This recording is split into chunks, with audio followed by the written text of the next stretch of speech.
Operator. Operator, get me the police. 1 moment, please. 22nd Precinct, Sergeant Mulvaney speaking. Sergeant Mulvaney, this is Dr. Lester Allen. Yes, Doc, what can I do for you? Well, I'm in a house at 1110 Dale Avenue. There's been a murder here. A murder? Well, don't touch anything, don't move anything. We'll be right over. All right, Sergeant. Who's the victim, Doctor? The victim was a patient of mine, Miss Frances Fielding. I'm a psychiatrist, Do Sergeant. you know how she was killed or who killed her? She was shot. It looks like murder because when I found her just now, the gun was much too far from her body for this to be suicide. Well, just sit tight, Doc. We'll be right over. Sergeant, I wonder... Yeah, Doc? Oh, nothing. I suppose it's much too irregular. I think I know what you're getting at, Doc. You know a couple of newspaper men will come along with us. You don't want the publicity. No. Frankly, I don't. Well, I tell you what, Dr. Allen. I know who you are, all right. Go back to your office and stay there. We'll be up to talk to you later. Might have to ask you a few questions. Of course, Sergeant. I'm sure I can answer them to your complete satisfaction.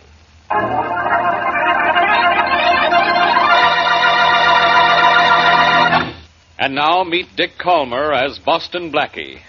Enemy to those who make him an enemy. Friend to those who have no friend.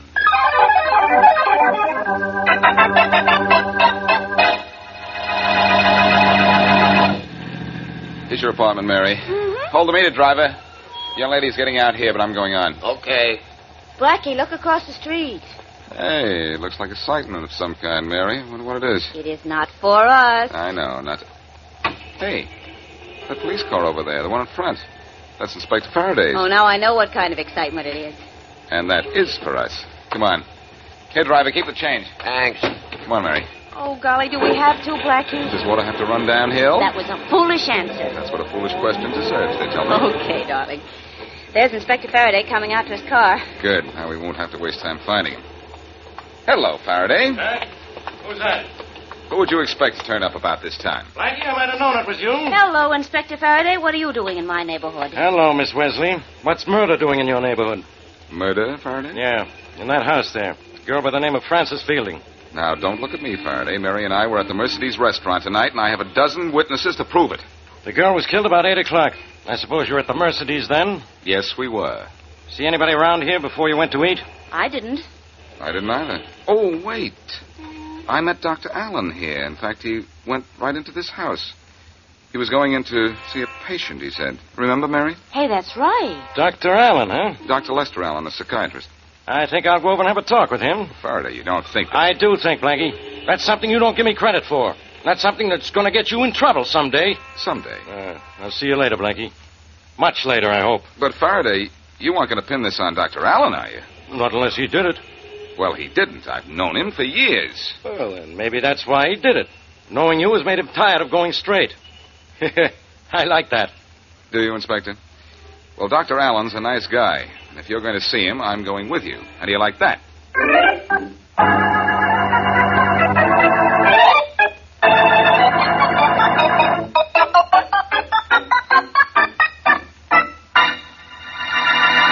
Dr. Allen, I'd like to ask you a few questions. Of course, Inspector Faraday. Give him routine answers, Doctor. He won't know the difference. Quiet, Blackie. Dr. Allen, when was the last time you saw Frances Fielding alive? This afternoon, here in my office. Is that the last time you saw her? Alive? Yes. I talked to her on the phone later. She called me. Told me she was terribly upset. About what? Well, she came to see me this afternoon for treatment. She was suffering from a neurosis. She was afraid she was going to kill herself. Never mind about that neurosis stuff. Now, after Miss Fielding called this evening, what did you do? I did as she asked. I went to see her. So you admit you were there, do you? Well, of course I do. In fact, Blackie saw me going in to see her. That's why you're being questioned, Doctor. I had to open my big mouth. Well, shut it, Blackie. Dr. Allen, you mean to tell me you went to the Fielding home, found Miss Fielding dead, and left without calling the police? Without call... Look here, Inspector, I did call the police. You called the police? Now, please, Doctor, don't give me that. But I did. I talked to a Sergeant Mulvaney. Mulvaney? There's no such sergeant at headquarters. And no call ever came into headquarters. I checked But that. I don't understand. This is absolutely fantastic. What is it? If you talked to the police, why weren't you at the scene of the murder when the police arrived? Why? Because Yeah. the Sergeant Mulvaney said he knew me, and it would be all right if I waited for the police right here in my office. You don't tell very good lies, Dr. Allen. And you don't tell them well, either. Come on. Why did you kill her? I didn't kill her. I never saw her before this afternoon. Can you prove that, Doctor? Well, I don't know. I might. My secretary, Miss Glenn, she might. Get her in here, Blackie. Sure. You never saw Frances Fielding before this afternoon, huh? No. My appointment book will prove it. All right, Doctor. It isn't going to matter much, but I hope you're telling the truth for a change. There she is. Thanks, Blackie. Miss Glenn, when did Frances Fielding first have an appointment with Dr. Allen? About 8 months ago, Inspector. 8 months? Miss Glenn. 8 months, huh? That's not true, Inspector. Miss Glenn, what's the matter with you? You know I never saw that girl until she walked into my office this afternoon. Oh, I'm awfully sorry, Dr. Allen. Did I say something wrong? You said something right, Miss Glenn. Look here, Inspector. This whole thing is absolutely... Why, my appointment book shows she was here for the first time today. It shows you saw her for the first time 8 months ago. Or Miss Glenn wouldn't say so. I'm afraid it does, Doctor. Here's my book. See for yourself. I'll take that book. You answer your phone, Doctor. Thank you. Hello. Dr. Lester Allen? Yes.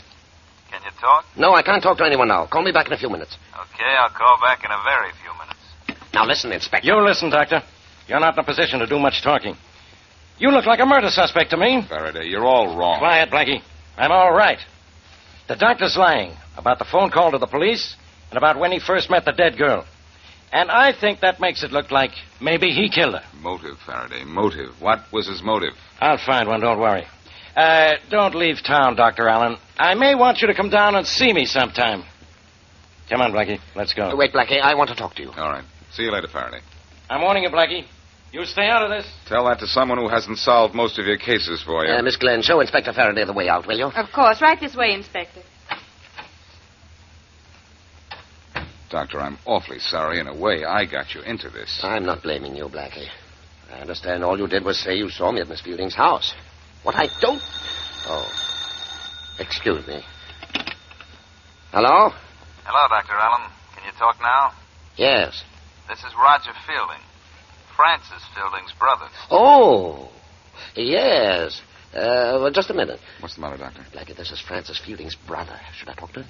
Yes, but let me listen, too. Is there an extension I can use? Yes, right there on that table. Oh, yeah. Go ahead and talk to him now. Yes, Mr. Fielding, what is it? You know what it is, Doc. It's about what you did to my sister. What I did to her? That's right, she's dead. Don't try to tell me you didn't kill her. What makes you think I did? Her little diary told me so. What? Just let me read you what it says here on one of the pages. Kept for a year, and you're on every page.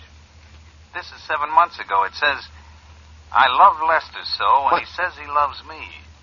But I know one of these days he'll leave me to go back to his wife. I envy Mrs. Allen so, but I won't let him go. I just won't let him go. Look here, I didn't even know your sister 7 months and listen ago. to this, Doc. This is even better. Here's what it says on a page of her diary about a month ago. She wrote, Lester's throwing me over. I just know he is. And if he does, I'll go to Mrs. Allen with the truth. I'll tell her everything. Listen, Doc. What? I don't know why you killed my sister, but I got a rough idea. She sort of asked for it, didn't she? Now, look. You look, Doc. Maybe Sis got what was coming to her, but the cops got this diary coming to them. Unless you want it. And bad. This is blackmail. Is that what it is? I think I'm doing you a favor. Meet me at Dobbs Hill at 10 tomorrow night. And a kind of I like to do favors. Hello. Hello. It's no use, Doctor. You hung up. Blackie, what do you think? Well, Faraday broke down your story about calling the police and not meeting the dead girl until this afternoon and said all he needed to arrest you was a motive. What I just heard on the phone would pass as a motive, all right. Blackie, you know I had nothing to do with this. No? Well, Dr. Allen, either this is first-class frame-up or you're a third-degree liar.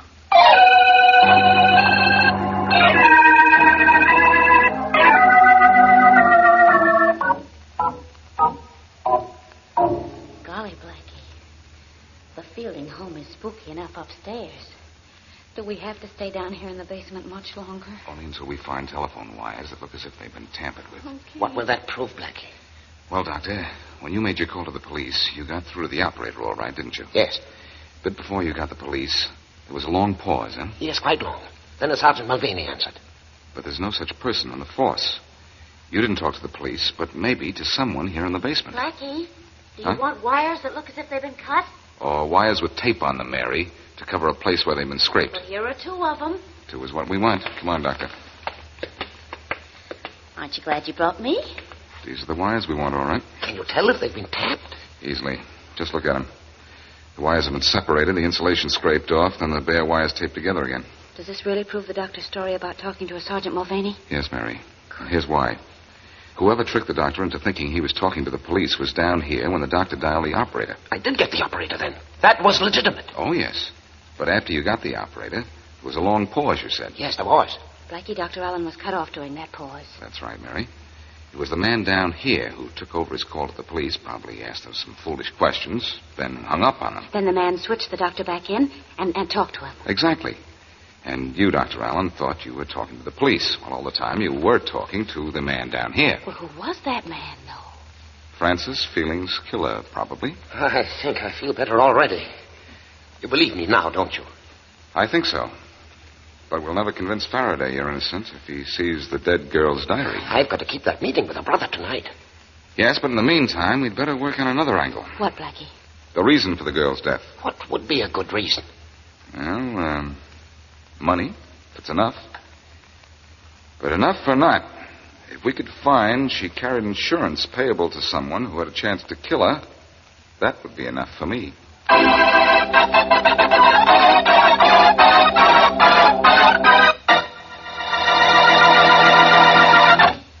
Now back to Boston Blackie.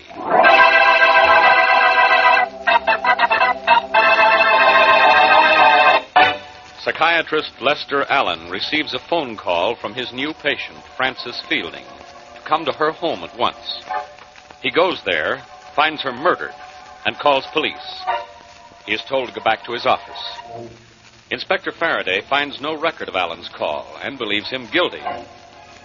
As we return to our story, Boston Blackie, who is with Mary and Dr. Allen, calls Faraday in search of a motive for the girl's murder. Maybe this will work. At least it's worth a try. Faraday speaking. Hello, Faraday. This is Blackie. Now what do you want? The usual, Faraday, to give you a little help. I'd rather have the measles. Next week, Faraday. This week, I want to give you an angle on the Fielding murder. I think it's insurance. Blackie, I don't know how I'd get along without you. I do. Not very well. You know, it's amazing that you'd think of insurance at a time like this. What's amazing about it, Faraday? If you were any kind of a cop, you'd have thought about it long ago. I thought of it last night. Is that long enough ago for you? Well, Faraday, you're improving. What did you find out? None of your business. What are you doing, Faraday? Faking? I'll bet you don't know a thing about the Fielding girl's insurance. Bet you never even thought of it. Oh, I didn't think of it, huh? Well, a copy of the policy is right here on my desk. I don't believe it. You don't, huh? All right, listen to this. I'm listening. She had an accident policy with $5,000 for accidental death. Mm-hmm. She took it out 2 years ago and collected on it 5 months ago for a broken arm. And now all the money from the policy goes to her grandmother in Mexico City. Oh, her grandmother, huh? Yes. And if you think her grandmother killed her, think again. Because she's a 97-year-old invalid and hasn't been out of Mexico City in 30 years. Well, wise guy, don't bother me with your bright ideas. Faraday. Faraday! Did he hang up on you, Blackie? He sure did, Mary. Was she killed for her insurance? No. Oh, gee, so now what? Now, Mary, you're going home to see a bed about some sleep, and Dr. Allen and I are going to Dobbs Hill to see a man about a diary.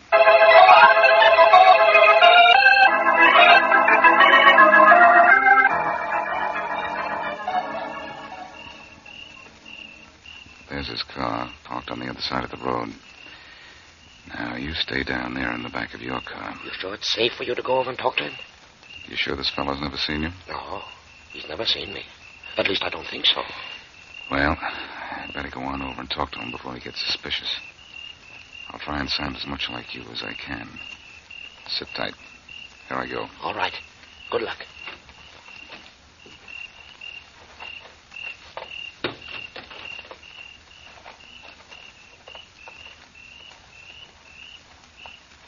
Roger Fielding? Yeah. Dr. Allen? Yes. How are you, Doc? I don't know. Let me see that diary. Sure. Here you are. This is the original. Thanks. Don't bother trying to run off with it. I've got photostatic copies. Get me? I got you. I want you to notice something, Doc. She wrote in her diary every day. Every single day. Yes, so I see. And every day, every single day, she wrote about Doc Allen.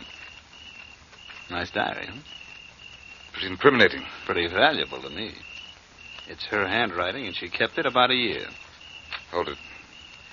I want to compare the writing with the note she sent me asking for an appointment here.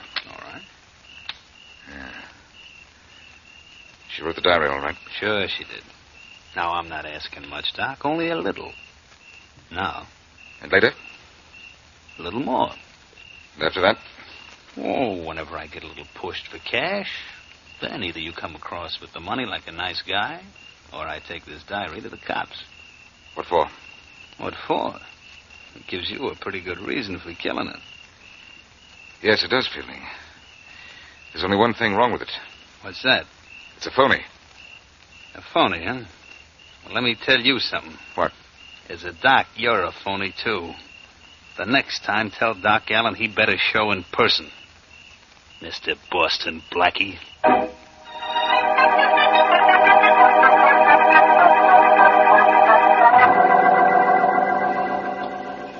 I'm still sorry I couldn't fool that guy, Doctor. Well, it was a nice try, Blackie. Let's go into my office. Maybe we can think of something else. We've got to, or Inspector Faraday will come running after you I'm not with running, Blackie. I'm waiting. Hello, Faraday. Good evening, Inspector. I'm sure glad to see you, Doctor. I was afraid you'd skip town. No, all I did was drive out. For a little air, Faraday. After that conversation with you last night, he needed it. Quiet, Blackie. Dr. Allen, I'm taking you to headquarters. What for? Questioning. Faraday, you can't do that. The doctor knows less about that girl's death than you do, if that's possible. Well, I suppose you know all about it, huh? I know you need a motive before you can really pin this on the doctor. Give me time. I'll find one. I'll save you time. I've already found it. A diary written by Francis Fielding and containing plenty of motive for murder. Where? Blackie. Don't get excited, either of you. The diary's a phony. A phony? How do you know? Blackie, you know that diary's a counterfeit? How? How? Very simple, Doctor. Faraday, do you remember the accident policy the Fielding girl had? Sure. She collected on it, too, for a broken right arm. About, it was exactly 5 months ago. Well, guess what was in Miss Fielding's diary 5 months ago? Blank pages. Her arm was broken. The pages weren't blank, Faraday. Her mind was. About that broken right arm. The day-to-day account continued 6 months ago, just as if her arm was perfectly all right. Well, that does prove the diary was a counterfeit. It was probably written just recently, perhaps in the last few weeks. That's exactly it, Doctor. She was so anxious to phony up a long-time love affair in a diary, she forgot she couldn't write 6 months ago. All right, Blackie. So that diary was phony. So the diary was a frame. I suppose you think everything else about this case is a frame against the doctor, too. Yes. Who framed him? I think the girl did it. And killed herself to do it? That's a good one. That's too good, Faraday. I can't figure out that part at all. But she was part of a frame against the doctor. That much I do know. Look, will you quit trying to do my thinking for me? Somebody has to. You don't. I don't, huh? Well, Dr. Allen here says he met the Fielding girl for the first time yesterday, but his own appointment book shows he's been seeing her for 8 months. Explain that. I can't understand it. I can. You were lying. Just as you were lying when you said you called the police. He thought he did call them, Faraday. What do you mean, thought he did? Whoever killed Miss Fielding tapped the phone in her house and pretended to be the police. Yeah? How do you know? I did a very strange thing for me, Faraday. I investigated. And look, have you ever heard of Roger Fielding? Roger Fielding. Roger Fielding sounds familiar. How familiar? I think he was arrested once. He served time, too. What for? I don't know, but I can find out. Well, you find out why Roger Fielding was arrested. And if it's for what I hope it is, maybe I'll find out why you can arrest him again.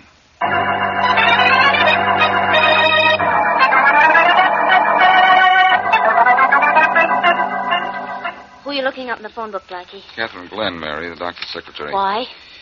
Well, Faraday found out that Roger Fielding used to work for the telephone company. Went to jail for stealing payphone collections. I knew he was responsible for this frame-up as soon as he flashed the phony diary, but I wanted to make sure. Oh, I see. And when you found out he'd worked for the phone company at one time, you figured he knew how to tap the phone in his sister's house. Right. Let me see. Yeah, the only thing I have to prove now is that Catherine Glenn was working with Fielding. course, she phoned me up Dr. Allen's appointment book. Ah, here's the number. Darling, where's Dr. Allen now? At headquarters, poor guy. Faraday wouldn't wait. Oh. What are you going to say to Miss Glenn? I'm going to pretend I'm Roger Fielding and see what she says to me. Oh, again. Happy pretending. Thanks. Hello? Okay. This is Roger. Roger who? You don't know? I think I do, but Look, then... I have to see you. What about? Just to check on a few things. Such as... You ought to know. Oh, I ought to know who you are, but I don't. You don't? No. Unless you couldn't be Boston Blackie by any chance. What happened? Nothing. She knew who I was. I'm not very good at fooling people tonight, Darling, apparently. you never were very good at fooling me. I was never trying to pin a murder on you. I have never given you the chance, though. Well, Fielding and Miss Glenn have. And I'm going to take it, too. There's just one more thing I can do.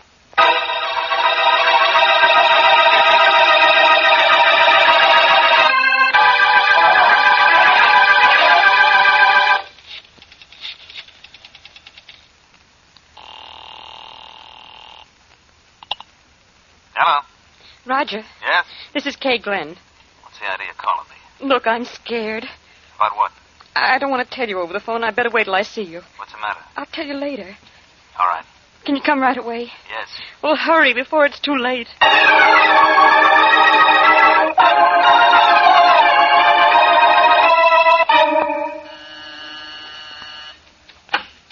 Oh, come in, Roger. What's up, Kay? What's the trouble? Wait till I lock the door. Kind of jumpy, kid. What's the matter? Nothing. I just want to talk to you. What about? About how things are going. You know the answer to that yourself. Great. But I'm upset. Why? Because of Frances. Why be upset about her? Because... Roger, why didn't you tell me you were going to kill her? That's what I'm really upset about. That? Well, I didn't see any point in telling you about that. Or Francis either, of course. In fact, it was sort of a spur-of-the-moment thing. I double-crossed Frances, who never even dreamed she'd be murdered when she first came along with that plan. I thought it would make a better frame against the doctor. A better one? What was wrong with your first idea? Nothing. I suppose we could have shaken him down for plenty with Francis's diary and the appointment book you fixed up. Then why did you have to kill Frances? 2 reasons. It put the doc in a worse spot, and we only have to split 2 ways instead of 3, so I killed him. Well, I want nothing to do with murder. I'm going to the police. Oh, no, you're not. I killed Francis to make the frame against the doc a good one, and I could kill you and make it perfect. You go to the police, will you? No, you won't. You won't. Inspector! I'm calling a cop. I'll fix you so you don't call...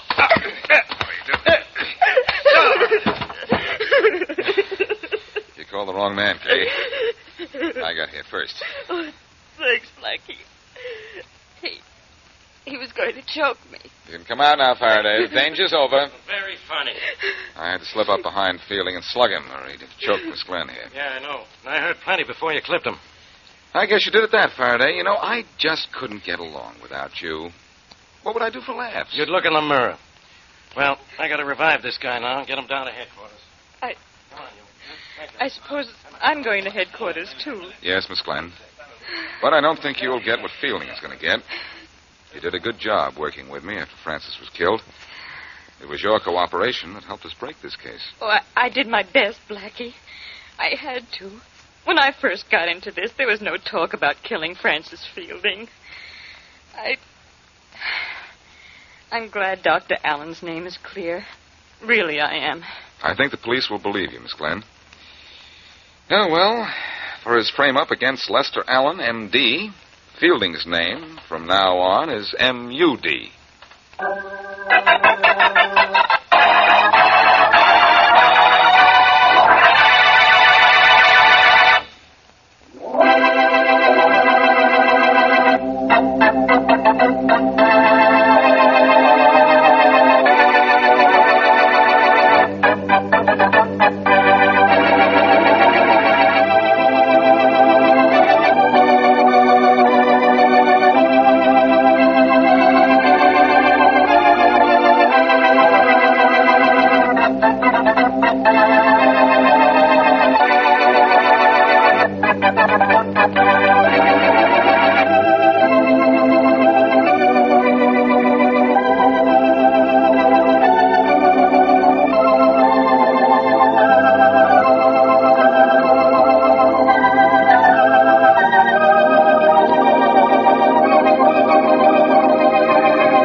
Hey, Blackie.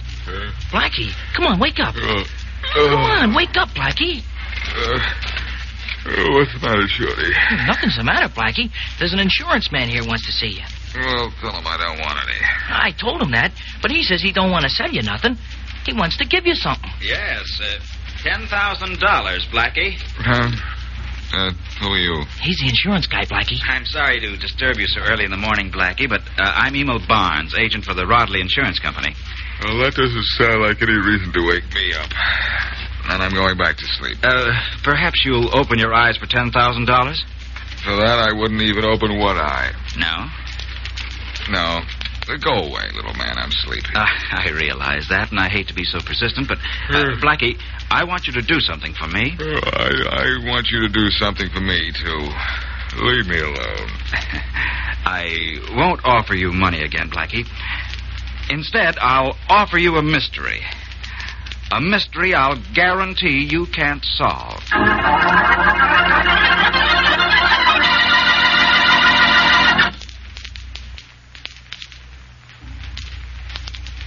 And now back to Dick Calmer as Boston Blackie. Enemy to those who make him an enemy. Friend to those who have no friend.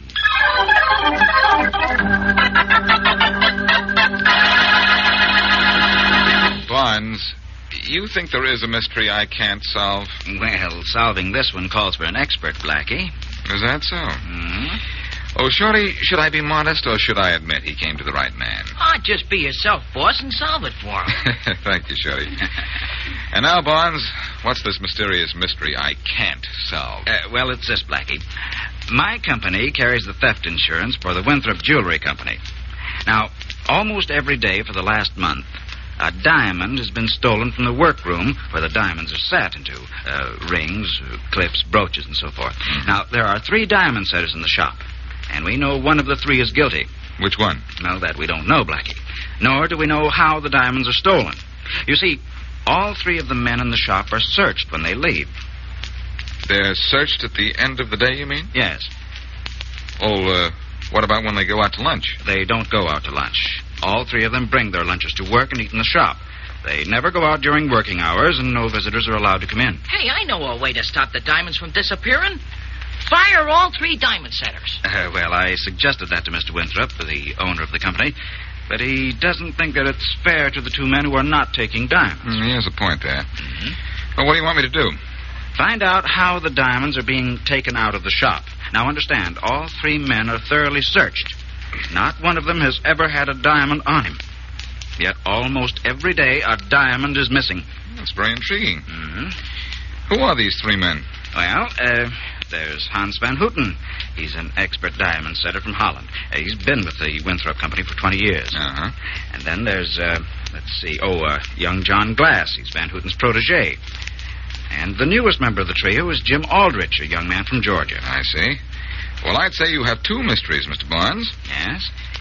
Who is taking those diamonds, and how are they being smuggled out? Blackie, I've made plans for you to go to the shop later today as an employee of the Winthrop Company. Under another name, of course. You'll be John Jones. You've made plans for me already, huh? Uh-huh. Pretty sure I'd take this case, weren't you? Yes, I was. The method of stealing those diamonds has to be ingenious. It must interest a man like you. Well, doesn't it? Not much, Barnes. Give me 30 seconds to get dressed, and I'll be right with you.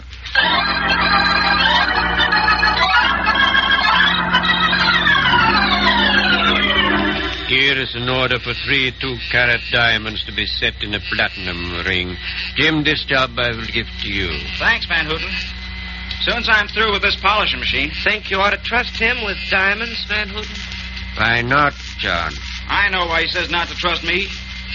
Glass here thinks that I'm the guy who's stealing the diamonds.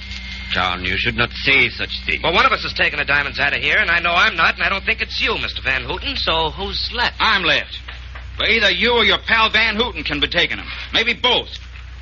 How much are you selling them for, huh? Why, you dirty... Take your hands off of me. Sure, I'll take my hands off you. Boys, please. boys, no fighting. It'll do no good to fight. Fighting will not bring back the stolen diamonds. Fighting will not prove who is guilty of this terrible thing.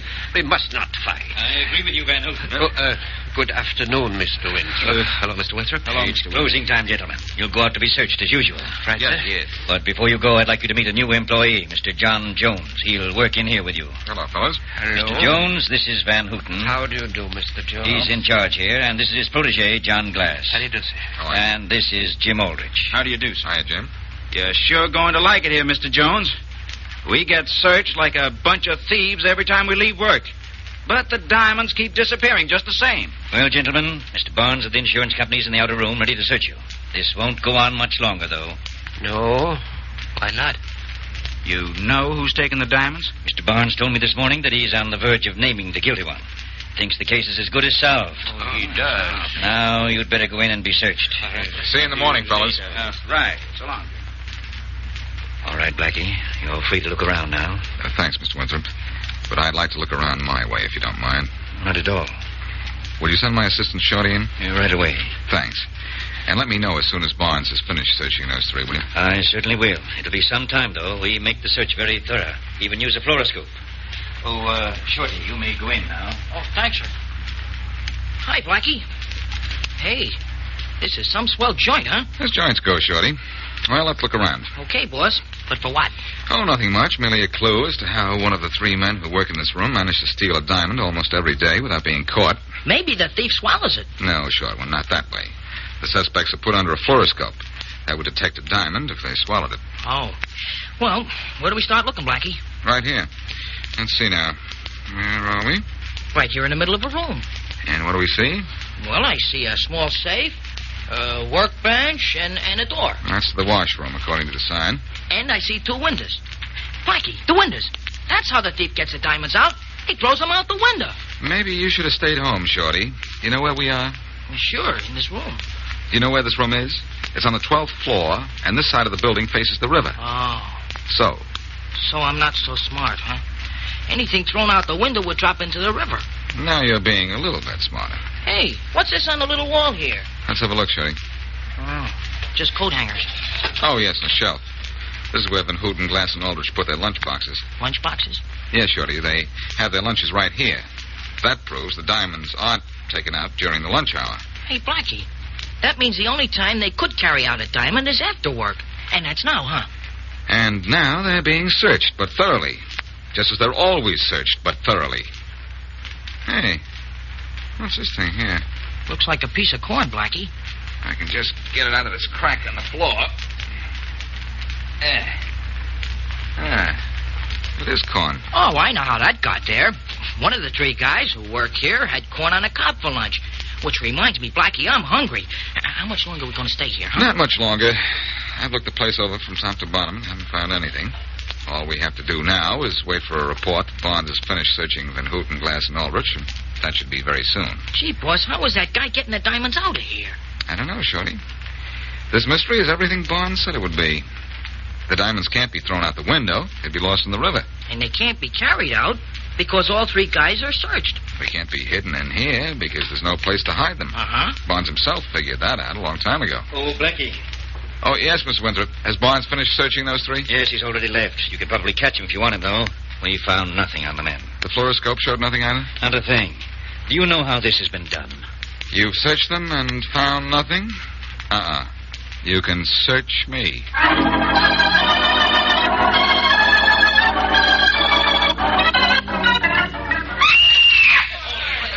What's the trouble here? What's the trouble? All right, now, step back, all of you. Let me see here. Let me see. Shot to death. What's the matter here, officer? Uh-oh. Stand back, mister. This fellow's been shot. That's Barnes, Emil Barnes from the insurance company. You know him, huh?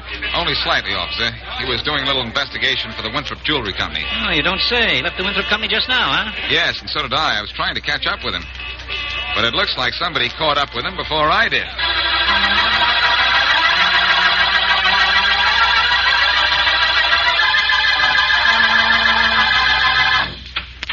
Mr. Winthrop, I'm Faraday, police inspector.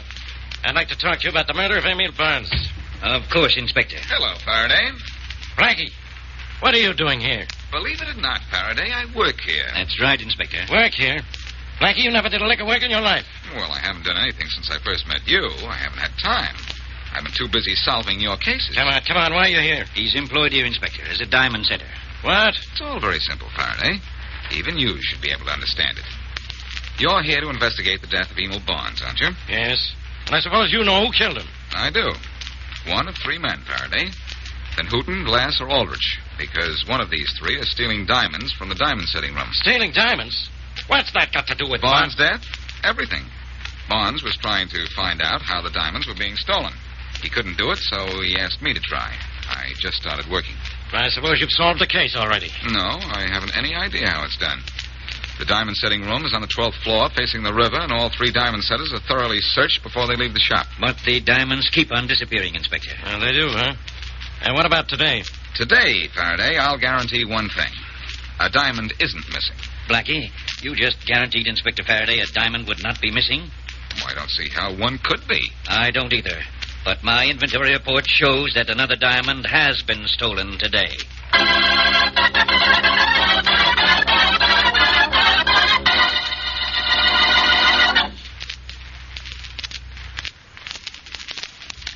Now back to Boston Blackie.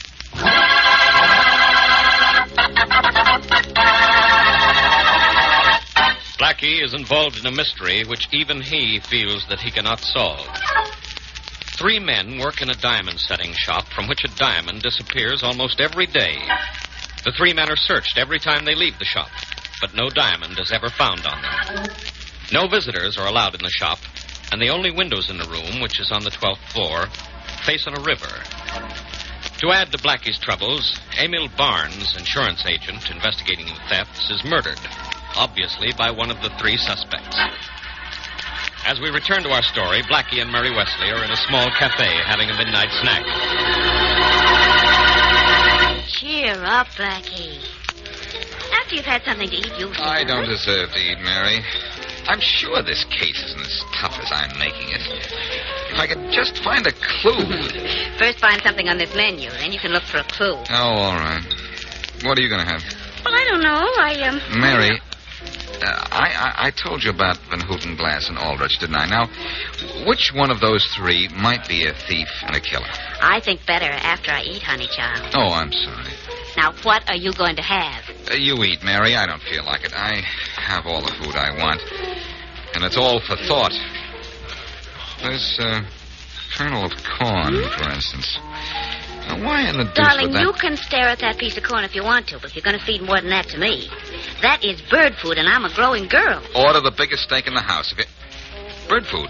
Mary, I've got it. Got what? The answer. I know how it's done. How? What was done? Where's the telephone? Well, it's right in back of you. Come on, I'll tell you and Faraday at the same time. Well, hey, wait for me. Well, come on. Honey, do you think it's smart to call Inspector Faraday in the middle of the night like that? I'm smart at all hours, Mary. Oh, aren't you modest? No, just happy. Okay. Hello? Hello, Faraday. This is Blackie. Who? Your old pal, Blackie. Wake up, Faraday. Blackie, what's the idea of calling me up? In the middle of the night? Sorry, pal, but I can't solve your cases at your convenience. What case have you solved now? You think. I know how those diamonds get out of the setting room at the Winthrop Company. Oh, you do, huh? I suppose they fly out the window. They sure do, Faraday. Did you wake me up to tell me jokes? No, Faraday. To tell you the case is solved. The diamonds fly out the window. Yes, attached to homing pigeon's legs. Sure. Huh? The guy ties a diamond to the leg, and the pigeon flies home. Because that's what it's trained to do. Hey, you might have something there. I think I've got the answer. Those guys aren't searched when they go into the shop, only when they go out. I know that. How does the homing pigeon get into the shop? Well, the thief brings them in a lunchbox. And the lunchbox is empty when the guy leaves because by that time the pigeon and the diamond have also gone out the window. Uh-huh. Look, Faraday. Yeah? I want you to come up to the shop at Winthrop's tomorrow morning early and search those lunchboxes. Okay. But what if I don't find a pigeon? Well, then I have a second plan in that case. But you'll find a pigeon, I'm sure. And when you do, the little birdie will also tell you who killed Emil Barnes.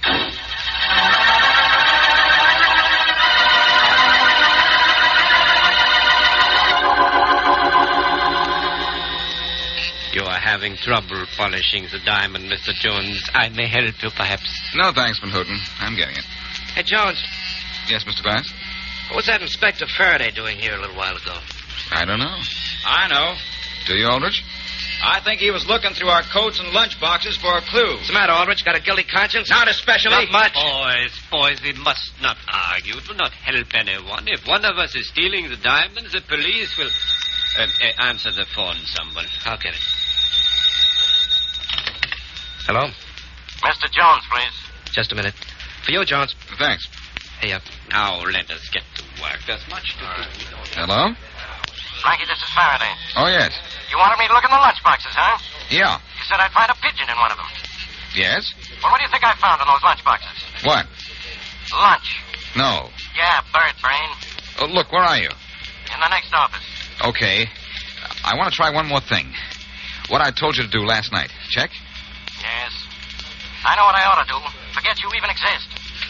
But I guess I'll go through with the rest of your plan. When? When? Now. You go back to your workbench, just as if nothing happened. And I'll come in and throw you out. Swell. But make it look good. Oh, don't worry. I'll be enjoying every minute of it. Goodbye. Who was that, Jones? Oh, one of the guys in the accounting office downstairs. He thinks that I... Blackie, what are you doing here? Blackie. Boston Blackie? Well, I'll be... I don't know what you'll be, Glass, but I'll be going. I'll say you will, Blackie. I told you last night to get out of this case. Well, you're all wrong. You're just getting in my way. And I was just leaving, too, Inspector. So your name is Jones, huh? Was.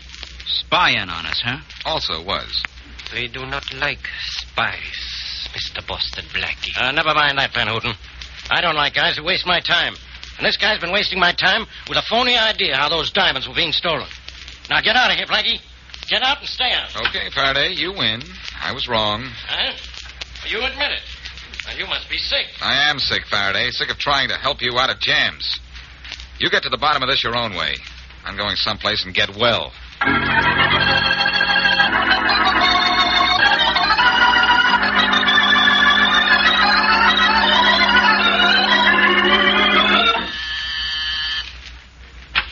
Oh, Blackie, I'm glad you got back to your apartment before I did.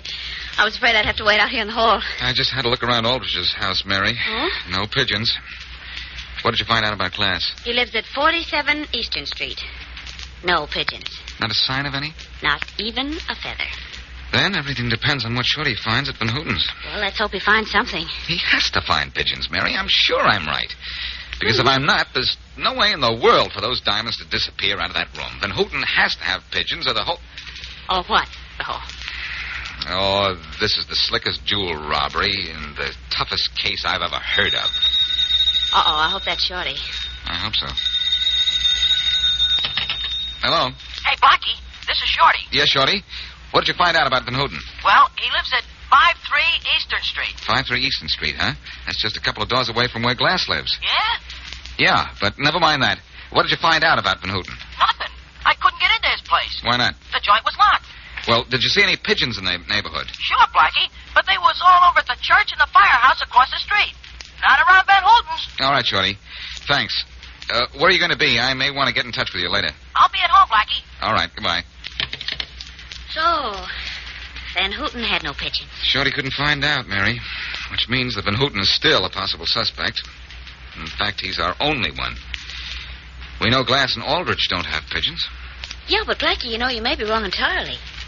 You said Inspector Faraday didn't find a pigeon in any one of the 3 lunchboxes this morning. Oh, I have an answer to that one, Mary. Van Houten, if he's our man, was playing it smart. While the heat was on, he decided not to bring a pigeon with him. But you think maybe he'll bring a pigeon tomorrow, huh? He might.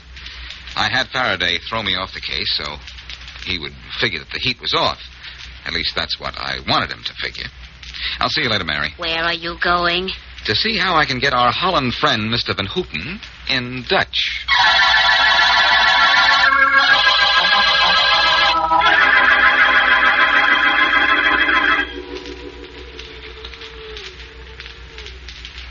Hey, Blackie, it's miserable up here. Why didn't you tell me we was going to stand up on a roof at this hour of the morning? The janitor here told me yesterday that Van Houten kept pigeons, so we're here to watch his pigeon cote. And, Shorty, anyone with any sense would know that it'd be on the roof. I'd rather have no sense and not be here. You've got something there, short one. Hey, what time is it? 4:30. Gee, it's still plenty dark. And those noises the pigeons are making, they're plenty scary. Yeah, to me, too. Now, stand behind that chimney. No telling when Van Houten will come up for his pigeon. He lives downstairs, Blackie. How does he get up here on the roof? Through that door by the skylight there. Oh. Well, I better get back here behind the chimney with you, Blackie. He might be able to see me standing here. I doubt it. It's too dark. Hey, look out. Don't push. Sorry, Blackie. If you'd pushed a little harder, I'd be sorry and also dead. Look what's behind us. Ain't there another building next to this one? Yes. But it's a good 10-foot jump across through space to the next roof. And if you slip, it's a 6-story drop through space. Oh, don't talk about that, Blackie. Don't make me feel so good. Sorry. Say, what do we do when Van Houten shows? Well, wait till he gets his pigeon and grab him. Oh. Hey, Blackie, I'm smaller than you. I can sneak up without him seeing me. Let me grab him, huh? All right. But wait till he has the pigeon and then... Hey. Huh? Look. Somebody on the roof. Shh. But where'd he come from? Through that door there. I didn't see him. We were looking the other way, talking about falling down between this building and the next. Oh. He's over by the pigeon cote. The pigeon what? Shh. Can you see what he's doing, Shorty? Yeah. He's got his arm in that pigeon thing. Coat. A coat, yeah. Now what's he doing? Well, nothing yet. Yeah. He's reaching in a cubby hole and grabbing a pigeon. Good. I grab him now, Blackie? No. Until he comes out. He's coming out now. Where's the pigeon? I don't see it. Guess it's in his lunchbox. Hey, he's heading for the door down into the building. We'll grab him, Shorty. Quick. Okay. Grab him. What's this? Good as grab, Blackie. What is it? Stay where you are, buddy. Let go of me. No, you don't get away from me. I do. Hey, what? Blackie's getting away. Don't say I am. Hold on, Shorty. I'm coming. Hey, Shorty. That wasn't Van Houten. That was John Glass. Come on, let's get after him. Okay, but he ain't heading for the door. No, he's going to jump to the roof of the next building. Blackie didn't make it. I know. Step back, Shorty, or you may... Wow. That's the end of John Glass. Oh, gosh, Blackie, 6 stories down. Hey, Blackie, please stay away from that edge. Do you want to go down there after him? Yes, Shorty, I do. But I think I'll do it the long way. I'm going to walk down.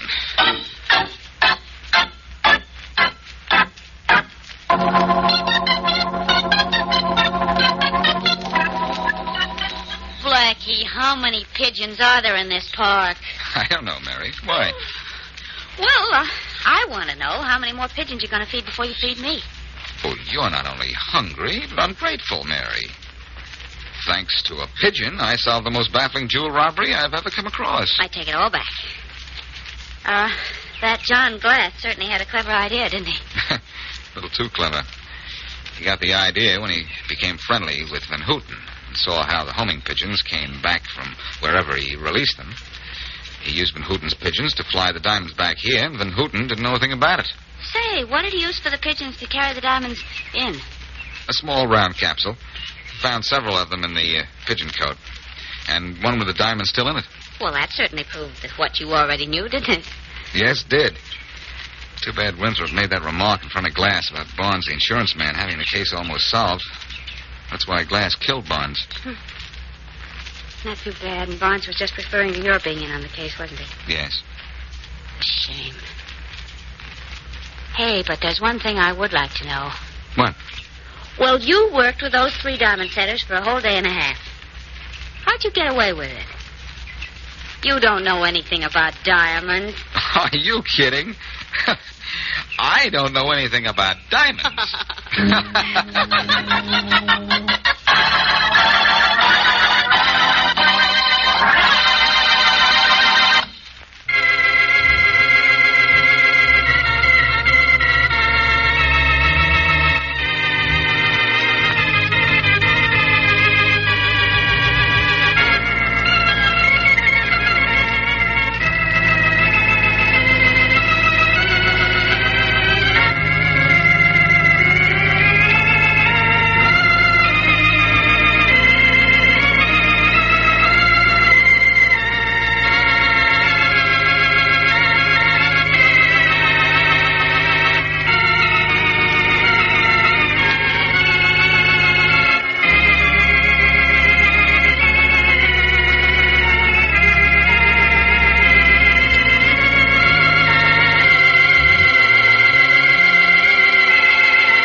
this is the life. Alone with you in a hansom cab at 2 a.m. Who could want anything better? The horse, maybe. He may be smart and prefer his bed to the park. How'd you know it was 2 a.m.? I can tell by the stars. And the position of the moon. And besides, I just looked at my watch. Well, at least you've impressed our driver. Listen to him chuckle. Well, I ain't impressed with her telling time of the moon and stars, son. I'm impressed because you're Boston Blackie. You see? You are, ain't you? Yes, but don't tell your horse. He might quit. And you must be Miss Wesley, ain't you, lady? My main fault is I'm curious. Yes, driver, I'm Miss Wesley. That's my main fault, too. Inasmuch as it's 2 o'clock, Mary, I think we'd better head for the nearest exit to town. Let's get out of the park, driver. All right, Mr. Blackie. Oh, and I was just beginning to enjoy this. Wait a minute. Do I hear an organ somewhere? It's the merry-go-round over there. Oh, yes, it is. See the lights shining through the trees? Yes, I do. The merry-go-round running wide open at 2 o'clock in the morning? This is crazy. Hold it, driver. Sure. Whoa now. Whoa up there. Wait here a minute, driver. Come on, Mary. Let's have a look. Oh, but I... The carousel shouldn't be running at this time of night. It's usually closed up tight by sundown. Come on. All right. You'll wait for us, driver? Sure thing, Mr. Blackie. Sure thing. Here's a path through the hedge, Mary. Yeah, I see it. Thanks. Hey, look at the carousel. It's turning. Yeah, isn't that funny? I'll say. I wonder where the operator is. I don't know. There doesn't seem to be anybody. Mary, there's not a soul here. Nobody in sight. No, there doesn't seem to be. Now, I can't understand that, Blackie. The lights are on, the organ's playing, and the carousel is turning, and yet... Yet there isn't anyone around. Mary, I've got an idea that this merry-go-round in front of us has a mystery in back of it.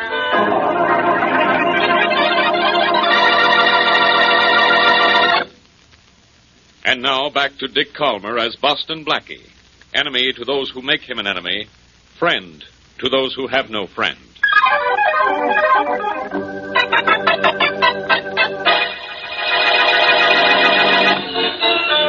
Blackie, I don't get this at all. I don't either, Mary, but it gets me. Nobody's on any of the horses. Look. There is a man on one of the horses. There, you see, coming round from in back. Oh, I see him. He'll be right in front of us in a minute. Hey, you! He's asleep. I'll jump on and wake him up. Careful, darling. Oh, don't worry. I used to hop only freight trains when I was a kid. Is the man on the horse asleep? Wait till I come around again and I'll tell you. Well, Blackie, what about the man? He's asleep, Mary. Permanently. The guy riding this wooden horse has a bullet in his head.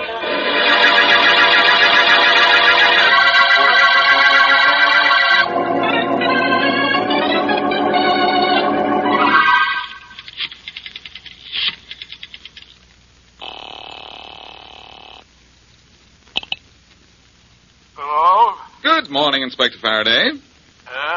Good morning, Inspector. This is Blackie. Morning. Blackie? Hey, what's the idea? It's dark out. But it's still morning, 3 o'clock in the morning. Look, you, can't I even get a good night's sleep? Now, can you with a conscience as guilty as yours? But look, Faraday, I've got a little job for you. Well, save it for morning. By morning, I'll have it finished myself. What are you raving about, Blackie? Murder, Faraday. There's a body with a bullet in its head riding a wooden horse on the merry-go-round in the park. A body dressed in a riding habit. Blackie, you feel all right? Just fine, Faraday. Nothing's the matter with you at all. Not a thing. Then stop that nonsense and start talking sense. I don't blame you, Inspector, old man. This sounds ridiculous even to me. And it'll sound more ridiculous when I tell you who the corpse is. Or was. Well? John Van Dorn, the millionaire sportsman. The best-known horseman in New York, and he's found dead on a wooden horse on a merry-go-round? Well, that's the most ridiculous thing I've ever heard. Seems silly to me, too, Faraday, but believe me, I'm serious. He's going around and around and around. Blackie, you're not kidding. I'm dead serious, comma. But Van Dorn isn't dead serious, semicolon. He's dead, period.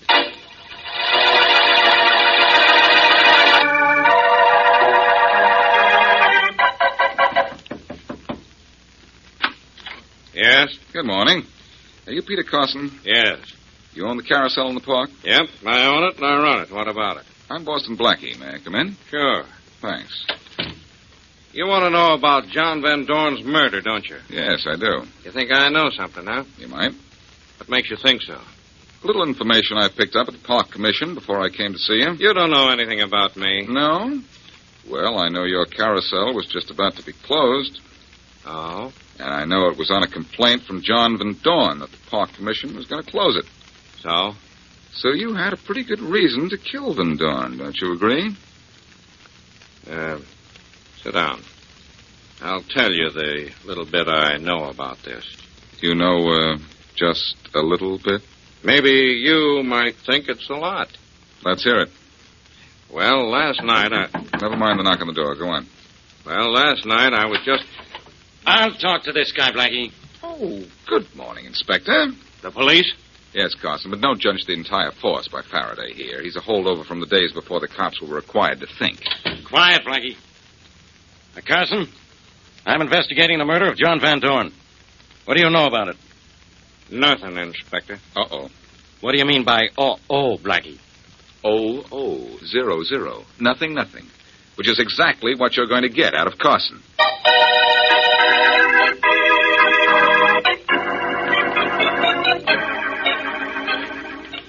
Blackie, where are we going? To see Mrs. Van Dorn, the dead man's wife. Oh. What'd you find out from Pete Carson, the owner of the carousel? Nothing, Mary. Faraday walked in just as he was about to tell me something. Uh-oh. Had one look at the inspector, and he got lockjaw. What do you think he was going to tell you?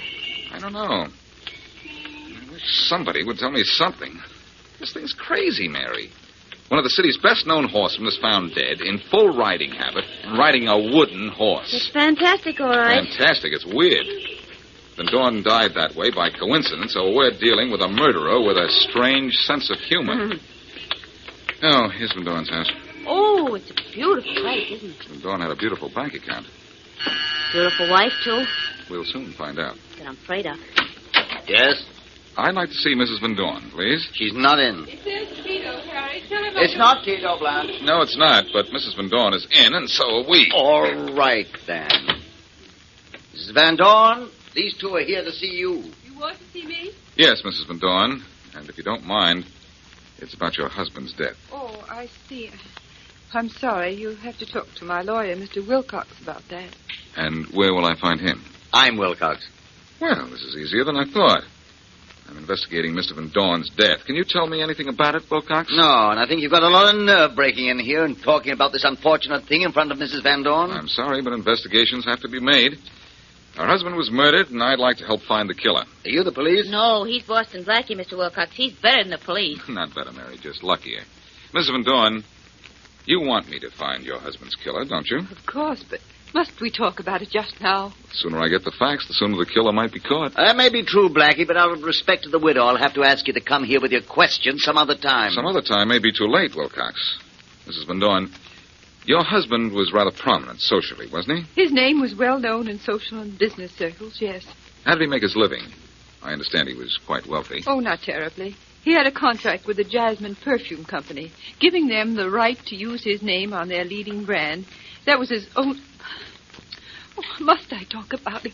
Everything you tell me helps, Mrs. Van Dorn. Well, I forbid any more questions, Blackie. I don't think you have much say in the matter, Wilcox. Mrs. Van Dorn... I'm her lawyer, Blackie, and I refuse to let her be questioned, by you or by anyone else. So I think you'd better leave. Here's the door. Oh, thanks. It's hard to see it when it's open like that. But I think I can find it. I'm sure you can. Come on, Mary. Oh, I'm practically out, Blackie. Oh, well. Goodbye, Wilcox. I'll see you again. Not if I can help it. You won't be able to, Wilcox. And Mrs. Van Dorn, if your lawyer doesn't get off his high horse, maybe I'll never find out how your husband was killed on that wooden one.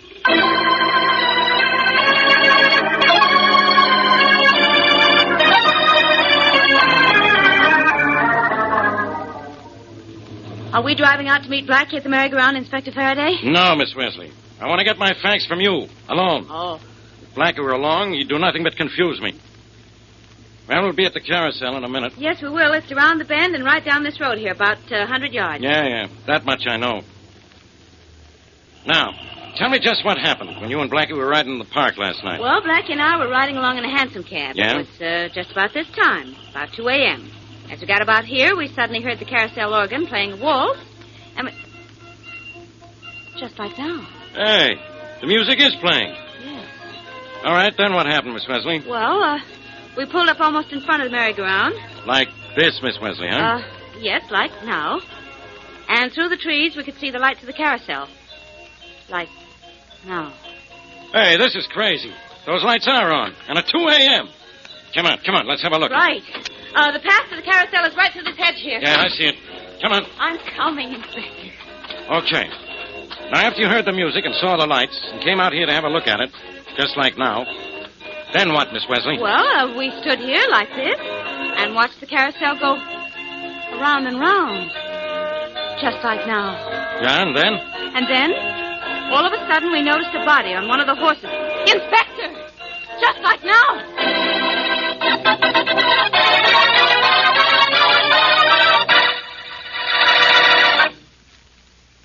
Now back to Boston Blackie.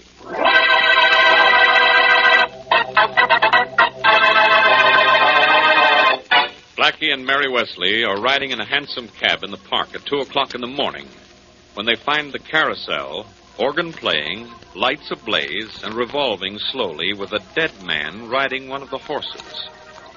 The dead man is John Van Dorn, well-known horseman. Investigation reveals no clues nor uncovers the major suspect. That night, Faraday takes Mary out to the carousel to go over the scene of the crime, only to discover the organ playing, the lights blazing, and another dead man riding a wooden horse. As we return to our story, Faraday and Mary are standing by the carousel while Faraday's men inspect it. There's got to be fingerprints somewhere. What's the matter? Well, Inspector, have you got troubles? Blackie! Blackie, you get away from here. Sorry, Faraday. I must be part vulture or something. Every time I hear on my radio that a body's been found, I have to come and have a look at it. Well, look at it then, and leave. There it is, on that horse on the merry-go-round. Oh, Blackie. It's Peter Carson, the man who owns the carousel. So I see. How was he killed, Faraday? Shot, the same as Van Dorn. Uh-huh, and I suppose you know why he was killed. I do. You must have seen who killed Van Dorn. Faraday, sometimes you amaze me. You're right for once. But do you know who killed him? Sure. The same guy who killed Van Dorn. Right again, Faraday. But you haven't the slightest idea who killed Van Dorn, have you? No, I thought not. All right. So I'm a dope. Do you know who killed Van Dorn? Do I know who killed Van Dorn? Well, do you? Well, no.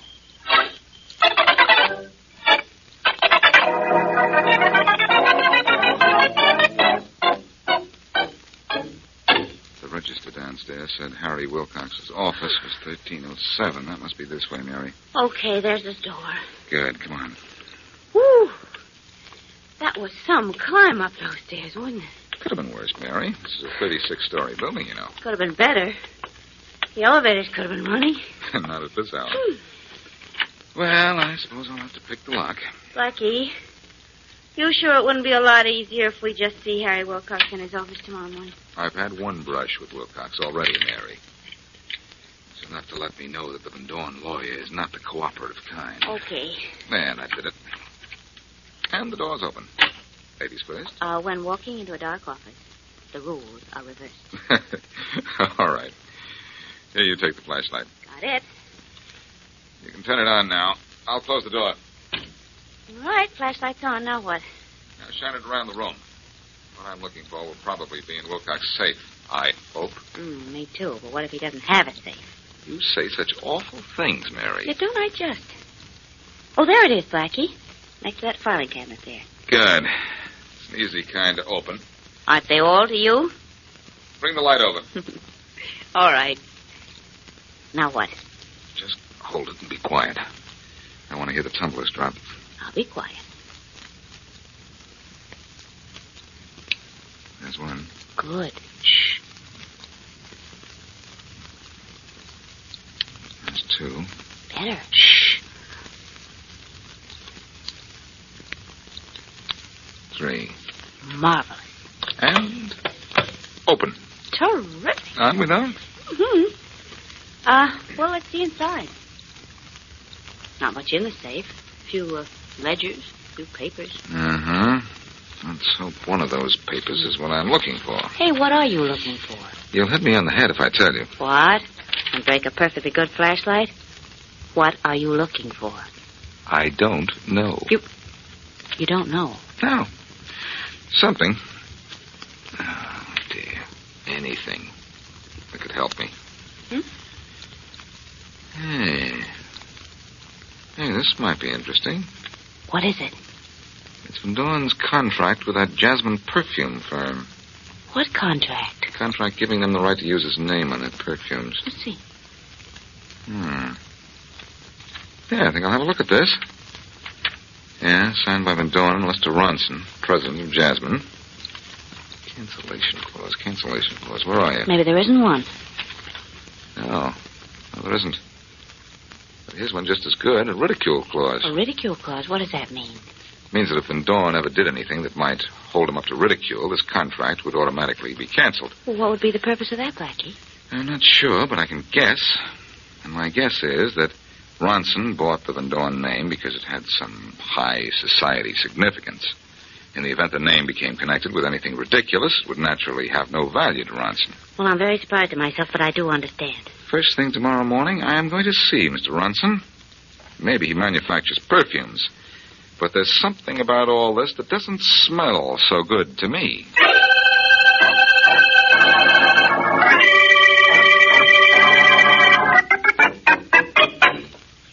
Secretary says you want to see me, Blackie.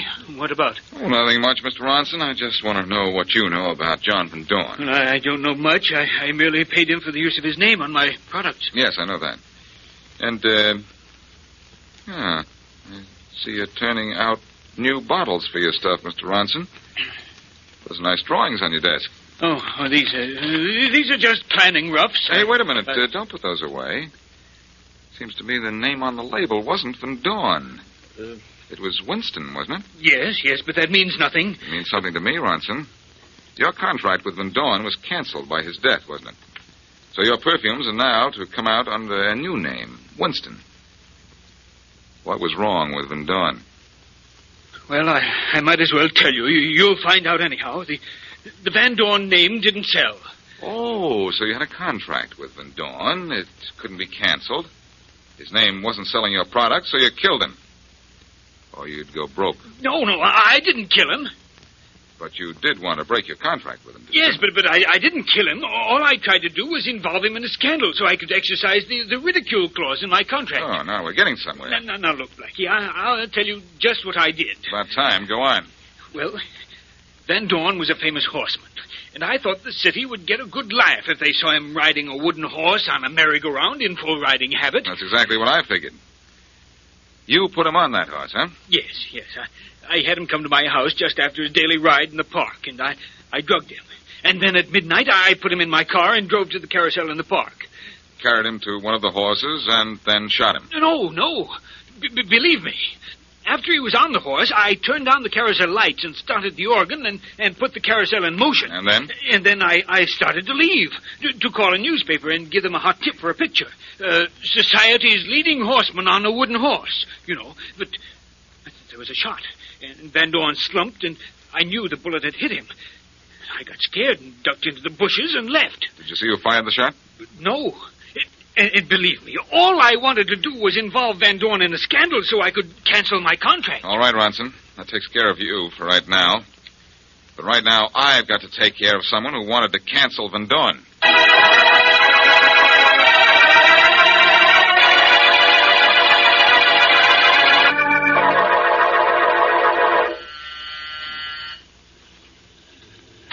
Yes? Oh, it's you. Yes, it's me, No, Mrs. Van you Dorn. can't. Don't tell me I can't come in, because I am in. Look, now, you can't. Who is it, Blanche? It's that Boston Blackie again. Blackie, I thought I told you to stay away from us. Your hospitality was so charming, Wilcox, I just couldn't resist another sample. I'll give you a sample of something else if you don't get out of here. Don't make me laugh. Say, Wilcox, you have an office, you have a home of your own. Why is it every time I see you, you're here with Mrs. Van Dorn? Why, Harry, please. It's Harry, is it? And I think you call her Blanche, don't you? Well, that happens to be her name. I know, and Blanche is the part of her name that you don't intend to change, huh? Do I hear wedding bells? Now, look here, Blackie. If you're suggesting that Harry killed my husband, that's absolutely What the most... I do mean to suggest is that your husband was killed a little after midnight last night. And Wilcox, where were you at that time? At my club. Can you prove it? Yes, I can prove it. Oh, now who's that? I have a rough idea. Let the rough idea in, Mrs. Van Dorn. You can't keep him out. Oh, Inspector Faraday, are you back again? Come in. Thanks. Now, look, Mrs. Van Dorn. Blackie, what are you doing here? Same old Faraday, same old question. I've got a suspect for you. Wilcox.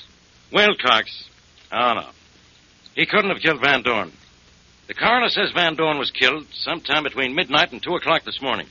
I checked and found Wilcox was in the card room at his club during those hours. Faraday, you're improving. Keep it up, and one of these days I won't even know you.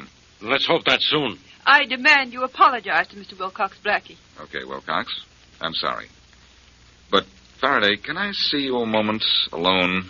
What about? An idea just got me that may get you a murderer.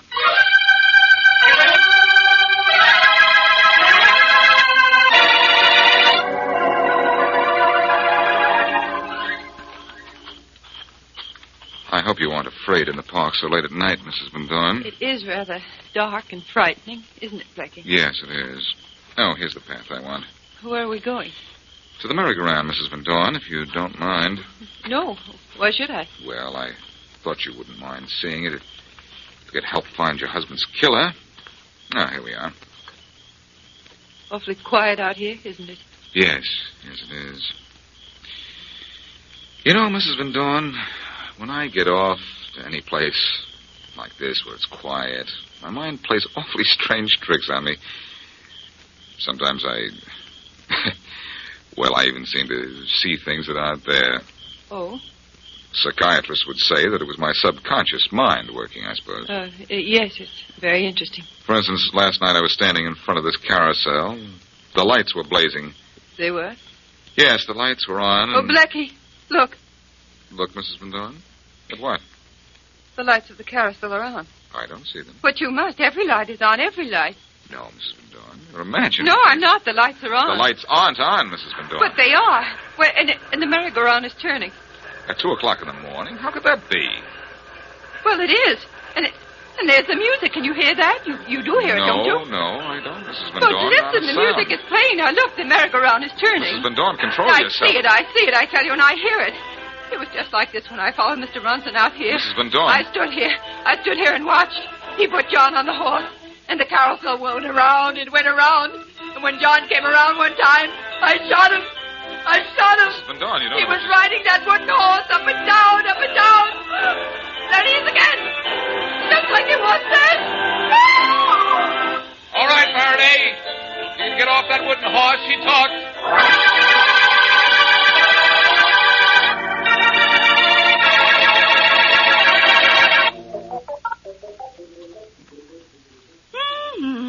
Alone with you here at 2 o'clock.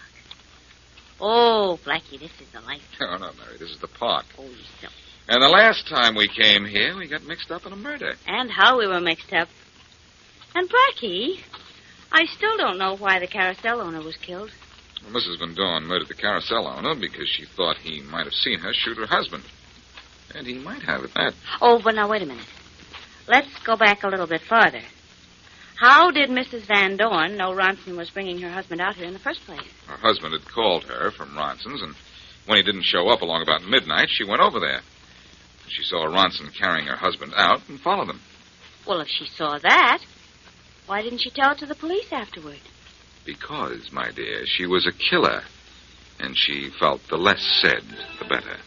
Blackie, the music's playing again. I know. But it's... I know, it's 2 o'clock again, but it's not 2 o'clock in the morning, Mary. It's 2 o'clock in the afternoon. Oh. Blackie, let's go on the merry-go-round. Just you and I. Well, please. All right, Mary. But why? Why? Why? Well, I don't know exactly. Oh, yes, I do. Maybe it's because I want people to say that we're going around together. You see?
what you're complaining about, John. Oh, you don't, huh? Well, who owns this pawn shop, Paul? You, me, or both of us? We both do, you know that. Okay, then. From now on, I sign checks the same as you do. Now, wait a minute, John. You're getting your share of the profits, aren't you? So you say. Only I don't trust you. I'll get it. Hello. Hello. Wait a minute, Is anybody on here? Hello. Hello? Is this Blaine's pawn shop? Yeah, what do you want? I want to speak to Paul Blaine, please. Oh, you don't care who you speak to, do you? Just a minute. It's for you here. Thanks. Hello? Hello, Paul Blaine? Yeah? This is Boston Blackie. You wanted me to call you? Oh, yeah. And, I'm sorry about the way my brother spoke to you on the phone. We're having a little argument. That's all right. What do you want, Blaine? I'd like to see you. It's important, and, well, could you get down here this afternoon? Well, I don't know. No, look, you gotta come. It's awfully important. All right, Blaine. I'll be there about 3 o'clock. Okay, 3 o'clock. Thanks. Goodbye. Hey, what kind of a deal you got cooking with Blackie, Paul? That's my own business. Now, look, John, I don't want any more trouble with you or... Oh, no, well, you're gonna get it. Now, wait a minute, John. Don't leave. Stop worrying about my leaving. But just start worrying if I come back.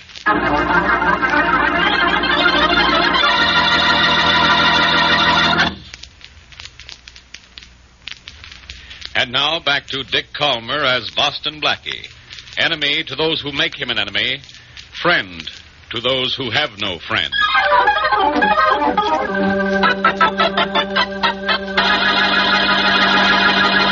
Oh, there's the pawn shop we want. 2 doors down, Mary. Oh, yeah.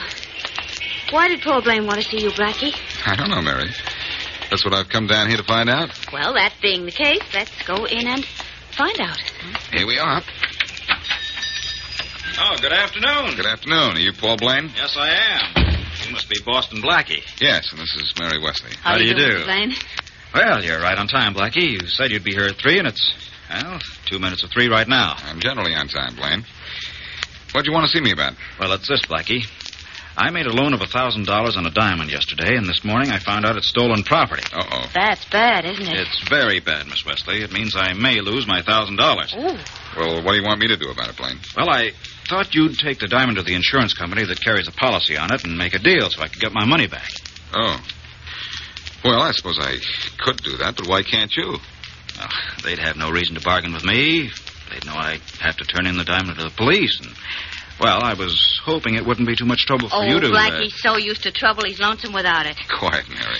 All right, but I like that. That's what I like. Modesty. Mm-hmm. All right, Blaine. I'll take the diamond. Oh, thanks. Thanks a lot. Here, I have it here in my pocket. Okay, Blaine. You'll hear from me tomorrow. About what time, Blackie? Same time as now, 3 o'clock. Come on, Mary. Okay. See you at 3 tomorrow, Blackie. Goodbye, and thanks. Goodbye, and don't mention it. Let's wait here for cab, Mary. All right.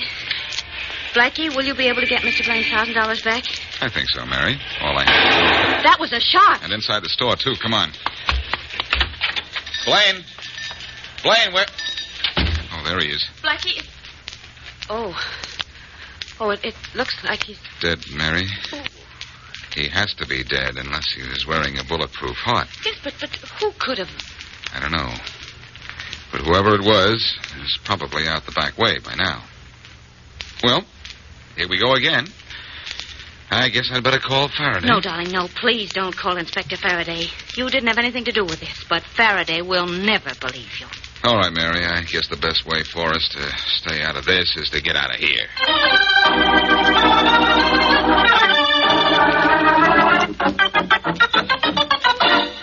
Hey, Rollins! Rollins, come in my office. Yeah, Inspector Faraday?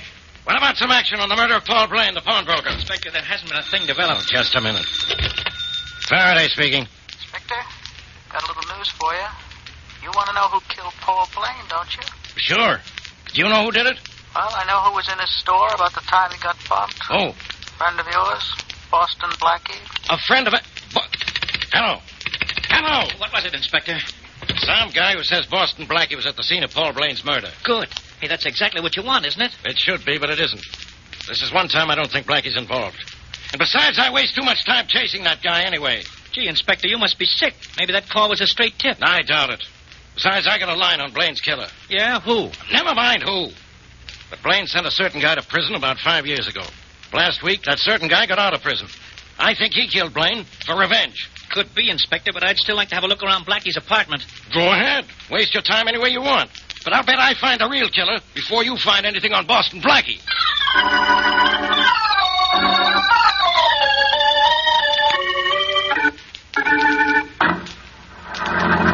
Harry, what's the matter? Nothing, Helen. Something is, honey. You seem awfully upset. What is the matter? You read the paper you brought me? Only the headlines.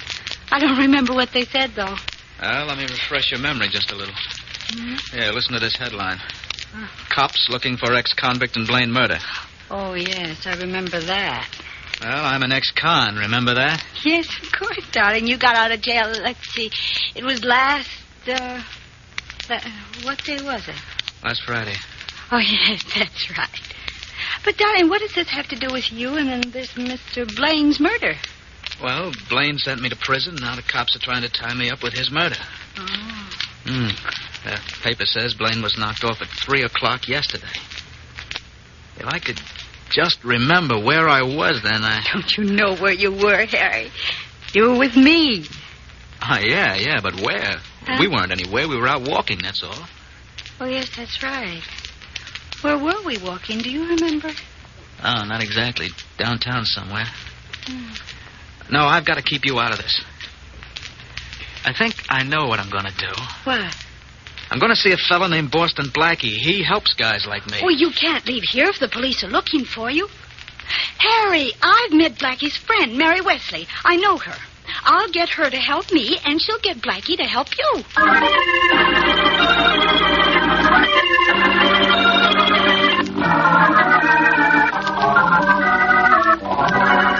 Now, Helen, please, can't you remember where you and Harry were, and at least about what time it was? No, Mary, I can't. All I know is that we were out walking. Yes, but where, dear? Just downtown. That's a big help. Now, look, Paul Blaine was murdered at 3 o'clock in his shop on 71st Street. Were you on 71st Street around 3 o'clock? Well, no. Oh, gosh, I'm beginning to sound like Blackie. Mary, I don't know where we were. I started out to see a man about fixing my coat. I think I have his address here in my purse. Oh, well, this might be something. Oh, dear. Oh, yes. Here's his address. 20th Street. All right, now you think you were on 20th Street? Yes. Down there somewhere. But I don't know. Wait a minute. What's that other card in your purse? Where? Which one? Oh, yes, let's see. Oh, yes, I remember. A sidewalk photographer took our picture and gave us this check.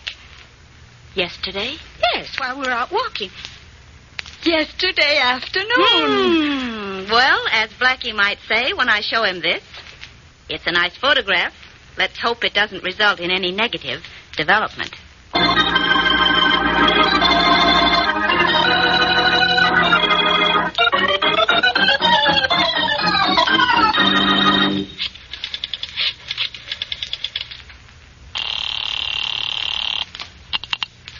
Faraday speaking. Inspector Faraday, this is Rawlins. I'm calling from Blackie's apartment. And guess what I found? Guess. Guess? What am I? A guest star? What was it? A diamond. So what?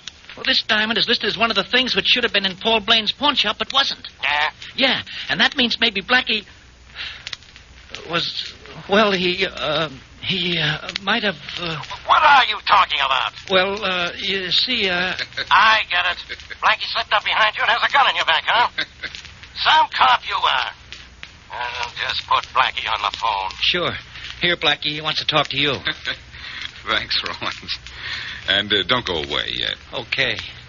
Hello, Inspector. Blackie, what is that diamond from Blaine's pawn shop doing in your apartment? It's all very simple, Inspector, but it'll sound complicated to you. Blaine gave it to me. Oh, yeah? When? At 3 o'clock yesterday afternoon. 3 o'clock. That's when we think he was killed. And I got a tip you were there when it happened. Only I didn't believe it. Why not? I was there. A few minutes before and after the murder. What? And you didn't report it? No, Faraday, and you know why, too. It meant getting mixed up in this, which is something I didn't want to do. I didn't believe the tip I got. And I'll tell you something you won't believe. What? I believe you. How do you like that? Faraday, my, how you've changed. Never mind about me. You send Rollins back to headquarters. And with that diamond. All right. Bye. Goodbye. Rawlins, Yeah, Blackie? Faraday wants you back at headquarters, and you can take this diamond with you. Sure. Okay, thanks a lot, Blackie. Good, Oh, hello, Miss Wesley. Hello, Sergeant Rollins. Come in, Mary. The sergeant is just leaving. Yeah, so long. Bye. Well, Mary, I almost got mixed up in the Blaine murder. Rollins found that diamond Blaine gave me, and Faraday got a tip I was there when Blaine was killed. Oh, somebody's trying to frame you. Well, that means you'll help my friend Helen, doesn't it? What? What friend, Helen? Helen Waltham, darling. The one I told you about on the telephone. Faraday thinks her fiancé, Harry Matthews, murdered Blaine. Oh, yes. Well, that means I'd better find an alibi for Matthews that will show him away from the scene of the crime at the time of the murder. Well, all right, then I know this much, Blackie. Yesterday afternoon, Helen and Harry were walking on 20th Street. Now, that's about 5 miles from the scene of the crime. A sidewalk photographer took their pictures, she thinks about 3 o'clock, and she had a receipt for it. I took that. Here. Picture, huh? Say, I'd like to see it. Maybe the shadows on the street or something on it would give Matthews an alibi. Now, it's awfully late. Photoshop is probably closed by now. But if we can get into the dark room, maybe we can bring an alibi for Matthews out into the light.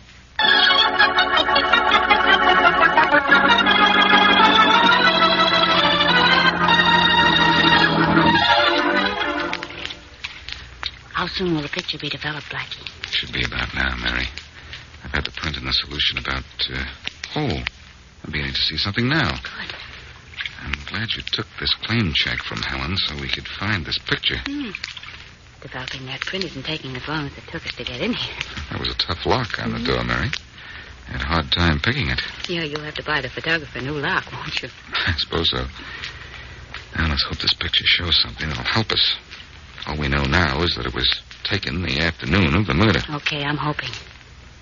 Look, Blackie, there's the whole picture now. It's clear, too. Mm-hmm. Now we'll lift it out of the solution and have a look at it. Here, I'll put it on the table here and hold it down with these weights so it won't curl while it dries. There. Well, it shows Helen and her friend Matthews all right. Look behind Helen and our boyfriend, Mary. The Leeds jewelry store clock, and look at the time. 3 o'clock. And Leeds Jewelry Store is on 20th Street, a good 5 miles from where Paul Blaine was killed. And at 3 o'clock. Tell your friend Helen not to worry, Mary. Our friend Harry Matthews is all right. The clear shot of the clock in this picture put him in the clear, too.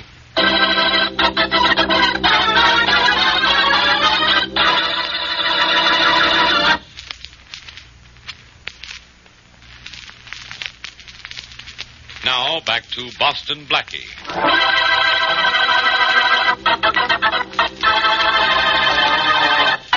Paul Blaine, pawnbroker, gets Blackie's help in returning a stolen diamond. Just after Blackie leaves him, however, Blaine is shot and killed. Police think Blaine was murdered by Harry Matthews, ex-con, who was sent to jail by Blaine. But with the help of his girlfriend, Helen Waltham, Matthews receives Blackie's help in proving his innocence.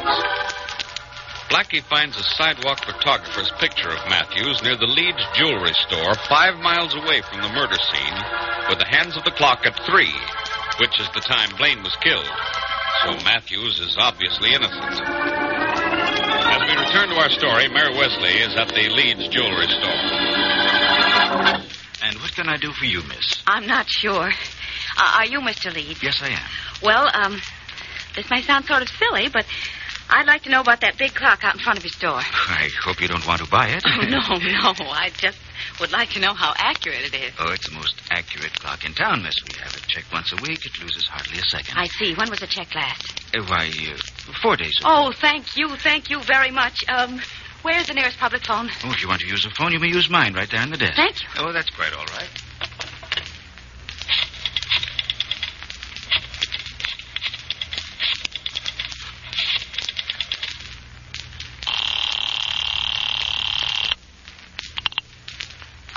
Blackie, this is Mary. You found out about the clock? Yes, it's always right, and it was checked 4 days ago. Good.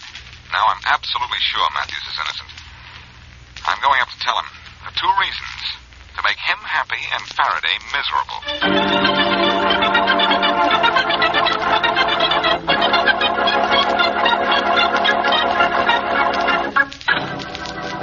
All right, Matthews. You might as well talk. I didn't come to your apartment to outstay you. I don't have anything to talk about, Inspector Faraday. You killed Paul Blaine, so you ought to have a lot to talk about. I didn't kill him, Inspector. I admit I had a reason. He sent me to jail, but I didn't kill him. That's what they all tell me, until I prove they're lying. Who's that at the door? One of your pals, Matthews? I don't know who it is. Well, go answer it. But no tricks. Don't worry, I don't have anything to hide. This Harry Matthews' apartment? Yes, I'm Harry Matthews. Blackie, for Pete's sake, what are you doing here? Just playing newsboy. Good newsboy, I might say. Blackie, I didn't kill Blaine. Don't let this guy arrest me. Don't worry, Harry. I wouldn't let Faraday do anything he'd be sorry for. Look, what do you mean I'd be sorry? Harry here is the one who's going to be sorry. He's going to jail. Is he? When was Blaine killed? At 3 o'clock yesterday. You know that. All right. Take a look at this. What is it? A picture of Harry and his girlfriend walking down 20th Street a good 5 miles away from the scene of the crime. Taken yesterday, too. There's a date on it. Look. I am looking. So what? So look at the clock behind them. What time does it say? Well, it says 3 o'clock. That's right. And do you know what time it is now, Faraday? Huh? What's that got to do? It's time you apologized to an innocent man and got out of here. Oh. Yeah. I'm sorry, Matthews. No, okay. And Blackie, thanks. Thanks a lot. Yeah. Thanks, Blackie. You're a big help to me. You've just cost me my only suspect. Don't fret, Faraday. What I take away, I usually put back. I've got another one for you. Come on, Harry. I'd like you to drive me down to see him right now.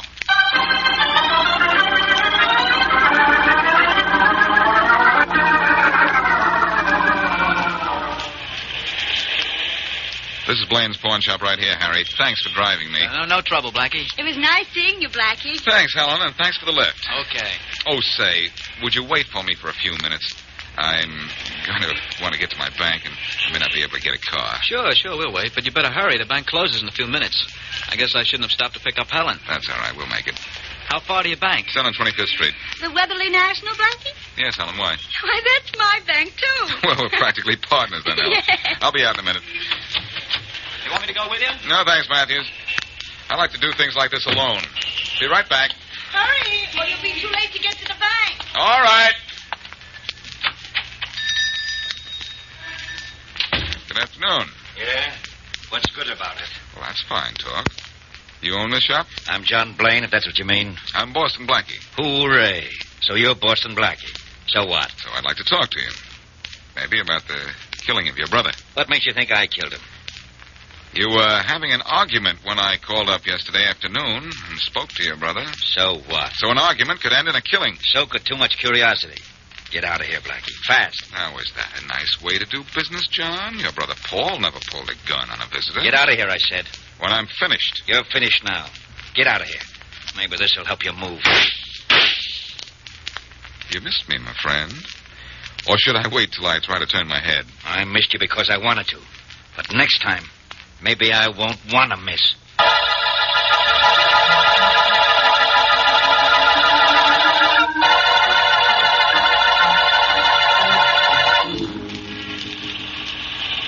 I wish I'd known you were having trouble with John Blaine, Blackie. I could have run out and given you a hand. I didn't mind arguing with him, Harry. It was the back talk from his gun I couldn't do anything about. Blackie, I want to thank you for helping Harry out of his trouble. He's not out completely yet, Helen. What? He isn't, Blackie. Why isn't he? Oh, it's nothing to get excited about. I just wasn't able to prove John Blaine is 100% suspect. And until I do, Faraday will always feel like Harry here is guilty. Well, as long as you believe I'm innocent. You're safe. Even Faraday has to face the facts. You couldn't have killed Blaine. You're too far away from the scene of the murder when Blaine was killed. Oh, say, it's too late for me to get to the bank, isn't it? Yeah, I guess it is. Oh, dear, that's a shame. It is after 3 o'clock, isn't it? Slightly. Say, do either of you have enough money to cash a check, if it isn't too big? Well, all I've got is $5. How about you, Helen? No, I don't think Oh, wait, I might have some. Yes, yes, of course I do. Swell. Could you spare 50, Helen? 50? I don't...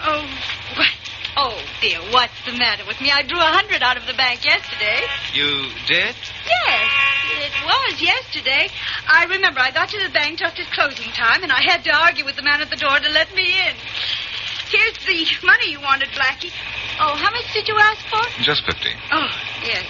40, $50. Here, you can make a check out later. All right, thanks. That's all right. I could give you more if you wanted it. No, thanks. You've given me plenty already.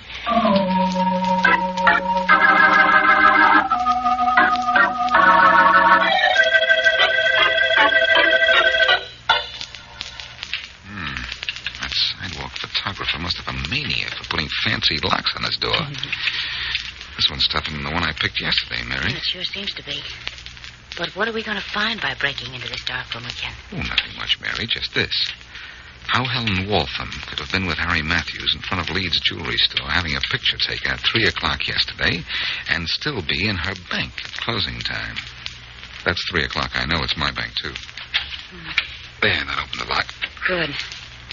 But about the time, that's impossible, darling. The clock on Leeds Jewelry Store is never wrong. I know it. But why would Helen say she was in her bank at closing time if she wasn't?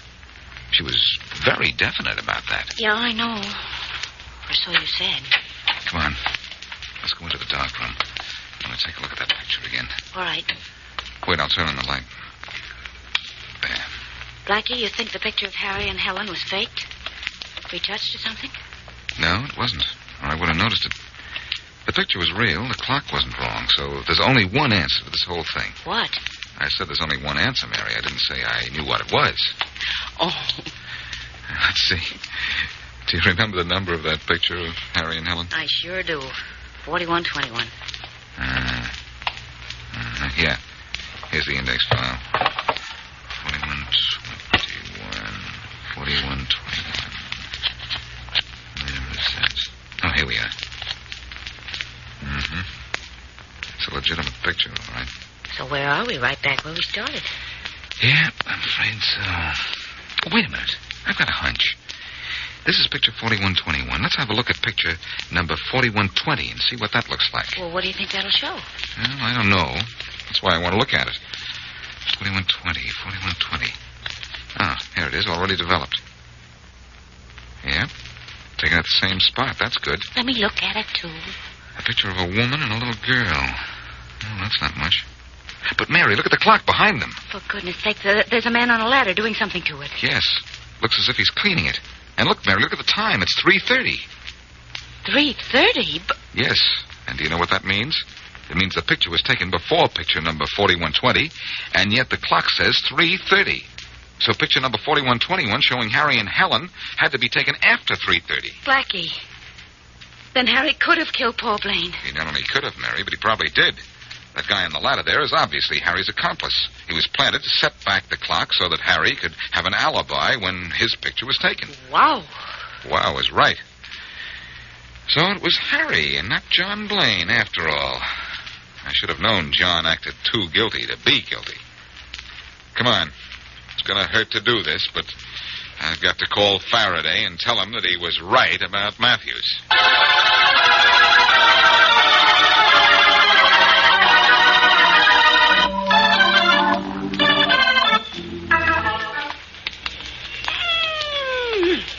Oh, it's a lovely day for a walk, isn't it, Blackie? Beautiful, Mary. Is that Beautiful Mary or Beautiful Mary? Take your choice. Well, I've taken it, and so I thank you, kind sir. Hey, Blackie. Yes? Why did Harry Matthews call Inspector Faraday and tell him you were at the scene of Paul Blaine's murder? Oh, that's easy, Mary. 2 reasons. He wanted to involve me, and he wanted to make sure the police established the time of the murder at 3 o'clock, so his alibi with the fixed-up clock would stand up.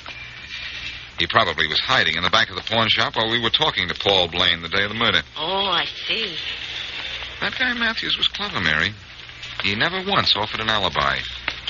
He knew it would be too phony if he did. He waited for me to supply it for him, and I did, by discovering that sidewalk photographer's picture. Yeah, he was clever, all right. He killed Paul Blaine for revenge, didn't he? But he made one mistake, you know. He didn't go to the trouble to find out where his friend Helen was at exactly 3 o'clock. No, thanks to her, we broke the case. I certainly was glad Faraday didn't involve her. Yeah. Harry was obviously just using her. Hey, lady. Blackie, did you see what just happened? What? A sidewalk photographer just snapped our picture. Well, how do you like that? Why does everything happen to us? Well, I don't know, but it certainly does. Blackie, tell me, how do sidewalk photographers like this fellow know whose picture to take? How? Why, Mary, that's simple. Snap judgment, that's all. Just snap judgment.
prison arsenal.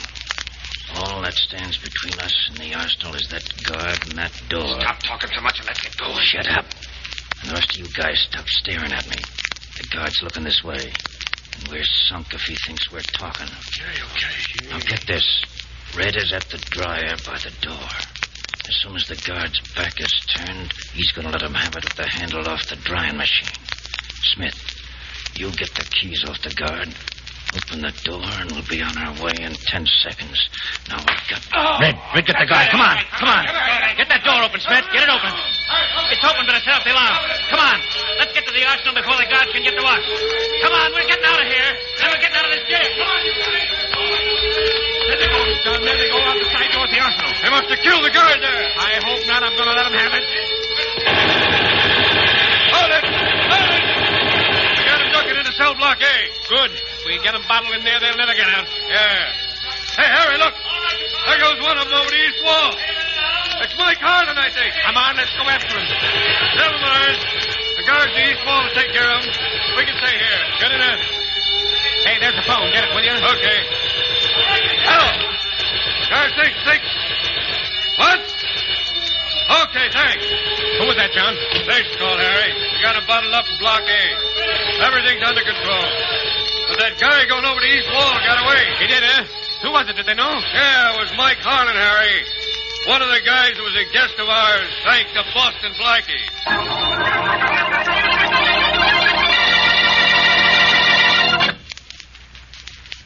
And now on to Dick Calmer as Boston Blackie. Enemy to those who make him an enemy. Friend to those who have no friend.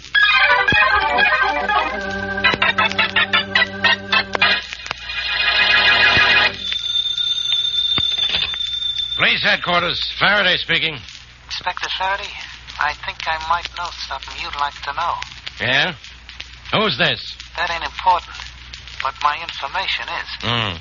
What's important about it? Mike Harlan busted out of prison yesterday, didn't he? And you're looking for him, ain't you? Yeah, sure, I'm looking for him. Well, I think I know where you can grab him. Yeah? Where? Boston Blackie sent him to jail, didn't he? Yeah, so what? So I figure that's where Mike Harlan is heading. To settle a little score as soon as the heat on him dies down. What makes you think so?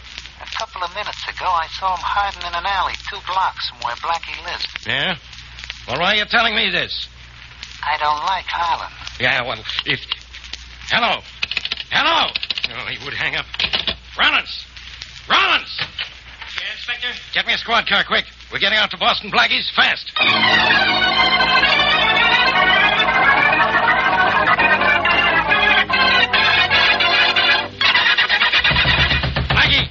Blackie, open up! I tell you, Inspector, there's nobody in there. Maybe nobody alive. Come on. We're going to break down the door. Okay. All right, come on, shove. Again, shove.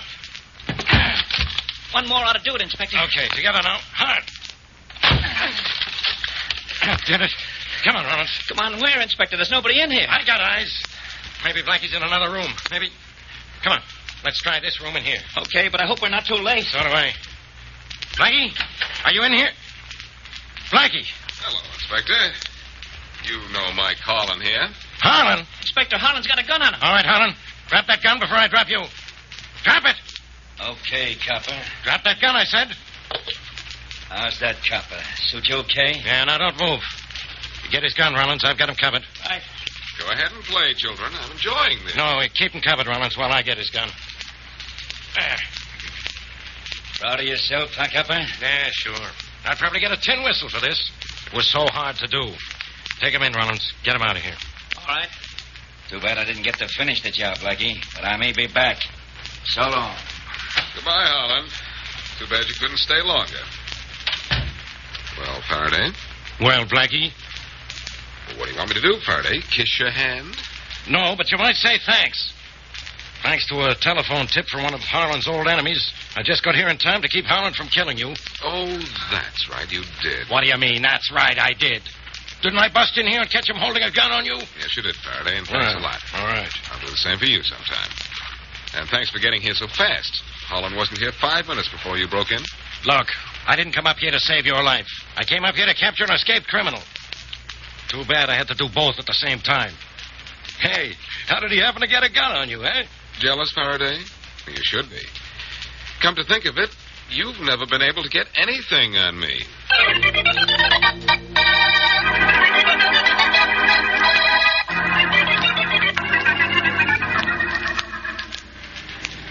Well, Mary, Faraday is now under the impression he saved my life. Though I guess I do owe him something at that. So do I, Blackie. And for the same reason. Weren't you wondering why I was a little late calling for you? Oh, at first I thought you had trouble getting this cab, but after all, you were only an hour late. That's practically on time for you. You didn't really mind, did you? I didn't, but the doorman did. I was outside so long I made 35 cents on tips opening taxi doors. I'd want my cut, but I'm too pleased with the way you look tonight. I do not look any differently tonight. Maybe it's that dress you're wearing. New, isn't it? Not particularly. I got it this afternoon. It's all of 5 hours old. Doesn't look its age, does it? Well, it's just my size, so there isn't room for a wrinkle. Tell me why you're wearing an evening gown, Mary. Listen, my Blackie, and you shall hear. This afternoon, you called to say you were taking me to a very lovely place tonight. It is now tonight. I am dressed appropriately for the very lovely place. No, the place isn't that lovely. Well, thank you. You're being extra special sweet tonight, darling. You wouldn't have a reason, an extra special reason, by any chance? Oh, Mary, how can you even think such a thing? Oh, that's all I wanted to know. All right, out with it. The deal to drive uptown for dinner is all off, huh? Oh, I'd say it was, postponed temporarily. You know, that's what I like about us. Plans subject to change without notice. Too bad this dress isn't. The dress is very attractive, Mary. Well, inasmuch as it's becoming increasingly apparent that I am due for a disappointment, you'll have to do better than that. Try again. Oh, very well. The dress is... Oh, it isn't that good. On the contrary. What there is of it is terrific. Well, then you should have made the whistle shorter, like this. And now I hate to be inquisitive, but where are we going? To a place downtown known as the Traveler's Barn. The Traveler's Barn? What's that?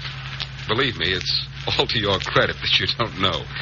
It's a combination place, joint, and dive. But I've got to go there tonight. Oh, all right, darling, only I won't say I'm not disappointed. In fact, there's only one thing that could possibly make this situation worse. What's that? If you were going to the Traveler's Barn to meet another girl. Funny you should mention that, Mary. That's exactly why I'm going there. To meet another girl.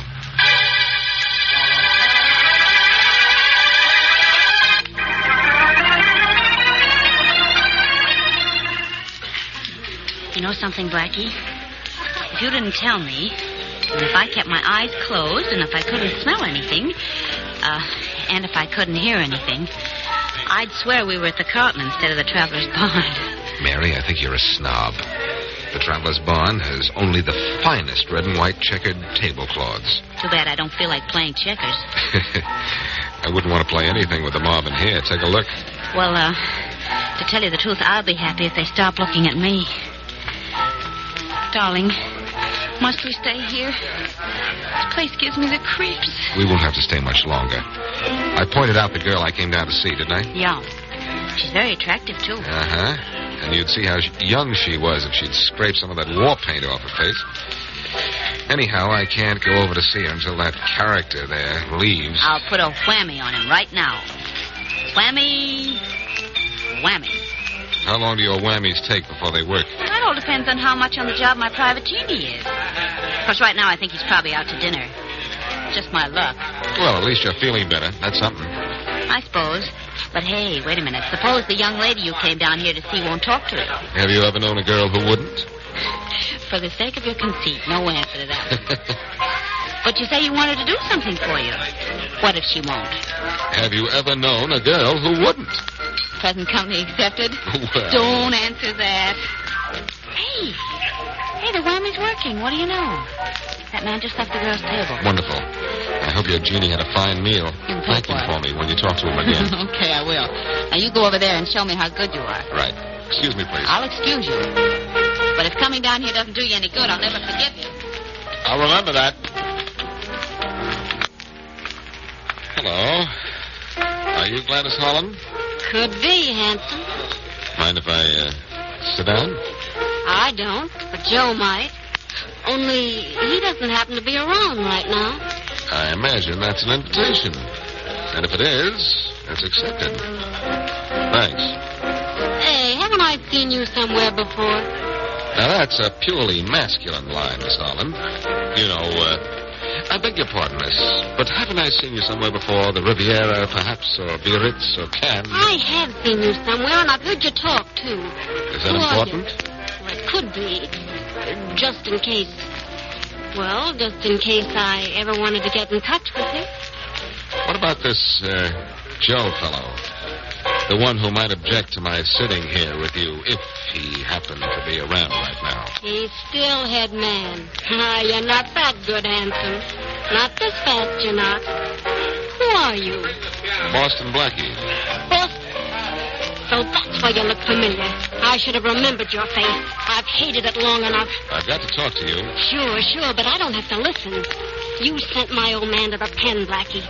Beat it now before you give this place a bad name.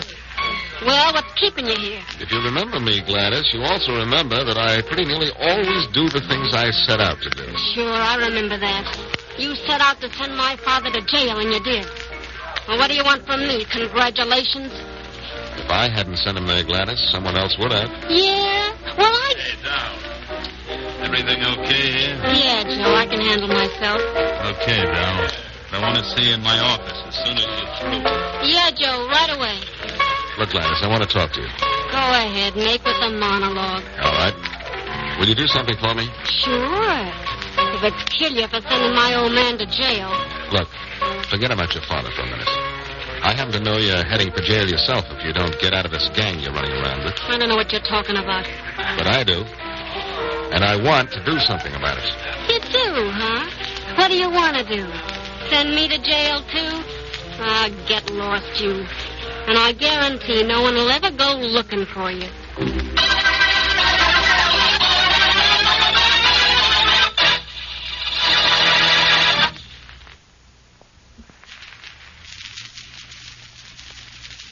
Now back to Boston Blackie.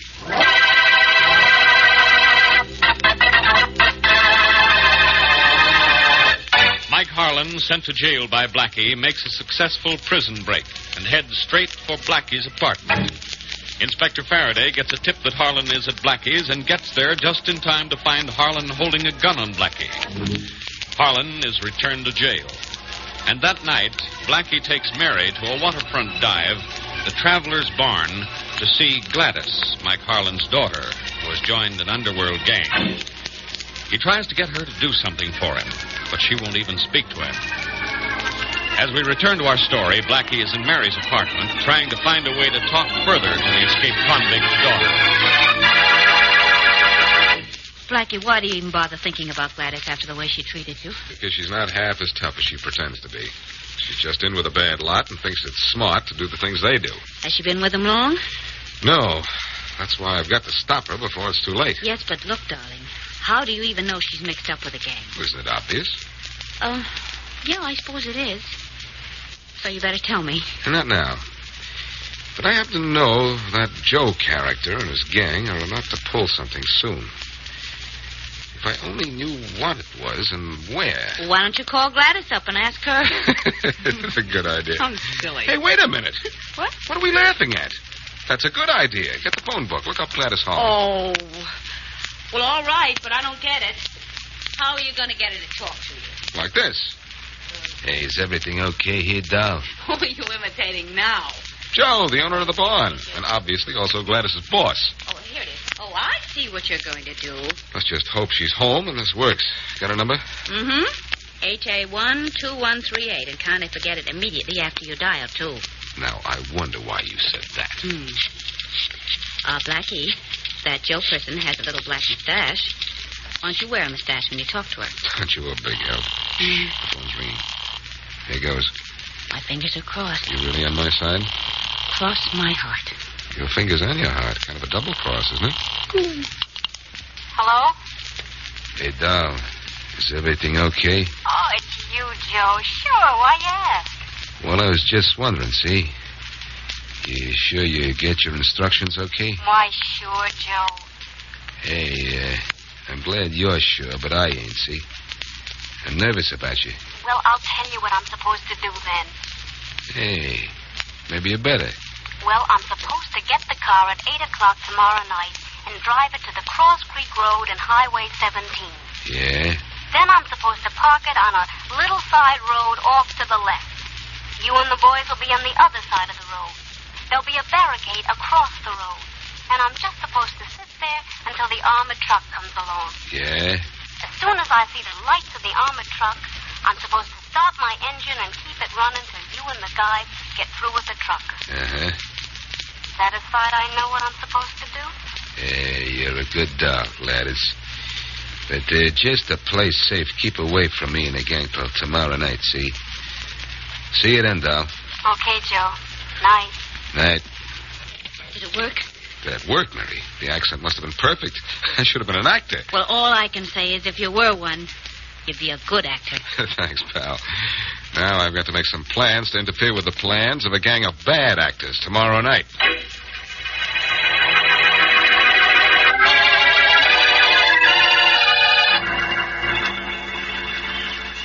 It's 8:30, Joe. What time's the armored truck supposed to come along? Right about now, Tony. Just keep your shirt on. It'll be along on schedule. The boys are spread out alongside the road. Glad I got here with the car, okay? It's parked over there in the trees. Yeah. Now, Gladys is a good doll. I'm glad she's in with us. You're taking an awful chance. Letting her in on a big hole like this on her first job, ain't you, Joe? Yeah, but we had to have somebody to get the car all set to drive. This job is taking all of the boys, so we need her, see? Oh, here's hoping she... Hey, look, Joe. Here comes the armored truck. Good. As soon as it rounds the curve in front of us, the driver will see the barricade. He'll have to slow down. Or maybe stop, huh? Yeah. Then we run up on it, toss the nitro under it, and boom, she's split open like a ripe watermelon. The truck's here, boss. The driver's seen the barricade. Slowing down. Okay, let's go. Throw the nitro under the truck, Tony. Toss it quick. There it goes. Atta boy, that'll do it. That did it. She's split wide open. Come on. All right. Grab the dough out of the back, you guys, and beat it to the car. Come on. Hurry it up. Okay, we got the dough, Joe. We got it. All right, come on, let's go over this way. That blast must have knocked off the guards. They ain't firing at us. Hurry it up, will you, over here? Our car's waiting. Okay, doll. Get set to step on it. Okay, I'm all set. Everything go all right, Joe? Perfect. You got nerve, kid. You ain't jittery or nothing. Yeah, it was a cinch, Gladys. Me and the gang got all the dough. All right, pile into you guys. Let's go. Okay, step on it, Gladys. Okay. Get back to town fast, doll. I can't wait to count this stuff. Sure, Joe. We did it, huh? Oh, it was a cinch. Sure was. Not to it. I did all right on my first job, Joe. You were great, doll. Great. Hey, Joe. Look at the road ahead of us. It's barricaded. The place is full of cops. 100 of them, Joe. What do we do? Drive right through the barricade? Turn back. We'll beat it the other way. Well, we can't, boss. Our barricade and that busted-up armored truck is blocking the road behind us. Yeah, you're right. Oh, Joe, what are we going to do? There ain't nothing we can do, doll. Slow down and stop. We're giving ourselves up. I want to live a little while longer, even if it is in jail.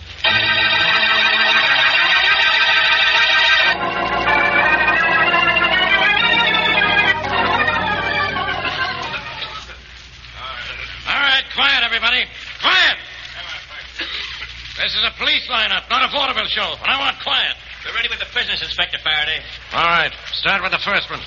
Joe Day, alias Joe Lane, alias Bugsy Peterson, alias Lane Peterson. 9 arrests, no convictions, wanted for robbery, murder. A guard in that armored truck was killed. All right, O'Day. What have you got to say for yourself? I ain't talking, Faraday. You will, later. Okay, step down, O'Day. Let's have the next one. Gladys Harlan, no aliases, no arrests, no convictions, wanted for robbery and murder. All right, Miss Harlan. What have you got to say for yourself? I don't have anything to say. You know you're going to face a murder charge for what you've done, don't you? I know it. But you can't prove it. What do you mean I can't prove it? You're guilty and you know it.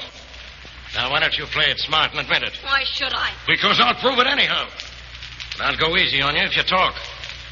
All right, I admit it. What do you admit? I admit everything. I drove the car for the gang, but I didn't know anyone was going to be killed. Honestly, I didn't. That doesn't make any difference. A guard in that armored truck was killed. And if you drove the car for this gang, you're just as guilty as if you killed that guard with your own hands. No, I didn't. I didn't. Okay, step down. Come here, Miss Harlan. I want you in my office. Rollins, bring her over here, will you? Sure, Inspector. Here she is. Thanks, Rollins. I'll take her in my office. You take over here. Sure, Inspector. All right, the rest. What are you going to do with me? Plenty. All right, go on. Get in there. What place is this? What happens to me now? Maybe a lot is going to happen to you, Miss Harlan. That depends mostly on you. What do you mean? You'll find out. Sit down. I said sit down. All right. That's better. Well, you're in sort of a jam, aren't you? Yes, I guess I am. What do you mean, you guess you are? I mean, I know I am. But I didn't know it was going to be like this at all. I thought it'd be smart to join Joe's gang. Mm-hmm. I thought it'd be clever. But I know it wasn't now. Oh, you do, huh? Yes, and I should have known it before. I should have learned a lesson from what happened to my father. That's right. Look at him. He's in jail. And why? Because he was smart and thought he could get away with it. Well, he didn't get away with it. And I didn't either. I know it now. But a little too late, huh? Yeah, a little too late, Inspector. I guess I've got worse coming to me than came to my father. Oh, if I could only go back 24 hours and know what I know now, I wouldn't be in this mess. No, you wouldn't. And as a matter of fact, Miss Holland, thanks to one man, you aren't in a mess. Oh, I'm not in a mess? What'd you ring that buzzer for? I'll answer that last question, Gladys. You rang for me. Blackie. Yes, Boston Blackie. You seem almost glad to see me. Oh, I am, Blackie, but I'm afraid it's too late. Oh, I don't think so, Gladys. You heard the inspector say you aren't in a mess. But I am. I was mixed up in that robbery, and a guard was killed. You weren't mixed up in anything, Gladys. And a guard wasn't killed. In fact, there were no guards in that armored truck. The driver set the wheel and jumped 50 yards before the barricade. They weren't? No, Miss Holland. And you and your pals didn't steal anything either. That armored truck was empty. Empty? Yes. What your pals stole was bags of slugs and a box filled with dirt. But how did It's all very simple, Gladys. After you told me all about your part in the holdup, I told you about my part in the... Yes, when I called and asked you to run through the instructions. You thought I was Joe when I said, "Hey, Dow, I want you to run through the instructions, see?" It was you? Yes. And after that, I went to the armored truck company, told them what was going to happen. And Faraday and I framed this whole thing together. Well, then Joe and the gang haven't been arrested either. Oh, yes, Miss Holland. They're under arrest. I've been looking for him and that gang for a long time for other things. They're going to jail. Where am I going? Out of here, Gladys. Straight out of here, if you know what I mean.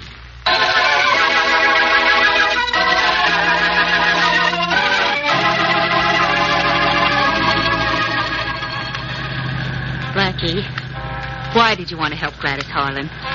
Well, Mary, remember when I told you that Faraday caught my calling her father in my apartment with a gun on me? Mm-hmm. Well, he wasn't pointing that gun at me to kill me, but so that when Faraday broke in, I wouldn't be accused of harboring an escaped convict. He wasn't going to kill you. Well, then what was he doing in your apartment? Well, he heard through the prison grapevine that his daughter was getting mixed up with a gang. Oh, and he wanted to keep her from joining him. Yes, he even had her come up to prison to see him, but she wouldn't listen to him. Gee, you'd think she would have, though, wouldn't you? The father was in jail because he was caught by the police. Yes, but she told him she was too smart to be caught. That's when he decided to come to see me. Oh, and I know why he didn't go to the police. Because all they do is send her to prison. Yes, and he didn't want that. So he broke jail and came to see me, hoping that I could do something with it. Well, that covers everything, I guess. And so does that lovely evening wrap you're wearing. Why, thank you, sir. You'll sure be an attraction tonight. Think so? Look what I'm wearing underneath. Good night. A checkered skirt and a striped sweater. Where do you think you're on your way to? To the Traveler's Barn, of course. Mary, we're going to the Carlton Plaza. And I said you'd be an attraction. Wow. At the Carlton Plaza in this outfit, Blackie, I won't be an attraction. I'll be a sensation.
Dr. Austin. I just won't believe it. I know my grandfather was murdered. But that's impossible, Linda. Your grandfather was in a hospital bed, attended by several doctors, I among them, when he died. Yes, I know that.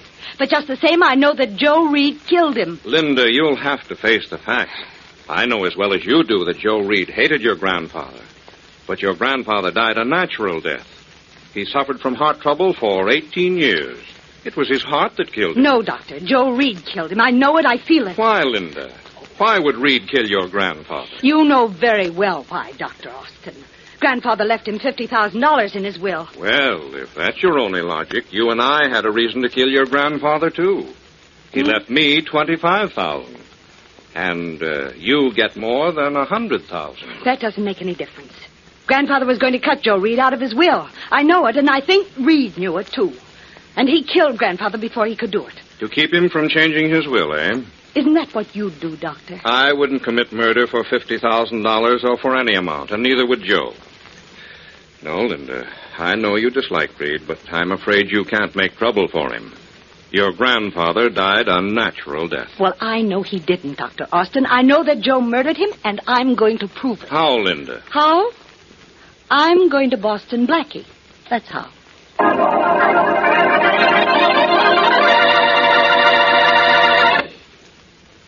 Now, on to Dick Calmer as Boston Blackie. Enemy to those who make him an enemy. Friend to those who have no friend.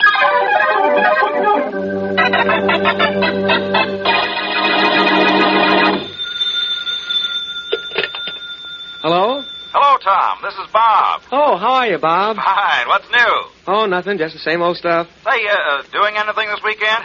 No, I don't think so. Oh, yes, Mrs. Van Grifton. Oh, no, not that. Yeah.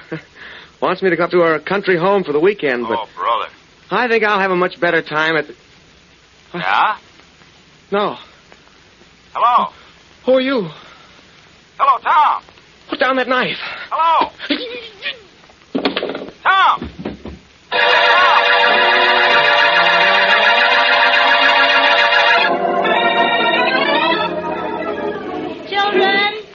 Children, don't go too far away from the door. And don't be late for supper. Dear, they never listen to me.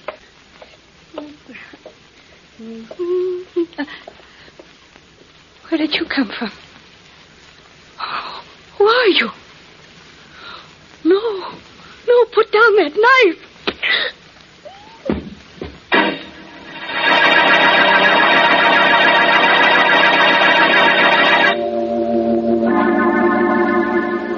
Here's the third one, Inspector Faraday. Lying right here on the dock where Patrolman Murphy found him. The third one in 5 hours. And all with a 10-cent store kitchen knife stuck in him. Rollins, we've got a madman on the loose. Yeah, killing for the fun of it. This has got me, no kidding. First Tom Marshall, one of the richest men in town. Then that housewife out in Green Meadows. And now this bum at the waterfront. And bum is about the only identification we have on this one, Inspector. Don't know who he is, huh? No identification. Now, take him to the morgue. Maybe we'll get identification from fingerprints, dental work, if any. But we gotta work fast and grab this killer, or we'll have another body lying around somewhere. Yeah, but how are we going to figure where this killer is going to strike next? He just picks out anybody, anywhere, and sticks a knife in it. I know, but there must be some way... Hey, who's this? You might know who it is. Blackie, what are you doing here? Looking for you. It looks as if my mission is accomplished. Hey, what do you got here? What does it look like? Stabbed, huh? No, strangled. The knife in his chest is just for effect. Beat it, will you? I got enough trouble. Since when is one body trouble for the great Inspector Faraday? One body isn't. But this happens to be the third one in the last 5 hours. What? Yeah, the third. And all killed in the same way. By the same type of instrument. A 10-cent store kitchen knife. All here at the waterfront, of course? No, one of the victims was Tom Marshall. The millionaire? Yeah. Killed in his home. The second was a woman, Mrs. Harriet Jones. She was killed this same way, on a street out in Green Meadows. And now this, huh? Yeah. This one we can't even identify. You've got a problem worse than mine. I'll say I have. And don't make it any better. Stay out of it. Stay out of it? Oh, Faraday, how can I? 3 absolutely unrelated people killed the same way in 3 different parts of town. Tell you what, let's do. And this is going to be good. I'll take this case and you take mine. I'm trying to prove murder in the case of an old man who died of heart trouble in the hospital. Look, will you quit bothering me with child's play? Child's play is awfully consistent with your mentality. Look, you get out of my sight and stay out. I've got a madman on the loose. I don't want you bothering me till I get him on the books.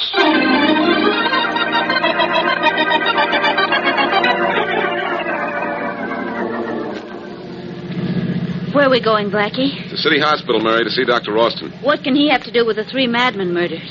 Nothing, Mary. Faraday won't let me work on that case with him, and he won't give me enough information so I can go to work on it myself. So? So I'm going to see what I can do for Linda Graham. Oh, Blackie, it's just nonsense to believe what she told you about her grandfather being killed. Oh, Mr. Graham died of heart trouble. I know, but she thinks a man named Joe Reed killed him. Now, how? He died in a hospital bed surrounded by doctors. I know that, too. But according to Miss Graham's story, Joe Reed was an old man Graham's secretary. Oh, I see, and all secretaries kill their bosses. Now, what sense does that make? None. Reed was afraid he was going to be cut out of old man Graham's will, so he wanted to kill him before he had a chance to change that will. You say that as if you believe it. No, Mary, I don't believe it. Not yet, anyhow. But Miss Graham came to me in good faith, and I promised her that I'd do what I can for her. So? So, you're going to do what you can for her? Which is?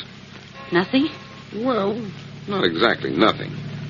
I'm going to talk to old man Graham's doctor and to everyone else involved, but I'm afraid what I'll end up with is nothing. Well, here's the hospital. Well, here goes nothing.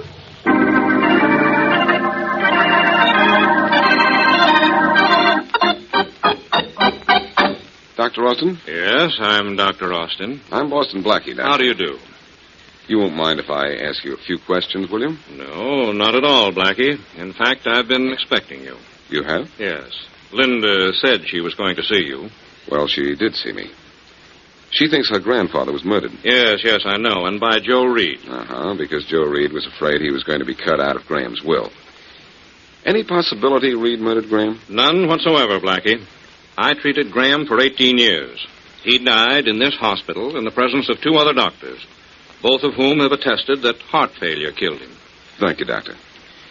It looks as if Graham's death was quite all right, and Miss Linda Graham was quite all wrong.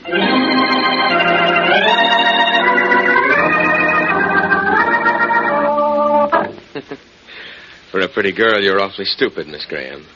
Or is there a lot of truth in the expression beautiful but dumb? I don't know how you have the nerve to talk to me, Mr. Reed. I didn't want to talk to you, Miss Graham. You wanted to talk to me. This is my apartment, you know. And why do you even have an apartment? Because my grandfather was too kind to fire you, even after you had robbed him. I robbed your grandfather? Then why wasn't I sent to jail?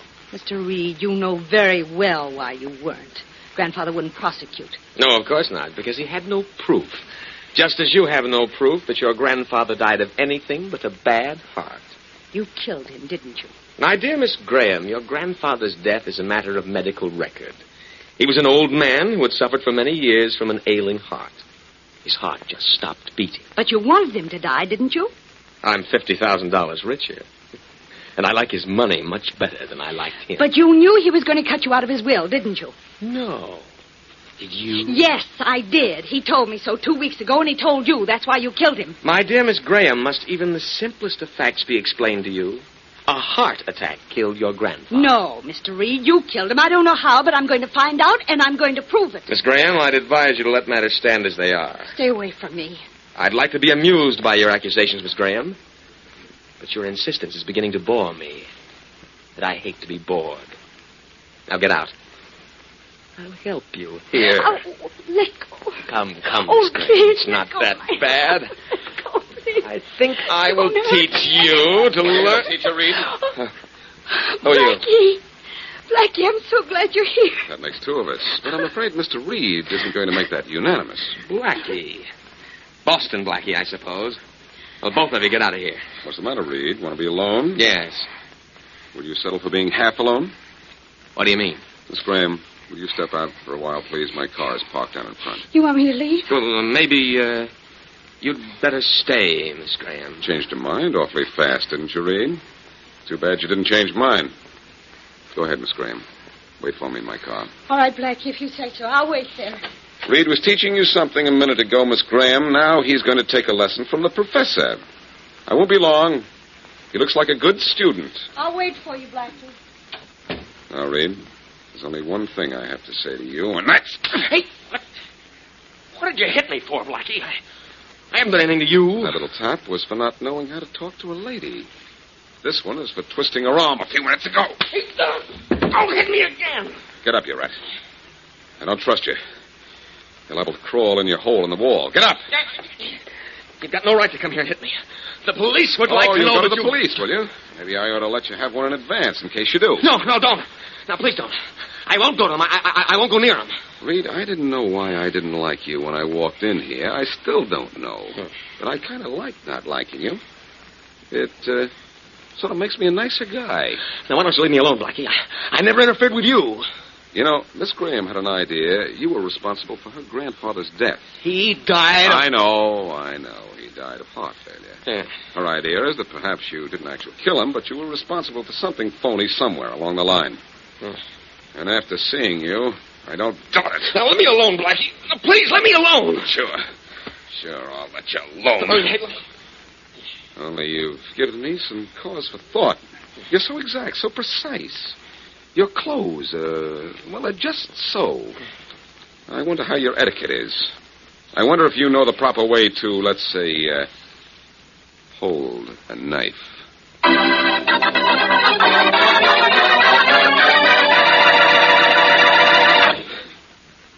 And now, back to Boston Blackie.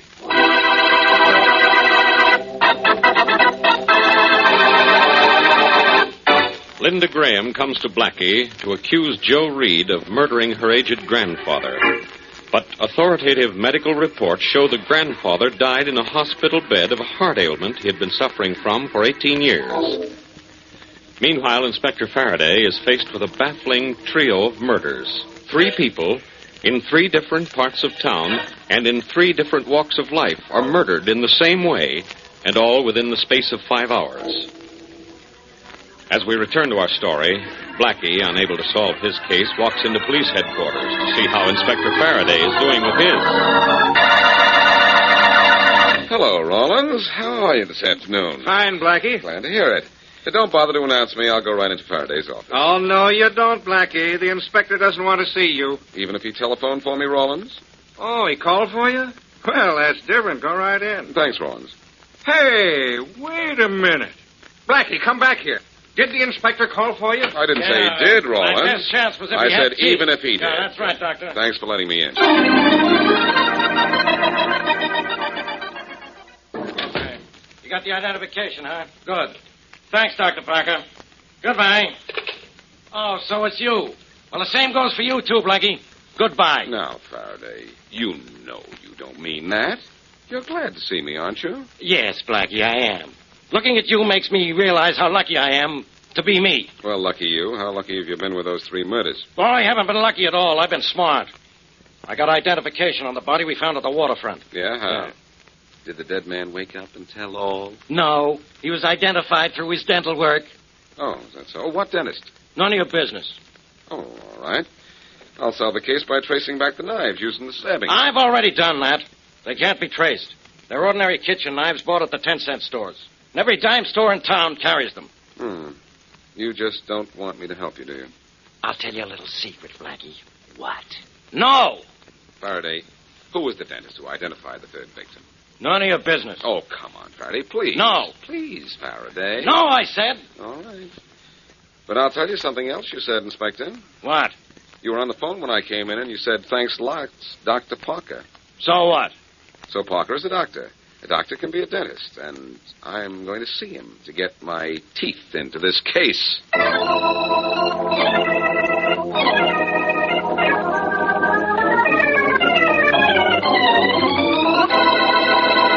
Yes, Blackie, I identified the dental work for Inspector Faraday. The dead man was Ernest Brown, a carpenter here in the building. I see. But, Well, do you know any reason why anyone would want to kill him, Dr. Parker? No, none at all. But I will tell you something. I was about to call the police when you came in. Mrs. Harriet Jones, the madman's 2nd victim, was also a patient of mine. What? Yes, Miss Wesley. Oh, I know that she lived out in Green Meadows, but I used to practice out there, and, well, she got in the habit of coming to me. Well, Now, don't tell us Tom Marshall was a patient of yours, too. If he was, I'm going to faint. Well, Tom Marshall wasn't a regular patient of mine. He was passing by one day, and he had a toothache, and saw my sign and stopped in for an emergency treatment. Ooh. One day? What one day? That might have some significance. Yes, I think it does, Blackie. That's what I was going to call the police about. It was a week ago last Friday. Well, why call the police about that? Because, Miss Wesley, a week ago last Friday, Ernest Brown and Harriet Jones were in my office, too. And all three of them were here at the same time. Well, I'd say that's interesting, but it's not. It's more than interesting. You think it has direct bearing on their being murdered by this madman? I don't know. But it's the first hint of a connection with the three of them. Dr. Parker, while they were here, was anyone else with them?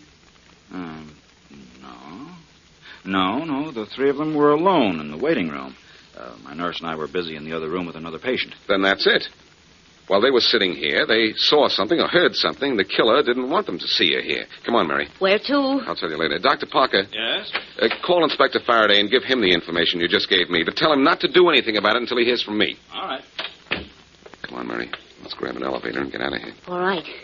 Blackie, are we really on the way? What are you looking at?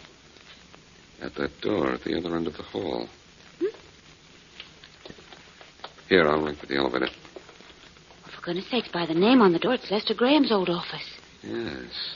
It's very interesting. Maybe our mad killer is Joe Reed, and the three patients in Parker's office heard him say he was going to kill... Oh, no. Why not? Oh, just one little fact, Mary. Graham wasn't murdered. Still, Graham's office, being so near the dentist's waiting room, would put Reed in possible contact with the three murder victims. Because he was Graham's secretary? Yeah, I suppose so. But why would all three of them be killed? What do they have in common? They weren't witnesses to a murder or anything like that. No, but what were they witnesses to? We'll find the answer to that, and you'll find out why they were killed. That's a great statement, Mary. Oh, I'm a great girl. My gosh, have the elevators in this building stopped running? Huh? Oh, what are you doing, daydreaming? No, day thinking. What can three different people from three different parts of the city have in common? Mm-hmm. But let's stay with that witness angle. What could they have seen? Mary, I've got it. If there was another will cutting Reed out of Graham's first will, I've got it. Got what? Mary, it takes three witnesses to make a will absolutely uncontestable. The three people in Parker's waiting room could have been witnesses to Graham's second will, if there was such a thing. He could have been looking for witnesses and walked in there. That's right, Blackie. And Reed knew about the will, stole it, destroyed it, and then killed the three witnesses. That is, of course, providing a second will existed. Well, how can you find out? As you say, it's probably been destroyed. I think I know how, Mary. Come on. We've got to get to a telephone.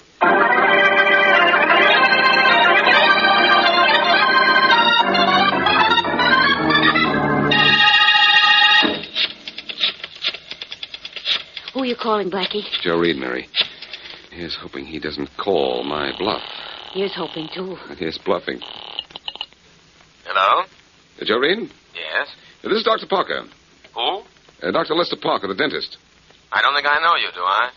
No, we've never met, but I think we should meet, and soon. Why? I know something I think you should know. What's that? I know why those three people were knifed to death yesterday afternoon. Oh, really? Well, what about it? I think maybe we'd better have a little talk. About what? About why those three people were killed. Look, I don't know what you're talking about. But I do. It's old man Graham's will. The three murdered people were witnesses to it. But I was, too, in a way. I just didn't have time to sign my name to it. So? So I saw what was in the will, accidentally, of course. It seems you were cut off without a cent. Now, isn't that interesting? It is to me. It didn't mean anything to me then, but it does now. See me in my office at 10 o'clock tonight, and I'll tell you how much.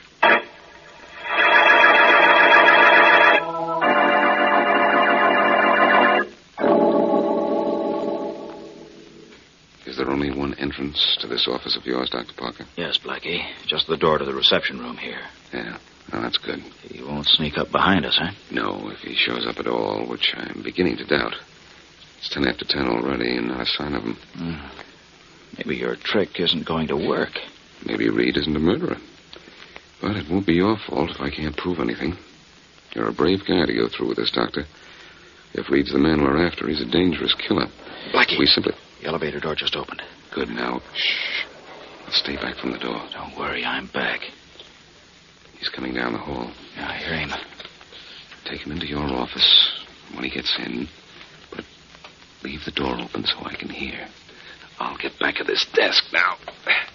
He's just outside the door now. Good luck. Thanks.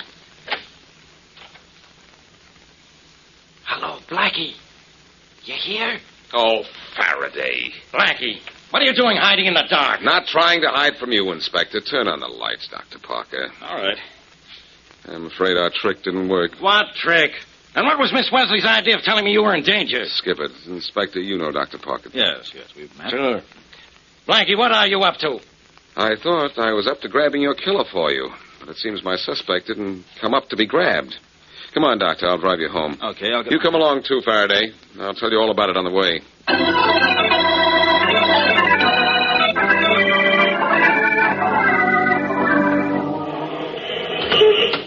Well, thanks for the lift home, Blackie. It's all right, Doctor. Glad to do it. Thanks for helping me try to catch Reed. Well, looks as if he was either not gullible or too smart for us, though. It doesn't take much to be too smart for Blackie. Now, Faraday, is that nice? No, just true, that's all. Good night, Inspector. Good night. Night, Blackie. Night, Parker.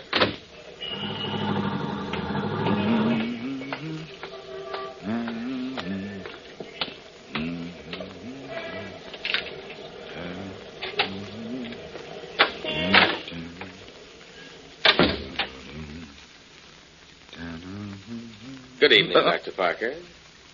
Who are you? You ought to know, Dr. Parker.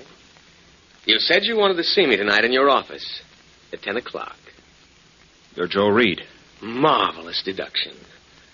Sorry I couldn't keep my appointment with you at your office, but it seemed so unwise. I don't like traps. Traps? Do I look like a fool, Dr. Parker? Oh, I see. You were afraid the police might be waiting in my office with me, eh? Yes. Do I look like a fool, Mr. Reed? Look, I can make a great deal of money keeping the police away from you. You can? Yes, as much as you can afford to pay. What makes you think so? What I know about you, old man Graham's second will, and the 3 people killed by what the police think is a madman. You think I killed them? I know you did. But I think we can come to an understanding if... What are you talking about? About keeping my mouth shut if you keep your wallet open. How do I know you haven't already gone to the police? I wouldn't be talking money if I had. Yeah? Oh, believe me, you're quite safe, so far. No one else knows about Graham's second will, the one you probably destroyed. No one but me. Nobody knows, huh? Only the 2 of us. I'd be a lot safer if there were only one of us, wouldn't I? Now, look here, you look here, and you'll see a gun in my hand, a nice, well-loaded gun. Too bad you kept this to yourself, Doctor, because that gives me a reason for killing you. You don't care how many people you kill, do you? No, one more or less won't make any difference. It's worth a lot to me. Yes, $50,000. Yeah, and I had a lot of time and effort. I had to wait till old man Graham died a natural death before I started. But when you're out of the way, I'll be safe. The second will's destroyed, the witnesses are dead, and soon you will be, too. You wouldn't be so smug if you just looked behind you, Reed. Think I'd fall for that one? You're crazy. Glad you didn't, Reed. Well, I hope he's got a hard head. Nice work, Blackie. Nice work yourself, Parker. You couldn't have talked to Reed any better if we'd rehearsed for 10 hours. Well, Parker? Yes? Did Reed outsmart me as much as you thought? No, I guess he didn't, Blackie. When he didn't show up at your office, I guessed he'd be smart enough to come here to your home. So we ducked back in here through a window. Yep. I guess you could say we came through, huh? It's funny how I knew Joe was guilty, Faraday. He irritated me. Every time I saw Reed, I saw red.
Yeah? Boston, calling Inspector Faraday. I'm Inspector Faraday. One moment, please. Here's your party. Go ahead, Boston. Hello, Faraday. This is Blackie. Blackie, what are you doing out of town? You don't know? I can guess. You talked me into holding John Barnes in the Bradley killing for me to make an arrest. Then you beat it out of town because you knew I didn't have enough evidence to hold him. My, you're ungrateful, Inspector. I found out Barnes had a motive to kill Bradley, didn't I? Yeah? I proved Barnes had an opportunity to kill Bradley, didn't I? Yeah. I also found a witness who did a pretty good job of placing Barnes at the scene of Bradley's death, too, didn't I? Yes, but you didn't clinch the case against him. Didn't I? No. What I need is proof that Bradley was killed with Barnes's gun. I don't have Barnes's gun. Well, you do now, Faraday, because everything that's mine is yours, pal. You've got the murder gun? How'd you get it, Blackie? Where? Here in Boston. But do you really want to know how I had to be sort of a bad boy to get it? Forget I asked. It's forgotten. In a few hours, Faraday, you'll have the murder gun in your own little hands, and then you can give it to Barnes right in his neck. Blackie, be careful, will you? Why? Barnes's pals aren't the friendly type. They not only want to get that gun, they're going to want to get you.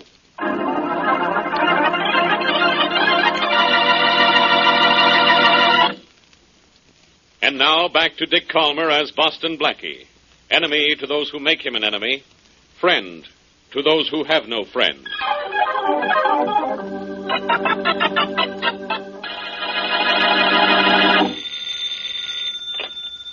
Yeah? New York, calling Mr. Gus Johnson. I'll take it. Thank you. Go ahead, New York. Here's your party. Gus, Yeah. this is Johnny Barnes. Oh, yeah. Just checking. You went to Boston to get rid of that gun of mine. Did you do it? Yeah, I got rid of it. The hard way. It was stolen about an hour ago. I was going to call you. Stolen? Who stole it? Guess who? Boston Blackie. Yeah. I figured on trouble from him when I heard he followed me here to Boston. By the time I got back to the hotel, he'd already swiped the gun. Where's Blackie now? At his hotel. I got Joe trailing him. That was his last report. Well, get up there and get back that gun. I can't, Johnny. It's too late. Look, you want me to go to the chair? Of course not. Well, I will if you don't find that gun.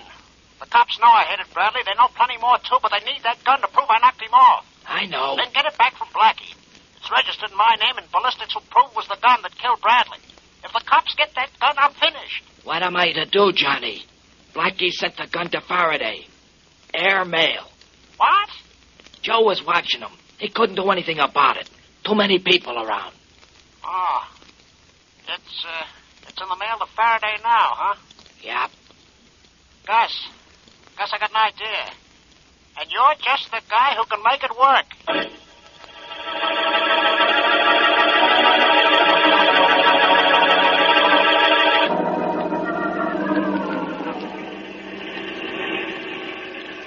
Say, Miss Wesley, what time did that wire say Blackie's plane was getting in? 3 o'clock, Shorty. Gee, 3 o'clock, huh? Gosh, we're a little late getting there, ain't we? Yes, a little. I wish we'd started earlier. I'd like to have seen his plane come in. Yeah, me too. But not because I think planes is pretty. Oh? Well, then why, Shorty? Well, didn't Blackie's telegram say he got the gun Johnny Barnes used to kill that Bradley guy? Oh, no. He told me that on the phone. Well, Blackie's gonna need protection from the minute he gets off that plane. I know a couple of the Barnes mob, and they ain't forgiving characters. But they're gonna be awful sore at Blackie when Barnes gets sent to the chair. Yes, I'm afraid you're right. And when Inspector Faraday gets Barnes' gun, Barnes is as good as convicted, isn't he? Yeah. Oh, here's the airport. Yeah. Where do we park? Well, let's see. Why don't you drive right up to the administration building? We're late, and Blackie's probably waiting for us inside. Okay. Hey, how about here? That's fine. Want to come in with me? Yeah, sure. I'll get out on your side. All right. I think we can go in that door there. Okay. Hey, wait. I'll open the door for you. Thank you. at gate 6. All aboard. Big joint this is. Yes, it is, isn't it?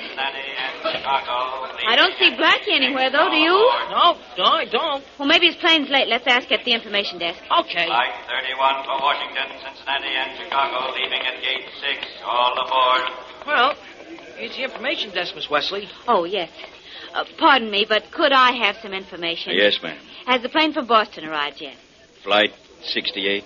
Oh, excuse me. Yes, of course. Flight 68. No, ma'am. Flight 68 is late, but we expect it soon. Gate 3.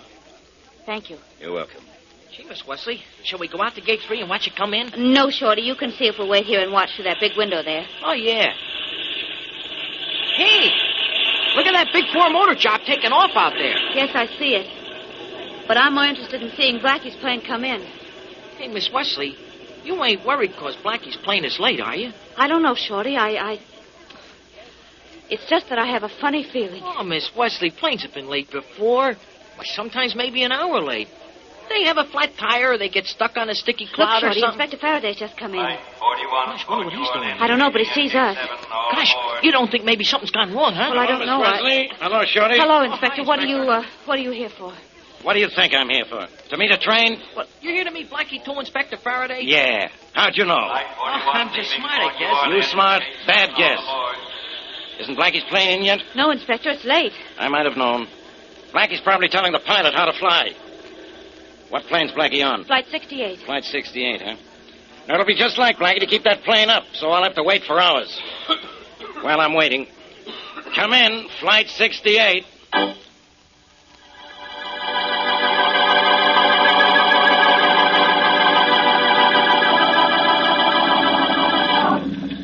Tom, any word from Flight 68? Not a peep for the last 5 hours, Harry. Not a peep, huh? Doesn't seem possible. 4 hours overdue on a flight of an hour and 10 minutes. Have you kept checking? Every 5 minutes. Well, try again, Tom. Okay. New York calling Cross Nation Airways, Flight 68. New York calling Cross Nation Airways, Flight 68. Flight 68, come in. Flight 68, come in. Come in. Hold it, Tom. Anything? Nothing. Well, when did you last hear? 10 minutes out of Boston. Pilot radioed an okay. Said he was on the beam. And not a word since? Not a word. Well, we got a lost plane then, Tom. He's out of gas and down somewhere by now. But keep trying to make contact. We may... Any word from Flight 68 yet? Say, nobody's allowed in the control tower, and that means you, too. I'm Inspector Faraday, police. Oh, sorry, Inspector. Skip it. Any word from Flight 68? No, she's 4 hours overdue, and that means she's down somewhere out of gas. Or maybe worse. Yeah, I think so, too, except we haven't had a report of any crash. You mean the plane's just disappeared? So far it has. Look, let me see that passenger list. There's something crazy about this. Yeah, the passenger list is the craziest thing about the whole flight, Inspector. What do you mean? Well, Flight 68 is a 21-passenger ship. 20 reservations were canceled at the last minute. Huh? That's right. So the plane left Boston with only one passenger. One passenger? Who? A man by the name of Boston Blackie.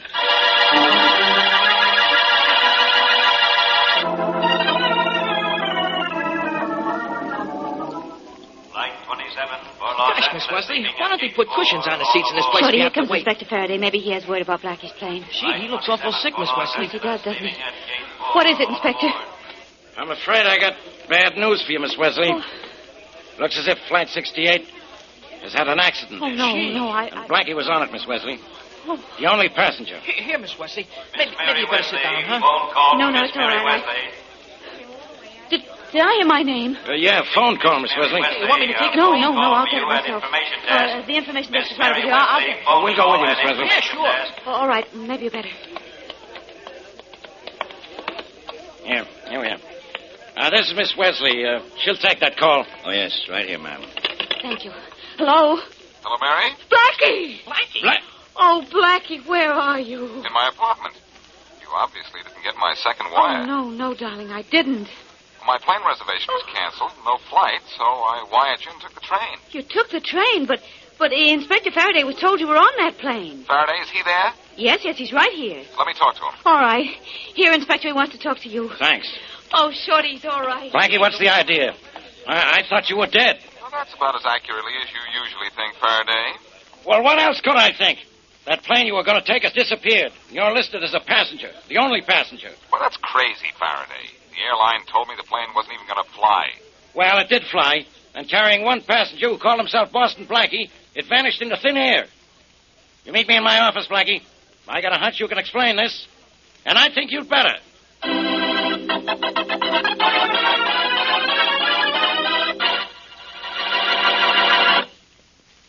And now, back to Boston Blackie.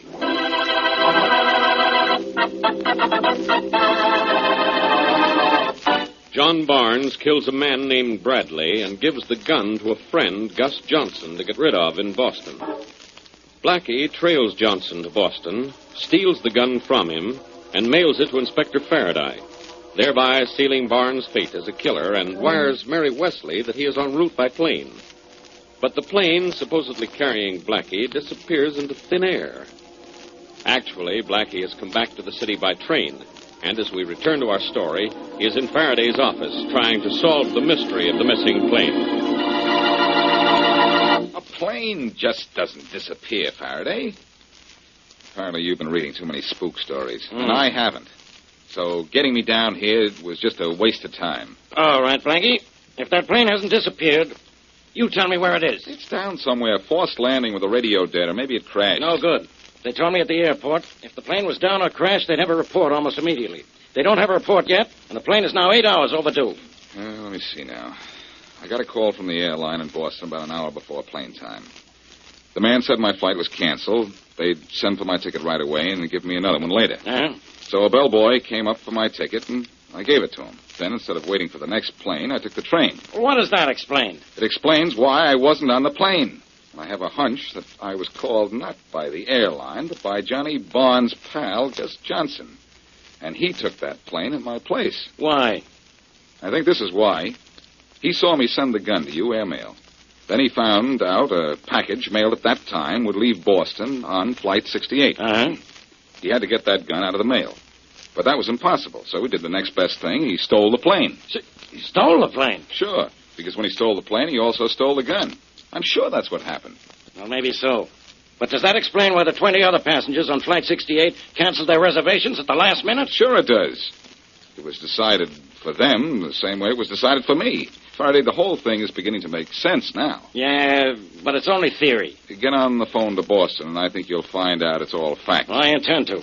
But I'm not as interested in that missing plane as I am in that missing gun. How can I convict Bonds without it? You can't, Faraday. You know it, I know it, and Bonds knows it. Well, that makes 3 of us all in agreement. Aren't we clever? I don't know. I'm going to see Bonds now and find out if he's as clever as he thinks he is.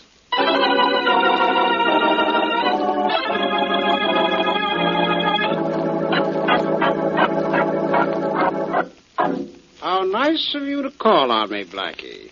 You've come to console me in my trouble, of course. Oh, I don't think you need consolation from me, Bonds.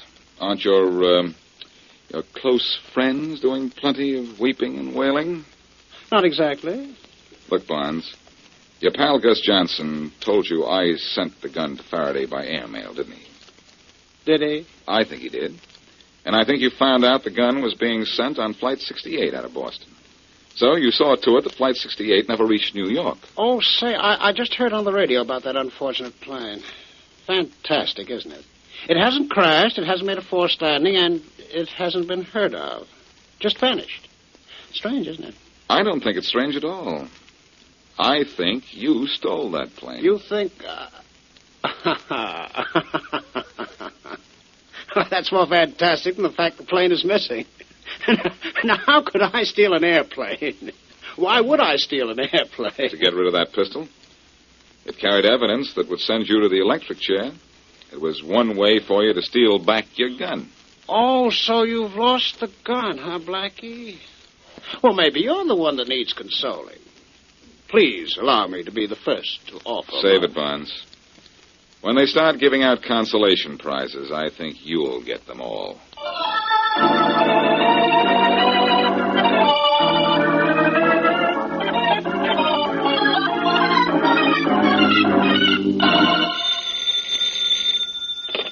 Hello?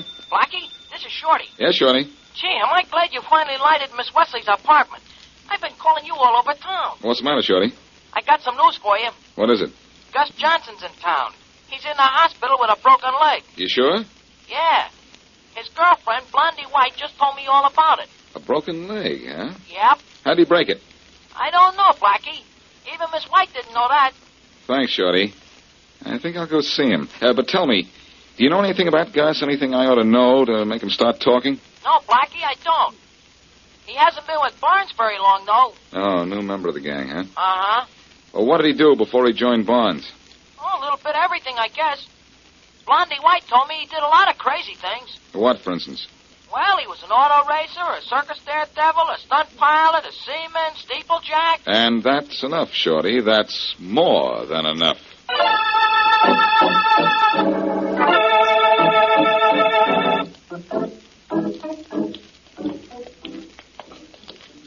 You don't mind coming to the hospital with me, do you, Mary? Are you kidding, Blackie? I'm a nurse, remember? But I'm not a patient. Don't forget that. Oh, nurse. Yes? I mean the nurse behind that desk. You. Oh, nurse. Yes? We'd like to see Gus Johnson. Visitors allowed? Oh, yes, and Mr. Johnson is resting quite comfortably. He hasn't had a visitor since 3 o'clock. It's 4 now. I suppose you can go right in. Thanks. Which room is he in? Oh, that one right there, 711. Thank you. Come on, Mary. I'm right with you. Here's Johnson's room. Yes, 711. Sure is a lucky number. Too bad he didn't have it before his leg was broken. Yeah. Well, what's the matter? Doesn't he answer? No, Darling, maybe he's asleep. he might be. But it'll be all right if we go in, or the nurse wouldn't have said so. Come on. Oh, yes, he's sleeping all right. See him just like a baby. That baby has a record of 11 arrests and 3 convictions. Oh. Well, let's wake him up. Hey, Johnson. Mr. Johnson? Mr. Johnson. Johnson, wait.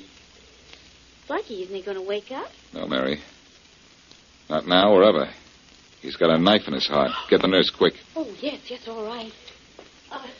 Nurse. Nurse.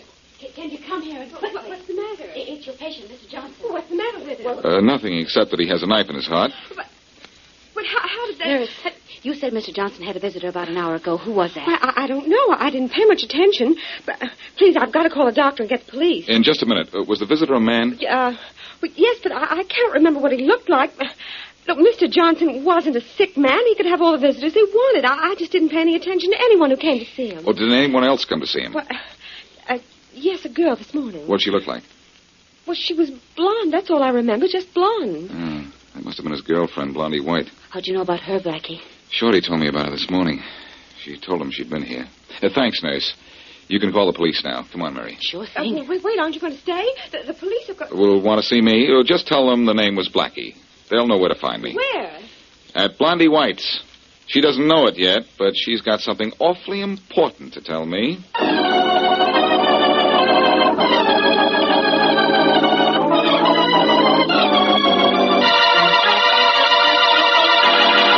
I hope you don't mind my coming to see you so soon after Gus's death, Miss White. No, Blackie. Why should I mind? Well, maybe you'll have reason to when you find out why I'm here. I didn't kill Gus, if that's what you're leading up to. No, I don't think you did. But I think you know who did. I don't know a thing. Now, look. You saw Gus this morning. He probably told you a lot of things, maybe even who was coming to see him later in the day. You look, Blackie. Gus is dead, and that's trouble enough for me for one day. I'm not going to shoot my mouth off and get a dose of the same thing Gus got. But you do know who came to see Gus this afternoon. I said I wasn't talking. You don't have to be afraid of me, Miss White. I'm not scared of you. You didn't kill Gus. You're afraid of the man who did. Look, when you know something that isn't healthy to talk about, you don't talk about it. I understand that.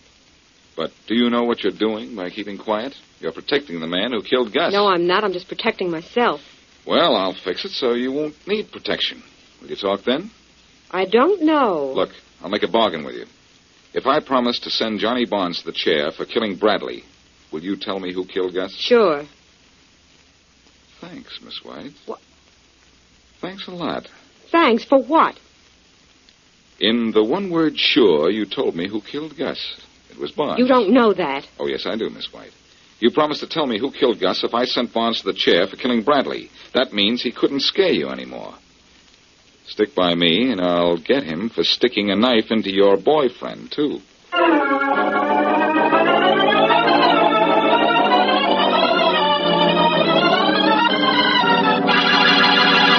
Look, Barnes, you're in a police station, not a laugh movie.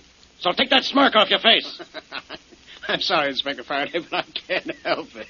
You and Blackie are both wasting your time keeping me here. Let us worry about that, Barnes. Well, sure, Blackie. I'm not worried about anything. I've just been too smart for you. Yeah, you've been smart, Barnes, but not smart enough. I know exactly what happened to that missing plane now, and why it had only one passenger on it. Now, aren't you clever, Inspector? No, I'm not clever. Just thorough. You know how Barnes got rid of the other passengers on the missing plane, Faraday? Sure I do. It was just as you said, Frankie. He had his pal Gus Johnson go to the airlines, dressed as a policeman, and get a passenger list.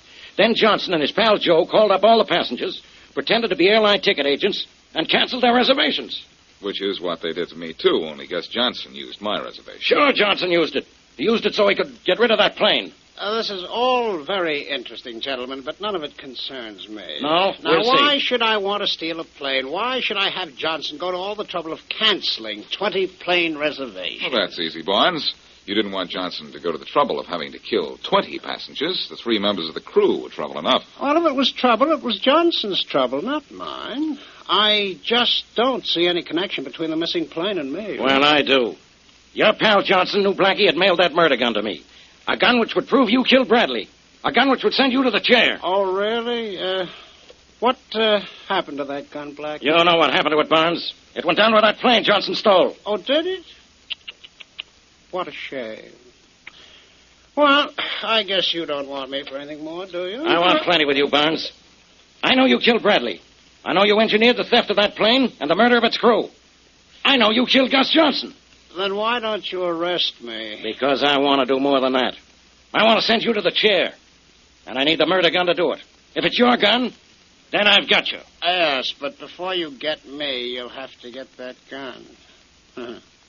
Gentlemen, I think I'll be going. Just a minute, Barnes.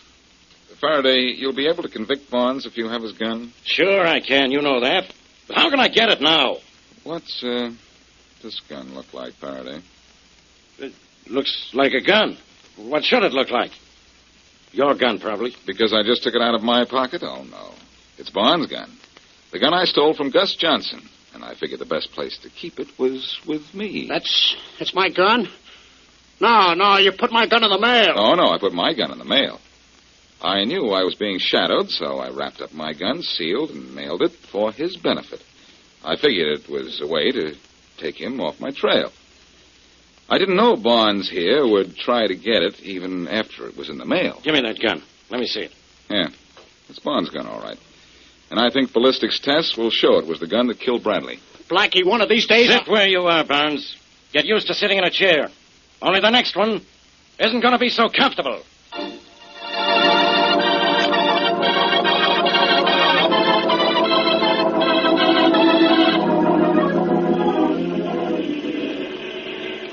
Where are we driving, Blackie? Out in the country to see Blondie White. You mind? No, I should say not. She helped you solve a murder case. She did more than help me, Mary. She was all the proof I needed that Barnes killed Gus Johnson. She kept a promise to tell me who killed Gus as soon as I proved Barnes killed Bradley. How did she know Barnes killed Gus? Well, Gus told her Barnes was coming to see him at 3 o'clock. A medical examination showed Gus was killed at about that time, and he hadn't had any other afternoon visitors besides us. Oh, I know why Gus was killed. Because he knew too much. He not only knew too much, Mary, he did it all himself. Now, wait a minute. You mean he actually stole that plane? Yes, he took my place on the plane. Then when the ship was in the air, he killed the hostess. Then he went to the cockpit and killed the pilot and co-pilot. And bailed out before the ship crashed? Oh, that was how he broke his leg, huh? Golly, what a chance he took. No, he didn't take any chance at all, Mary. I found out from Shorty, Gus had once been a stunt flyer. After he killed the crew, he took over the plane himself. And landed. I see. No, you're wrong again. He headed it out toward the ocean. Just inside of the coast, he set the plane on automatic pilot, and then he bailed out. For goodness sake. And now that plane is somewhere at the bottom of the ocean. Yes, Mary. And even though something very clever went on up in the air, we figured it, because we kept our feet on the ground.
tell you why we're meeting here. Why?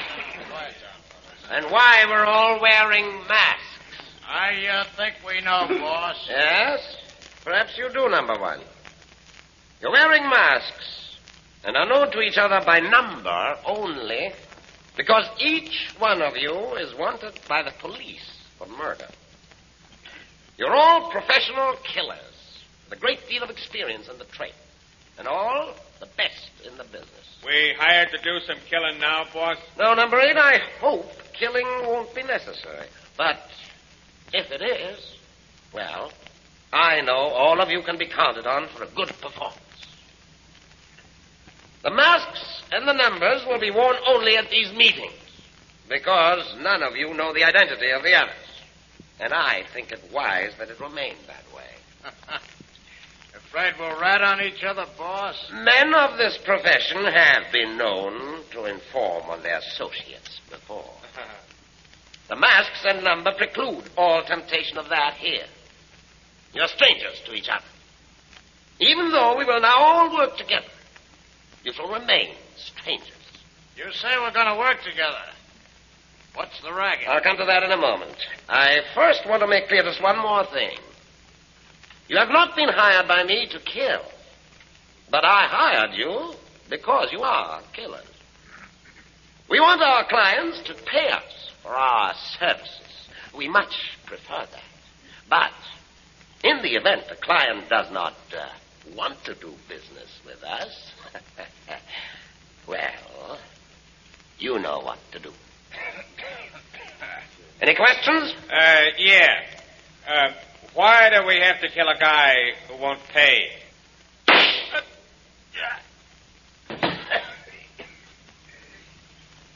Are there any other questions?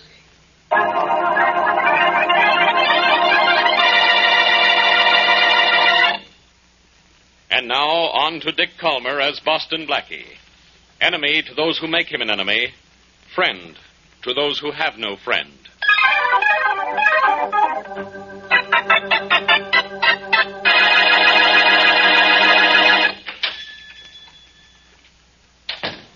Good morning. Hi. You Ernie Howard? Yes? Nice little candy shop you got here. I like it. That's good. Guess you'd like it to stay nice, wouldn't you? Why, yes, Stay nice? What do you mean? Look, I want $5,000 from you, or this candy shop ain't gonna be so sweet. I don't understand. $5,000. Understand that? Yes? I want it. Understand that? Yes, but why do I have to... Oh, I think I understand everything now. Get out. Get out or I'll call the police. Oh, now what good would that do you? I haven't done anything. Yet. But I am going to do something if I don't have that $5,000 by this time tomorrow morning. You can't threaten me. This has nothing to do with you, pal. It's your wife. We'll kill her. My wife? Yeah. Not you. Your wife. Nice little twist, isn't it, huh? Let me tell you something. In case you figure on having the cops here when I come to see you tomorrow. Sure, the cops will get me, but that won't save your wife. Why not? Because there's 6 other guys in this with me. 6 other guys who'll go after your wife if anything happens to me, see? And don't think the cops will make me rat on them, because I can't. See, I don't even know who these other guys are or what they look like. You're lying. You have a cop here tomorrow morning when I come back to see you, and you'll find out. So, Mac, unless you're tired of your wife, don't go to the cops. Go to the bank.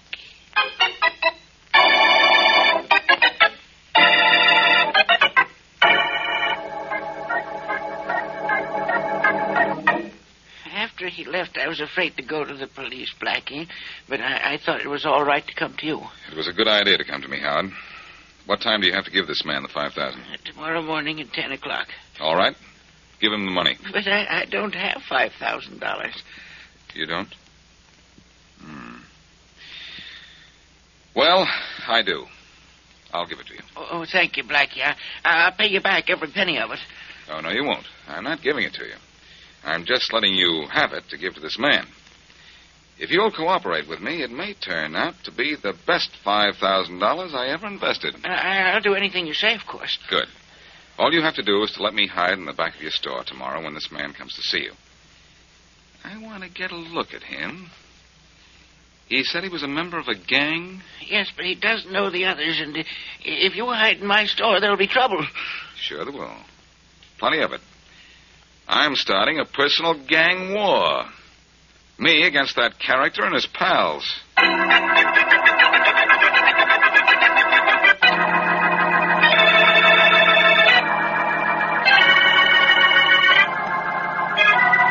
Inspector Faraday, I'm Mrs. Ernie Howard. Sit down, Mrs. Howard. Oh, thank you. Now, what can I do for you? You can do a lot, Inspector. This morning, a man came to my husband's candy shop and ordered him to pay him $5,000 or I would be killed. What? Yes, Inspector. That's exactly what the man said. My husband doesn't know it, but I was in the back of the store at the time, and I heard everything. Well, I'm glad you did hear everything, Mrs. Howard. This guy probably told your husband not to go to the police, and so he's not coming to us, is he? No, he isn't. And I don't know where he's going to get the $5,000. We don't have that much. You don't need that much, Mrs. Howard. In fact, you don't need a cent. All you need is protection, and you've come to the right place for it. I'll see that you're safe and comfortable when I go to your husband's store tomorrow morning to make somebody else mighty uneasy.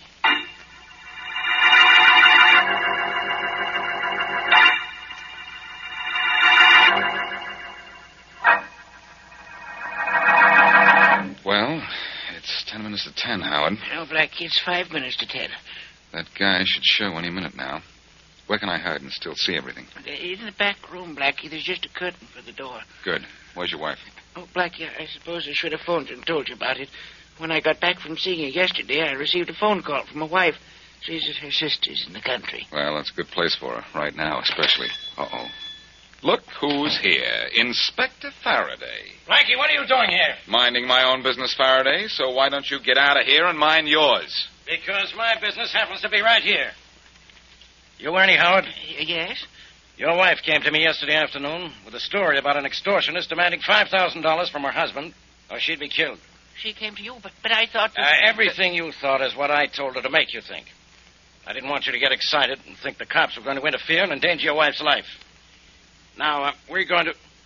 Say, it's 10 o'clock now. Yes, and you'd better get out of here, Faraday. Don't give me orders, Blackie. It's 10 o'clock, and you're here. Why? Why? Because I have to... Wait a minute.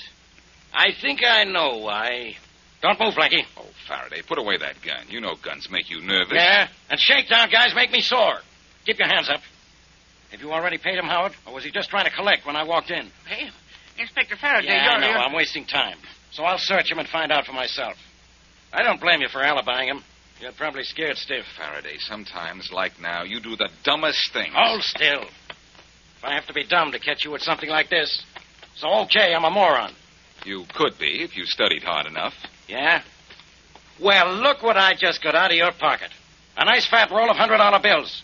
And just about fat enough to be $5,000. And that head of yours is just about fat enough to keep me from getting any sense into it, isn't it? Listen, Faraday, there isn't time to explain. It's 2 minutes after 10, and that shakedown guy is going to be here any minute. He's already here, Blackie. He's you. And he's leaving right now. Oh, with me. Please, Inspector Faraday, Don't worry about your wife, Howard. She's safe. And once this guy's in jail, she'll stay safe. Come on, Blackie. All right. Now, let me get my briefcase off this counter. Since when did you carry a briefcase? I don't. It belongs to Howard here. But right now, it belongs on your hand. Hey, cut that gun out of it. Like that. Sorry. Got to shut you up, Faraday. With my best pocket handkerchief. Hold me. Hold that cord on the counter, Howard. Quick, while I hold him. Blackie, but you shouldn't do this. It'll mean trouble. Yeah. I know it. But as much trouble as if your friend walked in here and found a policeman. Here, he's tied up. Help me take him into the back room. Quick. All right, I'll take his feet. Good. Now let's carry him back behind the curtain. Quick. All right. Easy there. Now, where do you want him? On the floor here. All right. There. Good. Now, get out there in front. Your friend will be here any minute. I'll wait in here. All right, but I just hope he doesn't. Hey, wait a minute. You forgot something. What is it? Oh, nothing important. Just the $5,000. Here, I just got it out of Faraday's pocket. Give it all to the man. After I do that, what then? My friend Mary Wesley is waiting outside in my car. After your friend leaves, I'm going to follow him. Oh, I see. And then... All right. Oh, it's you. Yeah. Good morning. How's everything? Fine. Yeah, fine, huh? Well, that's great. Got the money you owe me? Yes, here it is. Oh, good. I'll count it if you don't mind. No, I don't mind. 1,000, 2, 3, 5, 7, 9, 2,000, 5, 6, 7, 8, 9, 3, 1, 2, 3, 4, 6, 8, 4,000. 1, 2, 3, 4, 5, 7, 8, 9, 5,000. Correct. Thank you. You're a smart guy to pay your debts. See you around. Yes, I'm afraid so. Blackie, he's gone. Yes, I got a good look at him, too. I'll see you later, Howard. Hurry, Blackie, he's getting into a car. And so am I in a minute.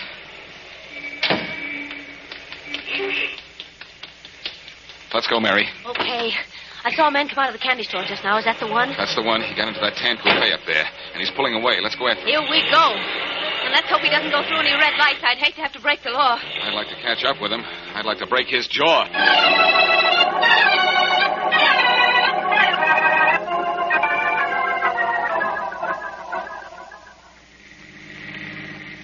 He isn't driving terribly fast, Blackie. Nobody realizes he's being followed. He brought us out into the country to try to shake us. Uh-oh, he's speeding up. Well, we can do the same. Careful, Mary. This road has a lot of nasty turns. Yeah, I know, but I can go as fast as our friend in front of us. Sure. We don't want to lose him. I've got to make him talk about that gang of his. I'd rather lose him than our lives. Hey, he's coming to that bridge, and he's not going to make the turn. Mary, slow down. I will. Oh, good heavens. It's on the bridge. Too late. Stop the car, Mary. All right. Come on. Let's go after him. I'm right behind you. Come on. Whoo! What a smash-up. You can hardly tell that's a car. And our friend is inside there, too. Oh, look, Blackie, what's in the road here? It's a hotel key. I'll take that. Only it probably means nothing. I can just get this door open. There. Whew. Good thing you're a nurse, Mary. This fellow needs... A nurse? No, an undertaker, Mary. He's dead. And so are we. He was our only clue to the extortion gang.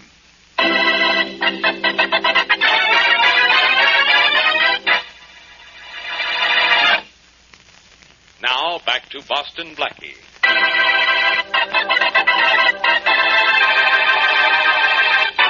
A gang of extortionists has demanded $5,000 from Ernie Howard, operator of a candy store. The gang threatens to kill Howard's wife unless he pays or if he goes to the police. So Howard goes to Blackie, who gives him the money. After a brief altercation with Faraday in Howard's store, Blackie waits until the money is paid and then follows the extortionist in his car.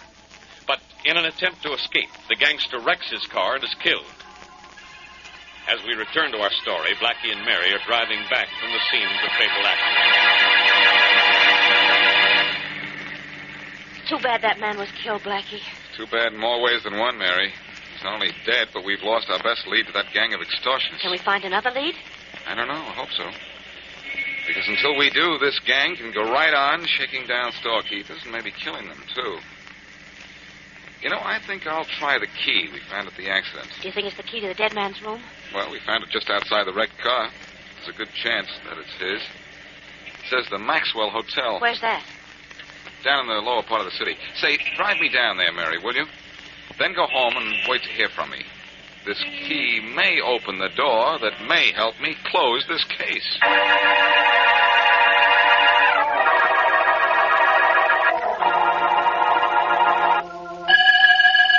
Mary, this is Blackie. Oh, hello, Blackie. Find anything in that hotel room? Plenty, Mary, plenty. In fact, I'm still here. Why? Waiting for a phone call. Oh, darling, why a phone call? To what I found here. What have you found? First of all, a mask and a number. A mask? Yeah. In fact, it's a hood. Covers the whole face except for 2 small holes for the eyes. Well, what do you suppose that's for? I don't know exactly. But Howard told me that none of the extortion gang knew each other. It could be they wear masks to their meetings. Oh, I see. Well, you mentioned the number. At the meeting, they're known only by number? Yes. And our dead friend was number 1. Oh. Well, what are you going to do? Well, number 1 made a collection today, $5,000. Unless he's the boss will either come here or phone here and arrange to get the money. So I'm going to wait here for that call. Well, all right, Blackie, but be careful, darling. Sure I will. Oh, but look, do me a favor right away, will you? Sure. Phone Faraday and tell him about the accident out in the country. What if he's already found out about it? Well, if he has, tell him not to release the name of the dead man until I say so. Blackie, what are you up to? Oh, nothing serious, Mary. Just an impersonation in case the boss calls. And I don't think even I could give a very good impersonation of a man the boss knows is dead. Oh, I get it. And the boss will have no way of knowing number 1 is dead if the inspector doesn't release his name. My, but you're smart. I heard enough of his voice to imitate it. I hope. Well, call Faraday right away, will you? Oh, sure, right away. And then where can I reach you later? Right here. Room 928, the Maxwell. Bye. Bye.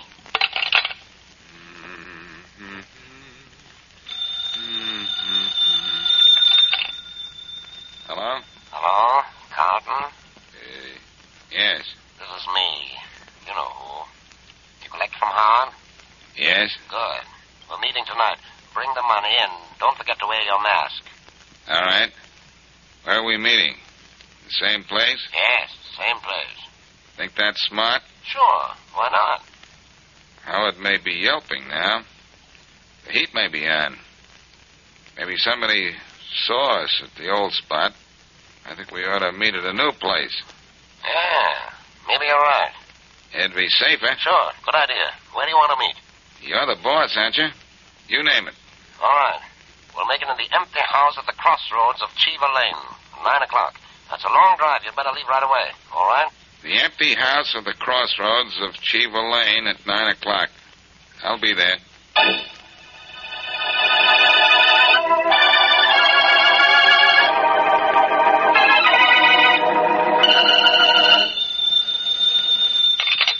Faraday speaking. Inspector Faraday, this is Mary Wesley. You've got a nerve calling me, Miss Wesley, when your pal Blackie practically kidnapped me today. Inspector, if he did, it was for your own good. And also, if you don't want Blackie killed, you have to do something for me. I sure don't want Blackie killed. I want the pleasure of killing him myself. Listen, Inspector Faraday. There was an auto accident on the Glenmore Road about 11 o'clock this morning. A man was killed. So what? So when you get the report, don't release the name of the dead man. Or Blackie will be one, too. What are you talking about? The dead man is a member of an extortion gang. And Blackie is trying to take his place so he can catch the head man. Now, if the leader knows that his man is dead, Blackie will be in trouble. You tell Blackie to let the police handle things like this. Too late, Inspector. Blackie may already have contacted the boss. Oh, all right. I have to spend all my time getting that guy out of jams. I won't release the name, Miss Wesley. Oh, thank you. Goodbye. Goodbye. Rollins! Rollins, come in here. Yes, Inspector? Rollins, phone the accident bureau. Tell them not to release the name of the man killed in that wreck on the Glenmore Road. Huh? The accident bureau called here over an hour ago, Inspector, and we released the name to the papers right away. What? Well, that's what we always do, Inspector. I know, but we don't always have Boston Blackie to worry about. Get Mary Wesley on the phone, quick, and get me a squad car right away.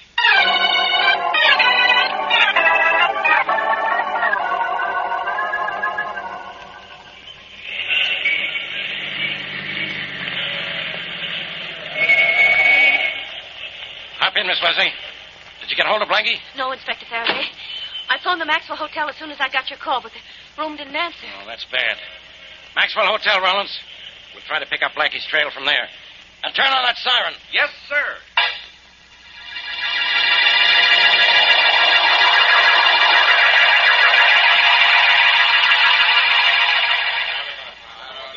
All right, men, quiet. Quiet. We're meeting in a new place tonight, thanks to the brilliant judgment of number 1. He feels that perhaps our former meeting place might have been spotted. We wouldn't want that.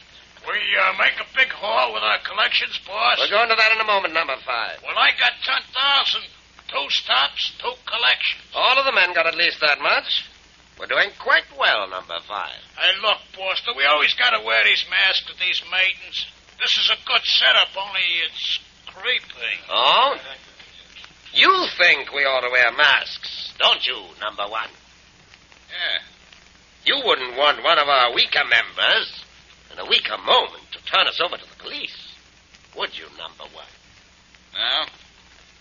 What's the matter with you, number 1? You haven't much to say, and your tongue is usually rather glib. I don't have much to say. Why not? I listen better than I talk. So it seems. We were more than an hour late in getting this meeting started. You seem to prefer to listen at all that time. What are you listening for, number 1? Nothing. Just listening. Oh, you must be listening for something. No, only to hear what you have to say. You're sure you can hear well? Yeah. Sure you feel well? Why, yeah. That's amazing, number 1.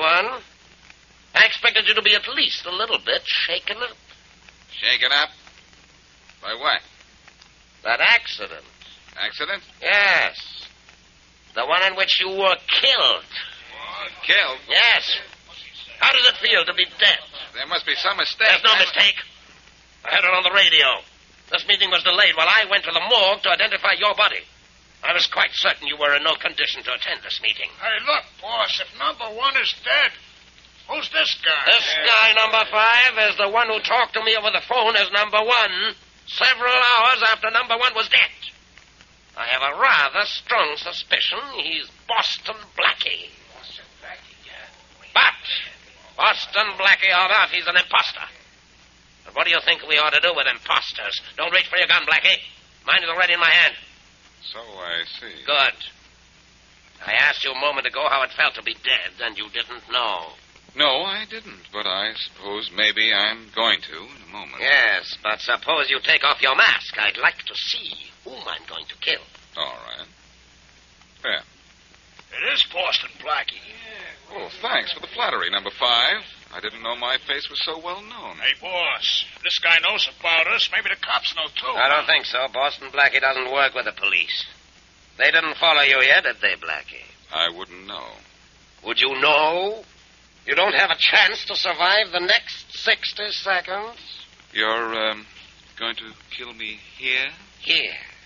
Why not? No particular reason. I simply imagined that I would die in much more pleasant surroundings. Turn around. What for? Turn around. You're the kind who ought to be shot in the back.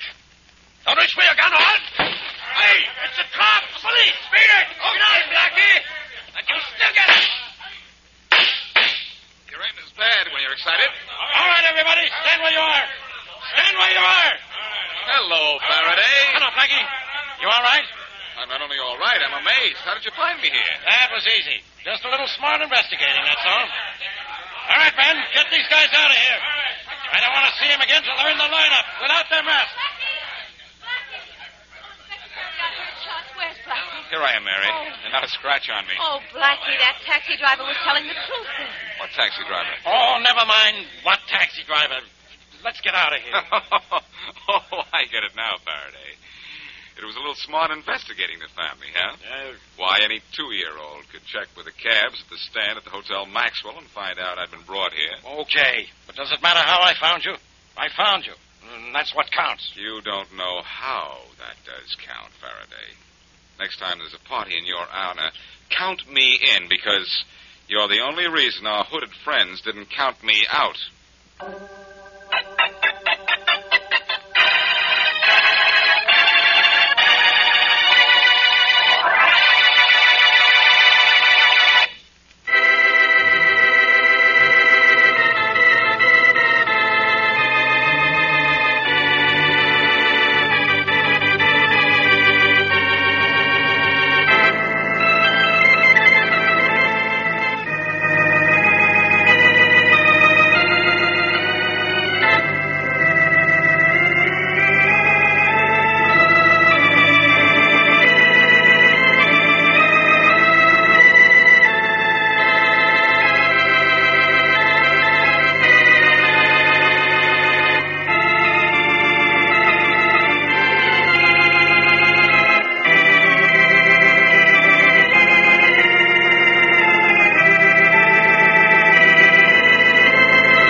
Joe Garland? Yes, I am. You're Boston Blackie, aren't you? Yes, now that we know each other, maybe we'd better talk about my business here. Here's $1,000. You won last night from my friend Charlie Kingston. Oh, yes, Charlie Kingston. Good man. Bad gambler, but good man. But why'd he send you to pay his debt? Well, you wanted cash, and he had to leave town on urgent business this morning. Oh, I see. Would you mind waiting in the other room for a minute, Blackie? That buzzer means someone I expected is here. No, not at all. I'll wait even longer than a minute if you'll tell me where I can find a phone. There's a phone in the next room. Oh, thanks. Oh, and close the door behind you, will you, Blackie? I'll call you as soon as I'm free. No hurry.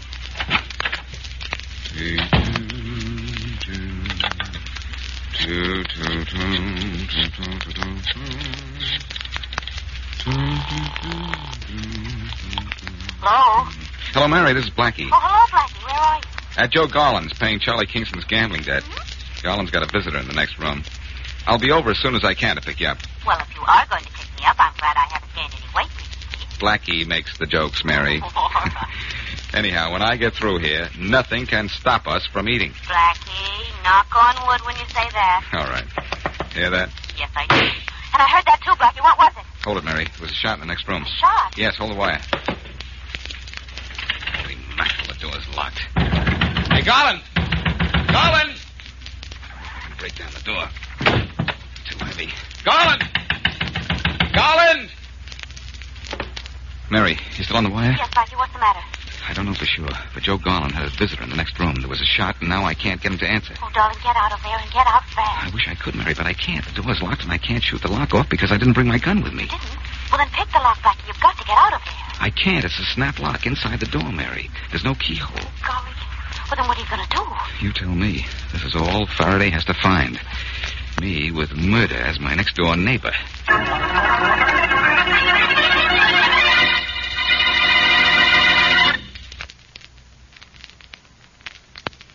And now back to Dick Calmer as Boston Blackie. Enemy to those who make him an enemy. Friend to those who have no friend.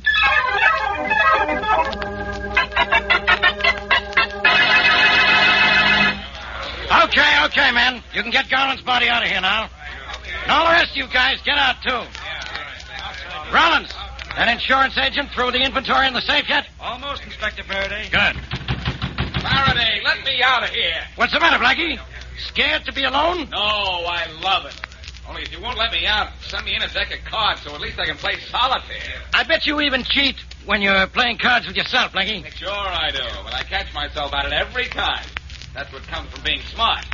Faraday, let me out of here, will you? If you're so smart, think up some brilliant way to get out. Only stop pounding on that door. You're giving me a pain in the head. That's better than having nothing there, Faraday. Wait till I get out. Just wait till I get out of here. Sure, I'll wait. But not where I have to listen to your voice. Well, Rollins, what is it? What's missing from that safe? I'm Wayne from the insurance company. I can tell you, Inspector. Huh? I've just checked the contents against the inventory. Here's what's in the safe right now. $500 in cash, a diamond bracelet valued at $10,000, 2 diamond watches, a pearl necklace, 3 diamond brooches, and a diamond ruby clip. All the valuable stuff is intact. Well, is anything at all missing? Yes, one small piece of ordinary flagstone. Well, that ought to be a piece of stone. That's right, Inspector. Ordinary flagstone. Hey, Wayne, you mean to tell me that the killer left that pile of jewelry in Garland's safe and took just a piece of ordinary rock? Yes. Nothing is missing from the safe but a piece of flagstone, well, about the size of a dollar bill. Why, that's crazy. Who'd kill a man for a worthless piece of stone? It apparently wasn't worthless, Inspector. A few months ago, Mr. Garland wanted us to insure it for $20,000, but my company refused. Man, of all the... Okay, Mr. Wayne, you can go now. I'll get in touch with you later. All right, Inspector. If there's anything I can do, just let me know. I will. Rollins, go outside with Wayne. See that he gets through the police lines all right. Sure, Inspector. It sure sounds like Blackie is in on it. I'm going to find out. Hey, Faraday, you gonna let me out? Sure, Blackie. Relax. When? Why, now. There. Thanks. But it's about time. Sure is. It's about time to take you to headquarters. I got a swell cell for you, Blackie. Hot and cold running trustees, adjoining guards, the works. The works is what I'd like to give you for being so stupid, Inspector. What am I being taken downtown for? 2 things. The ride and for knocking off Garland. Why did you do it, Blackie? Because he hit me with his bean shooter. What do you mean, why did I do it? I didn't. You know I didn't, and I know I didn't. How could I? I was locked in here. The guy's dead, isn't he? You were in the house, weren't you? And I'm sick of you showing up whenever there's a corpse. Ain't I? You're sick, all right. Faraday, fun's fun, but this isn't. When I kill anybody besides you, I mean, it won't be for a piece of flagstone. Blackie, how did you know it? How did I know about the stone? I heard it with my big baby blue ears. You can hear through doors, you know. And you can walk through doors when they're open. And then lock yourself in another room with the spring lock on the door. And that's what you did. And you waited in the next room for me to find you so you'd have an alibi. Why not? You couldn't have gotten out of the house, so you locked yourself in. Very good theory, Faraday. There's only one thing wrong with it. Yeah? I could have gotten out through a window in the next room any time I wanted to. I don't believe it. You don't think I could have gotten out that one? No. All right. I'll prove it to you. Look at that window in there. It's wide open. What window? Where? We have to go inside the room to see it. The window's on the left side. Yeah? I want to see this, Blackie. I don't trust you. I never have, and I know. And you never should, Faraday. Blackie, let me out of here. Let me out. Let you out? Oh, no. I'll let you in on something. I'm leaving. So long, sweetheart.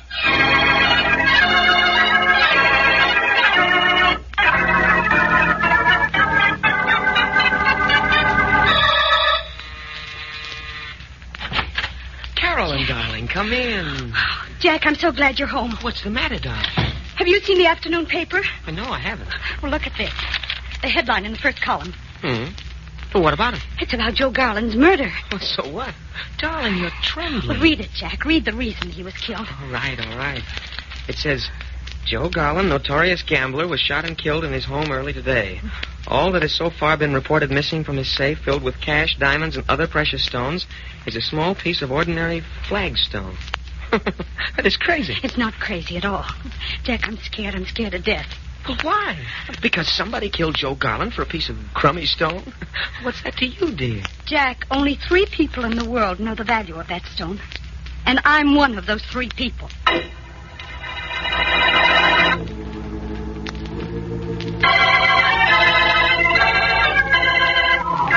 Blackie, your apartment is lovely, but not lovely enough to wait in all evening. Darling, are you going to be ready soon? I'm ready now. How do you like my tie? Well, I better stay beautiful or you'll go back and change it again. Smart girl. Come on, let's get out of here before something happens. Uh-oh. Too late.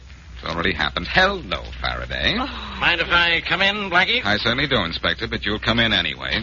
How can you say that, Blackie? Well, you look as if you're all dolled up to go somewhere. Fine. You'll dress up our jail. Very nice. Here we go again, Faraday. You know I didn't kill Garland. He couldn't have, Inspector. He was locked in the other room when the shot was fired. Maybe. But he locked me in the other room. Why? Because I'll bet Blackie knows why Garland was killed. That's I bet right. Blackie doesn't. You remember what the insurance man said? The only thing missing from the dead man's safe was that piece of flagstone? Now, why would anyone want a piece of flagstone bad enough to kill for it? I don't know. I don't care. And further... I guess I better take that phone call. Hello? Hello, Boston Blackie? Yes? This is Jack Evans. I've got to see you right away. My fiancée's life is in danger. And Blackie, she knows why Joe Garland was killed for a piece of stone. Where's your fiancée now? She's here with me. The address is 19 Beverly Lane. Hurry, will you? You bet. Goodbye. Come on, Mary. We've got a date. Oh, goody, at last. Wait a minute, Blackie. Aren't you interested in finding out why a guy is killed for a piece of ordinary rock? Can't hear you, Faraday. All of a sudden, I've gone stone deaf.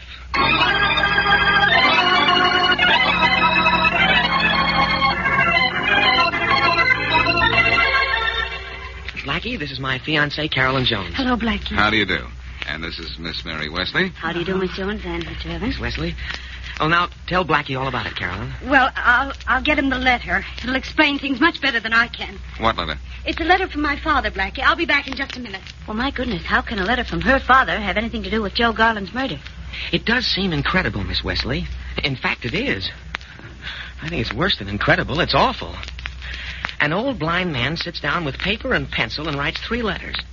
Because of those letters, a man is killed and 2 other people are in danger of being killed. You said Miss Jones' father was blind? That's what Carolyn's told me. Here's the letter, Blackie. It'll explain everything. Oh, thanks. I've never shown this letter to anyone, not even to you, Jack. So please, Blackie, don't tell anyone you've seen it. Well, if you'd rather I wouldn't see it now. No, I want you to read it. All right. Here goes. It's going to be hard reading. The pencil marks are smudged. And here's what it says. Dear child, I'm sending each of my 3 children a piece of flagstone. I am now old. I am blind. I haven't seen you, and you haven't seen each other in 20 years. At that time, I left you with 3 different families. So you do not know each other any better than I know you. Well, I'm sorry, but why did he leave you children with 3 different families? We were very poor, Miss Wesley, and the families we knew were very poor, too. None of them could take more than one of us. Oh, I see. I'm sorry about the interruption, Blackie. Go ahead with the letter. Well, there isn't much more. It says, I am now rich, very rich.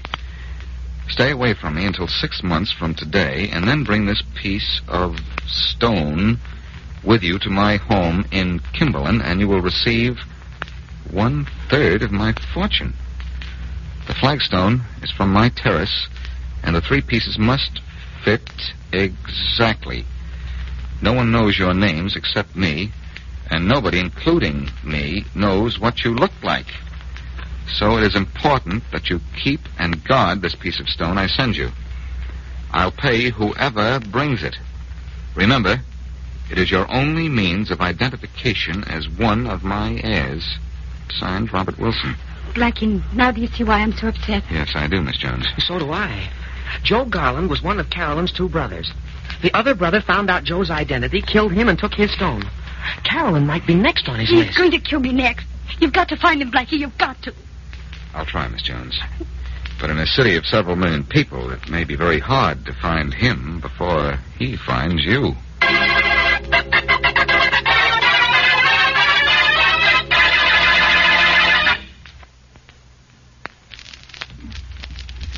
And now back to Boston Blackie.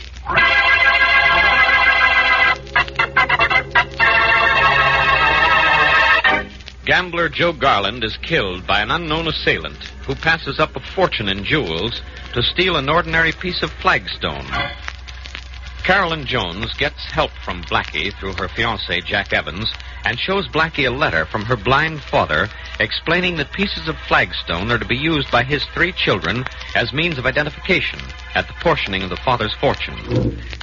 It is obvious that the blind man's 3rd child is the murderer, but no one knows who he is. In an effort to get a lead on him, Blackie goes to see the old man. I'm sorry, Blackie, but you can't see Mr. Wilson. Why not? And who are you to decide? I'm Sam Lewis, Mr. Wilson's lawyer, and I'm sorry, but Mr. Wilson won't see anybody. But look, Lewis, I've got to see him. Thanks to a screwy idea of his, one of his sons is dead, and his daughter Carolyn may be killed. What's the matter with him? Now, look, Blackie, to put it mildly, Mr. Wilson is an eccentric old man.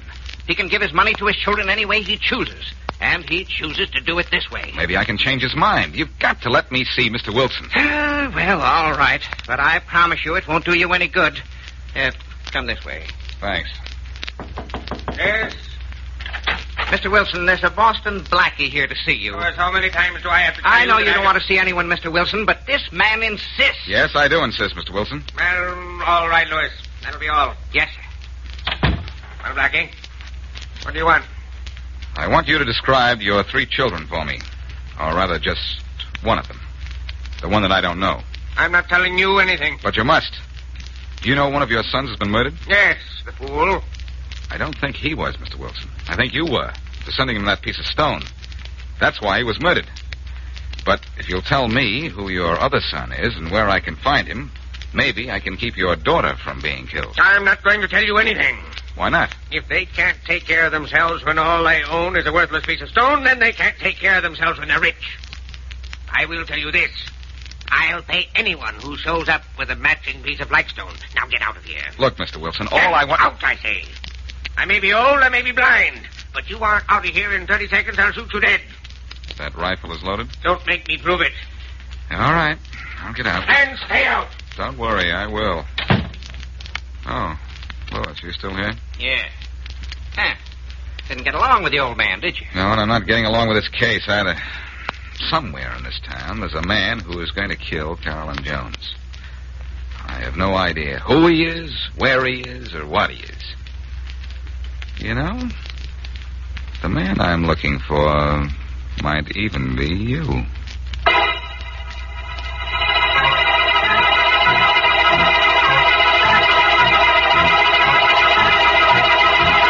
Oh, what's the matter, Faraday? You're pacing around your office as if you were in a cage. Not that you don't belong in one. Get out of here, will you, Blackie? I've got troubles enough. Get out of here, Blackie. Everybody throws me out. You've got troubles, Faraday. Yes. Joe Garland was murdered. I don't have a single clue as to who did it. Not a clue. That's not half as bad as my problem, Faraday. I know a girl who's sure she's going to be killed, and I haven't the slightest clue as to who's going to kill her. You mean Carolyn Jones? How do you know this Carolyn Jones isn't the killer? Maybe she found out Garland was her brother. You ever think of that? Yes. And there's only one way I can think of to prove she's not the killer. Yeah? If she turns up dead, I'll know she isn't.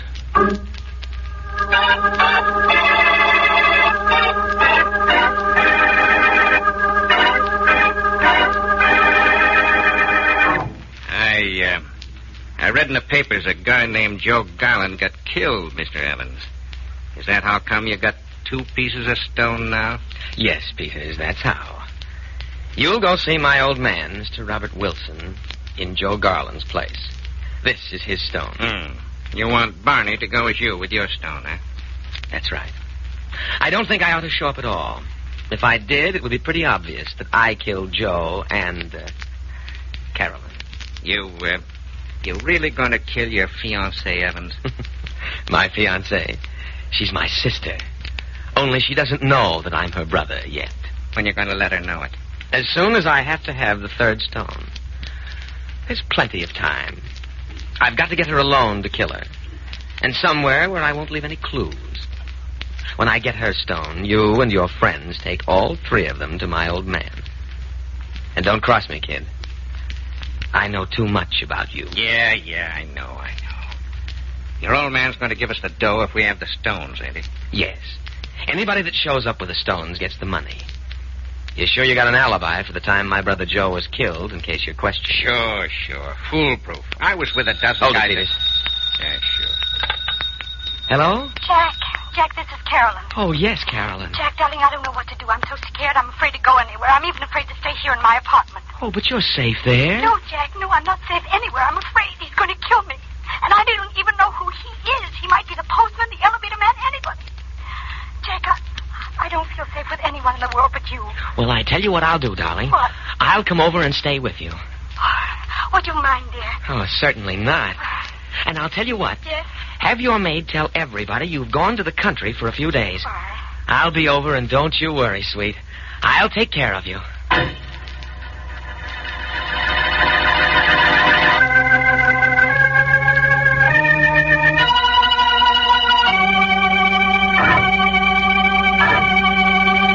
So, that's the story of the stone, Faraday.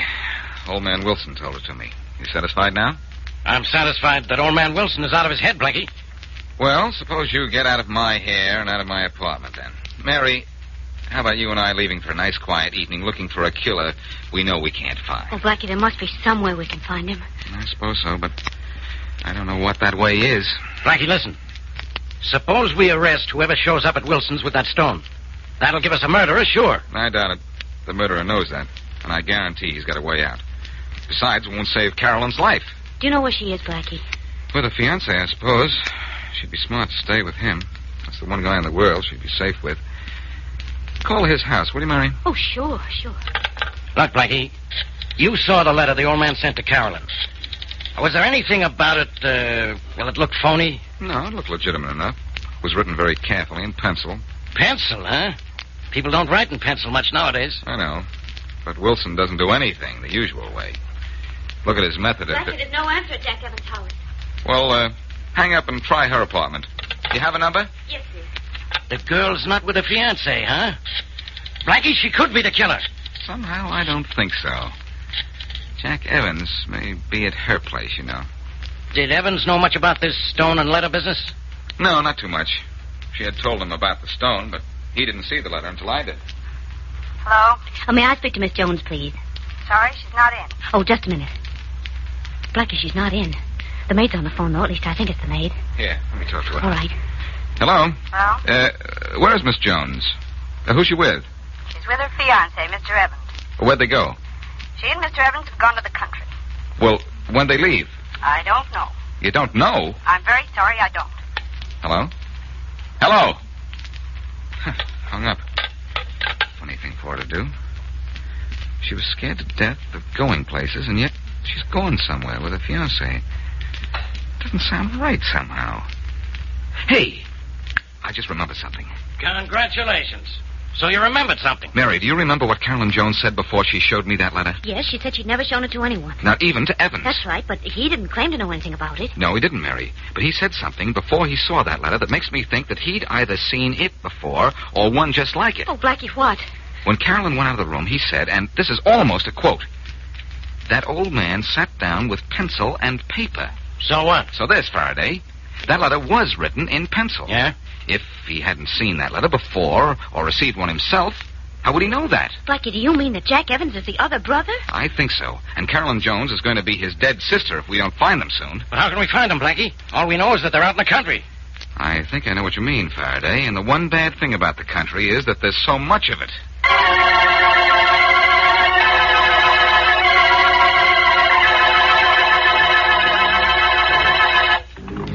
Oh, Jack, at last I feel safe. Oh, do you, darling?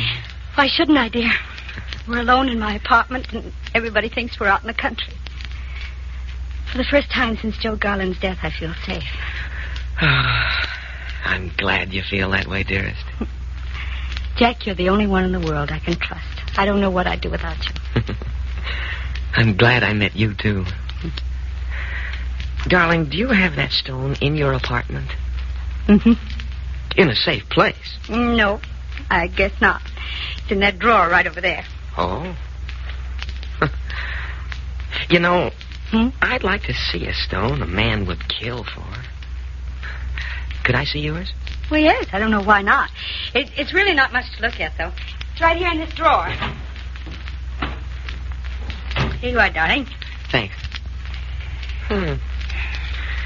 Seems to be an ordinary piece of flagstone. Well, it is. But it matches the one I got from Brother Joe. The one you got from... No. Yes. No. Yes, sister dear. No, you aren't. You can't be. Jack, you can't. You can't be my brother. You're my fiancé. That's what you thought, because that's what I wanted you to think. Come here, Carolyn. Come here, close to me. Jack, you're not going to... Can you? But I have to. No. I searched for Joe until I found him. I found you, too. Almost at the same time I found Joe. But it's taken longer to get around to killing you. Come here, darling. No. Then I'll come to you. No, Jack, please, Jack. You mustn't object to my hands around your throat. Painting makes it so much easier, Carol. Hey, what's that? What's that, Evans? Blackie. It's just Faraday and me, that's all. It would be a good thing for you if Carolyn has only fainted. Get your hands up, Evans. Or don't. Maybe I'd prefer that, so I'd have a reason to drop you. Okay, they're up. They're up. See that you're keeping that way. Oh, Carolyn. Yeah, she's coming too, Faraday. Well, we didn't hear from outside the door. She'll be able to tell us. Well, good thing we came up here before we started to look for these two in the country, huh? We were going to have to follow a trail, Faraday, and the best place to pick up a trail is the place it started, and that's here. Well, Carolyn's really coming out of it now. She'll be ready to talk in a minute. Bring her down to headquarters when she feels better, Blackie. But there's no hurry. I think this guy Evans will tell us all we need to know before we get through with him. Yes, he looks like the talking kind, Faraday. Take him downtown. Maybe you can make him sing.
Frank. How are you? Oh, I guess I'm all right, Joe. Well, it's nice of you to come to see me. Well, I've meant to drop in on you for some time now, but I've been busy with my apartment building. A lot of repairs to take care of, and I have to do most of the work myself. Yes, repairs are expensive, aren't they? Well, the labor on them is. That's why I have to do most of my own work. Joe, I like you, but you aren't very subtle. I know you want my money. You probably need it. Well, one of these days, son, you'll have it. Maybe sooner than you... Yes, Uncle Frank? What were you saying? Joe, what are you doing with that gun? It's pretty obvious, isn't it? Pointing it at you. Joe, put down that gun. Put it down. Oh, no. You said I'd get your money sooner than I thought. Well, I'm getting it sooner than you thought. What, you're an idiot, Joe. You know you can't get away with murder. But I know I can, Uncle Frank. I've planned this much too perfectly for it to be anything less than a perfect crime. No one saw me come in, Uncle Frank. No one. And no one will see me leave. Maybe so, but the police will find out you're my only living relative, my sole heir, the only person in the world to benefit by my death. I'm going to tell them that myself as soon as they come to me. You don't dare. If you did, they'd ask you where you were at this time. They'd say, Joe, where were you at 3 o'clock Tuesday afternoon? And you won't be able to answer that without going to the chair. You're very funny, Uncle Frank. But I've already taken care of Tuesday. And I'm going to take care of you right now. Oh.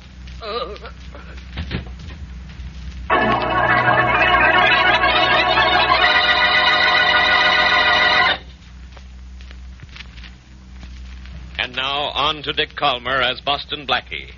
Enemy to those who make him an enemy. Friend to those who have no friend.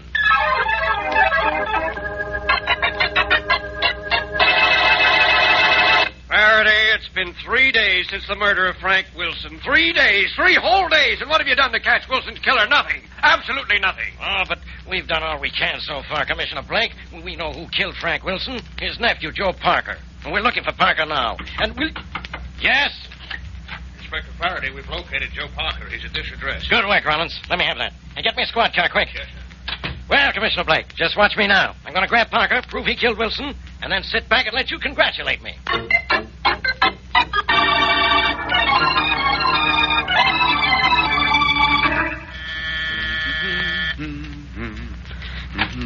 Hello, Aunt Margaret. Oh, Blackie, would you come in? Thanks. Oh, well, nice of you to call, Blackie. I haven't seen you all week. I've been busy, Aunt Margaret. Say, you're looking well. How do you feel? Oh, I'm fine, thanks to those sleeping tablets that Dr. James gave me. Swell. I'm glad to hear it. Say, I've got good news for you. Oh, no, now don't tell me you found an apartment for me. I have, and in my building, too. Blackie, how wonderful. Well, you'd better see it before you say that. Will you see who's at the door, Blackie? Sure. If it's the newsboy, his money is on the table there by the door. Oh, yes, I see it. Yes, you want to... Faraday. Blackie, what are you doing here? When you think of a better question, I'll think of an answer to it. What's old, Inspector? Old? I'll hold you if you bother me in this case. Step aside, Blackie. Okay, Rollins, bring Parker in. Come on, Parker. Sure. Stick around, Blackie, and watch me solve a murder case in 3 seconds. Thanks, Faraday, but I won't be able to wait. I only have a couple of hours to spare. Quiet. Lady, I'm Inspector Faraday of the police. You Margaret Cooper? Yes? Good. Miss Cooper, do you know this man? Well, yes, he's Joe Parker. What else do you know about him? Well, he lives in the other half of this house. And he's my landlord. Uh-huh. Well, do you know that on Tuesday of this week, in fact, Tuesday afternoon at 3 o'clock, he killed a man? No. Yes. But he says he was here in your apartment all day Tuesday, fixing the plumbing in your kitchen. Well, as a matter of fact, he was. I'm quite certain, Inspector Faraday. You see, Tuesday is the day Tilly Blaine comes to clean. And Tilly was here when Mr. Parker was here. He was fixing the plumbing. Well, I guess this is all you want with me, Inspector. You stay right where you are, Parker.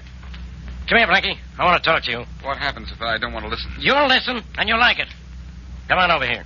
Thanks for telling the truth, Miss Cooper. You certainly said... What do you want, Faraday? Look, Blackie, I know Joe Parker's guilty. Could this Miss Cooper be lying? Oh, no, Faraday. One thing I know Aunt Margaret wouldn't do is lie. And she doesn't scare easily, in case you think Parker may have threatened her. Blackie, believe me, Parker killed Wilson. I know it. And he killed Wilson Tuesday afternoon. That's definite. But you heard what Aunt Margaret said. Yes, I heard what she said. You're a big help. All right, Rollins, we'll have to release Parker. Let's get out of here. Yes, sir. Leaving so soon, Inspector? Yes. Don't you leave town, Parker. Sorry to bother you, Miss Cooper. Oh, that's of course, all right. It's all right, Blackie. Wait a minute, Faraday. I'll go with you. Aunt Margaret, that apartment in Sunset Towers will be ready for you to look at tomorrow. Mary and I'll call for you about 2 tomorrow afternoon. All right, Blackie. Goodbye. Bye. Thanks, Miss Cooper. I'd be in jail now for murder if you hadn't told the inspector I was here all day Tuesday. I told him that because you were here all day. I wouldn't lie, Mr. Parker. Not even to send you to prison. You see, I hate lying even more than I hate you.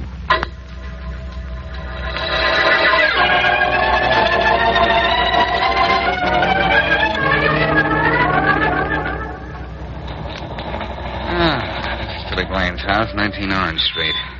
Want to come in with me, Mary? Well, I think I better, Blackie. Tilly may be a beautiful thing. I'm seeing her because she cleans Aunt Margaret's apartment every Tuesday. Happy now? Overjoyed. But I'll go with you just the same. All right. Wait, I'll get out your side. Okay. You know, I certainly wind up in some queer places with you, Blackie. I know how your life can be made normal again. Oh, just a minute. That was a comment, not a complaint, darling. I'm staying with you. Hey, what if Tilly's not home? Then we'll wait here till she is home. Brilliant decision. Masterful. How do you do it? Oh, shucks, I think I'm smart. Things like that all the time. Yeah, I'd like to speak to Tilly Blaine, please. I'm her. May we come in? I don't know. What you want? Well, tell her here, Blackie, and we won't have to go in. The master acknowledges a fellow genius. Mm-hmm. Tilly, do you clean house for Margaret Cooper? Sure. I clean house for Miss Cooper every Tuesday. Been doing cleaning for Miss Cooper every Tuesday for years. What did you clean house for last Tuesday? Well, sure, lady. I cleaned house for Miss Cooper all day last Tuesday, like always. Well, tell me, was anyone else in Miss Cooper's apartment while you were there? Sure. That Mr. Parker was there. A fellow owns the building. He held me up with all the mess he made fixing the pipes in the kitchen. I see. And how long was Parker there? I don't know. He was there when I came to start cleaning. That was 9 o'clock on Tuesday morning. He was there when I left with the cleaning done. Well, that was after 5 o'clock. Tuesday afternoon, I see. Oh, well. Too bad, Blackie. Too bad. Too bad. Unless there were 2 Tuesdays this week.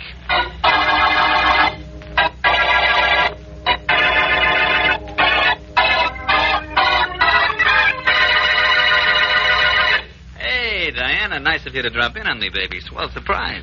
Glad to see me. Oh, I'll show you how glad. Oh, Joe, don't squeeze me so hard. I'm sorry, baby. It's just that I feel good tonight, I guess. You certainly do. What are you so pepped up about? I got a right to be, baby. I'm driving them crazy. Driving who crazy? The cops. They know I killed Uncle Frank, and on Tuesday, too. But they can't prove it. Why not, Joe? Honey, that's one thing I won't even tell you.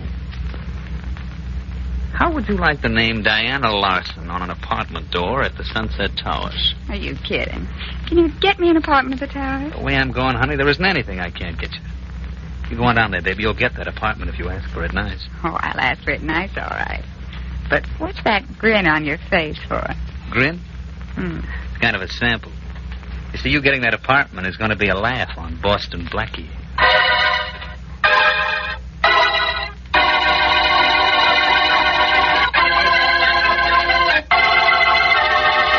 Miss Cooper, this is Tom Bradley, the superintendent of Sunset Towers. Tom, Miss Cooper. How do you do, Mr. Bradley? And Tom, you know Miss Wesley, of course. Sure. How are you, Miss Wesley? I'm fine, Mr. Bradley.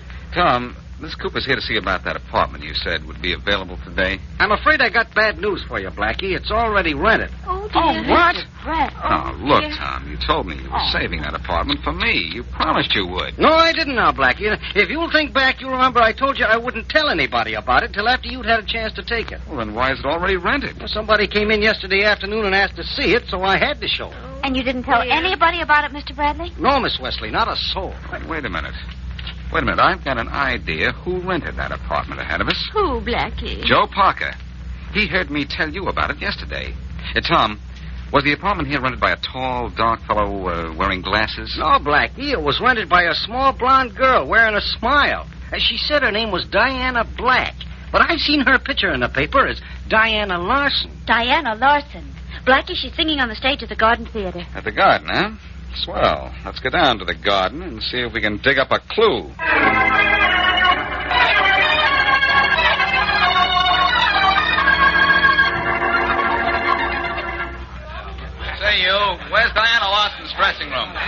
over there, mister. And if you want to see her, you'll have to hurry. She goes on stage in a minute. Thanks. Come on, Mary. Oh, no, I think I'll just wander on backstage, Blackie. You see how considerate I'm getting? Yes, and don't think I'm not surprised. You're going to leave me alone with a lovely lady? Oh, but the doorman says that she goes on in a minute. Okay, darling, I'll see you when you get out. Okay.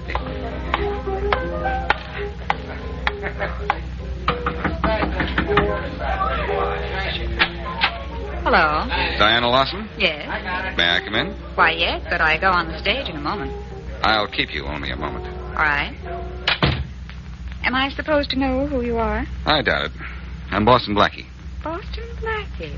My. Are you sure you're looking for me? Yes.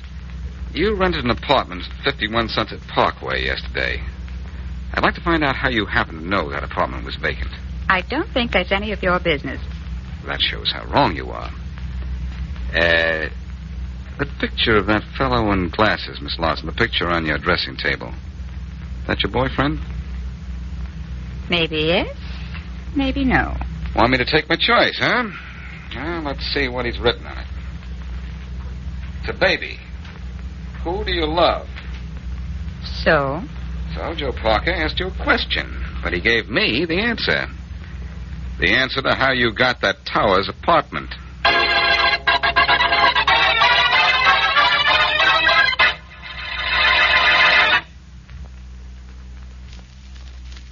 And now, back to Boston Blackie.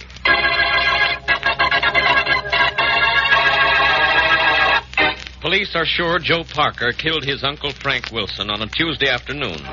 The police can't arrest Joe because Margaret Cooper, a respected citizen and aunt of Boston Blackie, insists that he was in her apartment all day the day of the murder. A cleaning woman, Tilly Blaine, also strengthens Parker's alibi. The next day, unable to make any headway with the case, Blackie and Mary take Miss Cooper to the superintendent of Blackie's building to see an apartment that is vacant. But they learn the apartment is already rented to a Miss Diana Larson, girlfriend of Joe Parker. As we return to our story, Inspector Faraday is in his office. Rollins! Hey, Rollins! Yes, Inspector. Any word from the lab on those Wilson case reports? Nothing yet, Inspector, but they'll be through soon. Well, hurry them up. We gotta get some proof against that guy Parker before commission. Rollins, and let genius enter the realm of the uninformed. Blackie, you stay out of my office. I've got an unsolved murder on my hands. Now scram, Blackie, before I take it out on you. Faraday, why don't you be smart about it and let me beat this case for you? You couldn't beat a drum for me. Now listen, Blackie, I've had just about enough of you. No, you don't want much, do you? I haven't come anywhere near giving my all. Well, whatever it is, it's all I can take. Rollins, what are you standing there for? I told you to get out of here. Me, Inspector? You, Rollins. Somebody better get out of here. Yes. Faraday, I've got an announcement to make. You're about to go to work for me. Me work for you? That'll be the day. Okay, then it's the day. Listen, I just got this wire from someone in Kansas City who knows who killed Wilson. It says, if you'll meet me in the Scranton Hotel here Saturday night, I'll tell you who killed Frank Wilson. Hey, let me look at that wire. Who signed it? It's unsigned, Faraday. Even you can tell that. Look, give me a letter of introduction to the chief of police in Kansas City saying I am okay, will you? I need his help. You think I'm crazy? Leading question, Faraday. Try it sometime when I'm not asking you for a favor. Nothing doing. If you go to Kansas City, you go on your own. And if you ask me, you're going out there on a wild goose chase. Maybe so, but so far in this case, you've wound up with a big goose egg.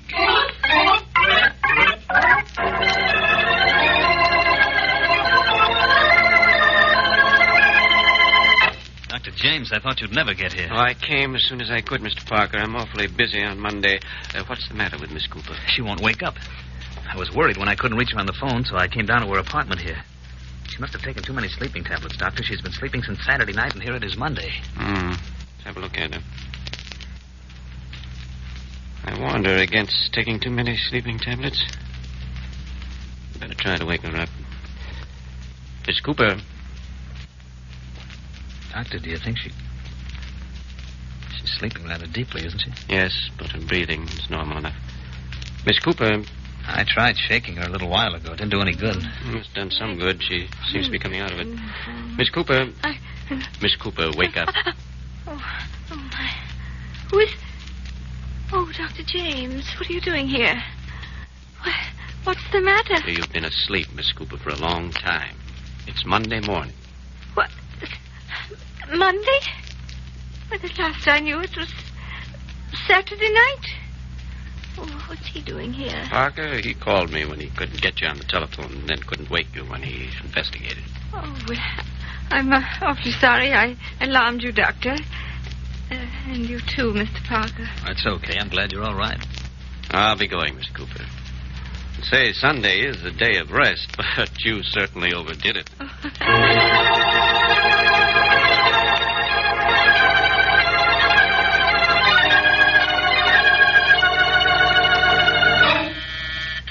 Come in. Hello, Aunt Margaret. Oh, good afternoon, Blackie. Hello, Mary. How are you, Aunt Margaret? Oh, I'm fine.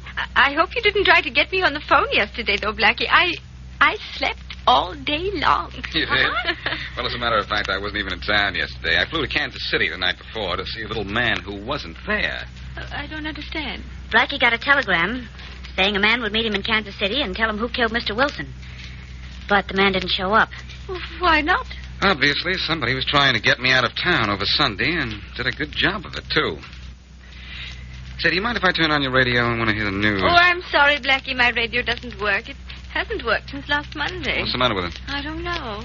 Oh, let me take a look at it. What do you know about fixing radios? Nothing. I didn't ask to fix it. I just asked to look at it. Okay. Sometimes if you shake these things, they... Say, there's something certainly loose inside it. Better see what. Hey, one of these tubes is out of the socket. No wonder this radio doesn't work. A tube is out? Well, I don't see how that could have happened. I don't either. The way those things are put in, it couldn't have fallen out. Ah, there, I put it back in place. Let's see if your radio works now. Well, it lights up. Oh, well, it did that before. It just wouldn't play. Well, I have a hunch it's going to play now. Marconi and me. And baby makes 3. Who? Hey! Hey, there's music on the radio. It works. Well, yes, it does. Genius. Aunt Margaret, I think somebody tampered with your radio so it wouldn't work after Monday night. Look, Aunt Margaret, this is just a shot in the dark. But the police are convinced Joe killed his uncle, Frank, last Tuesday afternoon, and I'm convinced of it, too. Are you sure he was here last Tuesday? Well, yes, Blackie, all day long. I know it was Tuesday. Tilly was here to clean, and Tilly comes here every Tuesday. But you didn't listen to the radio Tuesday, did you? Well, I tried to, but I couldn't. The radio wouldn't work. No, because somebody didn't want it to work. And that somebody is Joe Parker. You're sure it was Tuesday that Joe Parker and Tilly Blaine were here? What are you driving at, Blackie? But of course it was Tuesday. I wouldn't have told the police it was Tuesday if it hadn't been Tuesday. I'm sure it was Tuesday. I always get milk on Tuesdays. The milk was on the doorstep, as it always is Tuesday mornings. And the Tuesday paper. Well, that doesn't mean much. Somebody could have put the milk and the paper there any day. Aunt Margaret, something tells me Joe Parker and Tilly Blaine weren't here Tuesday at all. Now, what do you remember about the other days last week?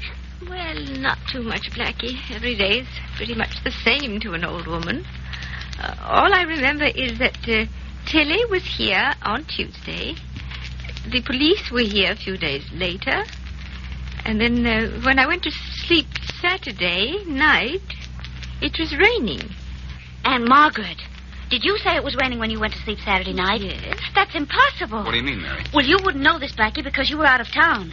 But it didn't rain Saturday night. It rained Sunday night. It didn't rain Saturday night? No. Oh, but it did. I remember when I went to bed, it was raining. Well, Aunt Margaret, if it was raining when you went to bed, then you went to bed Sunday night, not Saturday. Oh, but that's impossible. I slept all day Sunday. Wait a minute. This is on the way to explaining everything. Aunt Margaret, how do you know you slept all day Sunday? Because Dr. James was here to wake me up. Mr. Parker was alarmed when I slept so long and called the doctor. Uh-huh. So nobody but Parker really knows how long you slept. Aunt Margaret, you didn't sleep over Sunday. You went to bed Sunday night thinking it was Saturday. But no, Blackie. No, why would I think it was Saturday night when it was really Sunday? Because Parker arranged it that way. You slept a whole day, but it wasn't Sunday. I'm betting that Tilly Blaine was here not on Tuesday, but on Wednesday. And Joe Parker was here fixing the plumbing not on Tuesday, the day of the murder, but Wednesday. No, Blackie. Yes, Aunt Margaret, you slept all day Tuesday. Joe Parker probably fixed it so you took an overdose of sleeping tablets Monday night to see to it that you did sleep through Tuesday. Well, but why would he do that? Why? Because he planned his murder of Frank Wilson for Tuesday, and he also planned on using you as an alibi. Who told you what day it was when you woke up on what was really Wednesday morning? Well, no one. I just thought it was Tuesday because Tilly was here when I woke up. The Tuesday newspaper was outside, and the mill. Oh, it'd be simple to arrange that. And Parker was here, too? Oh, yes, he woke me up pounding on the pipes he was fixing in the kitchen. Thanks, Aunt Margaret. Don't tell Parker what we've been talking about just now. Come on, Mary. All right. We're going to see Tilly Blaine. I'm going to make that scrub woman help to clean up this case.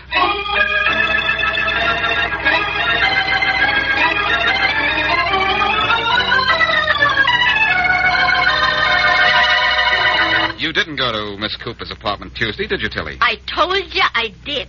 I always go to her apartment on Tuesday. But last week you went on Wednesday, didn't you? No, I went on Tuesday, I said. Joe Parker told me it was Wednesday, and that he paid you to say it was Tuesday.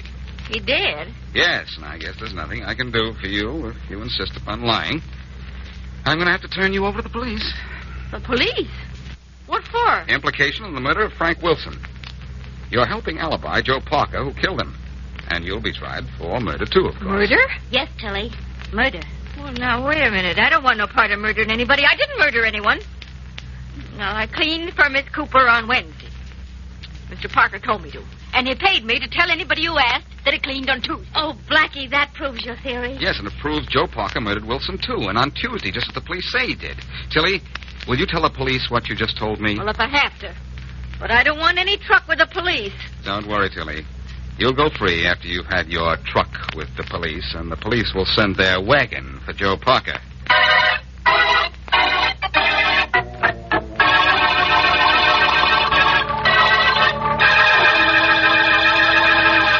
All right, Parker. We know the whole story, so start talking. Tilly told us most of what we wanted to know.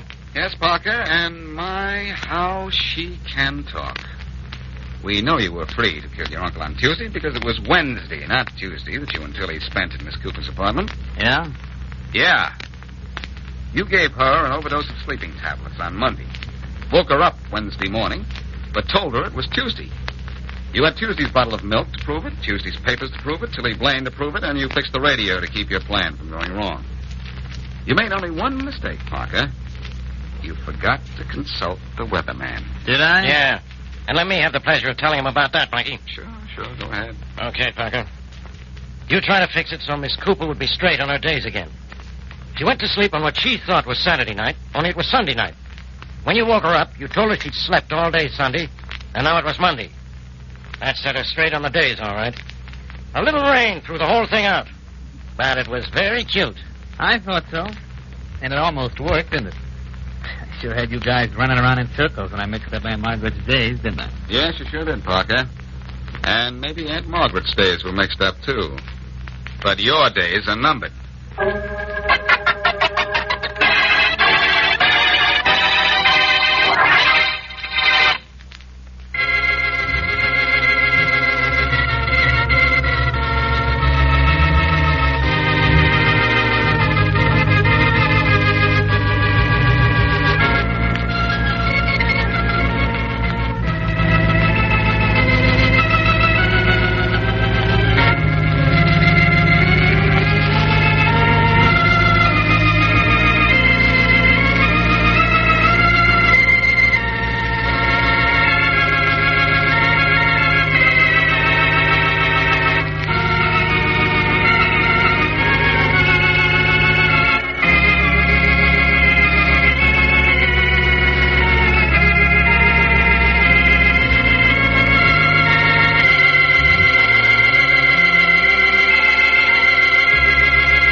please.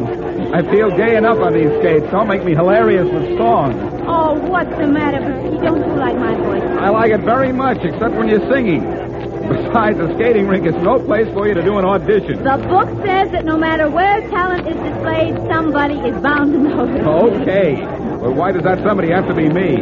All right. Let go of my hand a minute. I'll show you a spread eagle I used to do when I was a kid. I think I remember how to do it. Well, all right, but I only hope you please do. Oh, what was that? Somebody probably fell No, down. Blackie, that scream came from outside the ring. It did? Come on, let's go and see what it's all about. It's all right, everybody. Keep right on skating. Everything's all right. Music time.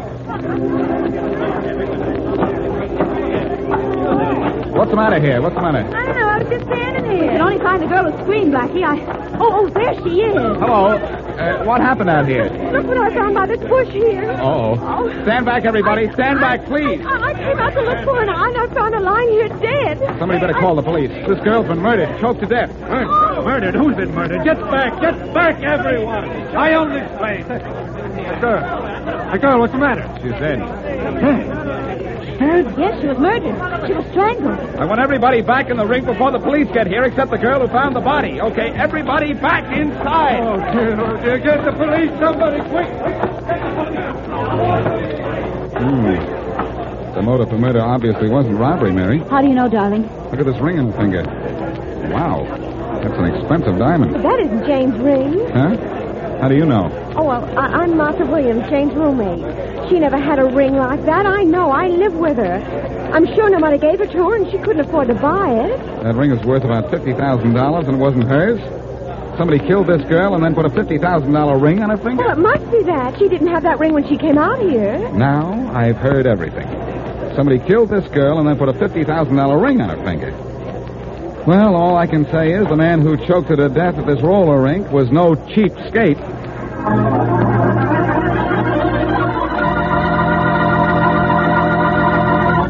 You're sure it's pure, and it's just as smooth? Yes, you're sure it's pure. CV's clear, clean taste tells you that and more. From your first sip of the smooth, creamy foam that billows on top of your glass, right down to that last delicious, full-flavored drop, you'll find CV bright and sparkling, light and lively, with the rich, robust, and full-bodied flavor of a real honest-to-goodness beer. A premium quality beer. Premium quality that costs you no premium in price.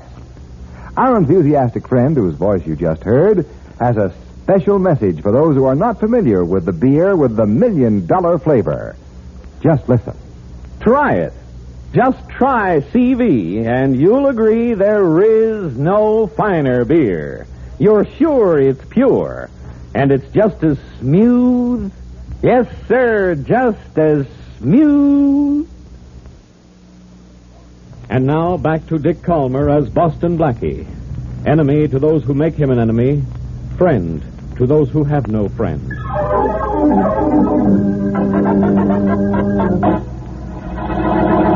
Look, Inspector. Listen, don't just sit there behind your desk. Get some action on the murder of that girl at the skating rink. Go away, Blackie. You bother me. I'm only just starting. And incidentally, if you don't find the murder of that skating rink girl, I'll stop finding bodies for you. There's no purpose in it anymore. There won't be any Blackie in here anymore, unless you shut up. Okay, I was only trying to do you a favor, Inspector Faraday. If I don't find bodies, you'll lose your job. And you certainly can't find them yourself. Look, what have you found out about the murder of that girl? None of your business. Oh, I get it. You don't know a thing about it, as usual. Oh, really? Suppose I told you the dead girl's name was Jane Carter. If you told me, I wouldn't believe it.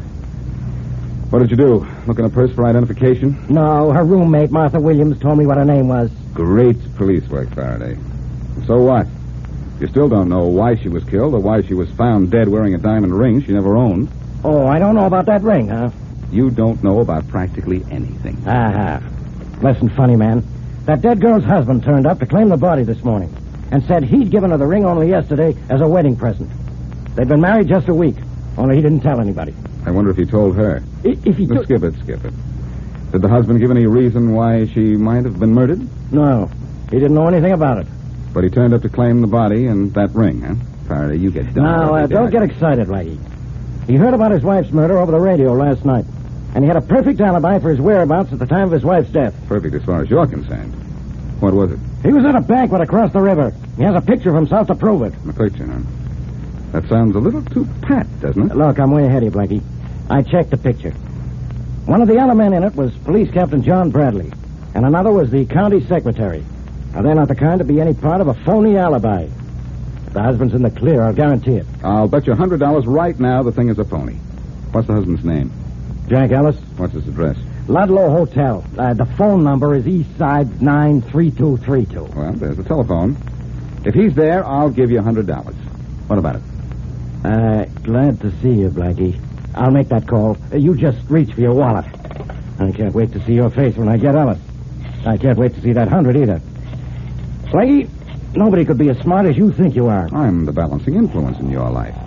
I'm the over-clever and you're extra dumb. The two of us make a couple of normal guys. See? We'll see. Ludlow Hotel, good morning.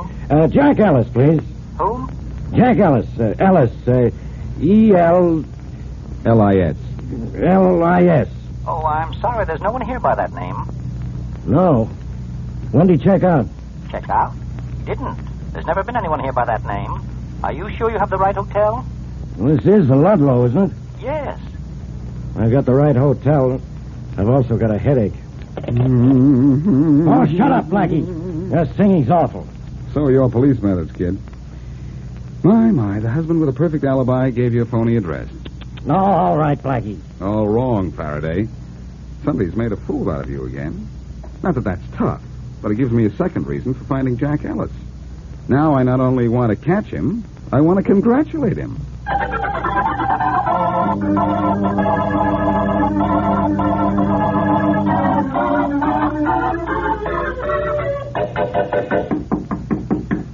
Yeah? Hiya, Jansen. Oh, hello, Ellis. You look like you had pretty good luck down at police headquarters. Yeah, sure did, Jansen. Yeah, that phony wedding certificate did the trick, all right. Tell Joe Beggars thanks for me. Okay. Yeah, he's the best counterfeiter in the business. He sure is. The cops fell for you being the girl's husband, huh? Sure. I took her body to the funeral parlor, just like you said, and paid in advance for expenses. Good. Now, where's the ring? Yeah. Here it is. Some rock, huh? Yeah, sure is. I want to thank you for getting it for me. Hey, I told you I'd give you $100 for the job, didn't I? Mm-hmm. That's what you said. Okay. Here it is. It's not enough, Jansen. It's got to be more. A lot more. The price was $100. Here's the $100. The price was $100 before I knew anybody had been murdered. You forgot to mention that, you know. I told you she'd been killed. Yeah. But I thought you meant by accident, Jansen. That girl was murdered, and... Well, it's going to take some more dough. That murder was an accident, too. I wouldn't know or care about that, Jansen. All I know is I don't like being mixed up in a murder unless the price is right. The price was $100. Yeah, it was, Jansen, but it isn't anymore. If I'm fooling with a murder, I want to get paid off. Understand, Jansen? I want to get paid off. Okay, Ellis. Here's where you get paid off.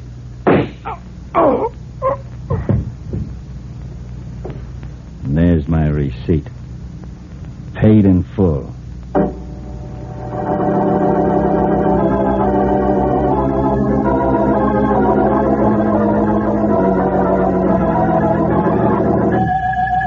Hello, Mary. Can you hear me? Yes, Blackie. Oh, the connection went bad for a minute. I thought we'd been cut off. Oh. Well, Faraday was his usual uninformed self. He hasn't any leads on that girl's murder at all. Well, then everything's right back where it started, isn't it? We don't know why the girl was killed or why the ring was on her finger. No, and the way things are going, I wonder if we ever will. Oh, I think we will, Blackie. I hope so. But I won't solve anything sitting here in my apartment. I'm going back to that skating rink. Want to join me? Sure.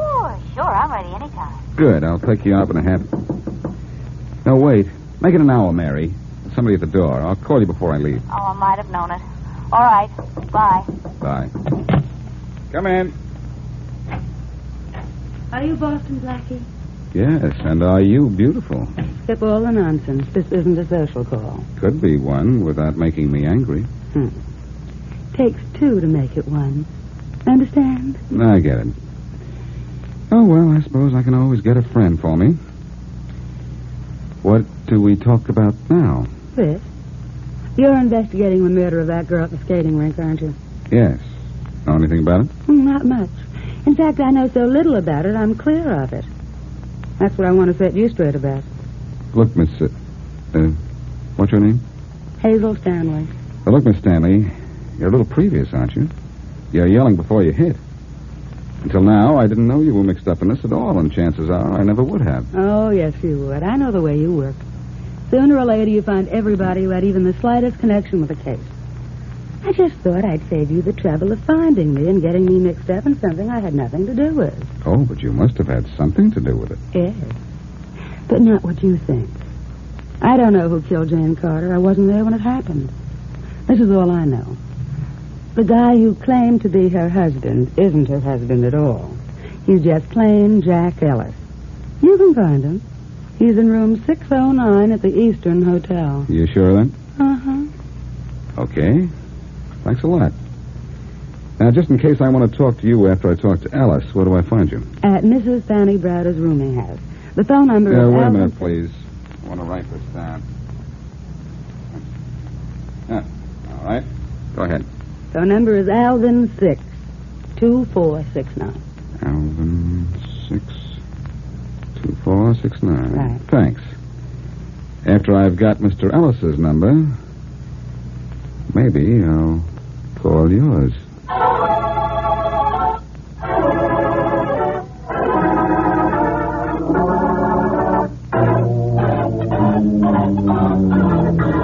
Hey, Faraday. Wake up. Wake up. Go away. Faraday, snap out of it, will you? What time is it? Hey, Blackie, what are you doing in my bedroom? Not what you're doing in it, Faraday. I've been awake tonight as usual and doing your work for you as usual while you're sleeping as always. Yeah, I'll bet. Careful, Faraday. Remember the last bet we made. Now, look. I want you to know I found our friend Jack Ellis. A little late. I found him dead from a slight case of lead poisoning. Now, I'm going to use your telephone again. Just leave a nickel on the dresser. Who are you going to wake up now? A young lady. Only don't tell Mary, will you? She might not understand. Faraday, old pal, when I get an address of a person, it's really the right one. What are you talking about? It's not a what, it's a who. Not a bad-looking who at that. She lives at Mrs. Browder's rooming house. Listen to this, Faraday. I want you to hear Big Bad Blackie at his best. Hello? Mrs. Fanny Browder's rooming house? Yes? I'd like to speak to Hazel Stanley, please. Nobody here by that name. What? You heard me, and don't ask me if I'm sure, because I'm Fanny Browder, and I know who's in my house, and I know it's late and that you woke me up. Oh, well, I'm sorry. Maybe I've got the wrong name, then. This girl had red hair. Red hair? Huh. Hasn't been a red-headed girl in my house for 5 years. I don't like redheads. You got the wrong place. Hello? Hello? Oh. What's the matter, Big Bad Blackie? Strike out? Yes, sweetheart. And now that Fanny told me the number was phony, this isn't funny.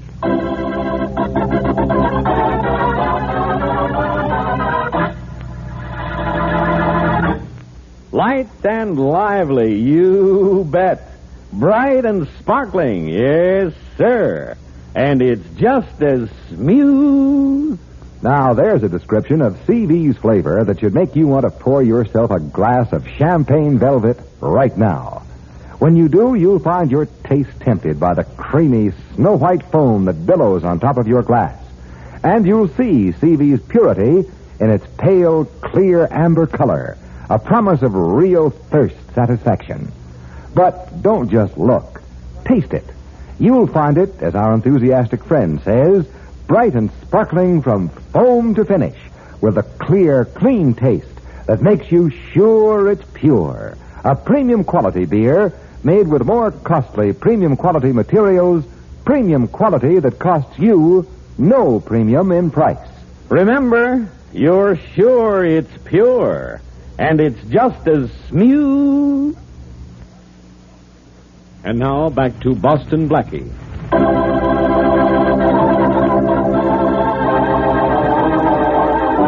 A girl, Jane Carter, is killed outside a skating rink. On her finger is found a valuable diamond ring, which it is proved she never owned. Then Jack Ellis, posing as the dead girl's husband, claims her body and the ring and takes the ring to a man named Jansen, who murders him. After a visit from the mysterious Hazel Stanley, Blackie finds Jack Ellis's body, but can't find her again. So, with no other clues to go on, he picks up Mary Wesley, and the two of them go back to the scene of the crime, the skating rink. Blackie, just what do you expect to find here? Well, for one thing, Mary, roller skates. Got yours on all right? Yes, I have. Good. So have I. Now, maybe we'll find a solution to this thing. The wheels on my feet may stop my head from spinning. Now, there's upside-down logic if I ever heard it. And I've heard it. I'd admit that if it were true, Mary, but it isn't. You see, we've come down here to see the dead girl's friend Martha. Remember her?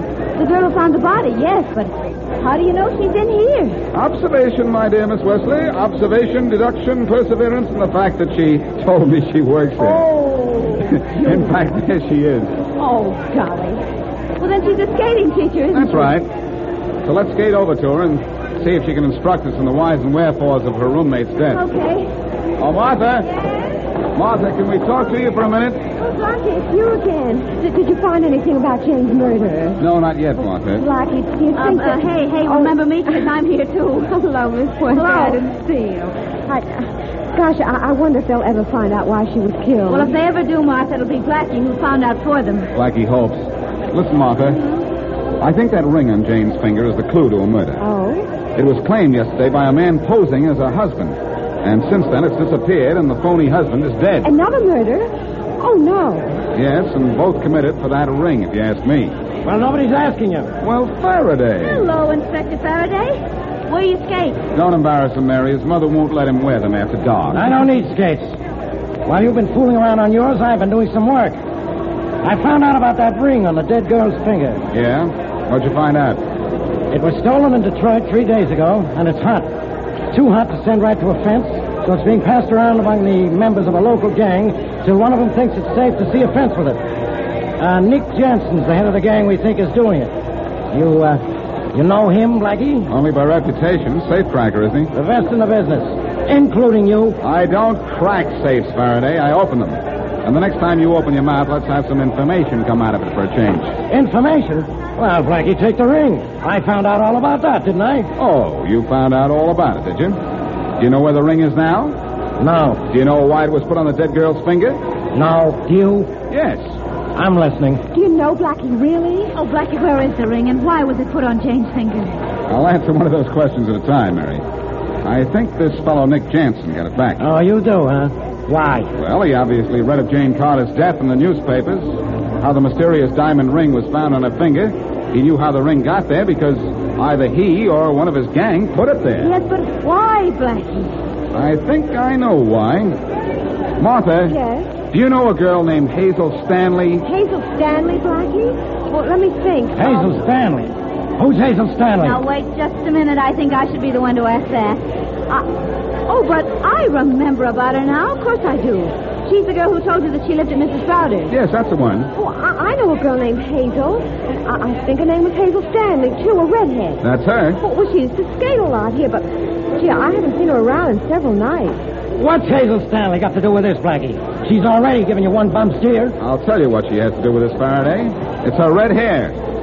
Jane Carter had sort of red hair, too, didn't she, Martha? Well, sort of. Now, will you excuse me now? I really have to be working. Okay, goodbye. Bye. Blackie, Jane Carter's hair could have looked rather red to a stranger because it was dark outside the rink when we found the body.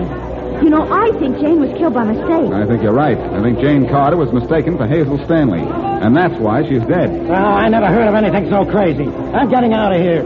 You two skate all night if you want to. I'm going to keep rolling on this case. Good old Faraday. Every time I get a partial solution to a case, he gets so confused he has to take time off to figure it out. Yes, but darling, it's still pretty far from the real solution, isn't it? Well, it's not next door, Mary. Jansen's the answer to all this, and My one lead to him is the girl named Hazel Stanley. Oh, yes, Hazel Stanley. Don't you think you better tell me about her? All right. She's a girl who gave me a phony address, Mrs. Browder's rooming house. Well, if it was a wrong address, remind me to thank her. That is, if we ever meet her. Well, she did give me the right number for Mrs. Browder's rooming house, though, Mary. Something with an Alvin exchange. Do you know the theory about aliases and phony addresses, Mary? Yeah, I think I do. Part of the name and address is usually legitimate. Psychological reasons. Uh-huh. So, in the address and phone number Hazel gave me, there may be a clue to her real address. Yes, but which is it, Browder or Alvin? Yeah. Let's see. Now, there's a Browder Street. No, that's not much help. But say, there's an Alvin Hotel uptown. That might be the clue. I think the name Hazel is legitimate. I'm going to get on the phone and check. Going chasing a redhead again, huh? Uh-huh, for a clue. Well, you follow the clue. I'll just follow you.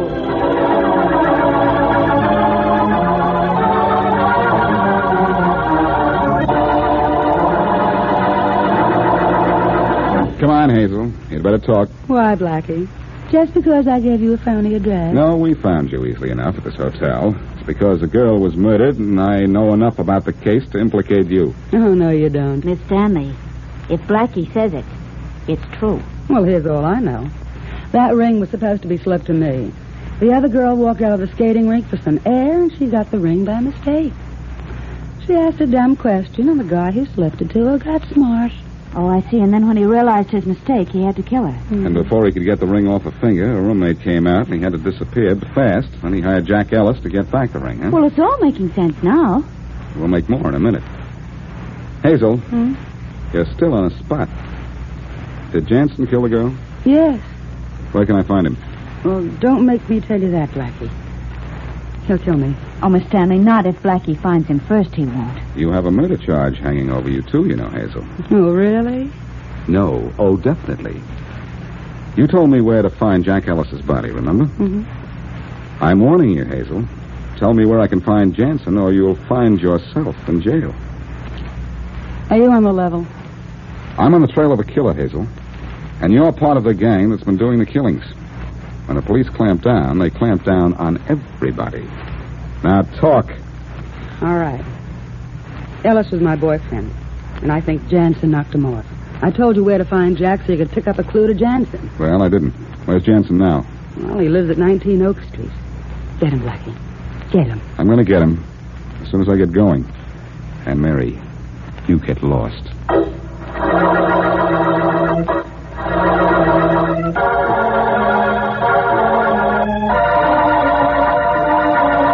Look, I tell you, Blackie, I don't know nothing. Jansen ain't here. I understand that. Now, where is he? I don't know.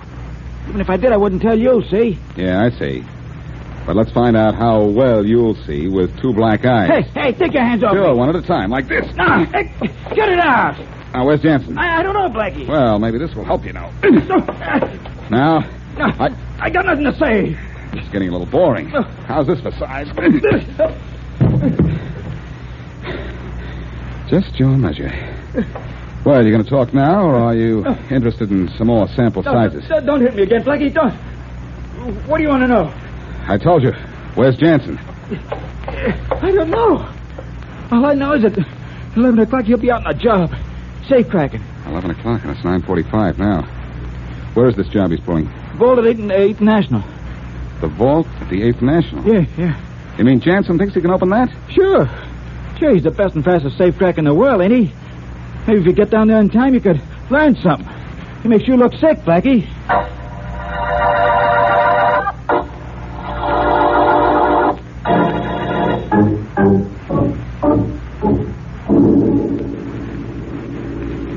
How's it coming on the vault door, Jet? I think I got it, kid. I think I got it. Hold that light higher. You think you can open it, honest? If I can't, nobody can. Well, you're good, Jansen, but this is Look, a tough... you've been reading too much about those amateurs like Boston Blackie. You're dealing with the tops in the business now. This sure is a tough one. Yeah. But I'll get it. I'm the only guy in the world who can. There it goes. It's open. You done it in less than an hour. It's tough, I tell you. Not too tough for me. Come on, help me swing the door open. Sure. It's heavy. There, we got it. And about time. What? I was getting a little tired waiting for you guys. Just as Boston Blackie. It's the two of us, Boston Blackie and his gun. Took you 55 minutes to open this vault, Jansen. Took me only 30. I thought you were good. You opened this safe? Yes, and incidentally, at the same time, I closed this case.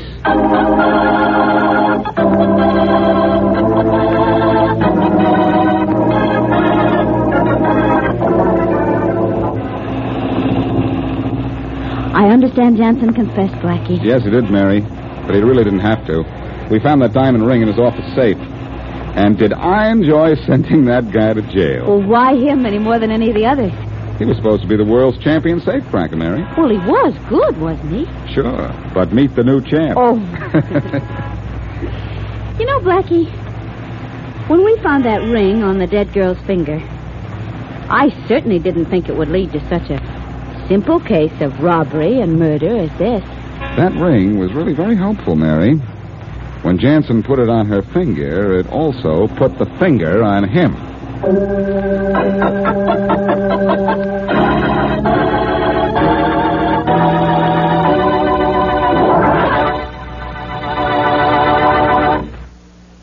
Premium quality, yes, sir. Premium price, no, sir. There is no finer beer, and it's just as smooth. And that's saying a lot in a few words.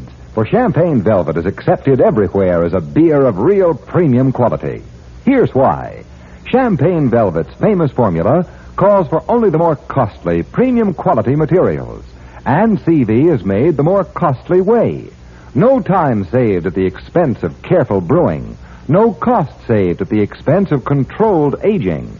Aging that brings CV to you at the peak of its famous $1 million flavor. But CV's flavor tells you all of that. Full-flavored thirst satisfaction, of course. But more than that, CV's clear, clean taste makes you sure it's pure. Yes, sir. Proved premium quality at no premium in price.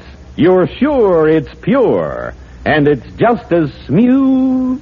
Now here's an example of what's in store for you on next week's Boston Blackie Adventure.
Anything else, fellas?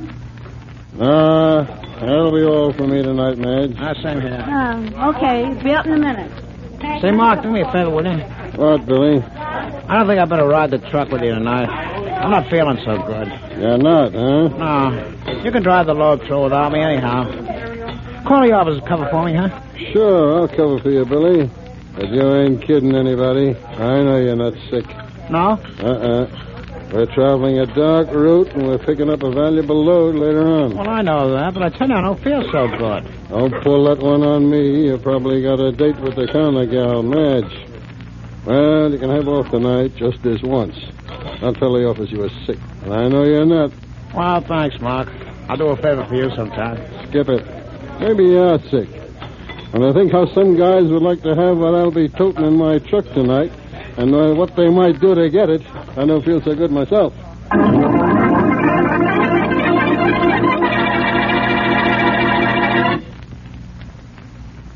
Want a beer with flavor?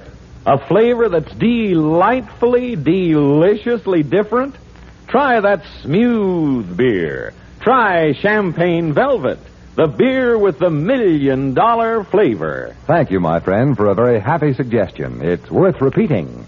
Try that smooth beer. But Champagne Velvet is more than just that.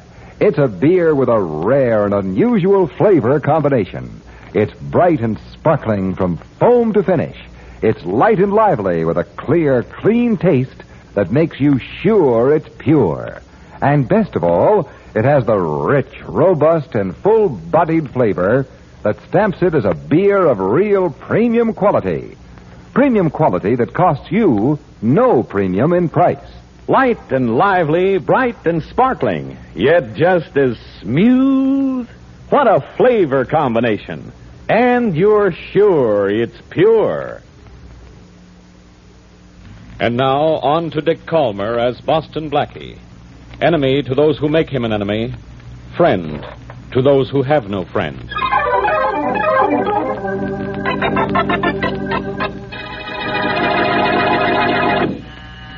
Yes. Boston Blackie, Yes? may I come in? Yes, I think you'd better. I'd rather have you cry in here than out in the hall. I won't cry, I promise. You needn't keep that promise if you don't want to. A woman in tears means a woman in trouble.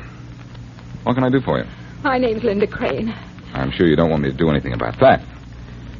You have a bruise there on your cheek. What's on your mind? The bruise that's on my cheek. My husband hit me. Oh, I see. Well, I don't think... Oh, that's not what I came to see you about. You see, we had a fight. He left, and I haven't seen him since. Since when? Well, it's been 24 hours since he's been home. I'm worried. It's not like him not to come home after work. Where does he work? For the big Green Line Trucking Company. He's a driver. Uh-huh. And his name? Mark Crane. Well, why come to me about it? Well, you're a private detective, and I Oh, thought... no, Mrs. Crane. I'm no detective. Just someone interested in seeing the little fellow get a square deal. I think you'd better take your troubles to the police. No, I can't do that. I cannot. All right. I'll tell you what. You go on home and relax. If your husband doesn't show up in another 24 hours, let me know. All right. Good. Now, go on home and don't worry. You and your husband just had a fight, and maybe he's just afraid to come home. But look, when he does come home, don't turn the other cheek. I won't. Good. You're feeling better already about the whole... Blackie. Oh, hi, Mary. Come on in. This young lady was just leaving. Goodbye, Mrs. Crane. Goodbye, Blackie. Thanks. What did she want? And who gave her that present on her cheek? She wanted me, and the present was a gift from her husband. Mm-hmm. Isn't love wonderful? Yes. And now she's worried about him. Husband home in 24 hours. Oh, what's her husband do besides giving his wife testimonials of his affection? Drives a truck for the big Green Line. Fellow named Mark Crane. Well, anything interesting in the paper? I don't know. I bought it without looking at it. Well, let's see who made the headlines today. Not you, Blackie. You made them last week. Here you are. Thank you. Yeah. Hey, Mary, look at this. What? Look who took my place in the headlines today. Who? A driver for the big Green Line Trucking Company. And his name was Mark Crane. And you know what that means, Mary? Mrs. Crane's missing husband turned out to be a found corpse. Ooh. Who are you calling, Blackie? Calling Faraday. I laughed at Mrs. Crane for worrying about her husband, so the least I can do is help her find out who killed him. Police department? Rollins? Yeah? Let me speak to Faraday. He's not here. There's been a murder and hijacking the Big Green Line Trucking Company. He's over at the Big Green Line offices. Good. I'll run right over there and give him a hand. Oh, no, you won't. The inspector's got police guards at the Big Green Line offices just so you won't get near the place. Well, thanks for telling me, Rawlins. Now, you get on the phone, call Faraday, and tell him to count me in because he won't be able to keep me out.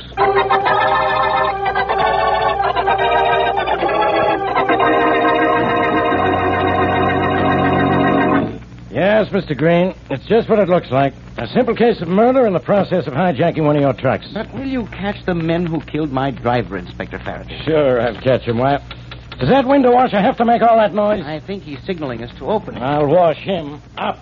No wonder it's locked. I'll take care of it. As I was saying, Mr. Green. There, it's open now. Do you have any idea who wanted the load that truck was carrying? Mind if I come in? No, wash your windows and get it over with. Maybe I ought to wash my face first. Blackie, what do you do? What's the use? You surrender, dear? Help me through the window, will you, Faraday? I'm not used to this sort of thing. I'd rather push you through it. What is this, anyhow? This is Boston Blackie, Mr. Green. Oh. Now he's a window washer. Quiet, Faraday. You'll wake up your brain. Here, pull me in. I'd really like to pull you in. Yeah, give me a hand. Sure. There. Thanks, Faraday. Thank you. Where were you, Mr. Green, before I so politely interrupted? Why, we were just... What now? Excuse me. Come in. Mr. Green. Oh, I'm sorry. Oh, come in, Joe. Come in. I didn't know you had company, Mr. Green. Well, this is company. Maybe you'll want to meet Joe. Joe Baxter, Inspector Faraday of the police, and Boston Blackie. How are you? How do you do, gentlemen? Joe's my foreman and chief dispatcher. Do you have any idea who killed that driver, Joe? Well, no, I don't, Inspector. In fact, I wasn't here yesterday. See, it was my day off. Mr. Green, here are the route reports from yesterday. Oh, thank you, Joe. I'll be around if you need me.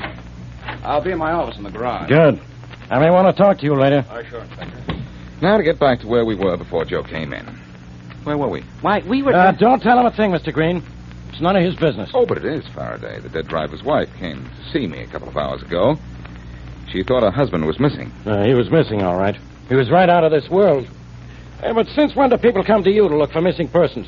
Haven't they ever heard of me? Certainly. That's one reason why they come to me. I've heard all I want to hear from you. Now, I've got to get to work and find out who hijacked that truck. Whoever did it also killed my crane. Now, there is a brilliant piece of deduction. Go to the head of the class, Faraday, which is quite a distance from where you usually sit. What makes you think the truck was hijacked? Because, wise guy, when we found the truck, it was empty. Inspector, I've been trying to tell you about that.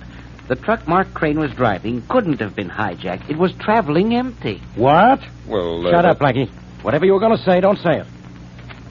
Why didn't you tell me that truck was empty, Mr. Green? I've been trying to ever since you came in, Inspector Faraday, but you were too busy telling me about you. Faraday's brain was hijacked years ago, and the loot was never recovered. I'll recover you. I'm going to uncover something on this case, but not while you're around. I'll see you later, Mr. Green. Fine, Inspector. Don't go away mad, Inspector. I'd rather go away the way I am and stay here and let you drive me crazy. It's not a drive, Faraday. For you, it's just a short walk. Blackie, one of these days I'll... Well, it's a good thing there's a law against it. Good old Faraday. I'm really very fond of him. Now, Mr. Green, let's get started. What can you tell me about Mark Crane, the dead driver? Nothing, Blackie. He was new here. I'd never even met him. Oh, I see. Are you in the habit of letting new men take trucks out alone? Oh, he wasn't alone, Blackie, at least not when he started out. Billy Johnson was riding with him when the truck left here. Uh-huh. Well, what happened to him? I don't know. He hasn't been heard of since the accident. Disappeared, huh? Well, when you do hear from him, I want to hear from you. I'll see you later, Mr. Green. All right. I hope you can find out something pretty soon. I'm a little leery about letting my trucks roll again until this thing's cleaned up. My friend Mary Wesley's in your outer office. Between the two of us, we ought to dig up something. You'll hear from me, Mr. Green. Goodbye. Goodbye. Hello, window washer. Hi, Mary. Let's get to work. My, I didn't have to wait out here as long as I thought. Well, don't be happy about it. I got out sooner than I thought I would because what I got out of Mr. Green was practically zero. Well, what Inspector Faraday got out of him must have been even less. Wow, was he angry when he went by me. When isn't he angry? Is this the way out? Nope. This is the way I came in. Or is that the same thing? Don't ever try to find any difference, Mary. It'll take a lifetime. I parked the car right down this way. Good. Did you find out anything from Mr. Green? I found out what was in the hijacked truck. What? Oh, nothing. Now, Blackie, don't be coy. What was in the truck? I told you nothing. I know that's what you told me. Nothing. Now tell me what was in the truck. Nothing. Want me to spell it for you? N-O... N-O, no. But, Blackie, if there wasn't anything in the truck, then why was it held up? That is something we've got to find out. Interesting question, isn't it? It's too interesting. Well, we don't know why anyone would want to rob an empty truck, but I'll tell you something I know. What? I wasn't wasting my time while I was waiting for you. What are we doing, whittling? You mean I quit me in the dark? Oh. Oh, I'm sorry. No, I was detecting. Oh, what'd you find out? Something very interesting about that dead driver. Mr. Green's secretary told me that, although nobody was supposed to know it, the dead driver was Mr. Green's nephew. Yeah, that's it. What'd you say? It isn't what I said, darling. It's what she said. Mark Crane, rather, was Mr. Green's nephew. I heard that. I also heard Mr. Green say he didn't even know the dead driver. Now, why would he say that? In murder cases, there's a reason for almost anything, Mary, including the murder itself. Say, this case is getting more interesting every minute. Well, then I did the right thing when I talked to the secretary. You sure did, Mary. And you can do something else, too. The dead driver started out on his route with a writer named Billy Johnson.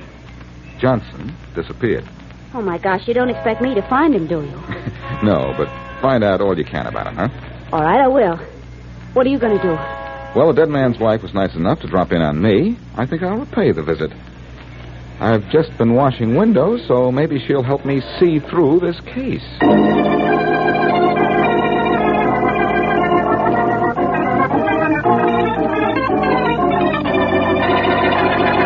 I know your husband's death must be a shock to you, Mrs. Crane, but I've got to ask you a few questions. Why, of course, Inspector Faraday. Now, first of all, you went to see Boston Blackie today. Why? I went to see Boston Blackie. Yeah. Oh, Inspector, you must be mistaken. You didn't go to see Boston Blackie? Oh, no. Well, I'll get it, Mrs. Crane. Oh, thank you. Look, if you're...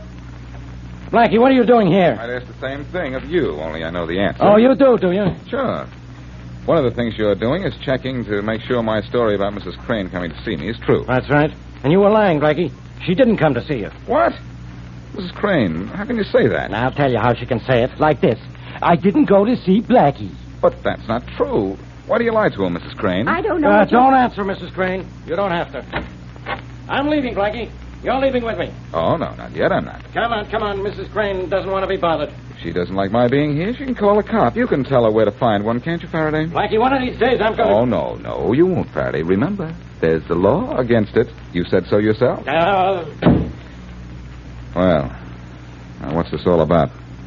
Why did you tell him you didn't come up to see me today? Why? Because I never did go to see you. Oh, now, wait a minute. You wait. A minute, an hour, as long as you like. So far as I'm concerned, Blackie, I've never even seen you before in my life.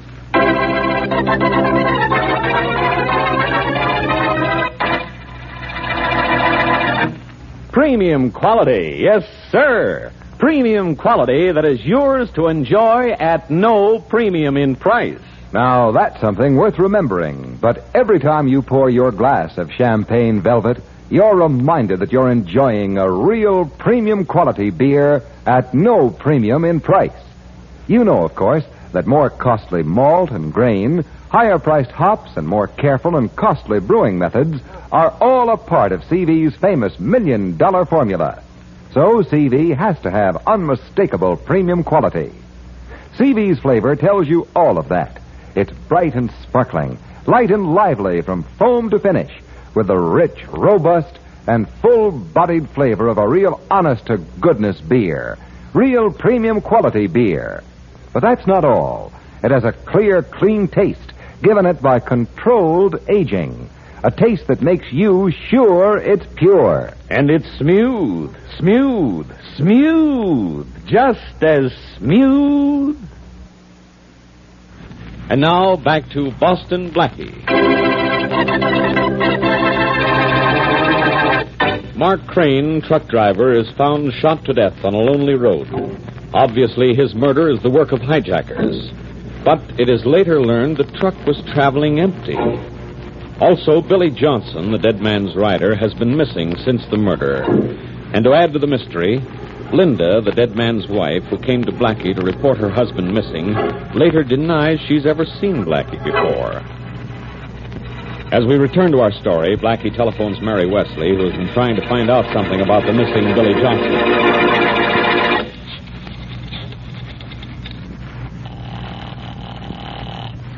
Hello? Hello, Mary. This is Blackie. You got back to your apartment at last, huh? Yes, I just a second got in. Good. Find out anything? Sure did. Billy Johnson has a sweetheart named Madge. She's a waitress at the rest a while at the roadside restaurant on Highway 19. Well, in that case, I know I can find out if Billy Johnson was on that truck when it was held up. I think I'll go out to the rest a while and see his sweetheart. All right, Blackie, but remember, she's his sweetheart. I know, so you better come with me. Why? Don't tell me you're afraid to be alone with Billy Johnson's girlfriend. No, but if that truck driver caught me alone with his sweetheart, I wouldn't want to be alone with him.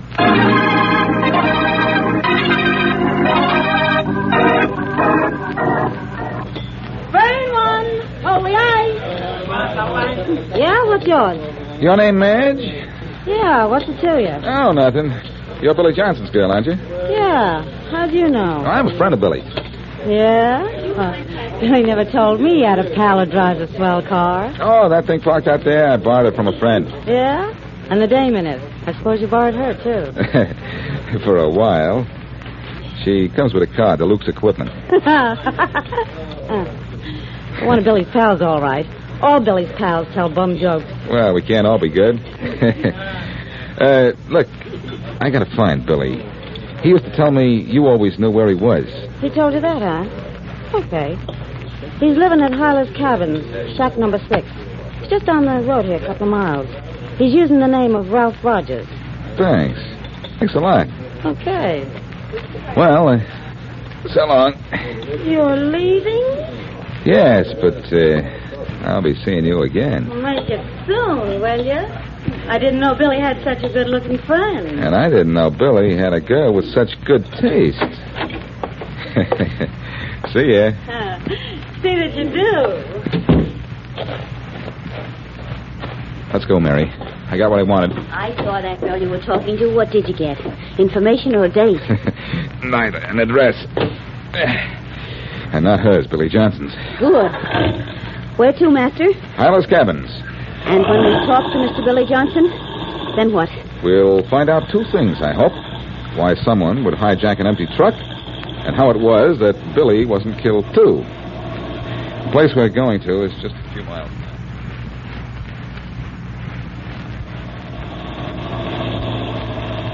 Here we are, Mary. Shack 6. You want me to wait out here? Might as well. All right. You drove me so close to this door, you can sit right here and still satisfy those nosy ears of yours. Nosy ears. What a picture. Say, this place of Johnson's, what a dive. Mm-hmm. On second thought, it's too small for a dive. It's more like a dip. No answer? No answer. So maybe nobody's home. So maybe the door's open. So maybe you're right. Well, nobody home? Did you say no body, Mary? You should have said a body. A body? Yes, and definitely a dead one. Well, I wanted to know why Billy wasn't killed. Now I want to know why he was.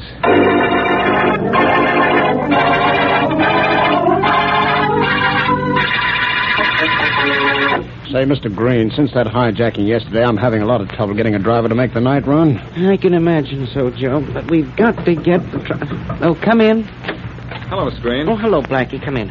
Remember Joe, our foreman, don't you? Sure. Oh, yeah. Oh, nice to see you. Have you found out anything yet, Blackie? Nothing that tells me why an empty truck should be hijacked, but I did find Billy Johnson, the dead driver's rider. But he couldn't talk. Well, why not, Blackie? He was dead, Joe. Oh, dead? What? Yes, I found him in his shack, shot to death. Oh, this I is think terrible. Come in. Mr. Green, I'd like... Oh, I didn't know you had company. Well, Mrs. Crane, the girl who insists she doesn't know me. You know this young lady, Black? Yes, but only to be ignored by. I know it too, Mr. Green. She's Mark Crane's wife. And I think she's just in time to hear some interesting news, too. News? Well, it's going to make news one of these days. I have a clue to your husband's killer, Mrs. Green. A clue? What is it? You sure, Blackie? Positive. As soon as I check on it, I think I'll be able to name the murderer. I'd like to look around your garage, Mr. Green. Mind? No, in fact, I'll show you around myself. Good, let's go. Right away. Oh, Mrs. Crane, is there something I can do for you? Yes, I came to see about the compensation papers my husband carried with your company, Mr. Green. Oh, yes, of course. Joe, will you take her down to the ground floor and look over those papers with her? Sure, I'll be glad to. Fine. All right, Blackie, we'll look over my plan. Where do you want to start? In your garage to see if any of your empty trucks are loaded for murder.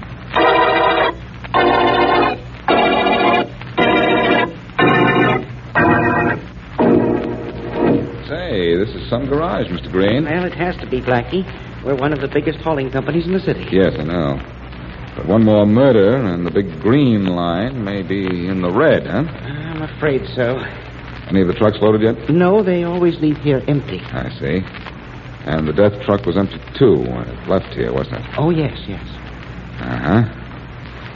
Say, what's this here on the wall? A bulletin board? Yes, that's where the drivers get their pickup orders. See? Who posts these notices? Joe, my foreman. He's the dispatcher here, except on his day off. Then I post the orders myself. Then you're the one who routed the truck driven by Mark Crane. Yes, I was. It was Joe's day off. But the order I posted was a reroute notice. A last-minute change from the order posted the day before. The truck skipped a stop where it was supposed to pick up a load, place called Cassie's. Uh-huh. Look, Mr. Green, while you have a chance, why don't you tell me the truth about the dead driver? What do you mean, the truth? I mean, you denied even knowing him, but I happen to know he's your nephew. Oh, you found that out, did you? Well, I wanted to keep it a secret. I thought if the other drivers knew it, it would be bad for their morale. You think your men didn't know it? Joe, your foreman, knew Mark's wife. I'm sure he knew who Mark was, too. Well, I suppose it was foolish of me. Oh, dear, I forgot something. Hey, excuse me a minute. I'll have to run back upstairs to my office. Sure, go ahead. I'll look around your garage alone till you get back. All right.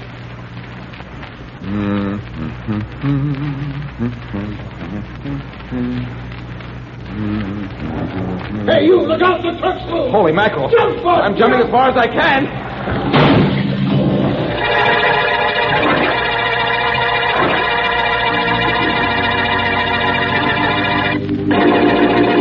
Blackie, who tried to hit you with that truck?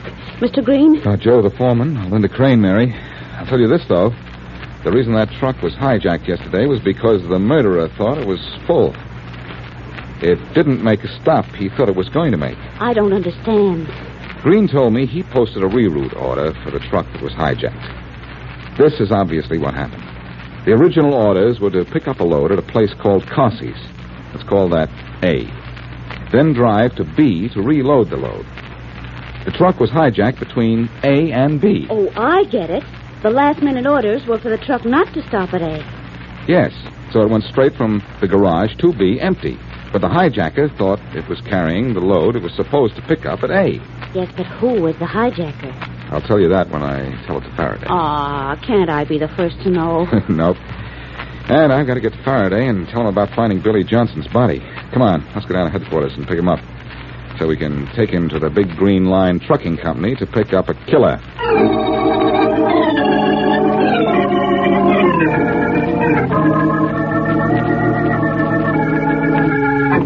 I have a little disappointment for you, Mr. Green. You're about to lose another of your employees.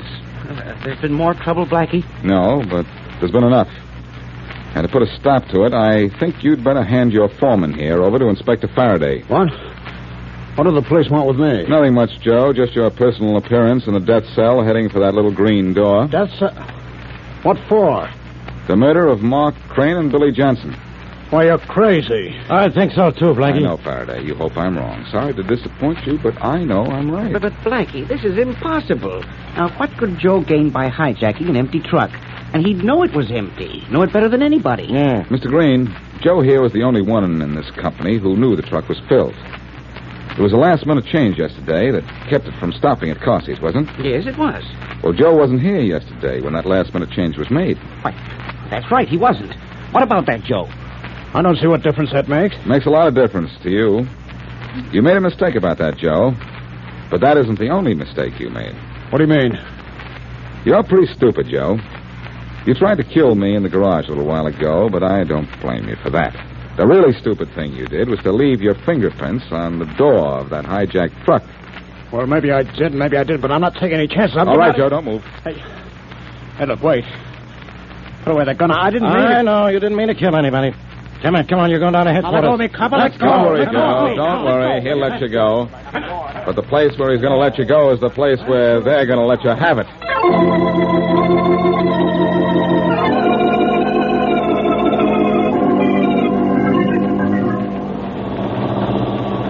Blackie, where are we going? Out to see our friend Madge at the rest a while. To console her about the loss of her boyfriend, Billy Johnson? Oh, not exactly, Mary. But she gave me a tip as to where I could find him. I thought we might have a sandwich at her place and give her a little tip, too. Well, all right, as long as it doesn't involve making a date with her. Jealous? No. But her last boyfriend was murdered. I don't want you to be the next. Next murder, the next boyfriend. You know perfectly well what I mean. Blackie, Mrs. Crane denied knowing you because she was afraid she'd be involved in the murder. Isn't that right? But did that foreman say why he killed Billy Johnson, too? The same old story, Mary. Johnson was in on the plan. That's why he didn't ride the truck the night of the murder.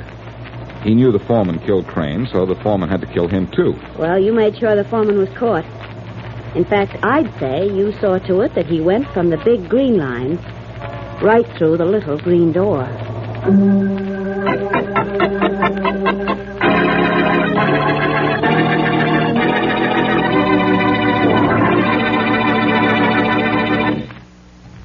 Make mine CV, because for me there is no finer beer.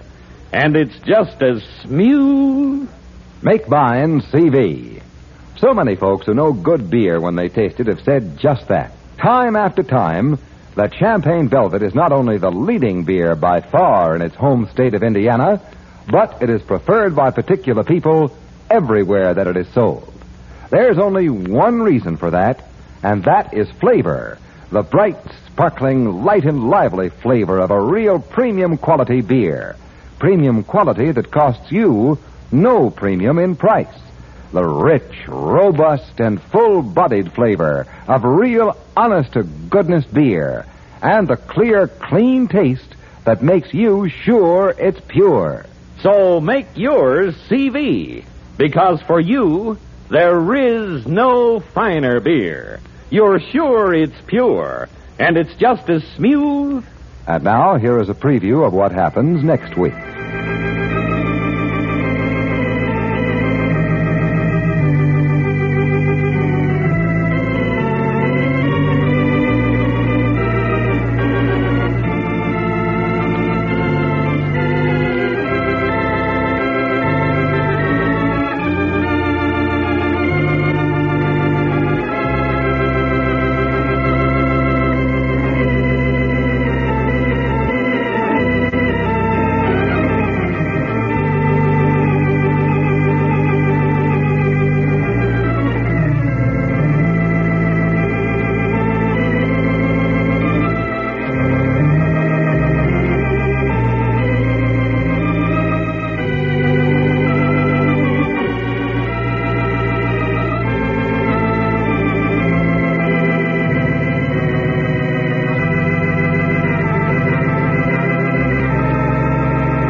now. And, why, no, young lady, there doesn't seem to be much wrong with this watch of yours. It's hard to hear it, though, with all these other clocks ticking. Well, I'm awfully glad that mine's not too bad. How soon may I have it back? Why, I don't see why you can't have it tomorrow. So soon? Oh, wonderful. Well, there's very little wrong with it. Now, I've got a pencil. Now, if you give me your name. Oh, yes, of course. It's Wesley. Mary Wesley. Mary Wesley? Are you the Mary Wesley who's always seen with Mr. Boston Blackie? Oh, yes. Blackie and I generally do run around together. That is, when he isn't running after a murderer. All right, I'll be in tomorrow. Thank you very much. Goodbye, Miss Wesley. Bye. Hiya, Dad. Oh, Walter, my boy, I didn't know you were in the shop. Yes, I was back repairing that clock of Mrs. Williamson's. Old-fashioned thing, isn't it? Yes, but a beautiful piece of work, my boy. We don't very often see clocks like that these days. No, I guess not. Say, Dad, there's another type of clock you don't see much of anymore. What kind is that, Walter? The kind with a poison needle in the winding key. Did you ever see one of them? Yes, I did. In fact, I saw one in the clock shop about 30 years ago. Certainly looked innocent. I guess it was supposed to. Dad, could we make a clock like that? Could we make one? Well, Walter, that's a strange thing to ask. Not so strange, Dad. I just wondered if we could make a clock that would kill somebody.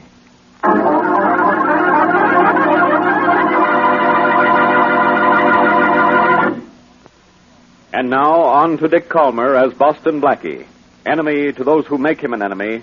Friend to those who have no friend.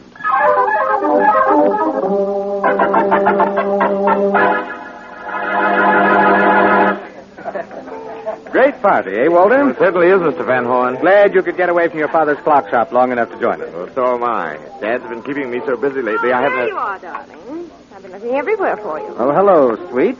You know my wife, don't you, Walter? Sure, we've met. How's the clock business, Mr. Stone? It's great. After 5 years in it, I finally found out what makes it tick. Say, speaking of clocks, where did this handsome grandfather's clock come from? Huh? Never been here before. It came this afternoon. I thought you were buying me a present. Not that I remember. I've never seen it before. Well, maybe your wife bought it for you, Mr. Van Horn, and it cost so much that she forgot to tell you about it. Now, Mr. Stone, just what do you mean? Nothing. I was just trying to be funny. Well, you know that old saying, many a truth If is... you want to speak truths, my darling husband, I have a hunch it's a gift for you from one of your feminine friends. Dear, this is a party. Excuse me. No, don't go, Walter. I'm sorry. Now, no more quarreling, Richard. Suits me. Say, to get back to this clock, I don't know where it came from, but it's running. Is it on time? Well, let's see. I have 10:29. What time's you? The same, and the clock says just a little after 10:29. Must be one of your clocks, Walter. Those instruments of yours never do keep time. Well, let's not talk shop, Mr. Van Horn, especially not clock shop. I have enough of that during the day. Of course you do. Let's go over and join the others for a few minutes, shall we? That's a good idea.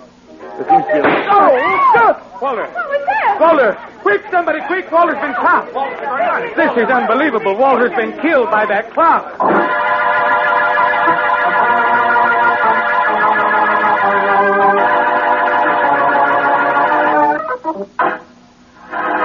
Look, Rollins, I don't want to hear from you again till you've made that old clocksmith talk. Now get out of my office. Yes, sir, Inspector Faraday. And stay out till you get a confession from old man Stone. Yes, sir. I sure will. I want anything done around here, I have to do it I said stay out of here, Rollins. So stay out. Sorry, Inspector, the name isn't wrong. Blackie, you stay out of here, too. What? And this watching you make a slap out of yourself? I should say not. Blackie, beat it. I've got enough on my mind. Sure you have. The trouble with you is you haven't got enough in your mind. Oh, no? Well, what do you want? How long will it take me so I can say no? And how soon can you get out of here? I can leave now, pal, and let you alone on the Walt Stone murder. It shouldn't take you more than 2 or 3 years to solve it. Well, let me tell you something. I've already found Walter Stone's killer. What do you think of that? Nothing. Of course, I don't believe it. But what led to your brilliant deduction? Well, first of all, I know how young Walter Stone was killed. By a bullet. Most people who are shot usually are, Faraday. Yes, but they're not killed by a bullet fired out of a grandfather's clock. Oh, that's where the bullet came from. Yeah. When the cuckoo came out at 11 o'clock, the clock was supposed to fire a bullet. Only the cuckoo came out at 10:30.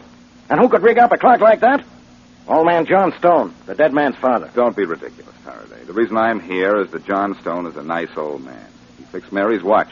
I suppose that clears him, huh? And I suppose you're going to tell me a father never kills his son, huh? Sure.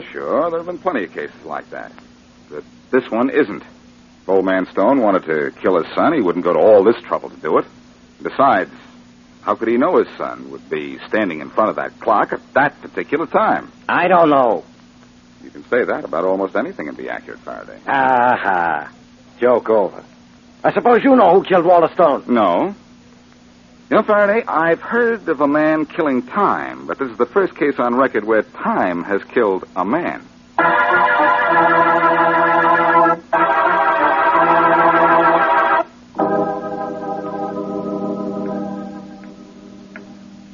are you staring at, Madeline? His grandfather clock, Richard. It's hard to believe. You're a little bit sorry the bullet from this clock killed young Walter Stone instead of me, aren't you? A little bit sorry. My death would be quite advantageous to you, wouldn't it? You're putting it rather mildly. You amuse me, my dear wife. Your death would be equally advantageous to me. Really? Should I apologize? I'm sorry, but I don't intend to die. You don't? Walter Stone didn't intend to either. Arrangements might be made in your case, too. You're not very funny. Oh, no. I don't imagine I am, do you?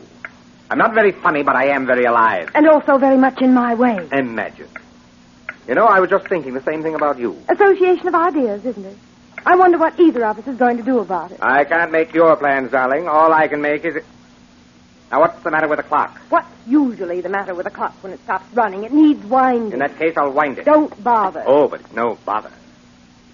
I rather like the sound of it. With each tick, I feel I'm coming closer to getting rid of you. The same goes for me with every tuck.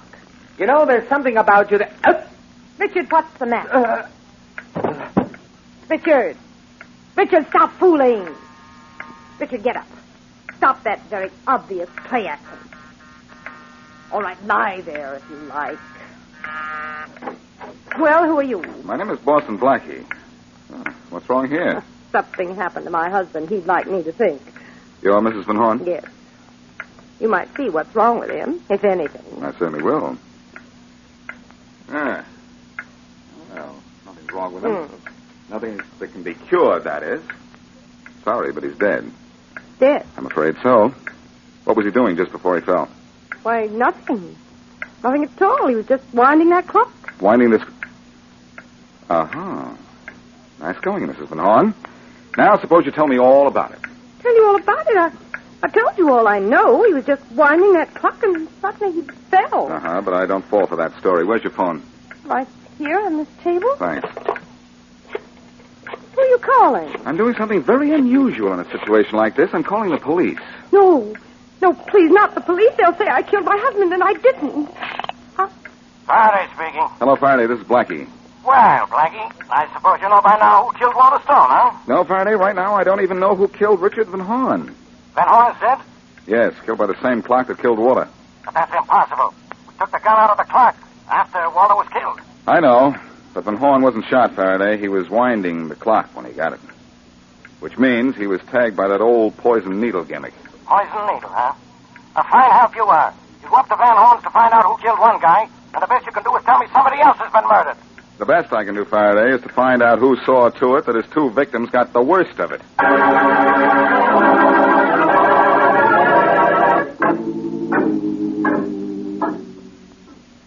Here's old man Stone's cell, Blackie. Thanks, Ron.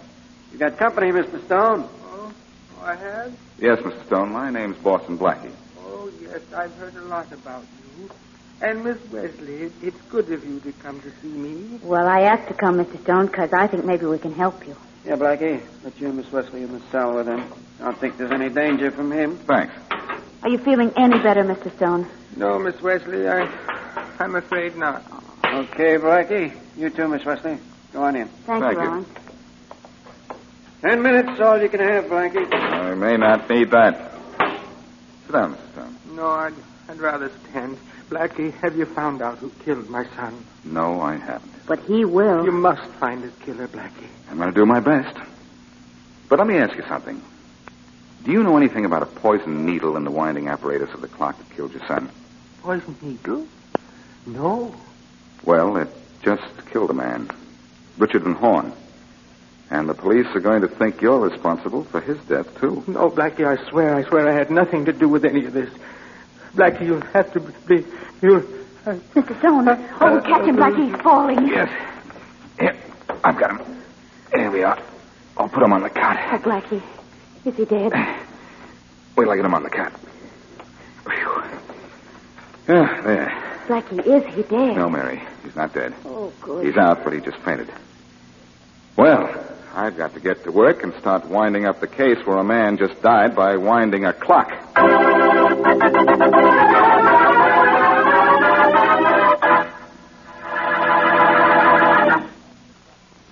Now back to Boston Blackie.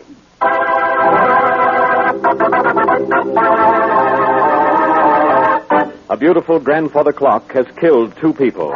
Walter Stone, who is suspected of putting a gun inside the timepiece, and wealthy Richard Van Horn, who was killed by a poisoned needle hidden in the winding key of the clock. Faraday has arrested John Stone, Walter's father, as the killer. But Blackie feels John Stone is innocent. He has no suspect to replace him, however, though he has a slight suspicion Van Horn's wife, Madeline, was anxious to get rid of her husband. As we return to our story, Madeline Van Horn is talking to Kenneth Wells, who seems to be more than just a friend.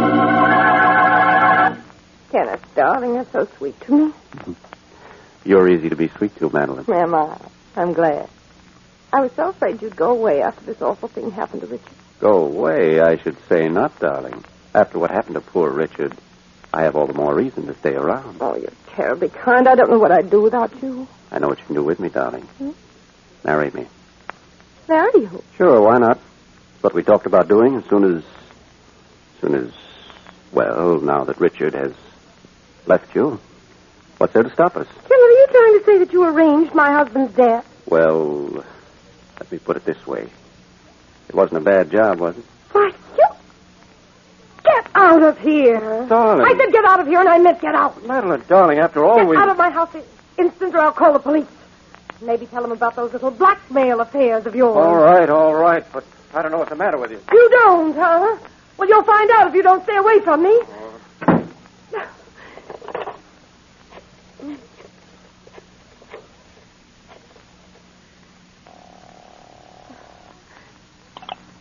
Oh? I'd like to speak to Boston Blackie, please. Oh, well, I'm sorry. He's not here. This is Mary Wesley, though. May I do something for you? Yes, this is Madeline Van Horn. Where can I get in touch with Blackie? Well, just a minute, and I'll get you the number, Mrs. Van Horn. I've got it right here on a pad somewhere. Just a second. Oh, yes, here it is. Blackie is at the office of an attorney named Alexander. Your husband's attorney, I believe.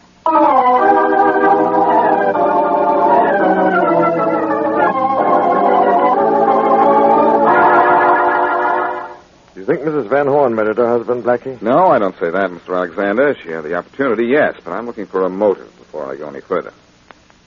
You're Van Horn's lawyer, and I thought that Money might be the motive for Van Horn's murder, is that it? if it's enough money, it's enough reason for murder. Well, Blackie, according to the terms of Van Horn's will, Mrs. Van Horn does inherit a good part of his fortune, but I don't... Excuse me. Sure. Hello? Mr. Alexander, this is Madeline Van Horn. Is Boston Blackie there? Yes, just a minute. Blackie, it's Mrs. Van Horn. She wants to speak to you. Really? I'll take it.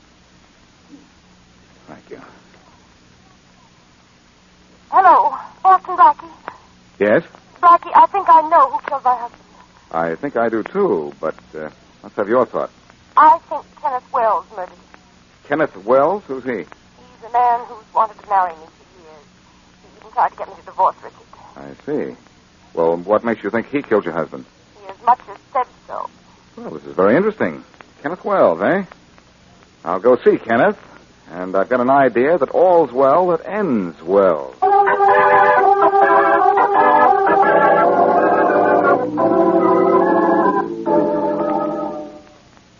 Mr. Stone, I was on my way to see a man named Kenneth Wells, but I thought I'd drop by the jail and see how you feel now.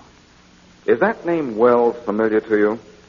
I feel better, but I don't know that name, Blackie. Sorry to hear that. And I'm sorry I haven't been able to find out who killed your son or Richard Van Horn either. Oh, Blackie, this is awful. And I suppose the police still think I murdered my son and Van Horn, too. Probably. Look, Mr. Stone, your son worked for you, didn't he? Oh, yes, he did. Well, look, I have a theory. Did he know anything about clocks? Yes, a great deal. In fact, just a few hours before the accident, my son asked me if a clock could be fixed to fire a gun or poison someone. Oh, he did he? Well, what does that mean? Hey, wait a minute. The gun that killed your son was fired when the clock said 10:30. It was a cuckoo clock, wasn't it? Yes, it was. Well, I had a cuckoo clock once, but it struck only on the hour. Is there such thing as a clock where the cuckoo comes out on the half hour, too? Yes, but they're rare. So rare your son maybe didn't know that the murder clock was one of them? It's very possible he didn't know. Possible. I think the fact that he was killed is proof he didn't know. Stone, I've got this whole thing figured out. Just after 10 o'clock, your son set the clock to fire the gun when the cuckoo came out at 11. At 10:30, he was standing in front of the clock and got the blast he meant for somebody else. You mean my son intended to kill someone else? No, I think your son was hired to rig that clock so it would kill somebody. I think the somebody who hired your son was Kenneth Wells. But you told me that Mr. Van Horn was killed, too, and by the clock. How could that have happened? I'll tell you how. Your son was playing safe. Just in case the gun didn't work, he put the poison needle in the winding key. I see. And after the gun was fired and my son was dead, Mr. Van Horn wound the clock knowing nothing of the poison needle. Yes, your son's death was accidental, and so was Van Horn's. Stone, you're a free man. I am? Well, as good as free. All I have to do is find the man who hired your son to fix that clock. Then I'll fix his wagon.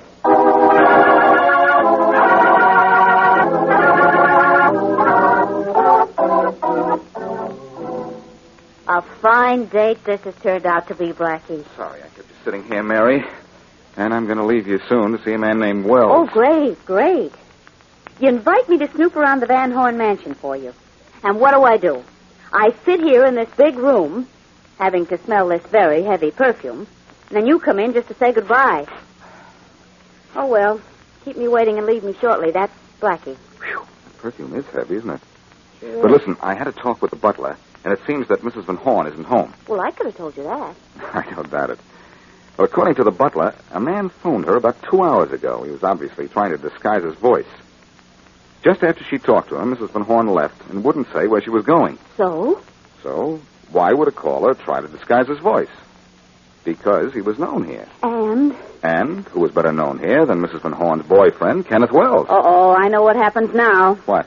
I go home like a good little girl, while you go to see Kenneth Wells about being a bad little boy.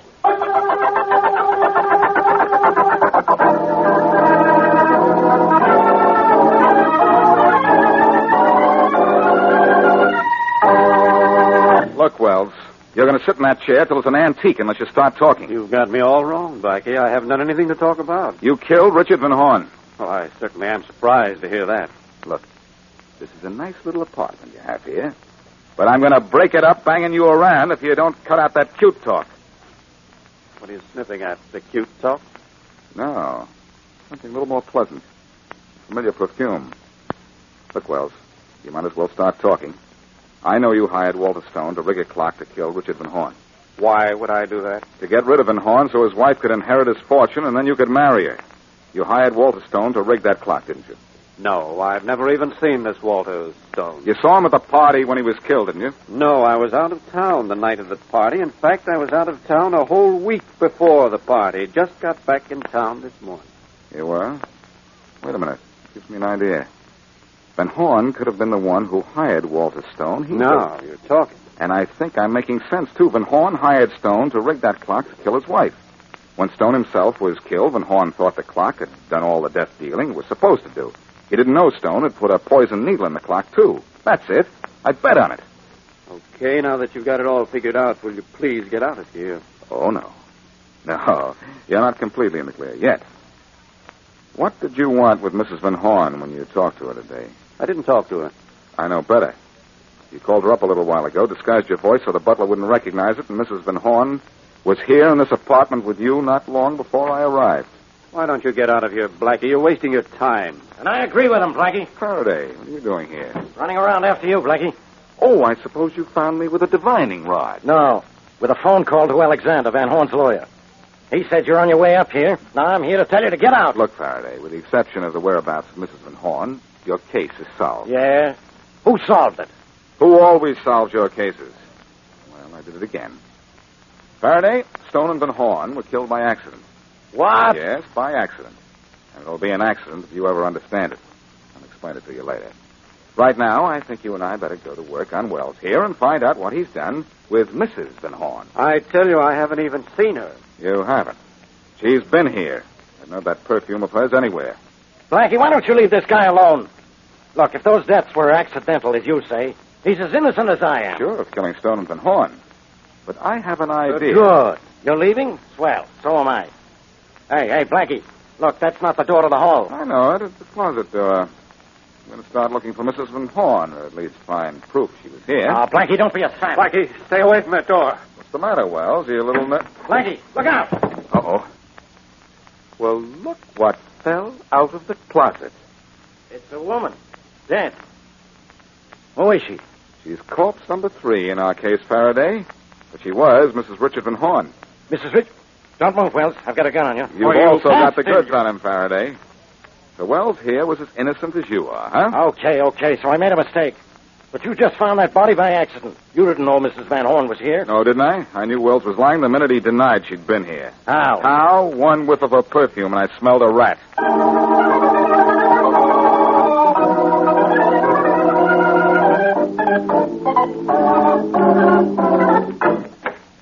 Well, Blackie, I've got it. Got what, Faraday? Measles? No, you're not that lucky. I've got a confession from Kenneth Wells. You don't say. Yeah, you can look it over. Well, read it, will you? Not the first part. That's just routine. Okay, here's the place to begin. It says, I killed Mrs. Van Horn because she knew I was in town the night of her husband's death, and that I had motive for killing him. Even though I didn't kill him, I knew I'd be a suspect. Mrs. Van Horn threatened to go to the police and tell them I was in town, and I couldn't let her do that. You can read, can't you? In small words. Wells was a cute kid, wasn't he? Says here he was afraid of Mrs. Van Horn for another reason, too. She threatened to go to the police and expose him as a blackmailer. Well, when I get them to confess, they really confess, huh? Uh-huh, yeah. But you ought to be awfully ashamed of yourself, Faraday. You stood in Wells' apartment and said he was perfectly innocent when Mrs. Van Horn's body was only 10 feet away from you. Well, I can't see through a closet door, can I? No, I guess not. It says here in this confession, I quote, I killed her in my apartment, but didn't get a chance to get rid of her body before Boston Blackie came in. Oh, all right. So you got there before me. But I would have pinned this on Kenneth Wells sooner or later. Later, of course. Faraday, I doubt whether you ever would have figured out that Richard Van Horn hired Walter Stone to rig a clock that would kill Mrs. Van Horn. No. No, and even if you did, you'd never guess that both Van Horn and Stone were killed when their plan accidentally backfired. Actually, though, you should have solved this case by yourself. Yeah? Why? Well, the first shooting was done by a cuckoo clock and your little cuckoo. Yeah? And the second killing was done by a poisoned needle, and you're poison to me and have been needling me for years. Yeah. Go ahead. And Kenneth Wells did keep Mrs. Van Horn's body in a dark closet. And Faraday, old pal, you've been in the dark all your life.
Captain Harlan. Oh, come in, Mr. Peterson.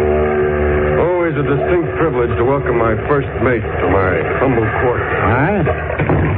Well, the fog's lifting the starboard, Captain. We'll be out of the worst of it soon. Tis not why I sent for you. This fog isn't what disturbs me, Mr. Peterson. It's just that I have a strange premonition that the good ship Swan will emerge from it into even greater difficulty. Funny you should say that, Captain Harlan, because I come up to tell you the crew ain't happy. So the crew isn't happy, Mr. Peterson. You might dispatch my deepest sympathies to the members of this crew. Oh, look, Captain, it's worse than you think. It's mutiny. Mutiny? And you condone it? Well, it doesn't have to be mutiny, Captain, if you'll come in with us. Oh. I think I understand. You're suggesting robbery of a sort. You contemplate rerouting this vessel? Mm-hmm. And then splitting the cargo between you, me, the other officers, and the crew. Your scheme has much to commend it, Mr. Peterson. Tell the crew I've taken their suggestion under advisement. And I'll let them know by sundown what... Yes? Oh, Mr. Crandall. Come in. I sure intend to, I'll tell you that. Captain's quarters are no place for passengers, Mr. Crandall. Well, Mr. Peterson, I think in view of the fact that Mr. Crandall is our only passenger on board, I'll make an exception of him and bid him welcome. Welcome, huh? Captain, I just heard through the bulkhead what you and your first mate were talking about. That's quite possible. Your cabin is next to this one, isn't it? Yes. Too bad you didn't think of that a moment ago. Now, look, Crandall, keep out of this. The cargo on the ship ain't nothing to you. It's nothing to me. I happen to own the cargo you're carrying. And if you steal it, it'll be over my dead body. Oh, really? Well, Mr. Crandall, maybe that could be arranged, too.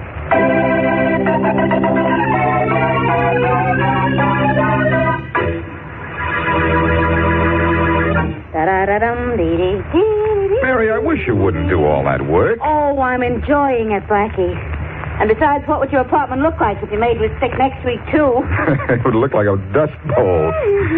But I'll get a girl in tomorrow. Look, I said I'm enjoying this. I'm glad you asked me to come over. It gives me a chance to straighten up a few things around here. Such as what? Well, such as these pictures on your piano, for one thing. What's the matter with them? Well, the glass in my picture was dirty. Shorty's picture's crooked. There, now it was crooked. Look, you don't have to do all. Uh-oh. I'll get it. All right. Hello. Hello, Blackie.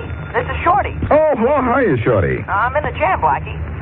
Now what have you done? Oh, it's nothing serious, boss. I just got to leave town. I won't be back till 8 o'clock tonight.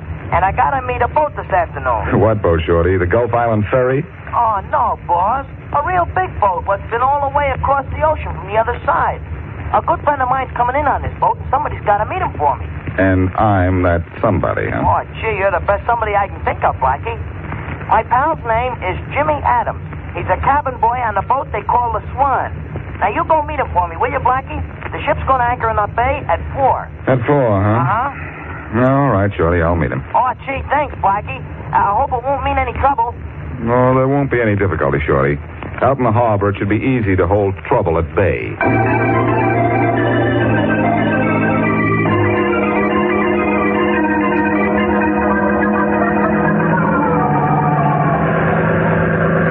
Well, there's the Swan, Mary. What kind of a boat is it, Blackie? A freighter, and it's not a boat, Mary. This dory we're in is a boat. The Swan is a ship. They're both on water and they both float. Why aren't they both boats? Well, shiver me timbers, but landlubbers are dumb. Yes, aren't we? Ahoy there, Swan. I'm pulling alongside. Got a boarding party for you. Aye, aye. Thunderman.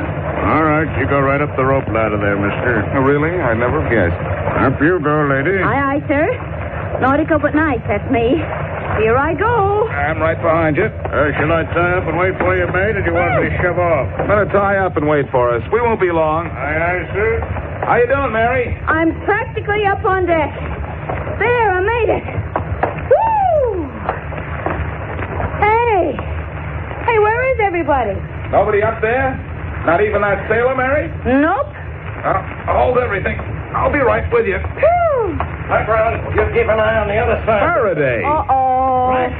No, it can't be you. Not aboard this ship. Well, I'll look around, and if I find I'm not me, I'll let you know. Now, take it easy, Faraday. I'm just calling for a friend of Shorty's. Only I didn't expect to run into an enemy of mine. No? Well, I might have known I'd run into you. Oh, no, not out here, Inspector. Yes, out here, Miss Wesley. Because where there's a body, sooner or later I find you and Blackie. And there's a body on this ship. Oh. Not a fellow named Jimmy Adams. A guy by the name of Crandall. Passenger on board the ship. Owned the cargo the ship is carrying, and... Say, what am I telling you all this for? Who's Jimmy Adams? He's a cabin boy on this ship. Oh, yeah? Rollins. Yes, sir. There isn't any Jimmy Adams on this ship, is there? Yes, sir, there is. Well, he took his fingerprints along with everybody else's on board. He's cabin boy. Satisfied, Faraday? Okay, you came to see a cabin boy, so see him. But leave me alone, do you hear? Rollins, I'm going up to the captain's cabin. Make sure that Blackie doesn't bother me, or I'll bother you.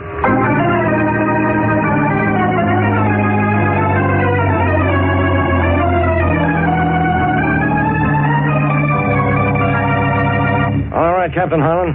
Crandall was killed in the cabin right next to yours. Now, who did it? Now, that's difficult to determine, Inspector Faraday. Only 3 people are allowed in this part of the ship. And any one of us could have done it. 3 people, huh? Who? Well, I for one, and Mr. Peterson, the first mate here, for another. Yeah, I could have done it, but I didn't. See? That's up to me to decide. See? That was the 3rd person. Oh, excuse me. Come in.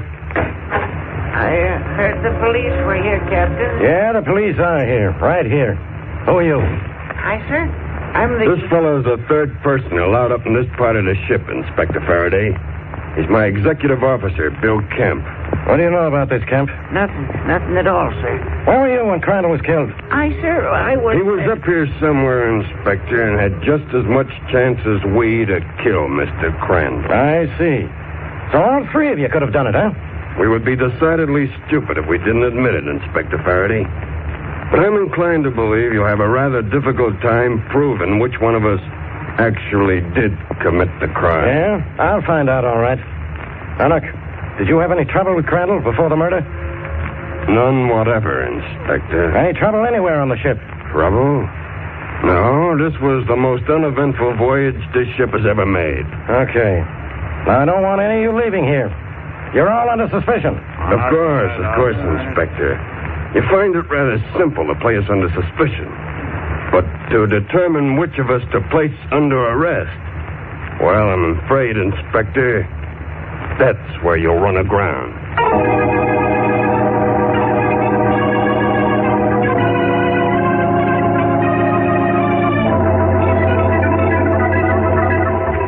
Gee, Blackie, it's sure swell of Shorty to send you and Miss Wesley out here to pick me up. I'm sorry there's a mess here on board. We are too, Jimmy. But I don't think the police will keep you confined to quarters much longer. I'd like to solve this murder while I'm here. Yeah, would you? Well, maybe this will help you. There was to be a mutiny on board, see? The crew was going to take the ship and steal a cargo. The first mate was the leader. Well, yes, but what does that have to do with Mr. Crandall being killed? Well, Landy, Crandall owned the cargo we're carrying. Oh, this is beginning to add up. A mutiny and a murder. I've got an idea this isn't going to be too tough. Blackie, do you know who killed Crandall? I have a rough idea. I'm going to leave now, but I'll be back to smooth it out. Oh, tell me something, Jimmy. Oh, you got to excuse me, Blackie. I just remembered something I got to do. I'll be right back, honest. Now, wait right here for me, and I'll be back. Sure. Blackie, you said you had a rough idea who killed Mr. Crandall. What's the rough idea? Can't tell you yet, Mary. But I'll tell you this. This is a very interesting case. Very interesting. Well, here comes somebody who thinks you're not very interesting. I don't even have to turn around to know who you mean. Blackie, I want you off this ship. And fast. Oh, not too fast, Inspector. I've just found out something you ought to know. There was an... I know all about that. There was an attempted mutiny on board this ship. The captain denied it, but I found out from one of the crew. And now I'm going to tell you something. You've got 5 minutes to get off this ship or I'll throw you off. Aye, sir. I'll spend those 5 minutes solving your case. You hope. Hey, Rollins. Yes, sir. Yes, Inspector Faraday. Keep an eye on Blackie. See that he's off this ship inside of 5 minutes. If he isn't, arrest him for loitering or something. Right, you going ashore, Inspector? Yeah, right now. Where's that rope ladder? Oh, here it is, right here. I'm taking these fingerprints of the officers and crew of the ship to headquarters. See what I can find out about them. Good luck, Inspector. Never mind about wishing me good luck on the fingerprints. Wish me good luck on this rope ladder. I'm not sure these things are safe. Why don't they? Hey, Inspector! Hey, Blackie! Blackie, hey, somebody! Inspector Faraday's overboard! Hey, Blackie! Inspector Faraday fell overboard, Blackie. He can't swim a stroke. Oh, well, here goes. Too late, Miss Wesley. There he goes. Out of the way, you weird lumberjack. Throw this man alive. Sure, sailor. Step over here, Miss Wesley. All right, but what about Blackie? He'll be okay, ain't he always? Hi there! Hold to the lifeline! Grab hold! Are you thinking the same thing I am, Rollins? How about Blackie going after the inspector, Miss Yeah. Wesley? Funny, isn't it, Rollins? Yeah. Blackie pretends to dislike Inspector Faraday, and yet just lets the inspector get into trouble. Yeah, and Blackie dives in after him. Sure does. Boy there, Rink. Good to hear what the call on. Sure. Oh, wait a minute. Let me help, too. I better stand aside, lady. Don't want to have to toss the rope to you, too. Okay. Now, come on. Here. Come on, Jacket. All right. We're pulling them aboard now. Here come. Hey, one of you grab that policeman. I'll take care of the other one. I'll get him. Oh, Blackie, you're so wonderful. Well, that's what I've always told you, isn't it? Come on now. Up you come now. Thanks. There you are. You okay, Faraday? Yeah, I'm all right. But I lost most of the fingerprints. I was taken to headquarters. You almost lost your life. Kind of clumsy, wasn't you, Inspector? Look, I didn't fall overboard. One of the steps in that rope ladder was cut. But I suppose I ought to thank you for going in after me. So thanks. Oh, you're welcome. But I'll never be able to explain to myself why I did it. You say the ladder was cut? Now, I suppose you know who cut it. Sure I do. All right, who? The captain, the executive officer, or the first mate. One of those three. They had a chance while we were talking. Brilliant, Faraday. Positively brilliant. But so what? You still don't know which one of the three. You know, maybe I ought to throw you back.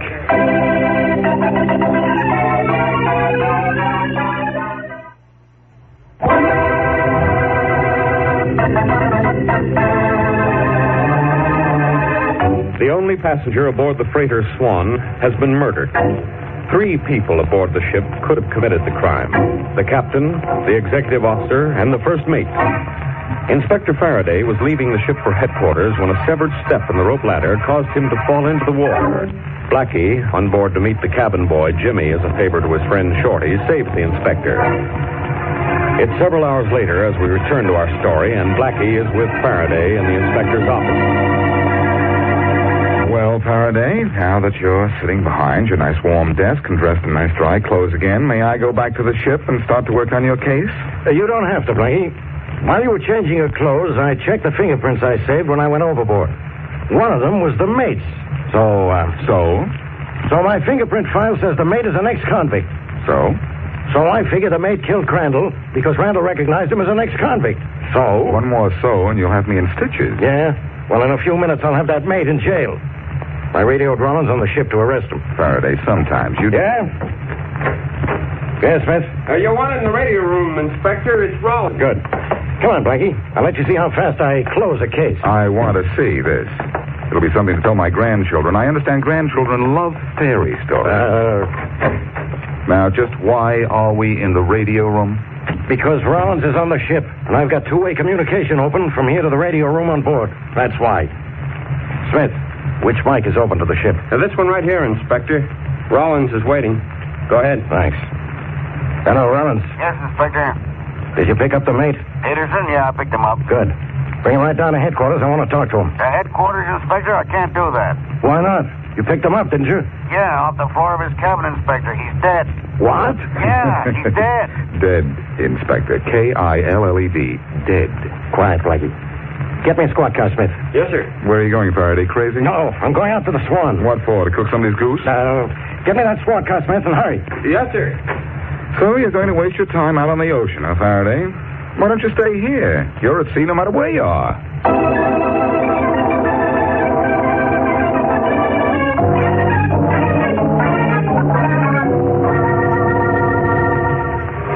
Where's Captain Harlan, Mr. Kemp? He's gone below, Inspector Faraday. I'm glad you're aboard, sir. Yeah, why? You've got to get me off this ship. Are you crazy? No, I'm scared, sir. First it was our passenger, then was Mr. Peterson. And I'm the next to be killed. Yeah, why? Well, I don't know why. I just feel it, that's all. Well, you stay right here and keep on feeling it. I'll have a police guard with you all the time. You'll be safe enough. Please, I'll tell you something if you take me ashore. Yeah? What? I can't tell you now. I can't. No. Well, you're staying right on this ship till you can. And don't go overboard the way I did. Because when you get hauled in, it'll be all the way to headquarters.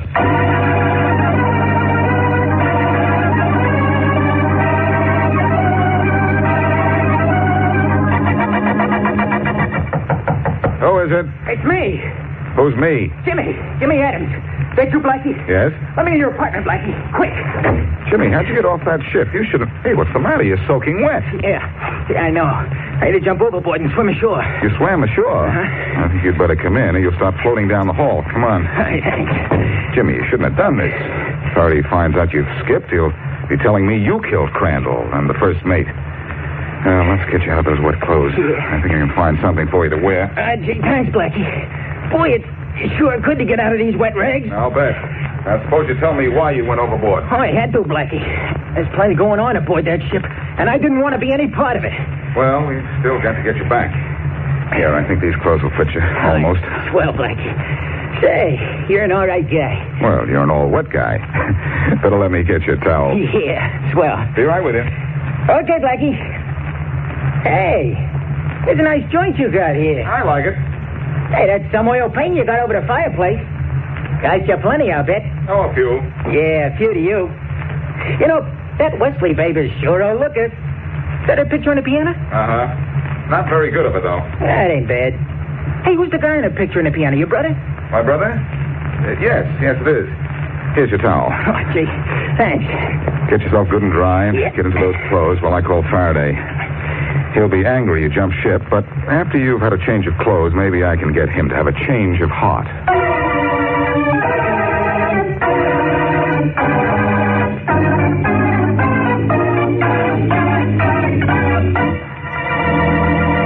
Look, Captain Harlan, you know something you won't tell me.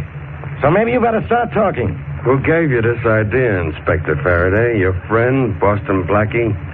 I understand he was on board earlier today. Look, I'm conducting this investigation. But rather badly, I'd say.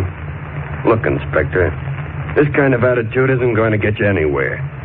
If you think I'm at the bottom of this, well, why don't you go ahead and prove it? I intend to do just that, Captain. There's only one... Stand right where you are, Inspector Faraday. Put that gun down, Mr. Kemp. No, I won't. What's the matter with you, Kemp? You're in trouble enough without pointing at... Let me handle this, Inspector Faraday. Put that gun down, Mr. Kemp. No, I won't put it down until I'm allowed to go ashore. Get away from me, Captain, or I'll... Don't try to pick up that gun, Mr. Kemp. Inspector Faraday will pick it up for you. Nice going, Captain. You knocked the gun out of his hand, and now I've got it. Good. Now, Inspector Faraday, I've done all I could for you. I think the next move is yours.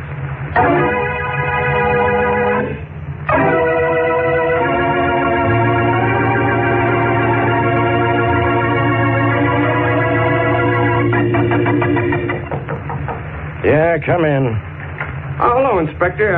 I didn't know you were back in your office already. Yes, Smith. I went out to the ship again, but I didn't get anywhere. Oh, I'm sorry, Inspector. No, just how you feel. Yeah? Then you got a headache, too, huh? No, but I got a message for you. Miss Wesley called up, and she says Blackie wants you to be in the police radio room at 9 o'clock tonight. Yeah? Why? She didn't say why. First Blackie. Now she's ordering me around. Sure, I'm a public servant, but that's overdoing it.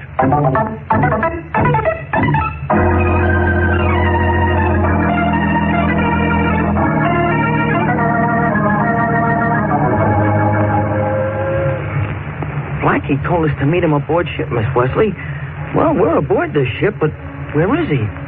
Where's everybody? He'll be along, Shorty. He's very anxious to see you. Listen, That's Blackie's signal. Yeah, I'll answer him. Hello, kids. Glad you made it all right. Hi, Blackie. Well, we got here, but I wouldn't say we were all right. What goes on, Blackie? Yeah, Blackie, what? Mary, please wait here. I'll explain why later. Shorty, you come with me, and no matter what happens, just go along with everything I say. And down this way. Sure, Blackie. Well, I always do, don't I? Yes, but it's especially important this time. Oh. Here we are. Where's here? The radio room. I want someone to meet you. Here, I'll go first. Okay.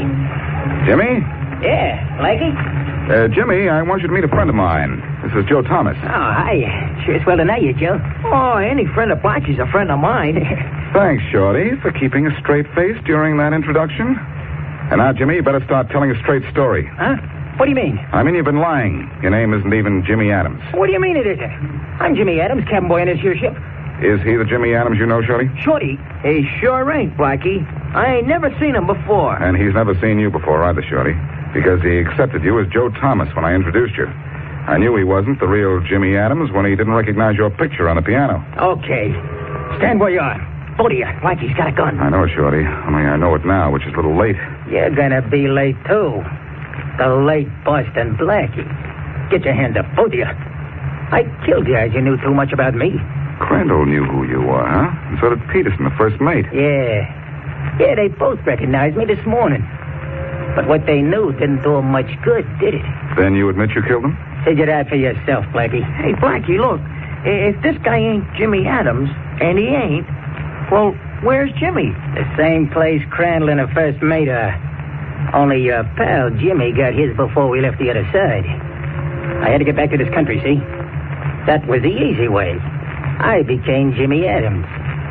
And now up against the other wall.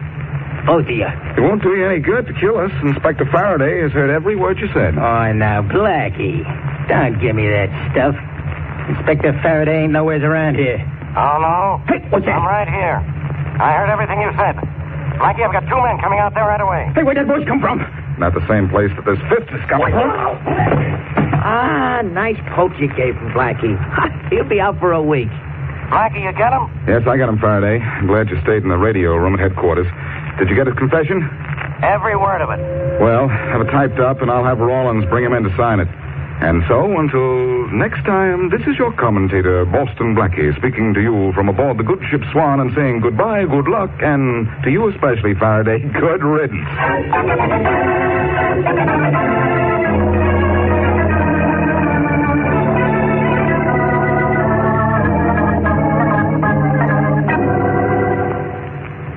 Well, Captain Holland, seems as if the good ship Swan can set sail any time you want to shove off. Yes, Blackie, so it seems. No more trouble. You know, I'm sorry, Blackie. I didn't remember that the cabin boy is allowed in the captain's quarters. I'd have saved you a lot of trouble. Well, this has taught me a lesson. I'm afraid it taught Crandall and Peterson a lesson, too, Captain. They're dead because they recognized that phony cabin boy as an escaped convict. So I understand. I'm glad I didn't recognize him, or this craft would be sailing under a new skipper. Police headquarters was almost sailing under a new skipper, too, thanks to me. Thanks to you, Blackie. Yes, Mary, it was my fault that Faraday went overboard. Why was it your fault? Blackie, I was under the impression it was a severed rung in the rope ladder that caused the inspector's fall. Yes, that's right, Captain. But that rung was cut because the phony Jimmy Adams was under the impression I knew who killed Crandall. Remember, Mary, as soon as I said I had a rough idea who did the killing, he went... Yes, I do remember. He suddenly left. He said he had something to do. And that something was to cut the rung in that rope ladder in hopes that I'd drop into the water and trip out of this case. Well, Captain Holland, I guess we'll be going ashore. You know, it was lucky the phony Jimmy Adams jumped ship and came to my apartment where he gave himself away. Lucky, Blackie? Why? Well, if he'd stayed aboard this tramp steamer, he sure would have made a bum out of me.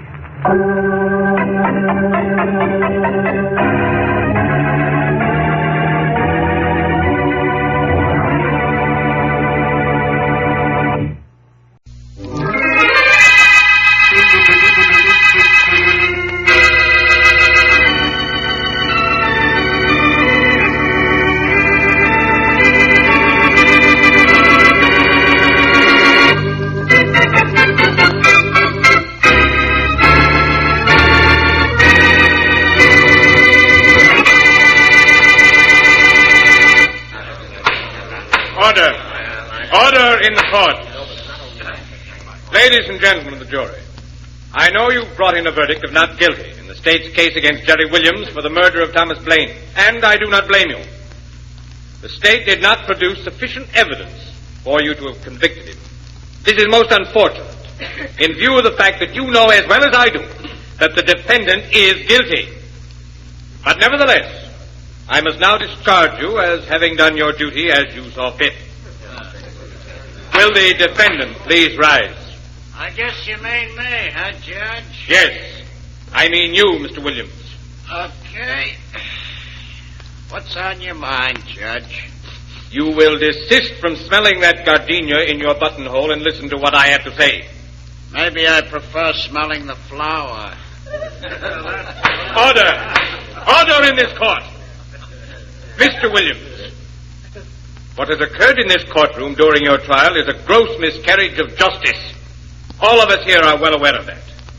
And we are well aware of the fact that the state's witnesses failed to appear against you because you either bought them off or frightened them out of testifying against you. Ain't that a shame? Because the prosecution failed to bring the proper evidence against you, Mr. Williams, I am powerless to do anything but let you go free.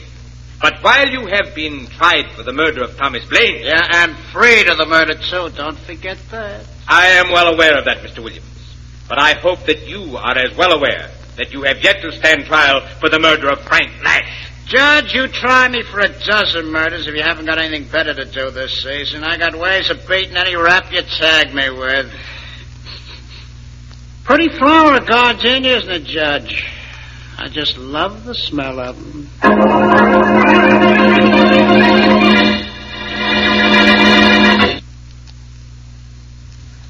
And now on to Dick Calmer as Boston Blackie.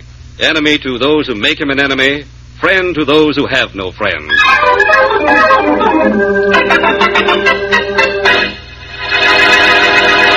Here's your new gardenia, Jerry. Thanks, Mac. So doesn't that smell good? Here, toss us all one of the wastebasket, Bozo. Correct, Jerry. You know, these things keep better outside of jail. Must be the fresh air. Correct. Judge let you out on bail for the Frank Lash rap. Well, he had to. Didn't want to seem prejudiced. Say, incidentally, you fellas did a nice job of quieting those witnesses against me in the Blaine killing. It was a pleasure to do it, Jerry. Correct. And we got the witnesses of the Lash killing all fixed, too. Right, Bozo? Correct. You ain't got a thing to worry about, Jerry. Good. Say, there's a newscast on the radio right now. Let's see if the commentator's happy to know I'm a free man. Good idea. Yeah. Never mind, Bozo. I'll turn it on. Correct. When they gonna try you after the little job you did on Lash, huh? I don't know. The date wasn't set. The judge didn't feel like chatting with me socially. Snob, don't you think? Gardenia sure do smell good. Wonder if buttonholes are just made to hold flowers like this. Jerry, here's the news you wanted to hear. Oh, yeah. Was freed of the murder of Thomas Blaine. But Williams, out on bail, is still to be tried for the murder of Frank Lash, found shot to death in Williams' waterfront hideout 6 weeks ago. The state is confident of a conviction in the Lash murder case, and today announced that a surprise witness will testify against Williams. You've heard this witness name before. It's Boston Blackie. State's Attorney John Gilligan says Boston Blackie will appear in the trial Sure, against... Jerry, sure. So Boston Blackie's gonna testify against me, huh? We can take care of him just like we took care of the others, Jerry. Right, Bozo? Correct. Yeah, fellas, I think you'll pay Blackie a little visit. This sort of puts the whammy on our plans for holding up that next bank truck, though, doesn't it? No. We'll go through with that according to schedule. But first, Mac, I think you better see Boston Blackie. Sure, Jerry. And you too, Bozo. And just in case he wants to argue, take along your persuader, huh? Correct.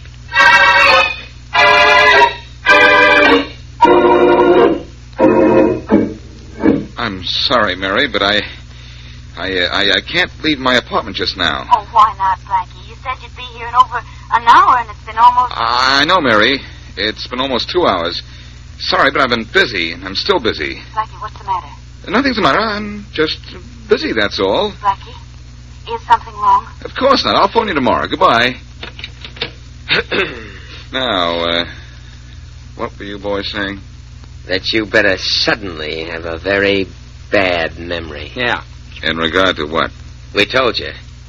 In regard to what you think you saw happen to Frank Lash. Oh, you're Jerry Williams' friend, huh? Yeah. I see. And my pal Bozo here has another kind of friend pointing at you through his pocket. Hold it so we can see it, Bozo. Correct. See it, Blackie? Yes, quite well, thank you. Well, now, Bozo here can make you lose more than your memory if you don't play ball with us, Blackie. And what kind of ball do you fellows play? 8-ball with you behind it. Unless you decide to forget what you know about the Frank Lash killing. You know something, fellas? You're so nice and sweet about this, I think I'll follow your little suggestion. In fact, I've never forgotten anything so fast in all my life. Well, that's nice. But look, Blackie, no tricks, see? If you'll lie to us about this, you'll find that girl you were just talking to lying in the street. So cold she can freeze ice. Get me? Got you. And if you don't, we get her. See? I'm going to try you out, Blackie. Who was Frank Lash? Lash? Never heard of him. Okay, Blackie. You'll do. Let's go, Mac.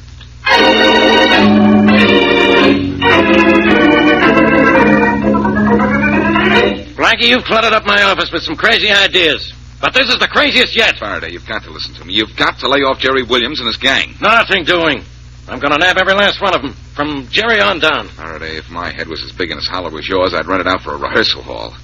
If you'll just do as I say, I'll see that you have the Williams gang. Not only rounded up, but convicted. Remember, I said convicted, but quick.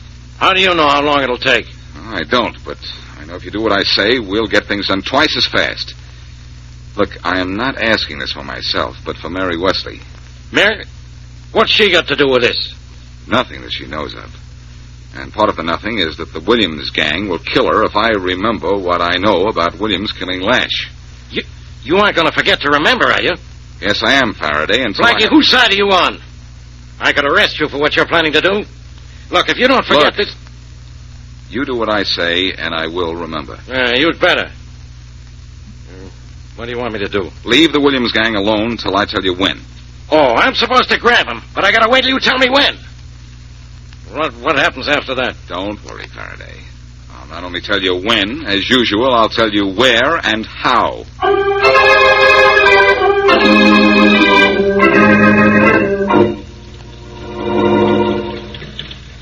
This waiting around gets on my nerves. What about you, Bozo? Me, Mac?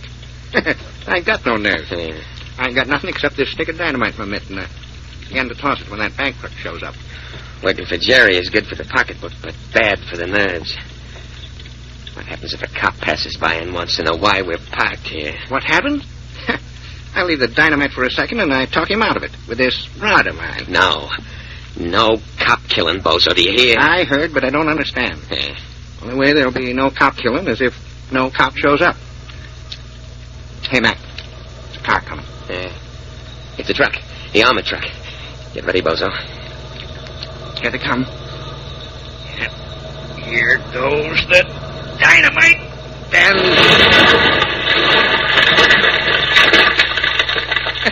there they go. Come on, we gotta grab that catch now and scram. Hey, truck's busted wide open, but the driver looks still alive. How long do you think he's gonna stay alive? Get him, Bozo. He's going for his gun.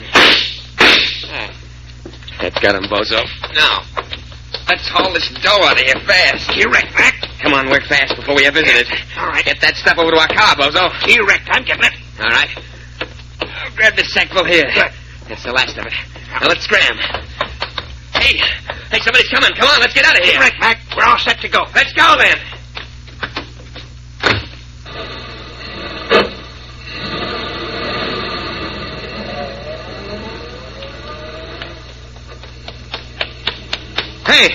Hey, inside the truck, what happened here? Hey, holy mackerel. Hey, you. Hey, what happened?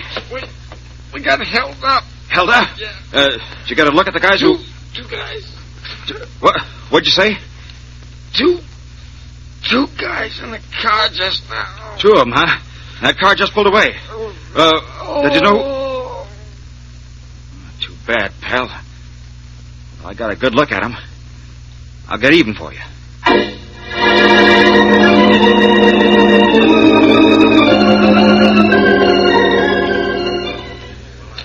Hello, Mary. Oh, it's you, Blackie. It's me, Blackie. Is your appetite so terrific that you need a table for two all by yourself? I've already eaten. Well, sit with me then. I'm just having a sandwich. And Mary, don't be angry. You didn't come to see me. I couldn't come to see you. I couldn't even call you up. And then you say, Mary, don't be angry. Just like that. Well, don't be, Mary. I don't want your excuses. I don't want your company. And right now, I don't even want your talk. Goodbye. Hey, wait a minute, Mary. Aren't you going to have any dessert? Not if I have to eat it with you standing here. Okay, but you're not going to stay angry at me, are you? I certainly am, and that's a promise. Goodbye. Well, please keep that promise you made to me, Mary, because I've got to go to work and break a promise I made to the Jerry Williams gang.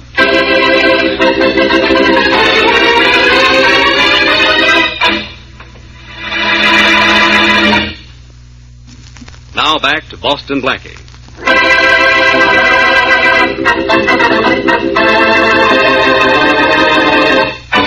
Gang leader Jerry Williams, under indictment for the murder of Frank Lash, hears that Boston Blackie is to be one of the witnesses against him. But Williams' gang threatens Blackie and his friend Mary Wesley with death if Blackie testifies. So Blackie promised to forget it. Feeling safe again, the Williams gang hijacked an armored truck, killing its crew. As we return to our story, Inspector Faraday is questioning a witness to the hijack murder. Look, Masters, didn't you tell me last night you could identify the men who held up that armored truck? Well, last night, Inspector Faraday, I was too excited to know what I was saying. You knew what you were saying, all right. And you said those two men in the police lineup last night were the men you saw hijack that truck and kill the driver and his rider. I said that? I must have been crazy. I've never seen them before. What did the Williams gang threaten to do to you? No one threatened me with anything. I just didn't get a good look at the Holden men, that's all. Get out of here, Masters. Sure. Well, sorry, Inspector. You ought to be. Goodbye. Come in. Hello, Inspector. Get out of here, Blackie. I won't get out of here till I find out what I can get out of you. Look, you grabbed a couple of rats from the Williams gang for that hijacking last night, didn't you? Yeah, but I have to let them go. Because the witness suddenly couldn't remember all that. Just like you to bet on a sure thing. Never mind about that. I'd like to talk to you. And if you'll listen, I think you'll like what you hear.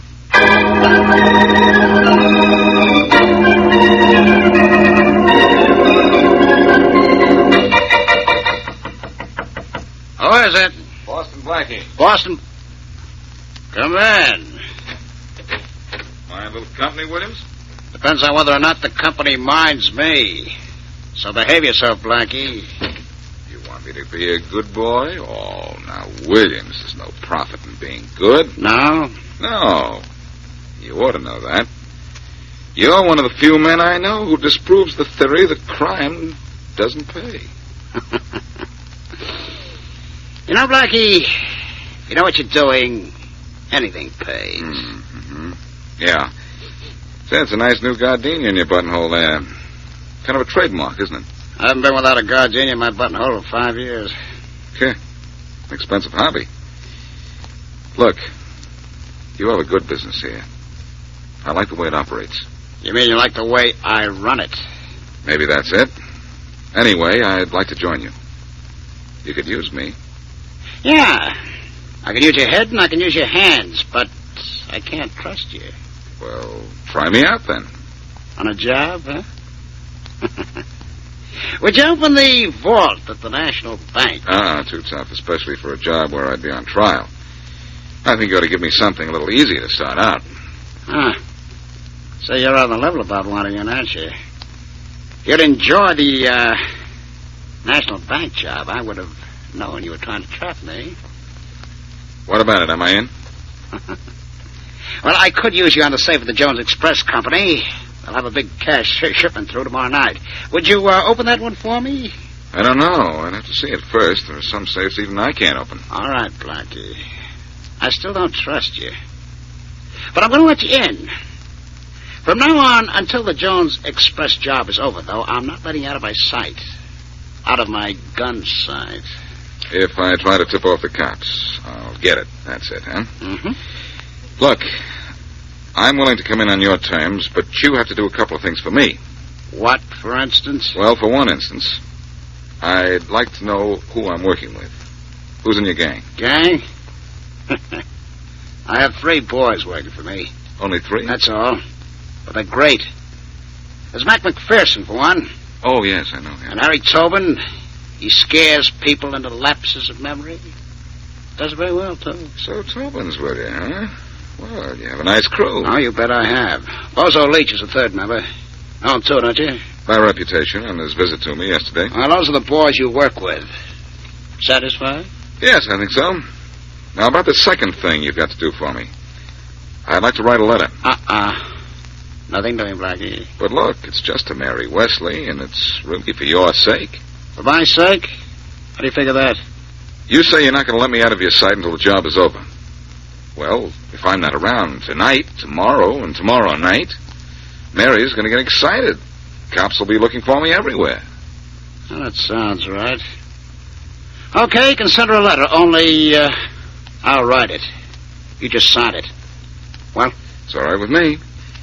But I think I'd better send a special delivery. Send it any way you want. Good enough. Now, when do I get to see the safe at the Jones Express Company? Right now. But remember, Blackie, I'll have a gun in your back all the way. The first phony move, and it's your last.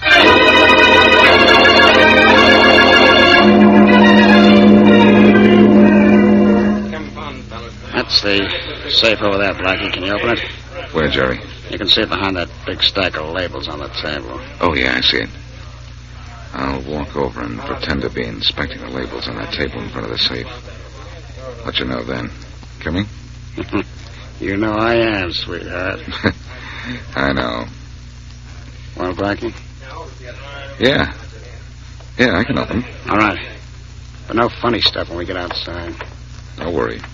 Funny stuff, and you're the one who'll have to worry. Say, may I mail my letter to Mary Wesley now? Yeah. Let's see if that's the letter I addressed. Okay, mail it. Then we go back to my place. And tomorrow night, Blackie, you open that safe in the Jones Express Company.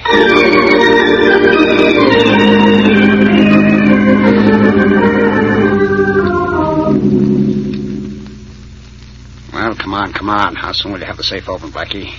It's open now, Jerry. I think. Yeah, there it is. Good. This is where we get out of here. Come on, the boys are waiting outside to come in and get the money. You still don't trust me, huh? Nope. This gun of mine is still in your bag. Come on. All right. All I wanted you for was open the safe. The boys out here will pick up the dough and meet us later. They know the hideout you picked out, and I warned them about the watchman. Harry. Yeah, Jerry. You, Bozo, and Mac go and get the dough. Okay. Ready, Bozo? Key erect. Come on, Mac. Blackie and I'll meet you at the mill house at midnight. All right, so long, fellas. Good luck. Come on, Blackie, the car you drive. Sure.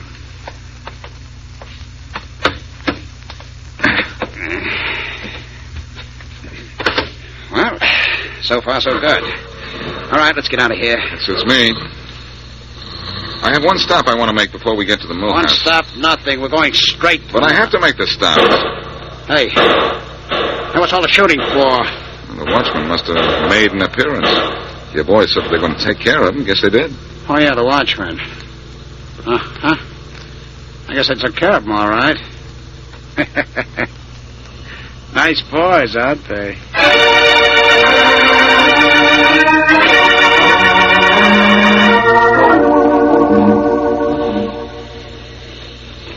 So this is a stop you wanted to make, Blackie, at a florist? That's right. Come on in. I'll be careful what you say here, Blackie. Good evening, gentlemen. Well, what can I do for you? I'd like a gardenia, please. A gardenia, all right. Of course. Just a minute, sir. Hey, what's the idea, Blackie? Oh, Jerry, we've just pulled a great job. You like gardenias, so I thought I'd buy you one. Sort of a token of, partnership. Well, thanks. Thanks a lot, Blackie, but, Look, you let me in, didn't you? Well, I want to show my appreciation for that sort of... Here you are. I suppose you want it in a box. Oh, thank you. I'll take it. Here. Well, let's go, Jerry. We've got a pressing date that will relieve what you have pressing against my back. I hope.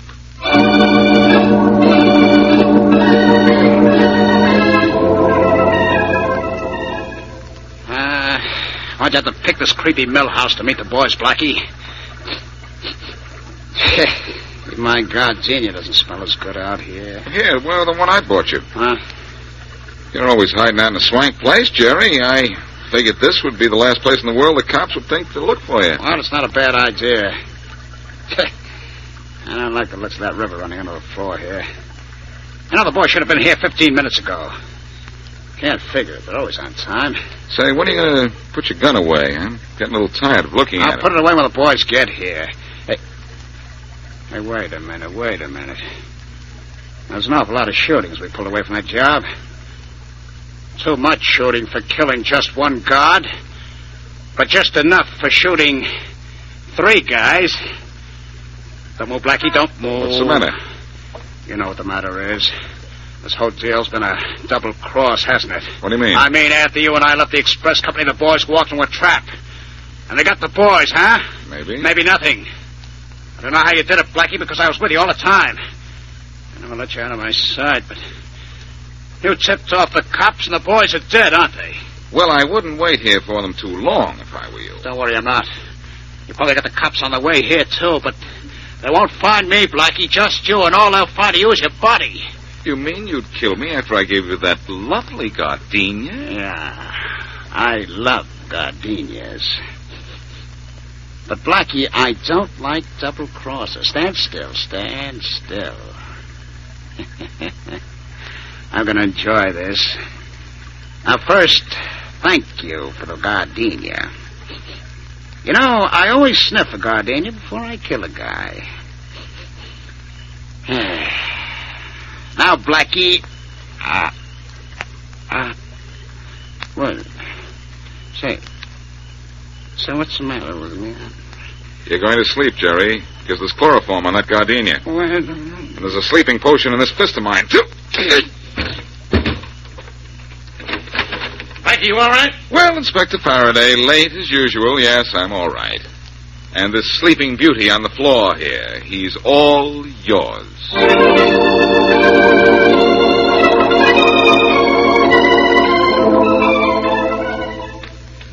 Oh, it's a lovely afternoon for a walk, isn't it, Blackie? Well, that depends on whether you're forgiven for doubting me. Oh. Today, Mary. Oh, yes. Well, am I? You are. Good. You know, I understand now why you didn't want to see me. It was for my own protection, wasn't it? But there are a couple of things I don't understand. What were those?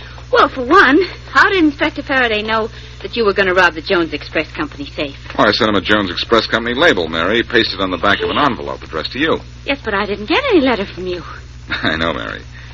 I knew Williams would never let me write to Faraday, so before I went out to join his gang, I told Faraday to watch your mailbox. Any letter sent special delivery to you would be a message to him. All he had to see was that label, and he knew where the Williams gang was going to work. I see. Very, very clever. But now, my friend, just a minute. How did you get a gardenia with chloroform on it? Well, that was arranged with the florist, Mary, before I went to see Williams. Oh, I see.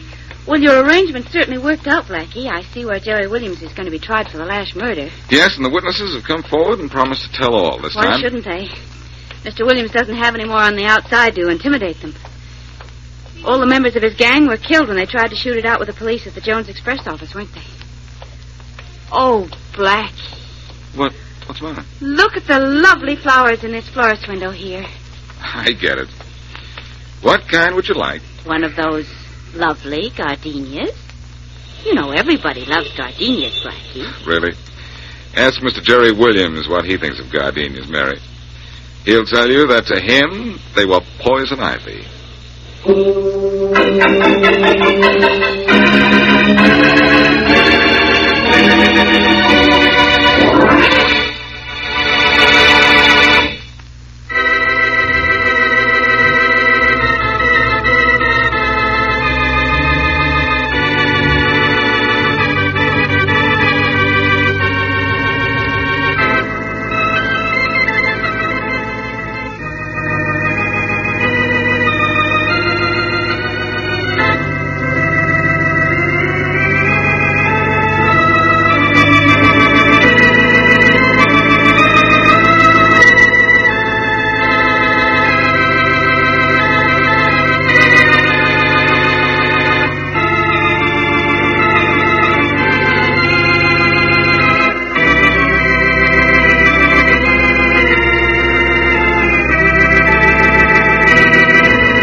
Yes, Mama. What did I do? Fall asleep? You were dozing, Papa. And no wonder. You worked very hard in our shop. You work just as hard, Mama. Maybe we close up this bookshop and go away, the two of us. Someplace in the mountains. Like in the old country. I would like that. I'm sorry I waked you just now. If you did not wake me, the telephone would. I will answer it. Hello. Mr. Allen, please. This is Mr. Allen speaking. Hold the line, Mr. Allen. London is calling. Mama, it is London, the call I am expecting. Oh, good. Hello, Mr. Allen. Yes? This is Jackson. Oh, yes, Mr. Jackson. About those bonds. I can buy at 4 if you like. At 4. Plenty? Good. I'll buy right away. Oh, by all means do, Mr. Jackson. I will. Goodbye. Goodbye. Good news, Mama. Good news.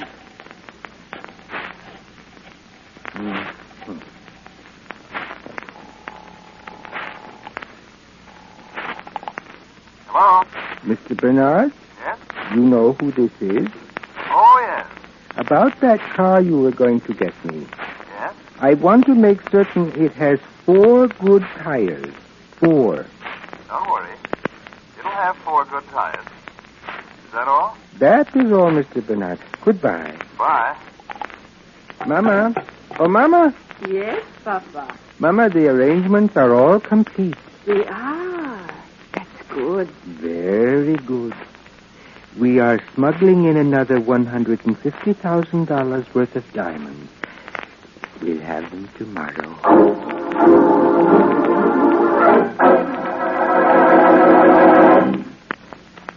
And now on to Dick Calmer as Boston Blackie. Enemy to those who make him an enemy, friend to those who have no friends.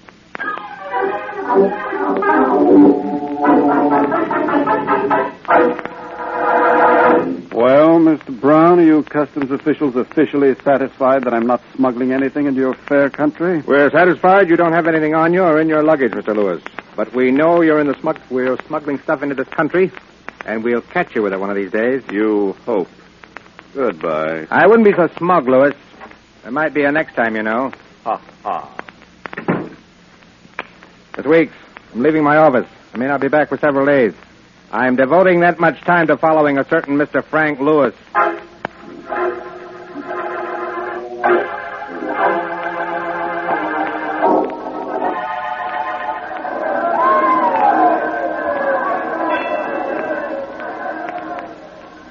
Oh, Blackie. Now I know what they mean by Saved by the Bell. One more punch and that Kid White would have been knocked out, wouldn't he? You said it. I'm surprised he was still around to get that one more punch. Your attention, please. Uh-oh, maybe they stopped the fight. Your attention, please. Will Boston Blackie please go to the telephone at booth 6? Oh, I thought it was going to be something important. Excuse me, Mary. Sure, but don't you forget Will to come Boston back. Blackie please go to the telephone at booth 6? Boston Blackie wanted on the telephone at booth 6. I'll probably miss the knockout now because Inspector Faraday has caught something. Probably a cold like mine. Booth 6. Where's booth 6? Oh, here it is. 6, right here. Hello? Blackie? Yes? Blackie, this is Charlie Kingston. Charlie, how are you? Never mind, don't tell me. I'll tell you.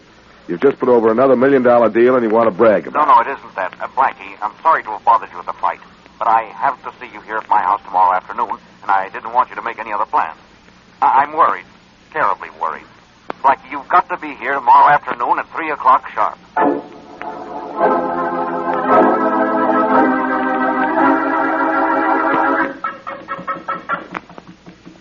Well, who is it?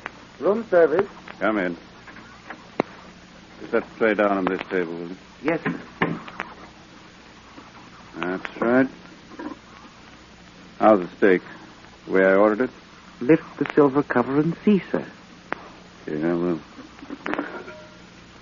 Satisfactory, Mr. Lewis? it ought to be. That's $150,000 worth of diamonds right there. Any trouble getting them here to the hotel? Oh, no, sir. Everything was on schedule. Anything else you need from me, sir? Yes, your clothes. Take off that waiter's outfit and stay in this room. I'll be back in 15 minutes and switch places with you. It's all part of the boss's plan, Carl. All part of the plan.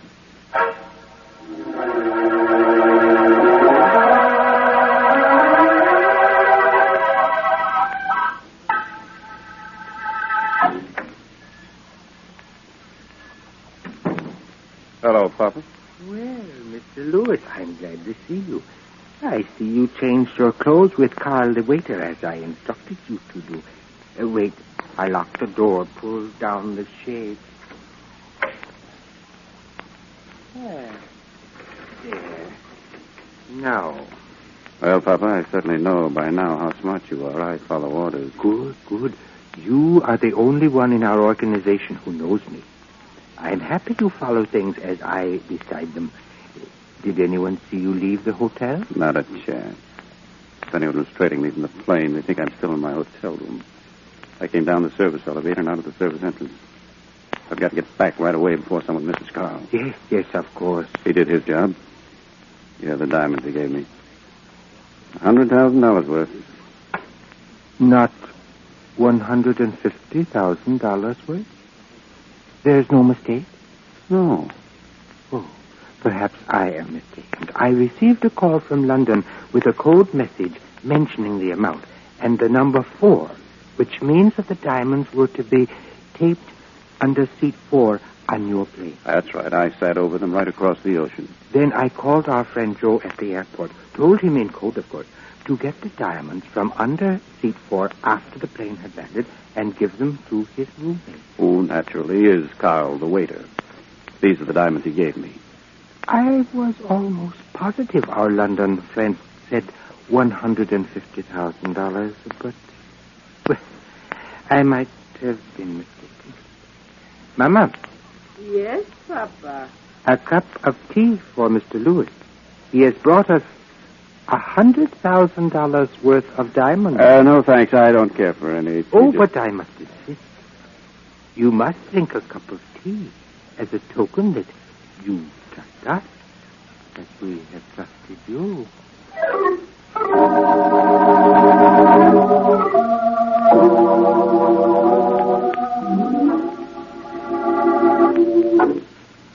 Well, Mr. Kingston, shall we talk business? In just a moment, Mr. Lewis. After all, we made this appointment over a week ago. Waiting a few more minutes. Oh, there he is now. Come in.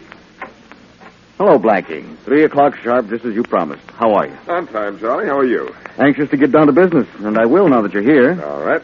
Blackie, this is Mr. Lewis. Mr. Lewis, Boston Blackie. Howdy do, Mr. Blackie. How are you? Mr. Lewis is going to sell me $50,000 worth of diamonds, Blackie. For how much? 100,000?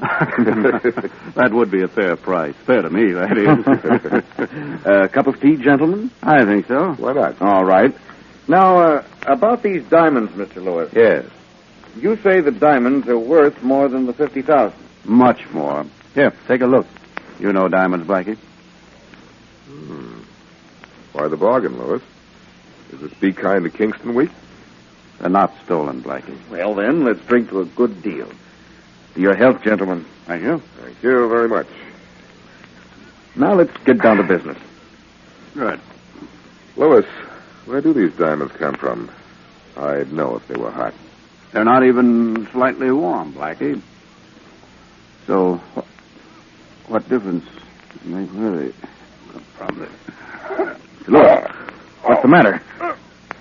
Uh-oh. Blackie, what's the matter with him? Nothing that a little life couldn't cure. He's dead. Dead? And from the looks of him, I'd say he was poisoned. You'd better call the police. Police? Oh, we can't, Blackie. I can't be involved in anything like this. I can't afford a scandal. You don't know what a scandal it might be. Something funny about these diamonds, but they're not hot. Chances are they were smuggled in, Charlie. A dead smuggler will be found in my apartment now. Blackie, that would ruin me. Blackie, please, now, get rid of the body. You can do it. Nobody will believe we had nothing to do with Lewis's death. Please, Blackie, get rid of this body for me. Okay, Charlie, I'll try. But what a field day it'll be for Faraday if he ever finds out about this.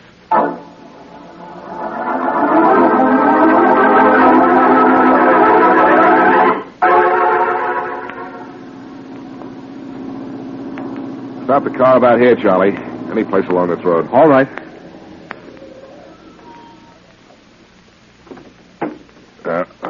body. Over these bushes. But I've got a hunch we should have called Faraday. Here goes. One Blackie getting rid of one body. We couldn't have called Faraday, Blackie. Think what that would have meant to my reputation. I think what it would have meant from the inspectors. Well, Mr. Lewis's body. Duck down into the wheel, Charlie. Duck, here comes the car. Blackie, do you think? I'm not thinking anything. I mean, that car just happened to be coming along this road. We'll see in a minute. Went past Blackie, thank goodness. Goodness had nothing to do with this, Kingston. It's luck. Just plain luck.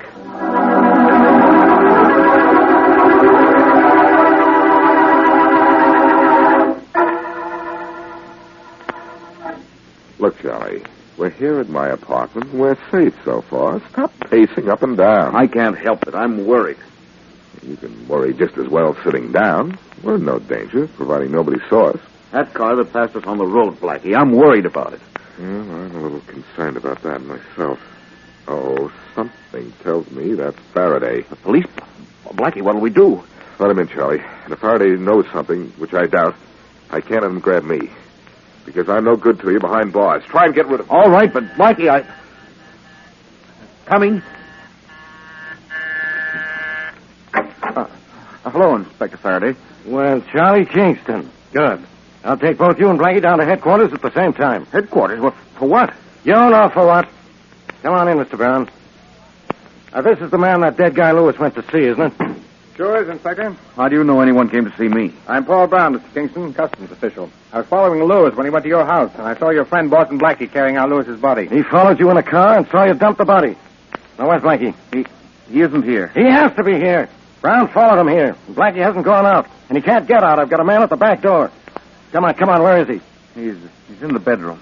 Come on, Brown, we'll look. Hey, you take the kitchen. Right, if he's in there, I'll get him. Blackie's not in the bedroom. You find him in there, Brown? No, not in the kitchen. Well, he's in here somewhere. Look in the closets. Everywhere. Right. Inspector Faraday, Blackie and I didn't kill Mr. Lewis. You didn't, huh? We had a cup of tea in your place. I know that, because I saw the cups and saucers. Yes, but and he was killed by poison tea. The medical examiner rushed an analysis when we brought in Lewis's body. Can't understand it, Inspector Faraday. I've searched this apartment from top to bottom. This fellow Blackie just isn't here. You can't find him? Not here. One of these days I'll get that guy and I'll... Come on, Kingston. You're going to headquarters. But why? I tell you, I didn't poison Lewis. Sorry, Kingston, but you're the only one who had a chance to poison him. I've been following him. He didn't leave his room at the Carlton Hotel except to go to your house. Even had his meals up in his room. And he never ordered tea. And poison tea killed him. And you gave him tea. Looks like we've got you, Kingston. You and Blackie both. But you haven't Blackie yet. Oh, but I'll get him. Oh, just wait till I get that Boston Blackie. Just wait.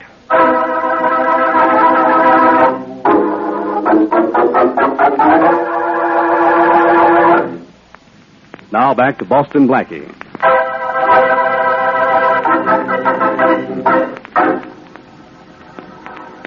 Mama and Papa Allen run a quiet little bookstore as a front for a profitable trade in smuggled diamonds. Papa Allen poisons Frank Lewis, but the poison doesn't take effect until Lewis is at the home of Boston Blackie's friend, Charlie Kingston. At Kingston's insistence, Blackie dumps the body of Lewis. But unbeknownst to him, a customs inspector has been following Lewis and trails Blackie and Kingston to Blackie's apartment. Here, the customs man and Inspector Faraday break in, but they find no trace of Blackie. As we return to our story, it is a few seconds afterwards. Standing on that ledge was awfully uncomfortable. Lucky Faraday didn't look there. Lucky for me. I've got to get Kingston out of this jam. That's a must.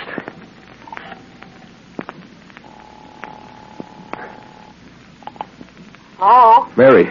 Oh, hello, Blackie. What's the matter? You sound excited. Not without reason. Only I won't tell you why now. Except that I spent the last 5 minutes on the ledge outside my living room window. Blackie, that ledge is only a foot wide and you're 9 stories up. You didn't stand on that. No, I'm glad to know that. You hear that, nerves? Well, then stop jumping. Mary, listen. You've got to do something for me. Well, of course I will. What is it? A man named Frank Lewis had a room at the Carlton Hotel. I overheard that while I was out on the ledge. I want you to get a room there, too, and order something from room service. Only make sure you get the waiter who served Lewis earlier today. Well, how do I do that? Well, spread some money around, and you'll find which waiter it was. I want to look at him. I'll be around somewhere, Mary. Wait for the waiter, and then wait for me.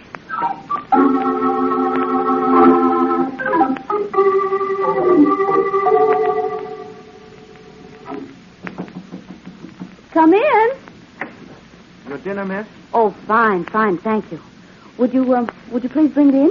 It was very complimentary of you to ask for me. Has somebody recommended me? Yes, a friend who stayed here last week. Any place you'd like me to put the table, miss? Well, now, let me see. Over here by the window, I think. All right. There. Do you wish to sign the check? No, I think I'll pay for it. As you wish. Oh, dear. Now, where is my purse? Here on the chair, miss. Oh, yes, of course it's on the chair. Now, let's see. Oh, no, I think I'll sign for this thing. If I can just find a pencil. Here's a pencil, miss. Oh, thank you. There you are. It's all signed. Thank you, miss. Oh, just a minute. Just 1 minute, please. Yes, ma'am. Oh, my goodness. Now where did I put my purse? It's still on the chair, miss. Oh, isn't that silly of me? Oh, thank goodness. There he is now. Come in. Blackie, I thought you... Inspector Faraday. Hello, Miss Wesley. Surprised to see me? Now, you can leave, waiter. Yes. You're expecting Blackie, huh? But he's not here yet, is he, Miss Wesley? Blackie? Oh, now, who's Blackie? Aha. You're waiting here for Blackie, all right. Sooner or later, he'll be here. I'll be in touch with you. Then I'll be waiting for him with open arms.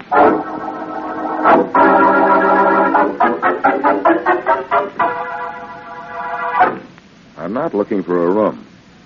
My name's Boston Blackie, and I'm looking for one of your roomers. Are you? Yes. The one who just came in. Who's he? I don't know. Well, do you know what this is? It's a $5 bill. Who was it just came in? You mean Carl Black? Of course. I know he's a waiter. What does he do when he isn't working? He doesn't do nothing except sit up in his room and talk to Joe. And he, Who's Joe? Joe Bernard, Carl's roommate. Oh, what does Joe do? He work at the Hotel Carlton, too? No, he's a mechanic at the airport. Which airport? The one where those big planes come in from overseas. Uh-huh. Very interesting. Mm-hmm. Which is their room? It's the one at the head of the stairs there. Number 5. Thanks a lot. Who is it? A friend of yours. Friend of mine, come in. Hey, I don't know you, sir. If you please. But I know you. You're the waiter at the Carlton. I see your roommate's here, too. Allow me to introduce myself. I'm Boston Blackie. You're Joe? So? So I thought you'd like to know who you're working with. I beg your pardon, but I don't know what you mean. You know what I mean. We're all in this together.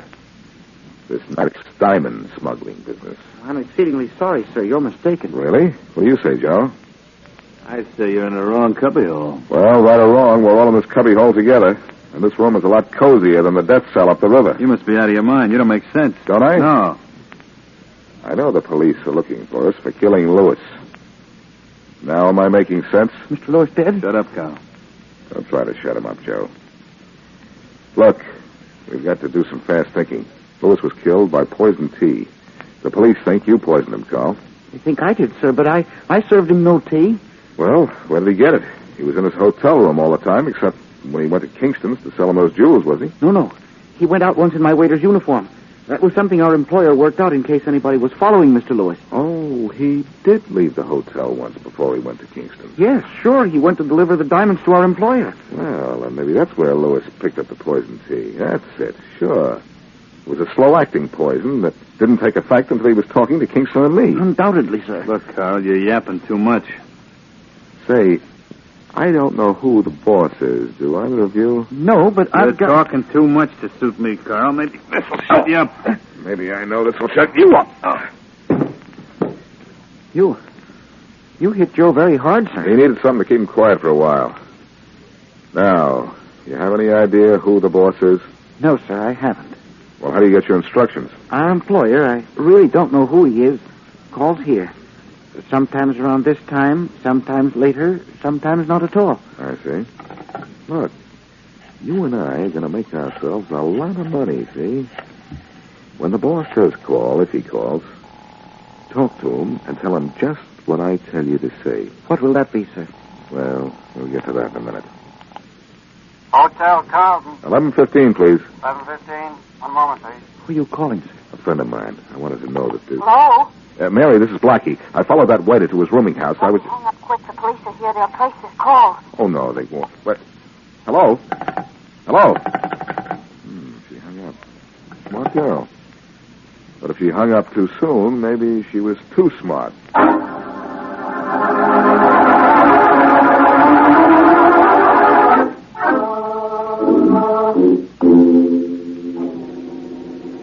Mama. Yes, Papa? It's time to call young Carl's place. You keep on resting, Mama. You've had a hard day. I'll call. All right, Papa. We received a new shipment of children's books today. Oh, we did? That's nice. Some lovely books, too. Delightful stories. Delightful. Hello? Hello, Carl. Yes, this is Carl. Carl, will you please tell Joe something for me? Next I beg your week... pardon, sir, but I have a message from Joe and myself for you. What is this? I'm sorry, sir, but you see, Joe and I found out who you are and all about the murder of Mr. Lewis. So? In view of the fact that Joe and I have all this additional knowledge, sir, couldn't we have a little meeting? You say you know who I am. I think you are not telling the truth. I, sir, a liar? Oh, no, sir. But I can understand your doubt. A hopeful doubt, isn't it, sir? Perhaps I am lying, but can you afford to take that chance? Now, won't you come to see us, sir? We'd be so happy to have you.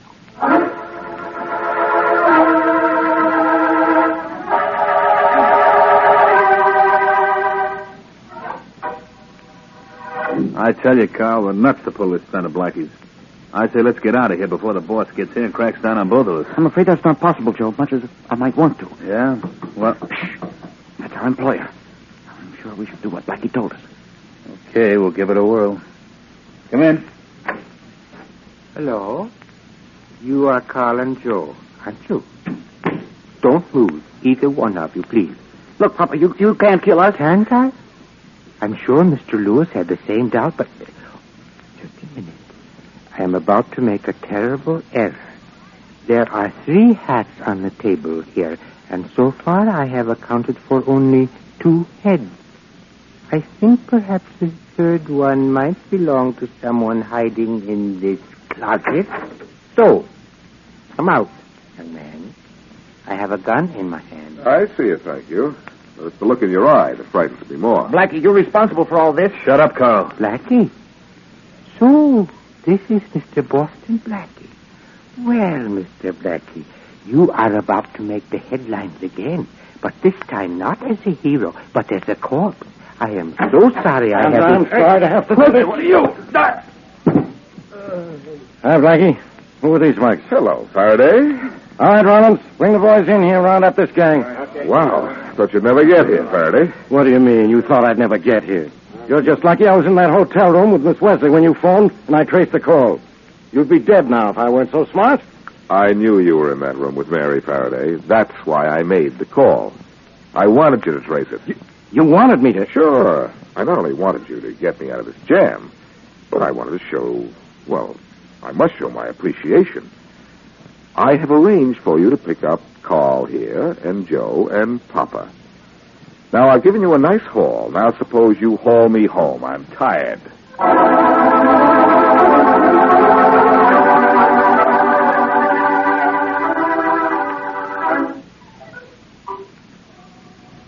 Well, Blackie, all I've got to say is once you got your teeth into that smuggling situation, things certainly happened fast, didn't it? One thing is certain, Mary. The gang's broken up, and even its London contact has been, let's see, how would Scotland Yard say it, apprehended.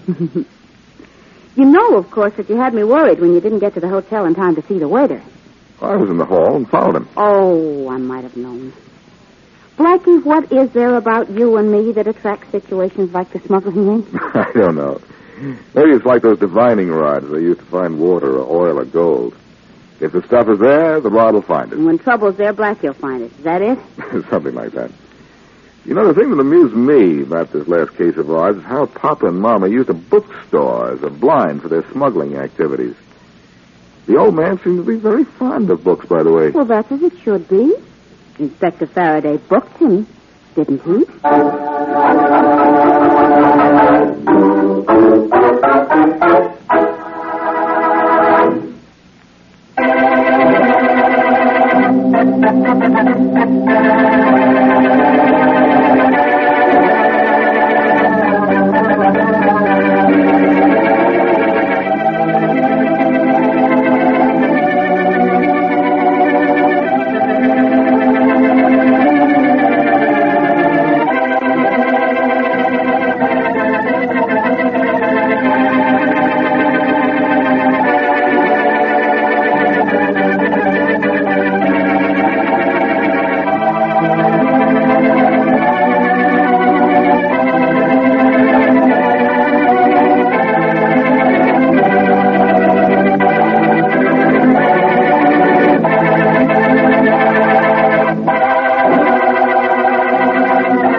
Come in.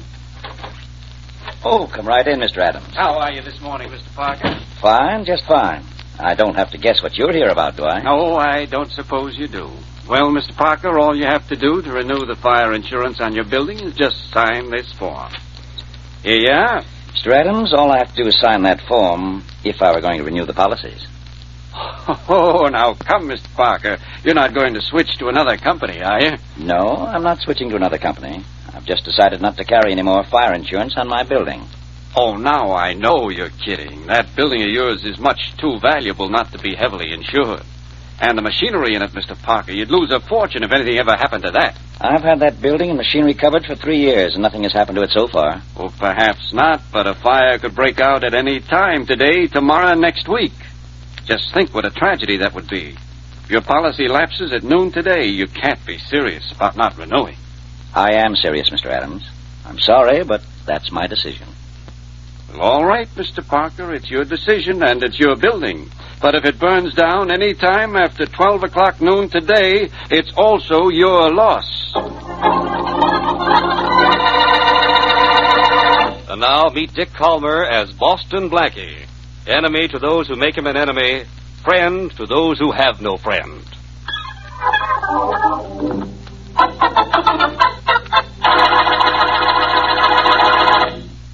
Blackie, this is a lovely view from your window, but I've stared at it so long it's staring back. How soon can we go out and eat? In just a little while, Mary. I have to finish this letter to Shorty. Long letter to the short one. That's mixed up, isn't it? Kinda. Hurry up, will you? I'll stare at the view some more. Go see who that is, will you, Mary? Sure. It's probably somebody from the lovely view to complain about me staring at it. Might be someone from down the street who thought you were a lovely view. Well, you say the nicest things to me. When you're so busy you don't know what you're saying.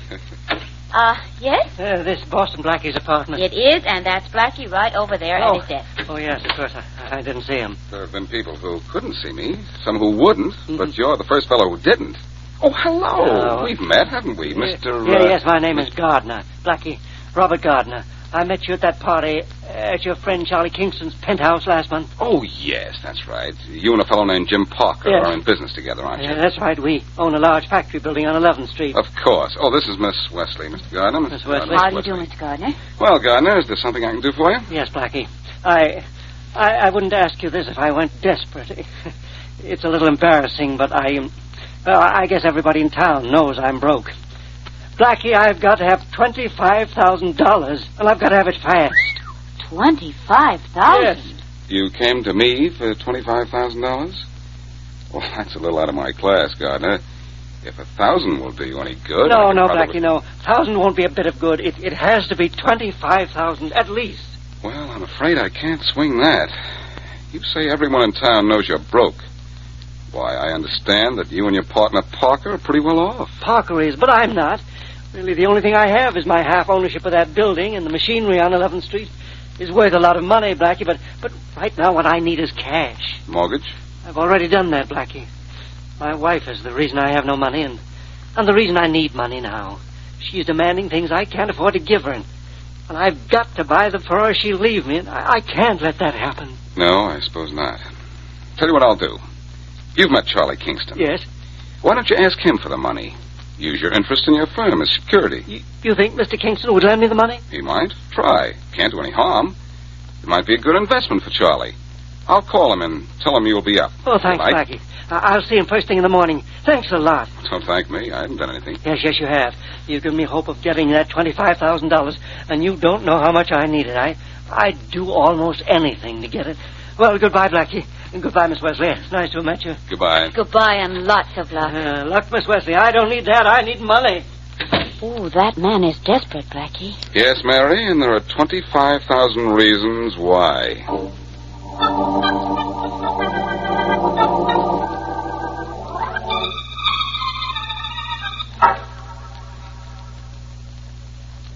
What, Robert? What did you say? I said you could have that new coat you wanted, Harriet. Oh, now, Robert, please don't make such stupid statements. No, it's true. Where would you get the money? Well, I'm going to get it. I saw Boston Blackie a little while ago. And he's going to give it to you? Well, never mind about that. The money's as good as in my pocket right now. The money for the coat and a whole lot more. Oh, why, darling, how sweet of you. I'll go down and pick out the coat this very afternoon. Good. Now, you're sure you're not joking about having the money? This time tomorrow, sweetheart, I'll be rich. See you for dinner? You know you will. Now, goodbye, darling. Bye, Harriet. Guess who that was and what he wanted, Jim. I don't have to guess, darling. I know. It was your ever-loving husband. He was bribing you to stay with him. Well, what a lovely one-handed conversation it was, too. One-handed, Jim? I don't understand. You were holding the telephone receiver with one hand, and the other was busy holding my hand. You're my husband's partner, aren't you? That's my part in the partnership. You love me, don't you? Uh-huh. Enough to be Mrs. Jim Parker one of these days? Could be. I haven't quite decided to leave Robert yet, especially now. Harriet, you will leave him one of these days and come to me. I have more money right now than your dear husband has ever seen. I know. Your money's one of the reasons I... Oh, that may be Robert. He may have been phoning from across the street. You'd better get out of here. All right. Out the back way, quickly. All right. Oh, but listen, Harriet. If I give you a reason to leave Robert, will you do it? Oh, stop worrying about it, Jim, and get out of here. All right. Bye, darling. Goodbye. Coming. Oh. Mrs. Robert Gardner? Yes. I'm Boston Blackie. Oh, my. How thrilling. It might be at that, Mrs. Gardner. May I come in? I should say. Maybe you should, but not like that. You're here to see my husband? No, Mrs. Gardner, I'm here to see you. Your husband came to me this morning trying to borrow $25,000. Fine. I could use $25,000. It should buy a lot of things, don't you think? I can tell you right now what it's going to buy, Mrs. Gardner. Trouble. And a few furs and jewels, perhaps? Having them might be worth a little trouble. Mrs. Gardner, I know it's no business of mine to come here like this, but my friend Mary Wesley suggested... Never mind what your friend Mary suggested, Blackie. Let me make a little suggestion. Let me run my own life. I'd let you run your life, Mrs. Gardner, except that I'm sure you'll ruin your husband's.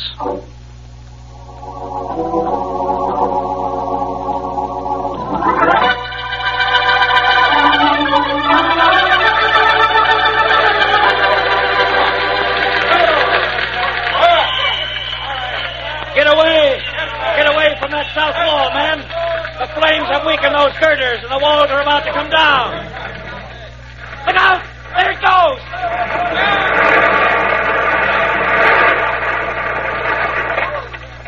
Oh, that was close. All the men out of the building okay? Okay. Number 5 and 6 trucks, turn your hose on the side of the building where the wall fell. We don't want that fire to spread to the next building. Hello, Chief.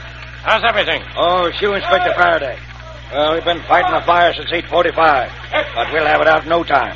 It's under control now. You've got work to do on this one, Inspector. Yeah? Why? Well, this fire didn't start by itself, Faraday. It was set. Arson? That's what they call it. And I think it's slightly illegal. Hey, what's this? Hey, you in the car! Keep moving. No parking here. But I'm part owner of this building. Oh, that's different. I understand your partner's around somewhere. Hey, what happened? How did it start? Can't you say anything? Take it easy, fella. Take it easy. What's your name? Gardner, Robert Gardner. Robert! Yeah, Robert! They Jim. finally got in touch with you. Jim, oh, Jim, this is terrible. Oh, you don't know how terrible. Hey, who's this guy? Parker, Jim Parker, my partner. He's the other half owner of this building. Well, from here it looks like all you guys own is a pile of ashes. Well, it's not as bad as it seems, Inspector. The building and everything in it is insured. Well, that's good. No, that's bad. It was insured, Robert. Jim! Like a fool, I let the policy lapse at noon today.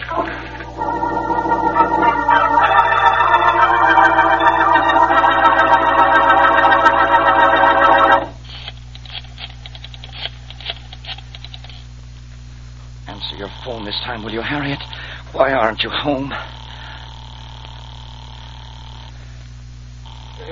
Excuse me, Huh? sir. Oh, sorry I frightened you, sir, but this note was left for you at 7 o'clock this evening. I thought it might be important. I didn't mean to disturb you, what with the fire law. Oh, thanks, Martin. Any word from Mrs. Gardner this evening? No, sir. That's strange. I've called her at her home several times tonight and got no answer. Well, I'll try her again in a few minutes. Yes, sir. Who brought the note, Martin? A messenger, sir. Oh. Wonder what it is. By the smell of it, it's from a young lady. An attractive young lady. Yes, sir. Let's see if it's an attractive message, too. I was right about the lady being attractive, Martin. It's from Mrs. Gardner. Oh, splendid. Perhaps it explains why you aren't able to reach her tonight. I hope so. Yes, it says, I've decided to leave him at once. We'll meet you at your office at 8:30 tonight. Oh, Mr. Parker, sir, you're so pale. What's the matter? What's the matter, Martin? It's Mrs. Gardner. If she was to meet me at my office at 8:30, she was caught in a fire. She's dead.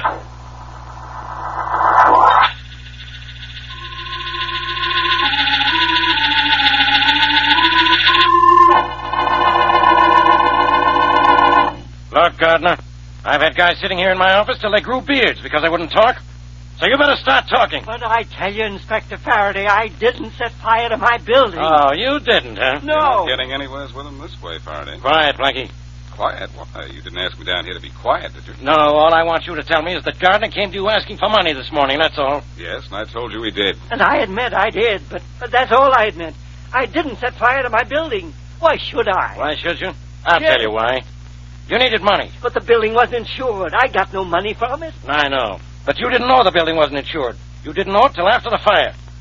Do you deny that? Oh, no, I don't deny that. You better not. Because I was right there when you heard the news. And you admitted then it was the first you'd heard of it. You said you were ruined. And you also said this would be the end of you and your wife. Just what was the meaning of that crack, anyhow? About my wife? Yeah. Ask my partner, Jim Parker, about that. He'll tell you. What does he know about it? He knows my wife was ready to leave me. In fact, I think she was going to leave me for him.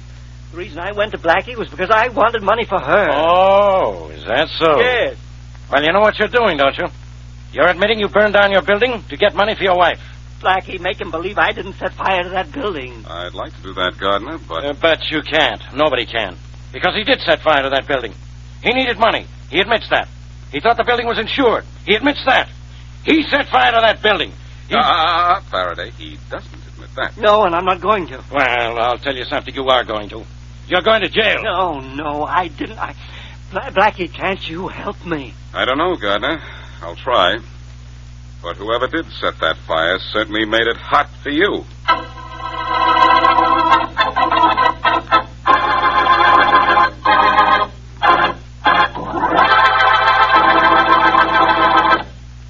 Now back to Boston Blackie.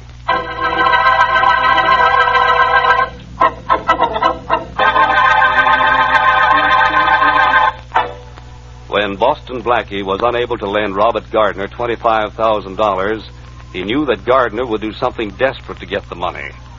But he didn't think he'd go so far as to set fire to a building for the insurance money. What Blackie didn't know, though, was that Jim Parker, Gardner's partner, had allowed the insurance to lapse and had himself set fire to the building in a plan to ruin Gardner and take Gardner's wife away from him. Gardner's wife, also unaware of Parker's plan, was to meet Parker in the building, and now Parker thinks she died in the flames. Nothing has been said about a body being found in the building, however, and with Robert Gardner in jail for arson, Blackie goes to see Jim Parker.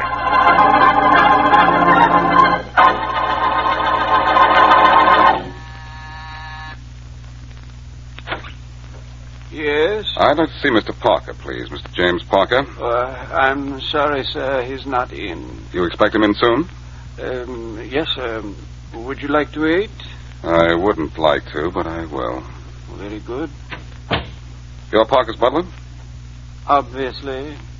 His new butler. Oh. Well, you aren't exactly the butler type. Odd that you should say that, sir. That's one of Mr. Parker's most frequent complaints about me. Say, do you know where Mr. Parker is at the moment? Yes, sir. He's down at the fire. At the fire? Well, at the building, sir, or what's left of it. But why? The fire's been out since late last night. I know. Mr. Parker didn't say why he was going down to the building. Perhaps he thought you might be there. He thought I'd be there? Yes. You're his partner, Mr. Gardner, aren't you? Yes, I am, of course. Maybe you can help me. Well, I'll do anything I can, sir. Well, I've been at police headquarters ever since the fire. My wife's probably tried to get in touch with me and wasn't able to. I wonder if she left any word for me here. I know she didn't, sir. No word for you. Oh, she did leave some word for Mr. Parker? Oh, just the note. The note? What note? Oh, the note was from Mr. Parker saying she wanted to meet him at his office at 8:30 last night. Perhaps I shouldn't be... Never mind what you should or shouldn't say, my friend, and don't bother to tell your master I was here to see him. I'm going down to the fire and tell him so myself.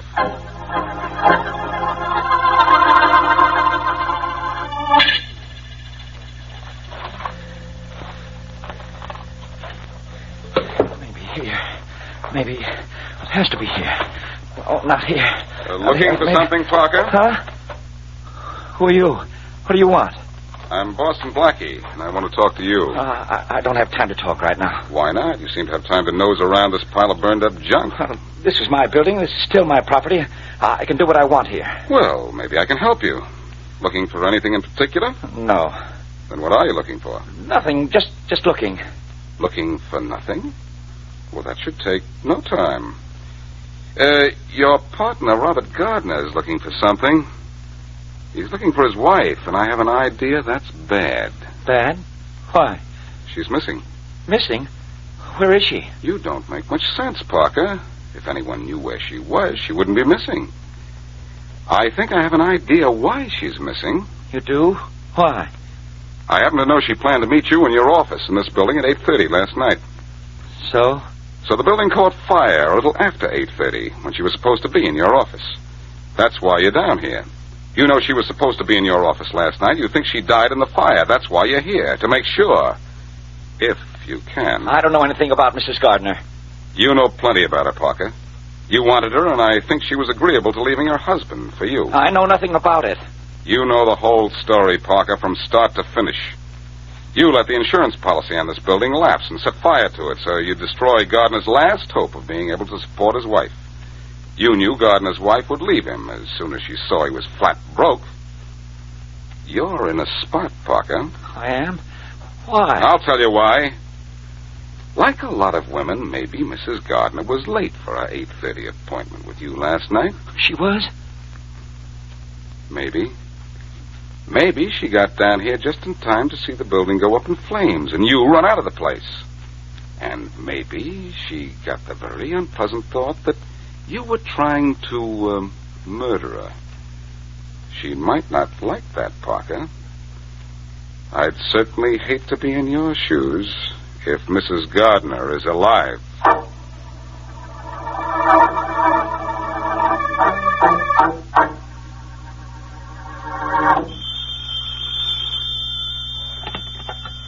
Hello, Parker speaking. Hello, Jim. Hello. Who's this? Don't you know me? Don't you know me, darling? No. Who is this? Well, maybe seeing what you tried to do to me has changed my voice a little, darling. Is this Harriet? Oh, you do remember me? Yes. Yes, this is Harriet. Harriet Gardner. This is Harriet? What's the matter with your voice? It's my throat. It's raw from all the smoke that got into it during that fire. Oh, I see. Harriet, are you all right? Oh, yes, I'm all right. But you aren't. What do you mean? I mean, I saw what you tried to do to me, and I'm going to get you for it. Good night, darling. Harriet, listen to me. Listen to me.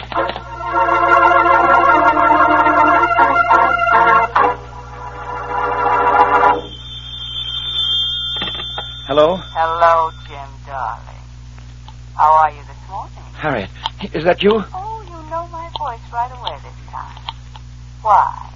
Were you thinking about me last night? What's the matter with this wire? The same thing that's the matter with us. The connection is bad. Look, Harriet, about what you said on the phone last night. What about it? You've got everything all wrong. You don't know what you're talking about. No? Well, I know what I saw. But you don't understand. Look, I'll give you $50,000. You always wanted money. I'll give you $50,000. Too late. I don't want to get money now. All I want is to get you. Goodbye, darling.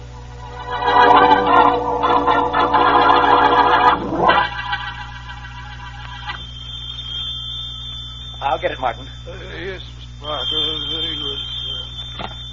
Hello. Hello, Jim, darling. Spending a quiet evening at home. Harriet. Yes. I waited till this evening to call you. I thought you'd be lonesome. Harriet, listen to me. Why? Because you must. These calls are driving me mad. I'll give you $100,000 to go away. Why, that's twice what you offered me this morning. I know. Will you take it? Why? To keep quiet about what you know and to leave me alone. Oh, I'm going to leave you alone, darling. Very much alone. You are? Yes. This is my last telephone call. And yours, too. I'm going to kill you for what you did to me. And I'm going to kill you tonight. Harriet. Oh. Martin! Yes, Mr. Parker. Get my car right away. Right away, do you hear? You're going out tonight, sir? Yes, I'm going to police headquarters.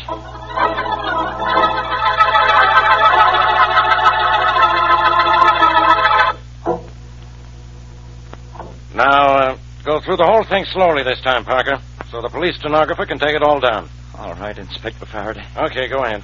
Yes, sir. I set fire to my building. I canceled the fire insurance policy. Canceled it or let it lapse? Let it lapse. Why?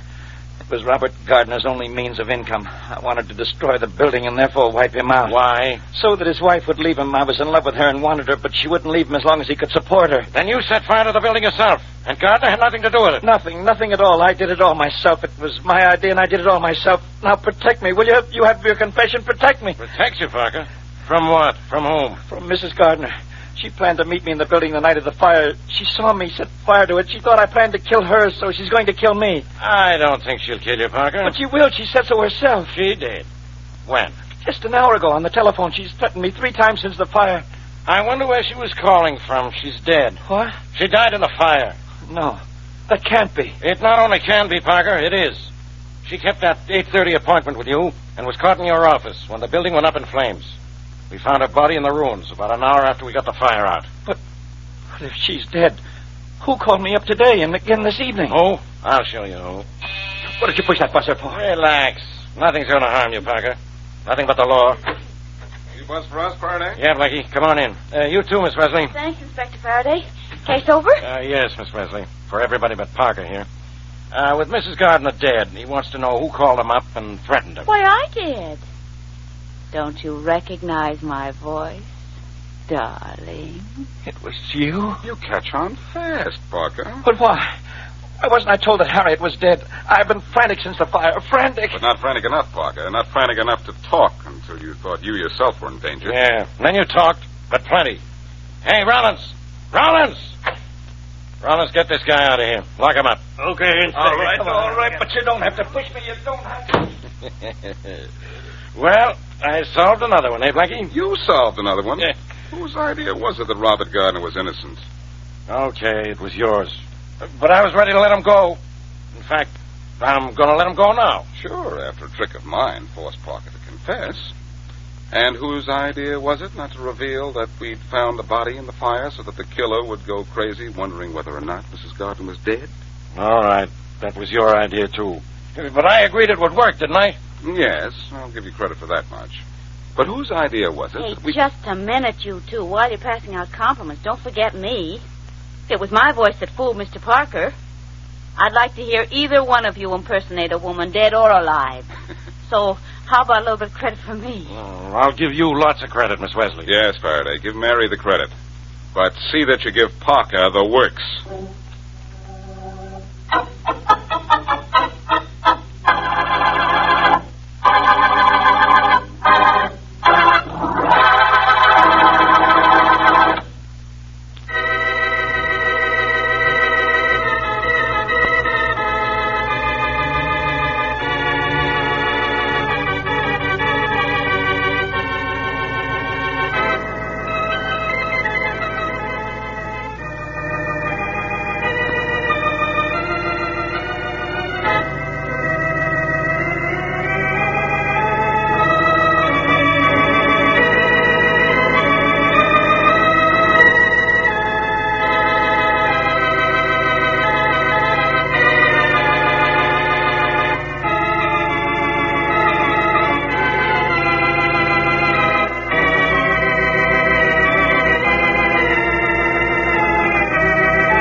Flight 17. Municipal Tower to Transcontinental Flight 17. Over. Hey, that's us, Tom. Better take it. Jack. Transcontinental Flight 17 to Municipal Tower. Flight 17 to Municipal Tower. Over. Police instructions. Check and see if you have male passenger occupying seat 24. Passenger occupying seat 24 wanted by police. Repeat. Over. I'll take it, Tom. Better hop out and check with the stewardess. Okay. Pilot Wallace, Flight 17. Be right back, Tower. Joe. We're checking the occupants. Oh, Miss Cambridge. Miss Cambridge, could I see a minute? Be right there. Hi, Tom. Now, if it's about dinner tonight, you could have waited. Not. Come on in here, Betty. After you. Oh, thank you. Okay, Joe, what's the score? Police want us to hold the plane at the north end of the runway until we take off with one of these passengers. Which one? Say, who's in C-24, Betty? C-24? Yeah. Well, let me see my list. Awfully good-looking young fella. Oh, yeah. Name is John J. Jones. I'm kind of interested in him. Oh, you are you? Well, that's very nice, but so are the police. And he's not John J. Jones, my deluded damsel. The police know him as Boston Blackie.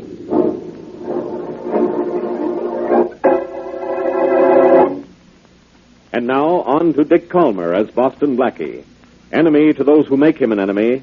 Friend to those who have no friends.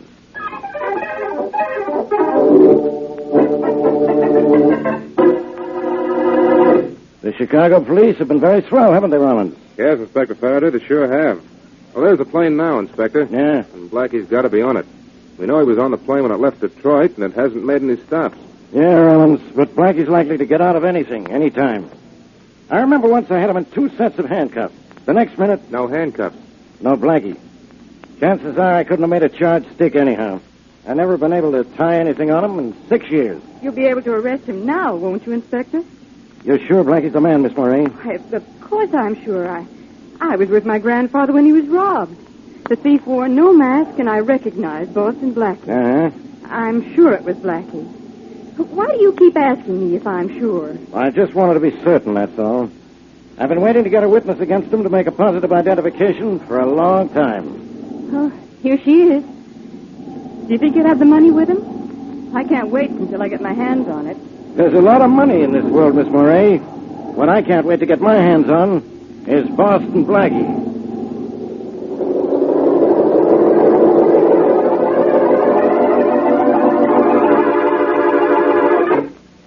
Go ahead in, Miss Moray. I've been keeping Blackie in my hotel room until our plane leaves for New York.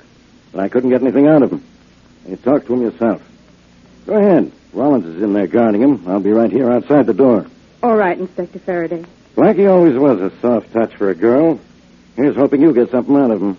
Inspector, you'll never know how important it is to me that I do. Hello?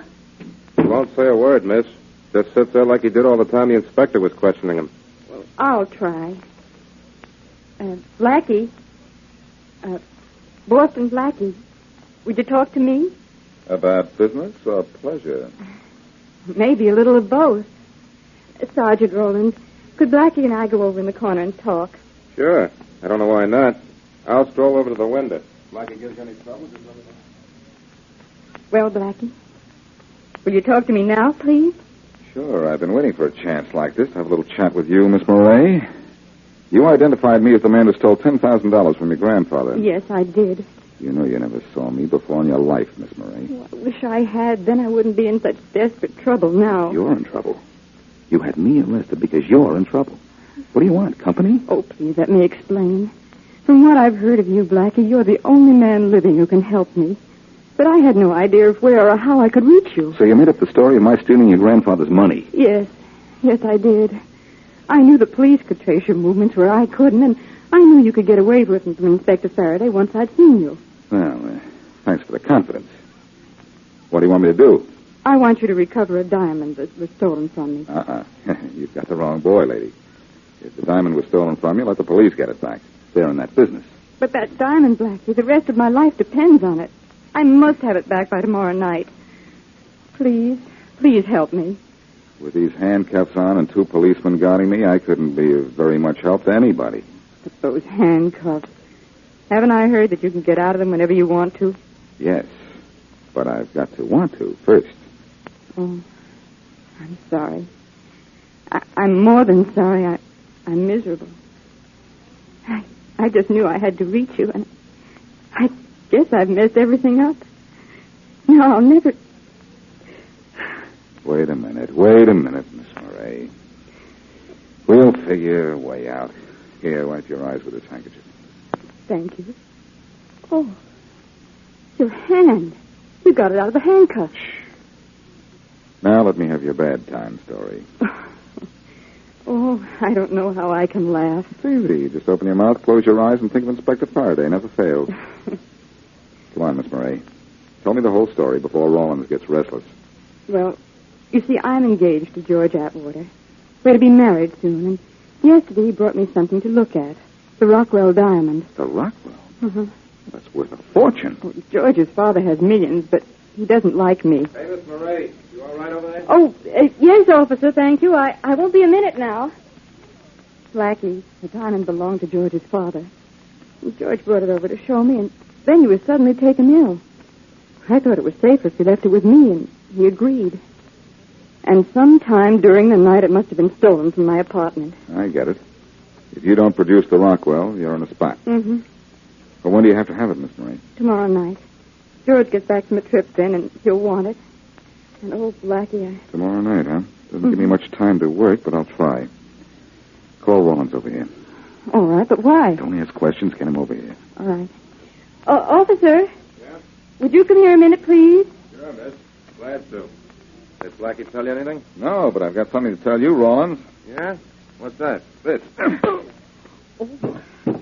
You shouldn't have done that, Blackie. You shouldn't have hit the officer. There's a line I expected to hear. Now, listen. I'm going out that window and down the fire escape. As soon as I get moving, you scream for Faraday. All right. Tell him what happened. Uh-huh. And I socked Rollins, gagged you, and put these handcuffs on you. I understand. You finally worked this handkerchief from around your mouth and screamed. Got that? Yeah. And Blackie, please remember that getting back that diamond means my marriage and my whole life's happiness. Okay. If I get the diamond back, get married. You know, I wouldn't be surprised if instead of Boston Blackie, from now on I'm known as Chicago Cupid.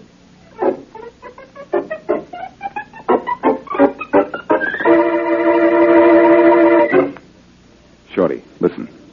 When a piece of ice like the Rockwell Diamond is lifted, somebody's got to know something about it. Blackie, I've been out all night on that case. Honest, nobody knows nothing. The only thing I could pick up was that a fella named Atwater owns it, and none of the boys had touched it, except Duke Walton. Why, it's as hot as a pistol. But the Duke, he's been bragging that he'll have it one of these days. Yeah, where can I find him? I don't know. Hey, look, Blackie, why don't you lay off, huh? Shorty, I promised to get that diamond back. I chartered a plane out of Chicago last night after breaking out of that hotel room. Young Atwater isn't due back in town till tonight, so I still have a little time, thank goodness. I'm going to waste some of that time on a visit to the Atwater house. Well, ain't you a little out of your class up there, Blackie? You know they got an awful lot of dodos, Atwaters. You know something, Shorty? What? After the way that Moray girl smiled at me in Chicago, I kind of feel like $1 million myself.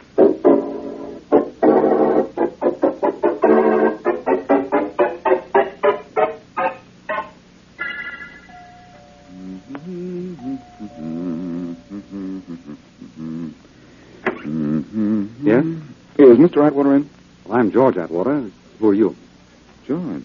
My name is Jones, Mr. Atwater. John J. Jones. I'm a friend of your fiancée. Well, a friend of Lee's. Come in. Thank you. I really didn't expect to find you in, but if you don't mind, I'd like to ask you a question. Well, I wasn't due home until tonight, but go ahead. What's the question? Mr. Atwater, where do you usually keep the Rockwell Diamond? I don't know what you're driving at, Mr. Jones, but we keep it in the library in the wall safe. Only it's not there now. My fiancée has it. Would you open the safe for me, please? Well, now, Mr. Jones, you're a perfect stranger to me, even though you say you're a friend of Miss Moray's. You could hardly... So this is a hold-up, huh? I'm sorry I had to pull this gun on you, Mr. Atwater, but I want to see that safe. You don't mind if we walk into the library, do you? I do mind, but I don't suppose that matters. Not a bit.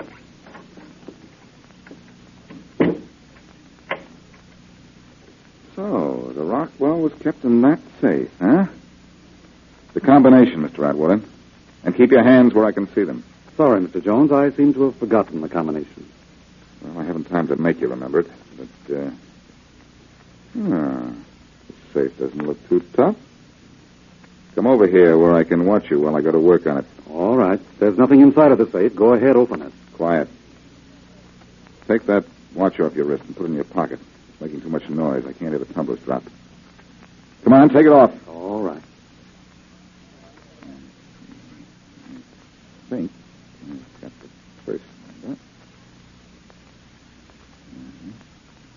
Now for the second one. This box of yours is pretty simple, Mr. Atwater. In fact, it's about the most unsafe safe I've ever seen. Yeah. Yeah, that's the second number, all right. Want to be a good boy and tell me the last number? No? Okay, be a bad boy and watch me find out for myself. There. There, that'll do it. I'll try the handle now. Well, made it. My compliments. Save them. Let's take a look in this jewelry box. So the Rockwell Diamond wasn't in the safe, huh? Well, what's this then? Well, that's the Rockwell. I meant to leave it at Miss Murray's apartment, but I changed my mind. Open up this door. Come on, open it up. Faraday. Unlock the door, Mr. Atwater. It's the police. Open up. Faraday must have flown back and Shorty watched and trailed me here. You don't mind if I close this safe door to you, Mr. Jones? I want you to be caught with that diamond still in your hand. This seems to be my day for unexpected... Keep away from that door, Atwater. You don't scare me. I'm going to open it. I'm coming. I'm going right out this window. Quick. He's got the Rockwell Diamond, and he went out the window just now. He must still be in the garden. I've got 2 men out there, but maybe I can spot him from here. Blackie! Blackie, stop! We got him. And he's got the Rockwell Diamond. At last, Boston Blackie caught red-handed.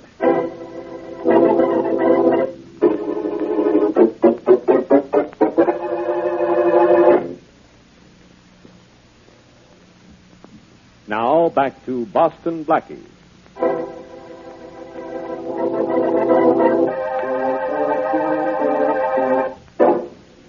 Because she had to find Blackie to help her recover the stolen Rockwell diamond, Lee Moray, George Atwater's fiancée, had Faraday arrest Blackie.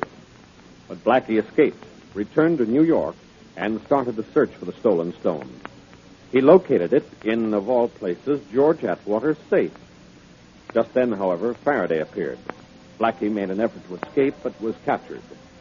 As we return to our story, Faraday has Blackie in jail.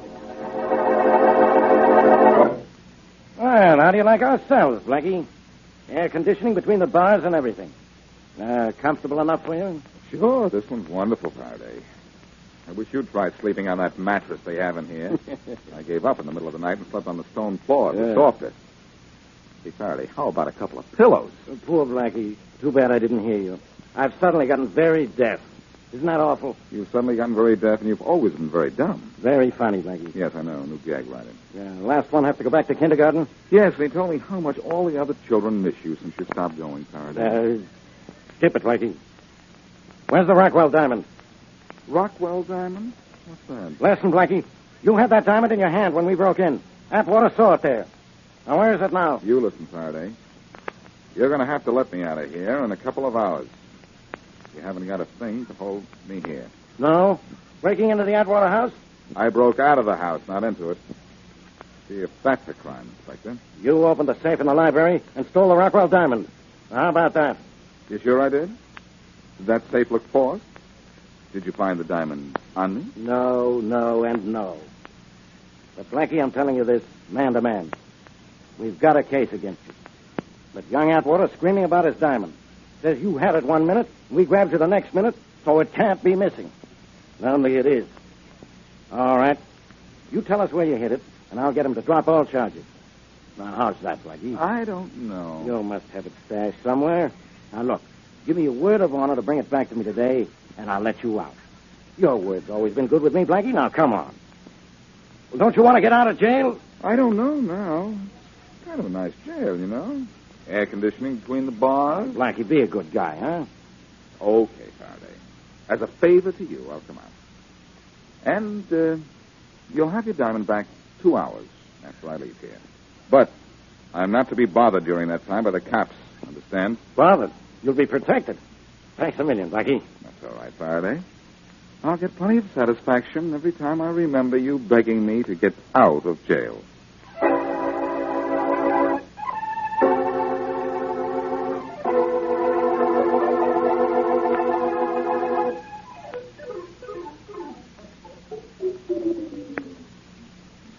Hello? Miss Murray, this is Blackie. Can you talk? Yes, of course. Nobody's here. Did I get the diamond? Mm-hmm.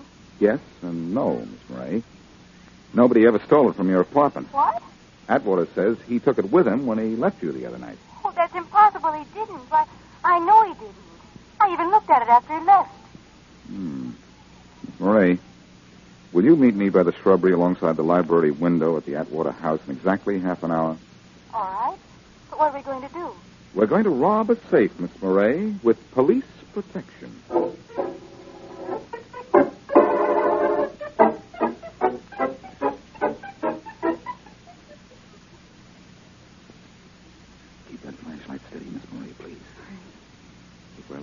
Won't be locked. Why not, Blackie? Because nobody knows I put the diamond back in it when the police pounded on the door. And it was only slammed shut by young Atwater. Oh. Well, here's the safe. There, see, it was open. And here's the box that holds the Rockwell Diamond. Put your flashlight on it and we'll take a quick look. All right, there. What? The box is empty. Uh-huh. Atwater must have seen me put it back and grabbed it. But why is he telling the police that I have it? And see that I'm not disturbed. Yes. Quick, put out that flash and get back to these curtains. Hurry. All right.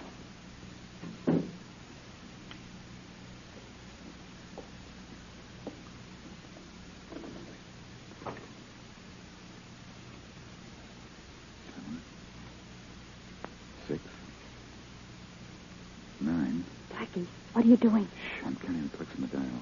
7, 3, 4, 2. Got it. Hello? This is George Atwater. I got your message, but why did you call me here after I don't care about that. You have to expect it to be hot for a while. And look, remember this. I'm washed up with you and that crooked roulette wheel of yours. Yes, if I hear of anybody who wants to buy it, I'll let you know. Goodbye.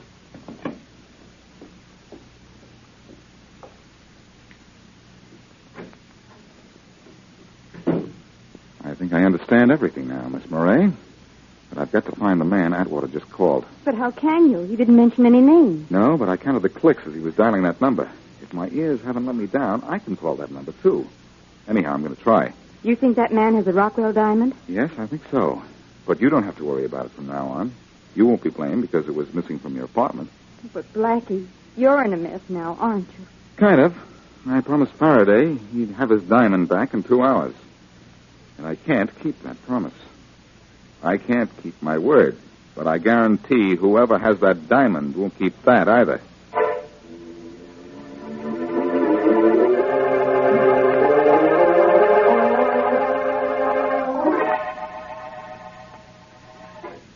Faraday won't listen to me, Shorty.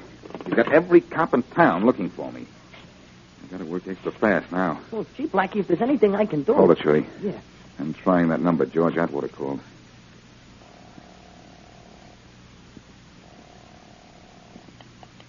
Hello? Hello.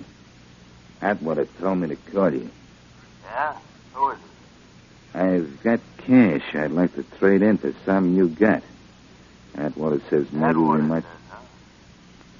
Okay, I'm in a rooming house, 632 West 100th Street. First door on the right as you come in. Get here fast and we'll talk business. Okay. Goodbye. It worked, Blackie. I don't know. It was a little too easy. Come on, Shorty. We're going up there and get Faraday his diamond, unless his dragnet gets me first.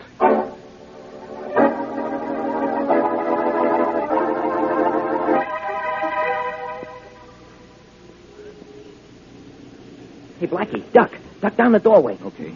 What is it, Shorty? It's a prowl car. Just coming this way. Gee, I never saw so many cops as we passed on the way up here. Never mind, Shorty. Stay flattened out against this door until it's time for what I told you to do. Yeah, okay, Blackie. Blackie, who really stole the Rockwell Diamond, huh? Nobody stole it, Shorty. Atwater left the stone at Lee Murray's apartment and then returned later that night and lifted it so that Miss Murray could report it stolen to the police. Oh. But, boss, why did Atwater want the dame to report the diamond stolen? So he wouldn't be involved. Oh. This guy I called up, the one who lives in this building, had something on Atwater and wanted the diamond at his price for clamming up. Atwater had to get it for him, see? Yeah. You mean he stashed it in his own safe until he could reach this guy and turn it over to him. Only you took it out of his safe before he could do it. But when you slipped it back in, he grabbed it first. Right. I thought it was pretty cute when I put the diamond back in the safe, but Atwater must have seen me. Well, wish me luck, Shorty. And don't forget what I told you to do. Okay, boss. So long.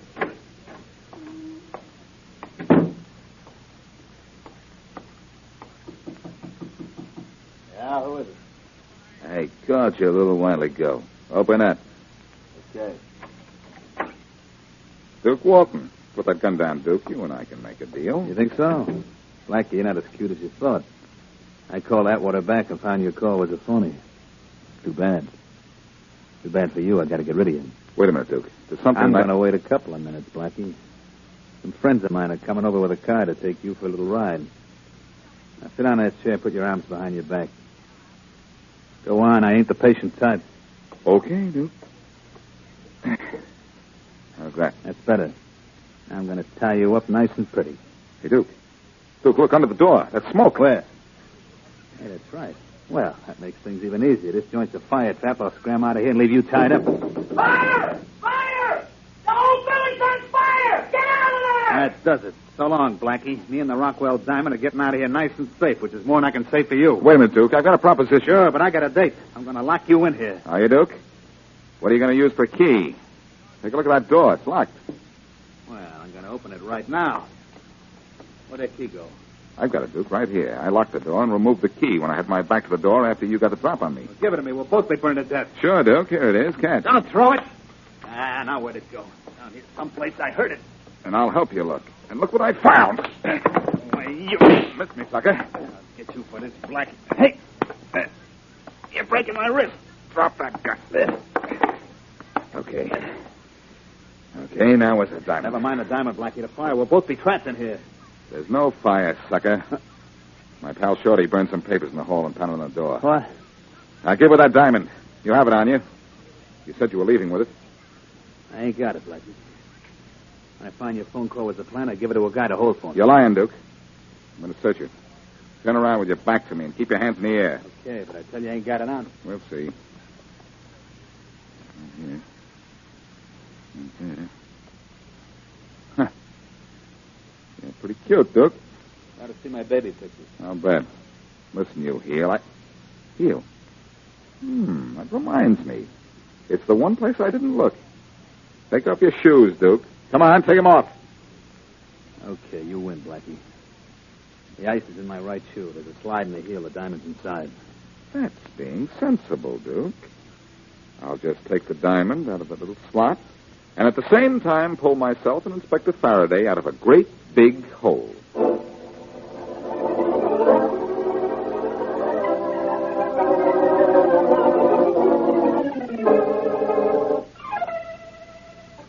Well, Faraday, this must be a bargain day.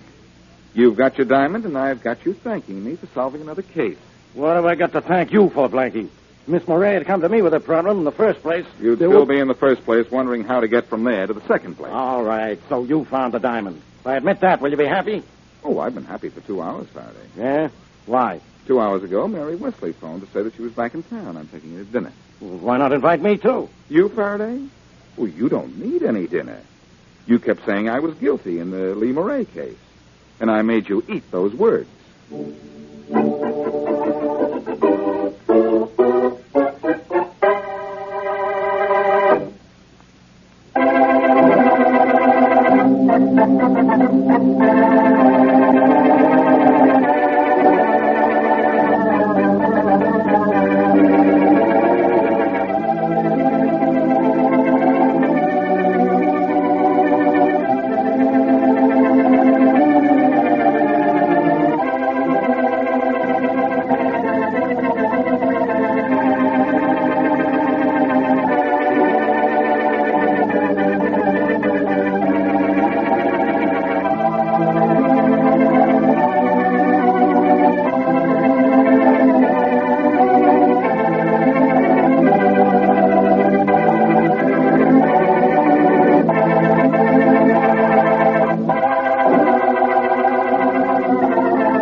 Young lady, please lower your voice. Oh, I'm very, very sorry. Oh, my dear young lady, you don't have to overdo it. Well, I wasn't overdoing it. I was just speaking too softly for a moment to make up for speaking too loudly a moment before. Oh. Is there something I can do for you, or have you just come into the library to be annoying? Oh, I'm sorry. I really am, and there is something you can do for me. I understand you have a valuable first edition, and I would like to see it if I may. You may see it. But whatever it is, you can't take it out. I can't. No. All the rare and valuable books must stay in the vault.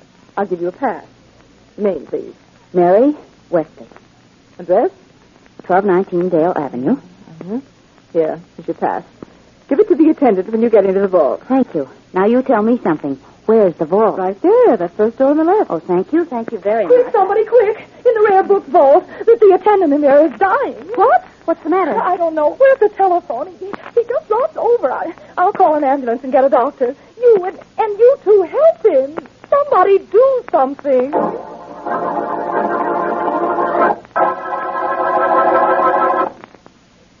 And now meet Dick Calmer as Boston Blackie. Enemy to those who make him an enemy. Friend to those who have no friend.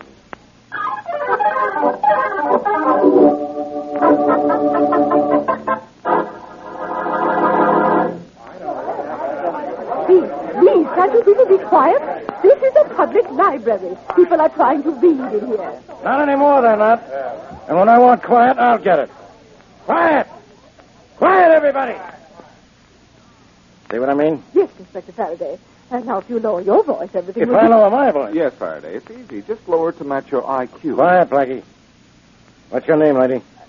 Jane Calvin. I'm the assistant librarian in charge of this vault. Uh-huh. What happened here? I don't know exactly. I was busy. I can explain, Inspector Faraday. You can. Who are you? Oh, my name's Vivian Peterson. I was there in the vault when the attendant collapsed. Alone? Yes, only the attendant and I were in there. When he fell to the floor, I thought he was dead and ran out to call an ambulance. One of these other women must have called the police. Yes, I called the police. What did you do, Miss Wesley? Remove the body? There wasn't any body, Inspector Faraday. When I got in there, we found out that the man was alive, and when the ambulance got here, it took him to the hospital. Oh, I see. How do you happen to be here, Blackie? Mary called me when she thought there might be trouble here. How right she was. She must have known you'd come down on the call. That's enough out of you, Blackie. Inspector, please. Yeah, Miss Calvin, I know. This is a public library. And people are reading, Faraday. Don't you wish you'd learn to... Look, Blackie, you have no business being here. From what I can see so far, neither have I. Come on, Rollins, we're getting out of here. So soon, Faraday? Oh, don't do that. They have some picture books in the children's department. Why don't you... You be quiet, Blackie. Faraday, lower your voice. This is a public library. Come on, Rollins. There's nothing wrong here. Yeah. A guy faints and they call the police. An ambulance. And Miss Wesley here calls Boston Blackie. It's a good case for you to work on, Blackie. There's no crime, no suspects, no angles, no mystery. And you got just the kind of a mind... Oh, good heavens, how awful. What do you mean, how awful, Miss Calvin? What's awful? A first edition of Radway's Faust. One of the most valuable books in the vault is missing. What? How do you know? This paper. The checker here just gave it to me. Radway's Faust is missing. It's the only copy of its kind. It's worth thousands. It's been stolen. Calm down, Miss Calvin. Tell me, was it here before the attendant had his attack? Yes, it was. So there's no crime, huh, Faraday? Not much. You're right. This is just the case for me.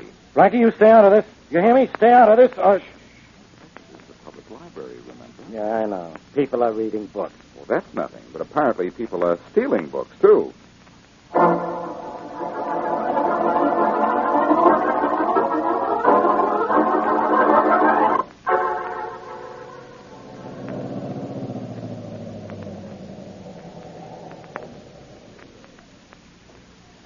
Over there. Is this the road to Johnstown? Yes, just keep driving straight about 4 miles. Hey, there's a car stop back there where you just stopped. Somebody following you? I wouldn't be surprised. Thank you. Better take it easy on that road, lady. It's got a pretty sharp lane. That's about 100 yards.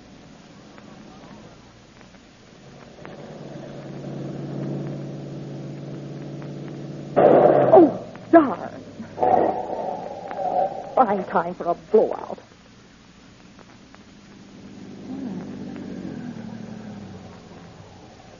Well, look who's here. Hello, Miss Peterson. Were you going somewhere? Yes, I was, Miss Wesley, and if you are, don't let me stop you. I knew you were following me, of course. Did you? You should be glad I was. Come on, I'll give you a lift back to the city. You can't very well ride back on that flat tire. I wasn't going back to the city. Well, maybe you weren't, but you are now. I thought it was your boyfriend, Boston Blackie, who was the tough member of your team, Miss Wesley. I don't know why you followed me, and I don't care. Well, you will. Look, Miss Peterson, Inspector Faraday told me that Angus, the library attendant, was fed knockout drops. You were the only one in that library vault when he keeled over. Now, I think there's a connection, especially since you suddenly decided to leave town. Better mind your own business, Miss Wesley. Better get in that car of yours and keep going. Nope, unless you meant that would be better for you. I'll tell you something else I found out. That you worked for Harold Benson, the rare book dealer. What about it? Worked for a rare book dealer. Very rare book missing from a library. And you were in the library at the time. Doesn't that strike you as being peculiar? Miss Wesley, I don't think you realize I was searched before I left the library after the book was reported missing. By the way, were you... Nope.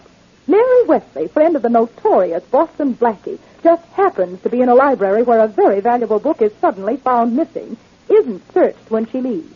Doesn't that strike you as peculiar? Get in this car, Miss Peterson. Get in here before I... What? Knock me out the way you did the library attendant? Well, no, but that isn't such a bad idea. Maybe I will at that. Then again, maybe you won't.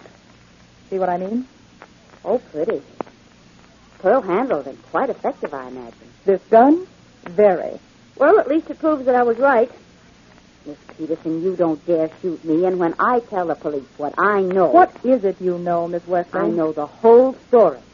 That you worked for Harold Benson, that he paid you to get hold of that copy of Radway's Faust, that you took care of the library attendant with knockout drops, that you got the book out somehow, and that you delivered it to Harold Benson. So you think I was trying to get out of town because Benson paid me to steal that book? Of course I do. Well, it's right. It has to be. Does it? Well, Miss Wesley, for your information, I just left police headquarters. They told me Harold Benson was murdered in his store an hour ago. Oh.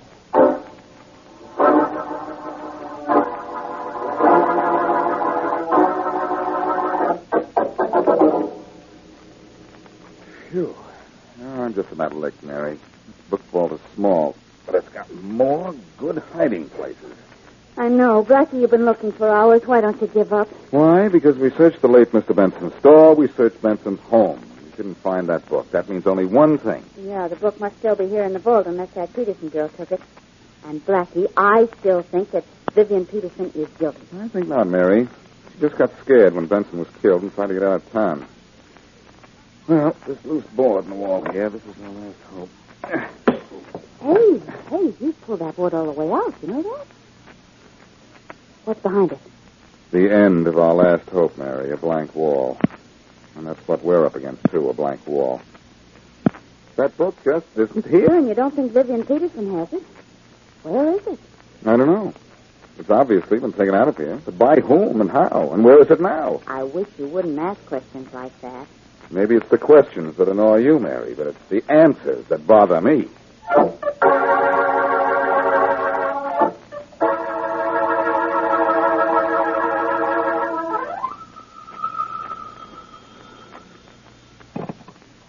Yes? Joseph Caldwell? Yes. John Tobin, the book dealer, Mr. Caldwell. Oh, so? You are in the market for a certain book. A certain book? Yes. Very valuable book. Yes. The first and the only edition of Radway's Faust. Oh, but most definitely, Mr. Tobin. I have it for you, Mr. Caldwell. You do? But how? I have long been under the impression that the only one in existence is in the vault of the city library. Was in the vault, Mr. Caldwell. I have the book. Now, if you have the price... Oh, but that goes without saying, Mr. Tobin. If you have the book, of course I have the price. But tell me, how did you manage to procure the book? How, Mr. Caldwell? I'm not surprised that you asked. A lot of other people would like to know that, too.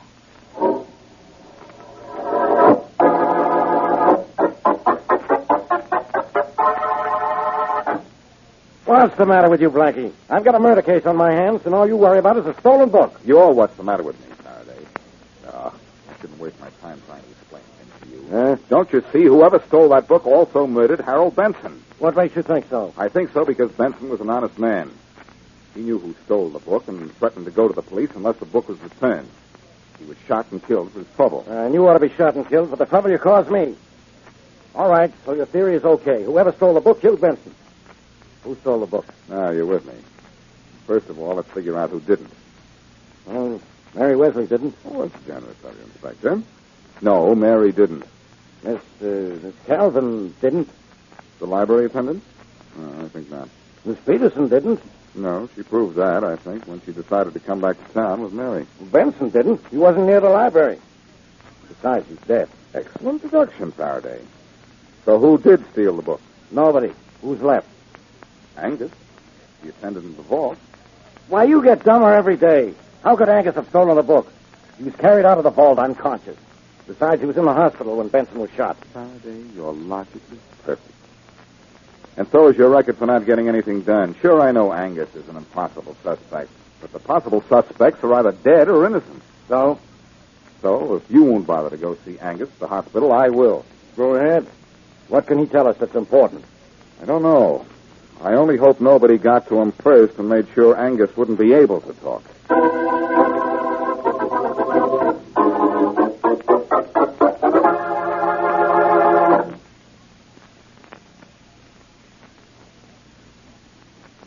Now, back to Boston Blackie.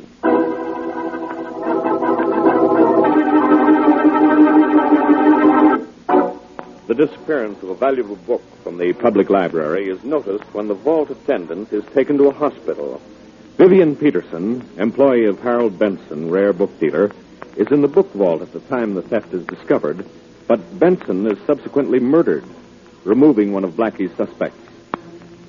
The book is still missing, but unknown to Blackie and the police, it has fallen into the hands of a Mr. Tobin, who plans to sell it. Blackie and Mary Wesley have gone to the hospital to visit the ailing guard. How are you feeling, Mr. Angus? A little weak, thank you, but better. Good. I'm Boston Blackie, Angus, and this is Miss Wesley. How do you do, Mr. How do you Angus? do? Do you know what happened at the vault just after noon today? No, I don't. I hardly know what happened to me. All I remember is being in the vault 1 minute and then waking up in a Crawford ambulance in the next. In a Crawford ambulance? Yes. That's strange. I should think you'd have been picked up by an ambulance from this hospital. Yeah, that's beside the point, I guess. What happened at the vault, Blackie? What? The one and only copy of the first edition of Radway's Faust was stolen. Stolen? No. Oh, yes.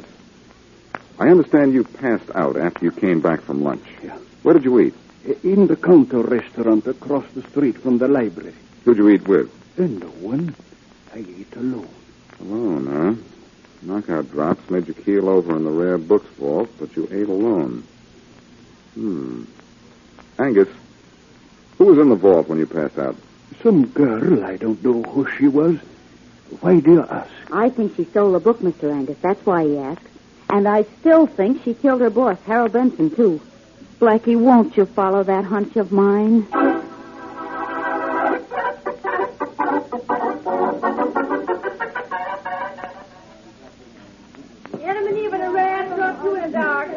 Miss? Yeah, mister, what do you have? Nothing on your menu.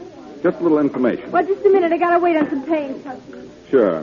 Blackie, what are we doing in this restaurant? Just following your hunch, Mary. Oh.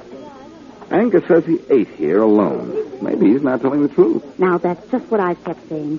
Vivian Peterson was in the vault when Angus passed out. She was there when the book was found missing, and the fact that she works for Harold Benson, a rare book dealer, is just too much to be coincidence. Right? Certainly doesn't sound wrong. Now, what's this information you want, mister? Make it quick. I'm busy. Do you know Angus, the attendant in the rare book vault of the library? Angus? Well, sure, I know him. Good. Did he eat here this noon? This noon? No, he ain't been here in a week.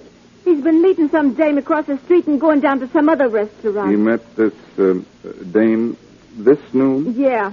How do you know? 'Cause I seen her walk down the library steps today, and she's a looker. You couldn't miss her. Is she tall, good-looking, long black hair? Steady's wrong, mister. How'd you know? Because from the description you just gave me, I know she's Vivian Peterson. Yeah? Well, maybe that means something, but doesn't to me. I'll be seeing you. Blackie, Mr. Angus said he didn't know Miss Peterson, and this girl said that she saw them together. So she did, Mary, which proves your hunch. Angus is not only lying in a hospital bed, he's lying, period. Come on, Mary, let's get out of here. Where are we going now? I think we'll pay a little visit to Vivian Peterson. Uh-oh. Where do you drop me? Oh, my gosh, Blackie, it's raining. I don't know why you say that. It's practically a cloudburst. Well, the restaurant is waterproof. Let's go back inside. We're going to get a cab, I hope. And go see Miss Peterson? For business reasons, Mary.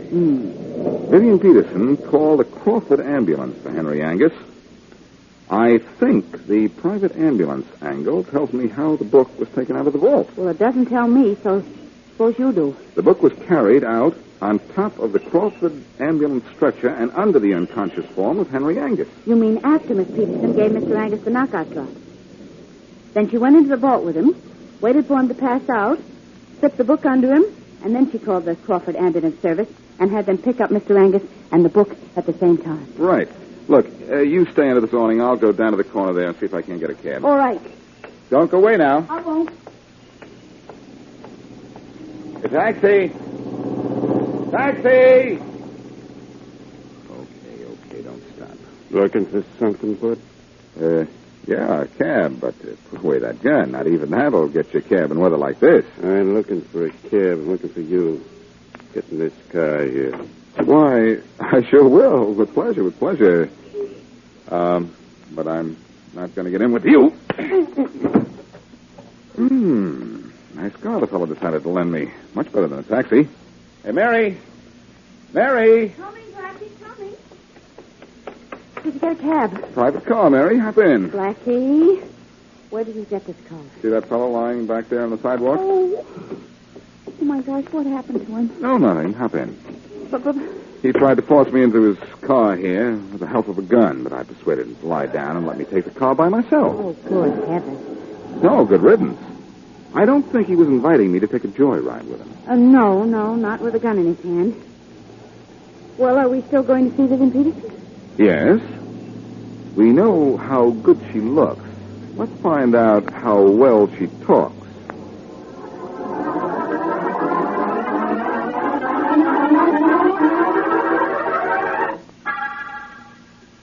She doesn't seem to be home, Blackie. No, Miss Peterson's probably going to be as tough to find from now on as that book. Now, let's try the door. It's open. Good. How soon will we hear from Inspector Faraday about who owns the car we, borrowed? I don't know. I phoned him the license number half an hour ago. He should know by now. We'll call him from here. Boy, it's dark in here. There's the light switch. Oh, yeah. There.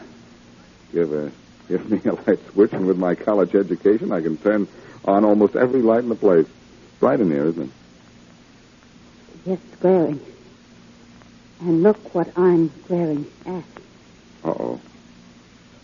It's Miss Peterson, and she looks slightly dead, Mary. Oh. I'd better call the police. There's the phone. Blackie, I suppose you realize that I wasn't exactly right about Miss Peterson being guilty. I do now. You almost had me convinced, though. Well, then stop gloating, will you? Faraday speaking. Faraday, this is Blackie. Now what do you want? To tell you something very interesting. But first, I called you a little while ago to check on the license number of the car I picked up from a guy. You do it? Yeah, the car belongs to John Tobin. So what? So nothing. But I've got a little something for you, Faraday. What? You promised to leave town? No, it's something that won't please you quite as much as that. It's another body. Yeah, well, if you think...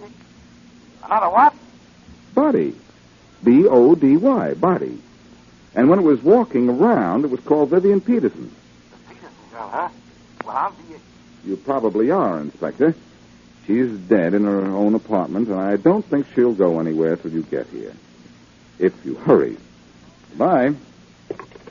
Well, that's that. What are you doing, Mary? Still trying to pull a Boston Blackie and find a clue. Trying to show me up, huh? What'd you find?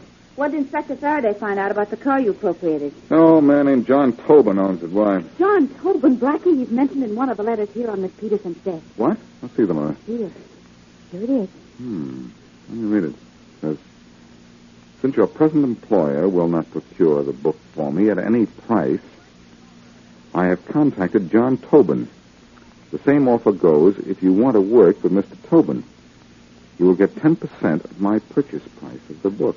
Signed, Joseph Caldwell. That's a funny way to spell Joseph with an S.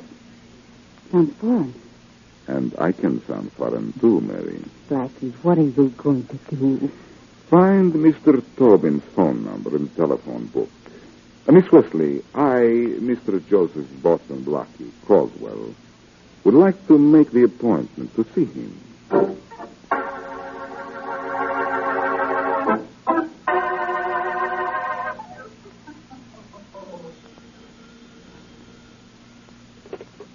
Hello. Hello. Mr. John Tobin? Yes. Joseph Caldwell speaking. Joseph Caldwell. Yes? I understand you have that book that I wanted. Are you ready to see me and do business? Well, I'm ready to see you. Is good. When? You better come right over, I think. Yes. Come over right away. I will be there. Thank you. Goodbye. Goodbye. This is a complication. Yes, Mr. Tobin? Mr. Tobin, why do you take out from that drawer a gun? Oh, don't be alarmed. It's not for you, Mr. Caldwell. It's for the man who just called to say he was Mr. Joseph Caldwell.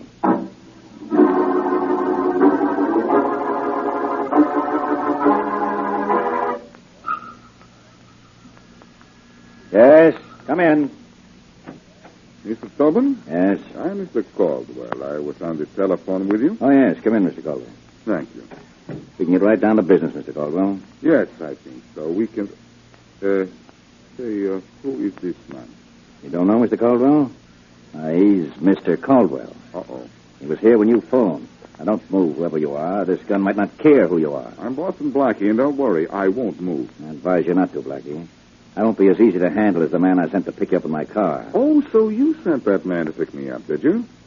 Did you think I was getting too close to tracing that book to you? That's right. Complimentary gesture, I'd say. May I ask one favor? The dying man and the last request? What is it? May I see the book that caused all this trouble? That can do no harm now. It's in this drawer here. Yeah, you may look at it, but please be careful that I see what you're doing. Oh, I'll be so careful it'll hurt. So this is the Redway Fast. Rather heavy, isn't it? That isn't important. It is old and it is rare. That is important. Mr. Caldwell here is prepared to pay plenty for it. I must have the book. I must have it. Well, you'll get it according to Mr. Tobin's plans, but not according to mine. I think he'll get it right in his big fat face. Poor boy. Doesn't think straight, doesn't shoot straight. Oh. Now, don't you get gay, Caldwell. Just sit where you are. Well, a little learning can be a dangerous thing, they say. So can a big book. I threw that pretty accurately, don't you think? Well, I do not know. I do not know what this is about. No? It's about a book that was stolen. It's about an attendant who was knocked out. It's about a book dealer and his girl assistant who were murdered. And it's about the most complicated case I've ever worked on.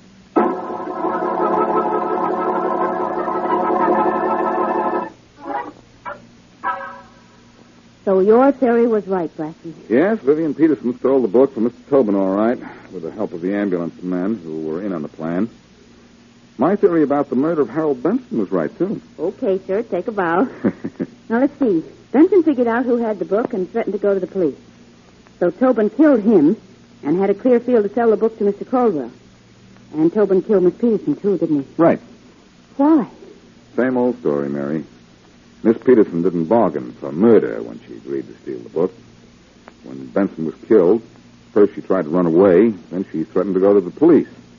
Our friend Angus wasn't in on the deal. All he did was fall in love with Vivian Peterson and lie to us about not eating with her. Well, as long as the police have recovered the book, I don't think they'll be too rough on him, do you? Even though he may not get back his library job. Maybe not. You know, Mary, I'm satisfied with everything about this case except one thing. What's that? Something you wanted to do and didn't? Yes. I wanted to tiptoe up in back of that librarian, Miss Calvin, and whisper in her ear, Quiet, please. People are reading.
You can't mean it. What could I do in a musical comedy? What everybody does in a musical comedy, Blackie. Act and dance and sing. Oh, now, darling, you just have to do it. Yes, you simply must do it, Blackie. The club is counting on you to do it. They're counting, are they, Mr. Merriweather? Well, you're director of the show. Direct them to start counting me out right now. But, Blackie, Miss Wesley says you can sing, and the dance routines are simple, Blackie, but terribly simple. And we're doing Gilbert and Sullivan's Mikado. The dances are hardly more than little toe, heel, toe, kick, toe, heel, toe. Ouch! Well, you know what I mean. Blackie, you mustn't forget the cause. We're staging the performance for the Orphans Foundation. And, Yes, what is it? Also, I have a confession to make. We have already advertised that you will be in the show. Oh, Mary, sometimes You'll do it then? Oh, this is wonderful, marvelous, simply superb, Blackie. Rehearsals start at 9 tomorrow morning. At 9 in the morning, sharp, but on the dot of 9. What time was that again? Well, never mind. I'll be there. Only I've got a hunch I'm going to wish I weren't.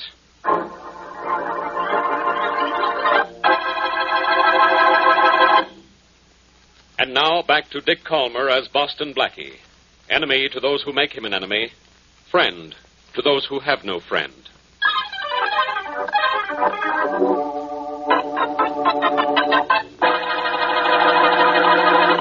Whose deal is it, Arnold? I think it's Rogers. Yeah, it's mine, Lester.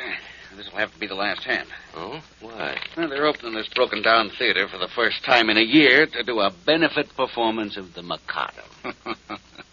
You're just spoiled, Roger. Being superintendent of a closed theater must be pretty soft.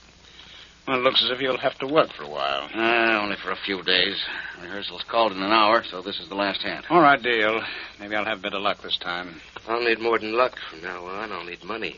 What's the matter, Lester? Haven't you sold one of your statues yet? No. Too many lowbrows in the world. Well, go ahead. Will you deal, Roger? Oh, sure. Here we go. And give me something I can play with this time, Roger, will you? I'll try to, Arnold. Hey, wait a minute. Roger. What's the matter? Let me look at those cards. What are you talking about? You know what we're talking about. You've been cheating us, Roger. How long? No, look, I'll explain later. I've got to get this theater ready for that Mikado. Now, wait a minute, Roger. I want to see those cards. Now, let him go, Lister. But he's been cheating. Yes, I know. I've been losing to him for 2 years, ever since the three of us started playing. So have I, Lister. Yeah, you're rich. You've got more to lose. I know, so I lost more. You know, I never thought a lifelong friend would do this to me. And I never thought I could be tempted to do what I'm thinking to a lifelong friend.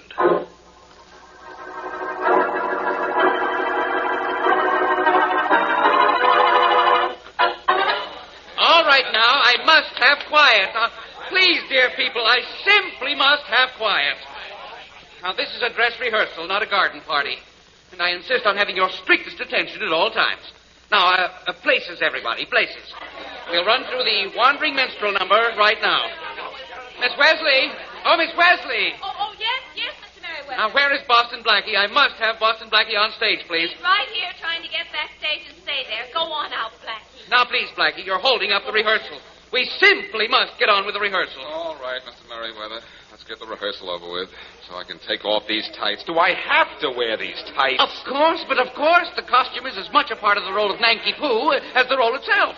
All right, now, places, everybody. The Wandering Minstrel number. Ready at the piano?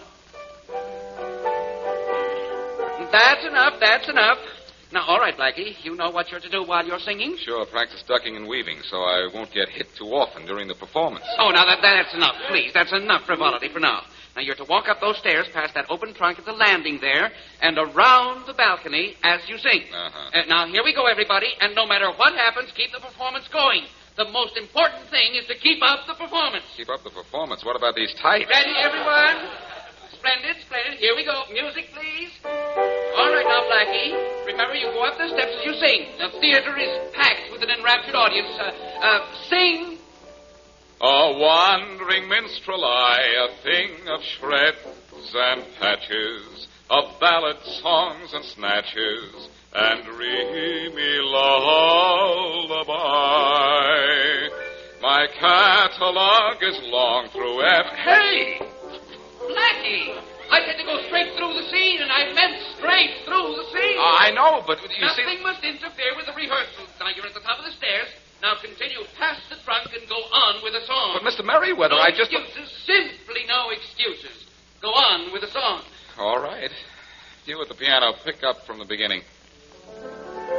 There is a body here, it's in the trunk and murdered. A knife is sticking in it, and so it had to die. Was a body a murder? Oh, my goodness. Blackie, this is awful. Is somebody really dead, or is this just a joke? If this is a joke, Mary, that man in the trunk died laughing. Doesn't he look dead to you? Oh, my gosh. Wait till Faraday sees him in the trunk. And, oh, brother, wait till he sees me in these tights.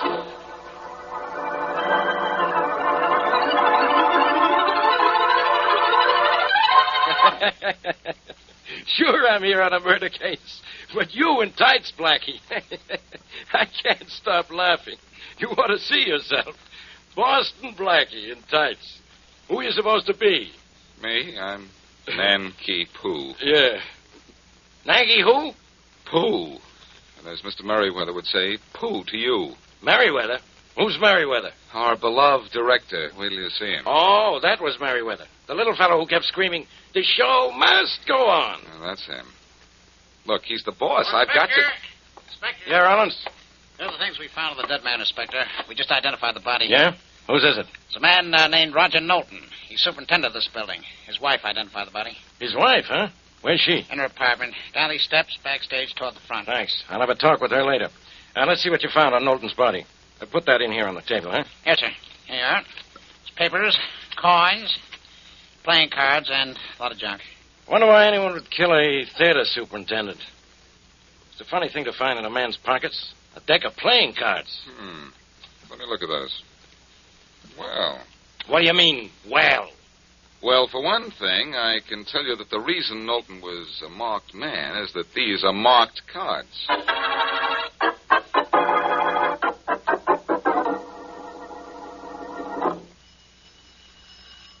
You seem to feel a little better, Blackie. Is that why you're going to talk to Mr. Knowlton's wife? I feel better because I'm out of those darn tights. But I want to talk to Knowlton's wife because of that deck of cards Rawlins found in her late husband's pockets. Why? What was it? Oh. Mrs. Knowlton? Yes. I'm Boston Blackie. Could I speak to you for a moment? Yes, if you'd like. Yes, I know. It's your husband's death I want to speak to you about. Oh, I see. Then come in, of course. Thanks. Oh, Mrs. Knowlton, this is Miss Wesley. How do you do? How do you do? Well, come in and sit down, both of you. Thank you. I'll close the door, Blackie. All right. Oh, look what I've done. I tore the sleeve of my dress. Oh, that's a shame. Oh, I'm so sorry. I should have warned you about that nail on the door. I'll be glad to mend your dress for you. Oh, no, thank you. I'm afraid anyway, even mended, the tear will show. Oh, no, it won't, really. Look, see here on my dress, a tear is mended and it scarcely shows. Why, you sew beautifully, Mrs. Knowlton. Doesn't she, Blackie? Yes, she does. Mrs. Knowlton, the police found a deck of playing cards in your husband's pocket. Marked cards. Marked? They think my husband cheated at cards? That's impossible. People who cheat usually win, don't they?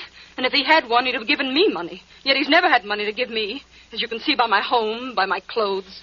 Then perhaps the cards weren't his. Perhaps he was being cheated, Mrs. Knowlton. Do you know with whom he played? Yes, I do. 2 men. Arnold Grimes and Lester Boswell. But I don't think either one of them would cheat my husband. They were his close friends. They were? Well, maybe one of his close friends got near enough to him to put a knife in his back.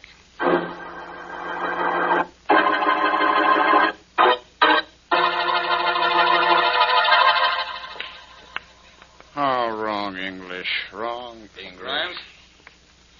Arnold Grimes? Yes? What are you doing in this club? You're not a member. I'm Boston Blackie, Mr. Grimes. Sorry to have to interrupt your billiard game, but I'd like to talk to you. What about... Now, there's a billiard shot I've been trying to make for 6 years. Know anything about 3-cushion billiards, Blackie? Not much, but I know a lot about murder. Did you know Roger Knowlton was dead? Yes. Now, if I give the ball that kind of English... How'd you know? How'd I know what? That Knowlton was dead. Heard it on the radio. You ever seen this shot made? Once. How well did you know Knowlton? What business is that of yours? Look, can you make this shot? I can try. And I can also try to find out how well you knew Knowlton. I'll go ahead. Here's a cue. Let's see you make the shot. All right. You played cards with Knowlton. Did you know Knowlton cheated? Sure. Let's see you make the shot, will you? I didn't say I'd make it. I said I'd try. You knew Knowlton cheated, and still you played with him. Why not? No law says I can't be cheated if I want to be. Well, can you make that 3-cushion shot? Maybe, if I do it like this. Huh. You even made it look easy. It was. If Knowlton cheated you, why did you play cards with him? Because I could afford to lose. I'm rich, you see. He was broke. And he wouldn't let me lend him a dime. Give me a chance to help him. Say, show me again how you made that shot, will you?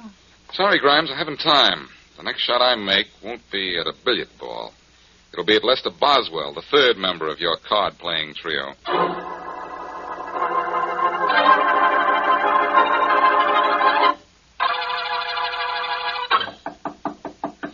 Go away. I told you I'd pay the rent next week. Go away, will you? I don't want you to pay me the rent, Boswell. I just want to pay you a visit. I'm Boston Blackie. All right, just come in. Thanks. Say, what is this place anyhow? A stone quarry? A stone? I'm a sculptor. This is my workshop. I'm busy working. What do you want? Just a little information about Roger Knowlton. Look, Boswell, did you know Roger Knowlton was found dead this afternoon? What? You dropped your chisel. Now drop the act, Boswell. You knew he was dead when I came in here. He was murdered. Murdered? Yes, for cheating at cards. For cheating you at cards. Well, yes, he did cheat me, but he cheated Arnold Grimes, too. Grimes had as much reason as I to kill him. Oh, no. Grimes had less reason because he has more money.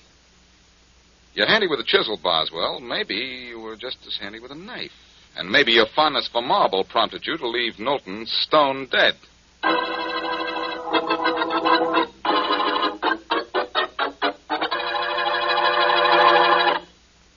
And And now, back to Boston Blackie.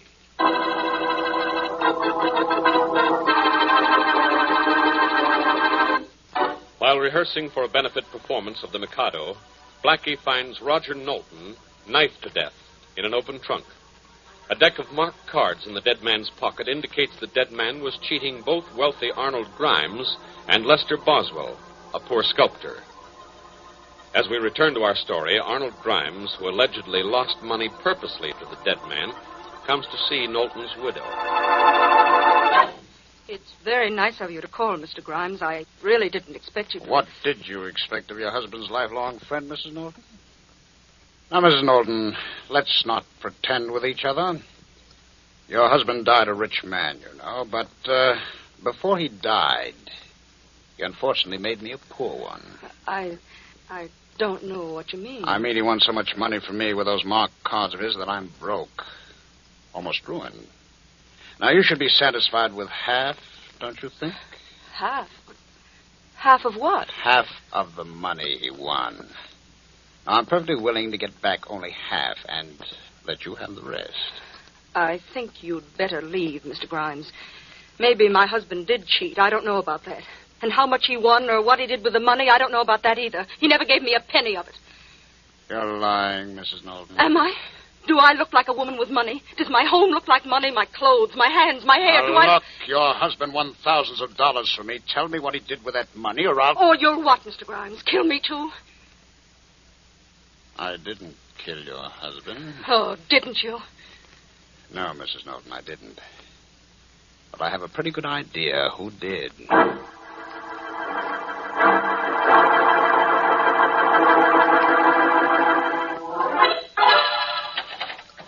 This is Grimes, Arnold Grimes. Open the door, Lester, will you? All right. The door's open. What do you want, Grimes? I want to talk to you. About what? You know very well about what. Some other time. Right now I'm busy. How come, Lester? Put down that hammer and chisel and quit making those stupid shapes out of that rock. You pig. You murderer. You're the murderer. You dare to accuse me? I could kill you for that. Put down that chisel, Lester. Won't do the job on me that a knife did on Knowlton. I said put it down. Oh, you're breaking my arm. I'll snap your arm in two if you don't drop that chisel. All right, all right. There. Now, are you satisfied? No. No, Lester, I want to know what you did with the money you took from Knowlton after you killed him. I'm sorry I dropped that chisel. I'm sorry you did, too. I could kill you now and claim self-defense. Don't you come near me. No. I'll get near enough to get my hands on you. No, you won't. Put down that statue, Lester. Sure, I'll put it down like this. You don't throw as fast as I can move, Lester. Don't try that again. You might have killed me. Don't give me any ideas about killing. Because it wasn't Knowlton I've always hated. It's you.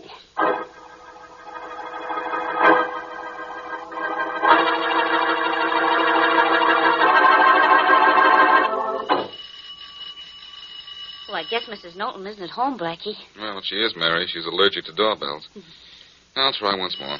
Oh, why? We tried for 5 minutes. Let's go. Mrs. Knowlton can't tell us anything anyway. No, I suppose not. Well, come on, we'll go. Hey, what's this in the trash can? Looks like a rag. An expertly patched rag, Mary, that yesterday was Mrs. Knowlton's dress. Well, what about it? Looks as if it needs throwing out. Look at that tear on the side of it. That's a new rip. Yes, and the dress in this trash can gives me a new angle on this case. Where's the telephone? Oh, there's one right over there on the wall by those steps leading to the stage. Good, come on. I'm calling Faraday. What for? I'll tell you at the same time I tell Faraday. Eavesdrop and learn. Oh, goody. I've done some of my best learning that way. I've taught some of my best lessons that way. Blackie, does that dress in the trash can really mean this much to you? It means I have Knowlton's killer. Isn't that a lot? Faraday speaking. Inspector, this is Blackie. I have Roger Knowlton's killer. Well, stop wasting my time, Blackie. Goodbye. Instead of goodbye, be a good boy and listen to me a minute. All right. 1 minute, that's all. Faraday, Arrest Mrs. Knowlton for killing her husband. I found her dress in the trash can. A dress in the trash can? Well, what does that prove? Proves plenty, Faraday. It's a dress with a small tear in it that's going to rip this case wide open. Yeah? How? I'll tell you how. It's little things like a lost button, a paperclip, a speck of dust that spoil the most carefully worked-out murder plots in the world. This torn dress is another killer's little innocent mistake. What's a mistake about it? The dress was torn. Maybe it had to be thrown out. Oh, no, Faraday. Mrs. Knowlton has been mending and patching her torn and worn-out clothing all her life. Why? Because she had to. She seldom had money enough for new clothes. The dress I found in the trash can wasn't badly torn. But she threw it out. Why? All right. Why? Because all of a sudden she has money. Her husband's money, the money she killed him for. Faraday, she suddenly gave up the habit of a lifetime, and only because she suddenly had no reason to keep it up. Hey, this is beginning to make sense at that. Well, you'd better make time and get down here. Mrs. Knowlton's not here, but she'll be back. I'll be down in 10 minutes. Make it 5. Come on, Mary. Let's go out in the theater. Okay. We're going to look for the money Roger Knowlton won from Grimes and Boswell. Have any idea where it is? No, but I know where it isn't. In a bank. Oh, the police would have found it already. He obviously hid it somewhere. Where? I don't know where, but his wife knows. I think it's in the theater somewhere. That's my bet. Let's get our hands on that money, and then Faraday can get his hands on our murderer.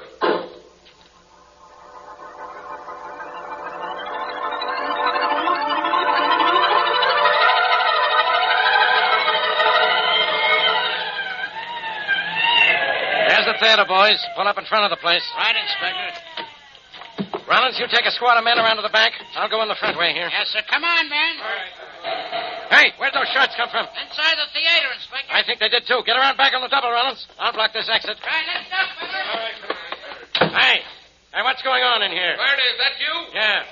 Who's that, Blackie? Yes.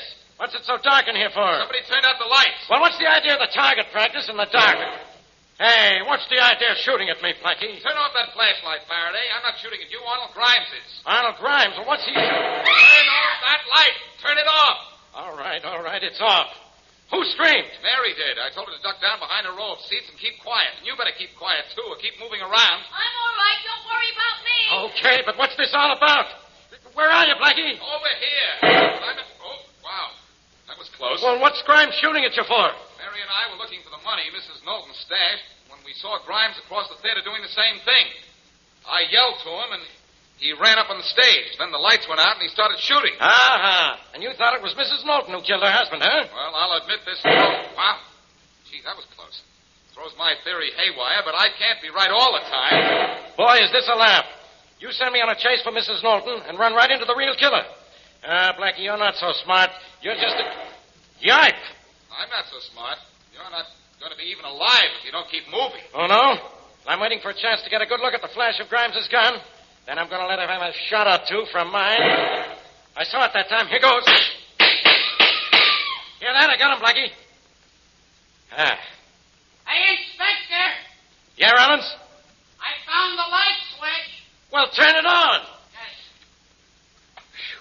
Oh, it's good to be able to see again. And look up there on that stage.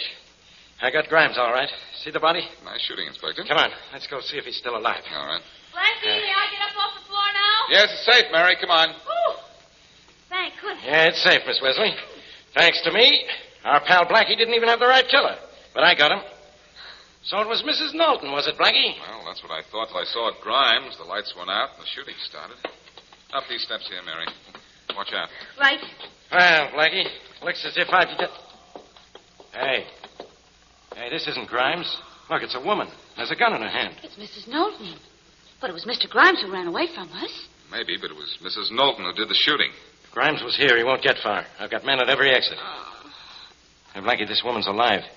And maybe she'll talk. No.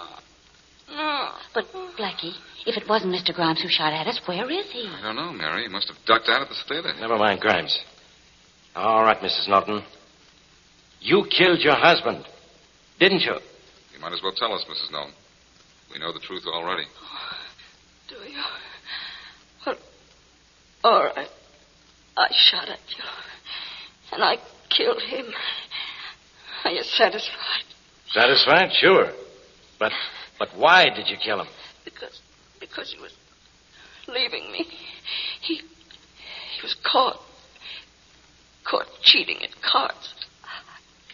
I followed him. I saw him get the money. He had it hidden. I took it from him after I killed him and hid it myself. Where did you hide it, Mrs. Knowlton? She'll never tell anybody anything anymore, Faraday. She's dead.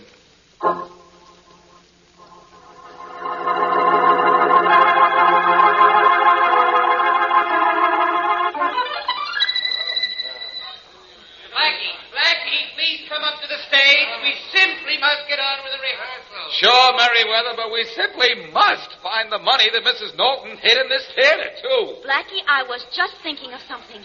I know where that money is. Of course you do. Well, What's the matter with you, Miss Wesley? Hanging around Blackie? You faking your mind? No, Inspector. No, I don't think so.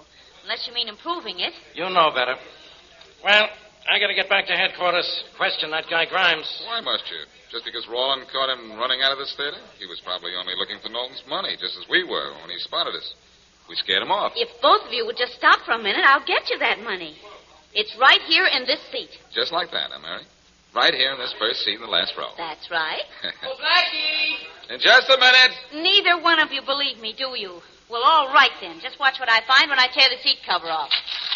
There you are. Hey, Blackie, look what's falling on the floor. Money. Lots of it. I see it, but I don't believe it. Mary, how did you know it was there? Well, it was Mrs. Knowlton's seat, for one thing. You see, we gave her and her husband a pair of complimentary seats for the first performance. And then while we were standing here, I happened to see that the cover on this seat had been ripped and very neatly sewed up again. Of course that's where Mrs. Knowlton would hide the money. Her own seat in the theater was the safest place. Only she would be sitting on it. Now, Blackie, please, we simply can't wait any longer. Okay, Merriweather, I'm coming. Nice work, Mary. Thank you. See that you do as well with your song. And look as good in those tights. And keep out of trouble, Blackie. I've been in trouble before, Mary, but this time I'm really going to be in a tights spot.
out of my way. Just a minute. Let me through here, will you? Hey, get in line with the rest of us. What's the big idea? Never mind what the idea is. Just let me through. I got to get in there. Wait a minute. Who do you think you're pushing? I'm sorry. I just got to get into that office, and I've got to get in fast. Out of here. Please excuse my breaking in like this, but it's just that I got to... Hold it there, soldier. Take it easy. It's ex-soldier, and I want to apologize because I couldn't wait online.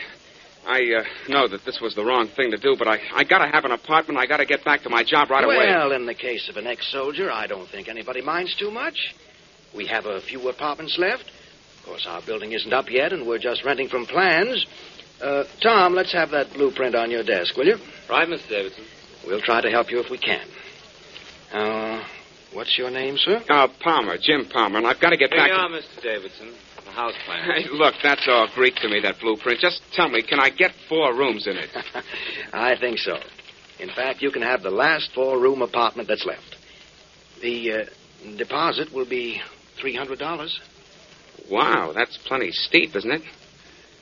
But I guess maybe I can climb it. I'll have to go to the bank first, though. All right, soldier. But take your time. We're glad to save an apartment for you. Oh, thanks. Thanks a lot. I'll be back in an hour. Thanks again, Mr. Davidson. Bye, Mr. Palmer. Hey, Tom. Yeah, Bill?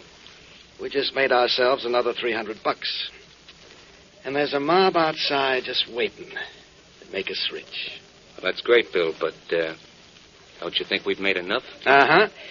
We set a goal for ourselves. We said we'd sell 100 apartments in the forthcoming Bryant apartment house to 1,000 people and then skip. Yeah, I know, but won't Mr. Bryant get wise to us before we hit the 1,000? Not a chance. You'll never know what we're doing till after we skip town with about $100,000 in deposit money. Then we'll leave 1,000 tenants holding their breath and Henry Bryant holding the bag.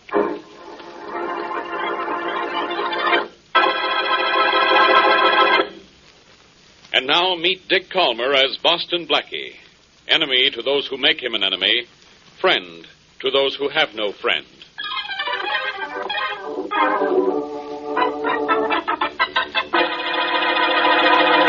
Well, Mary, where do you want to go? I'm taking the afternoon off and you out. Let's leave then, Blackie, before your mind gets... Oh, that phone is what I meant. It might be nothing. Don't you just wish it weren't so? I'll answer that when I get through answering this phone. Hello. Boston Blackie? Yes, this is Blackie. Blackie, this is Jim Palmer. Who? Well, you don't know me, but I need your help. Yeah, what is it? Look, I'm only out of the service a short while, Blackie, and I'm being swindled.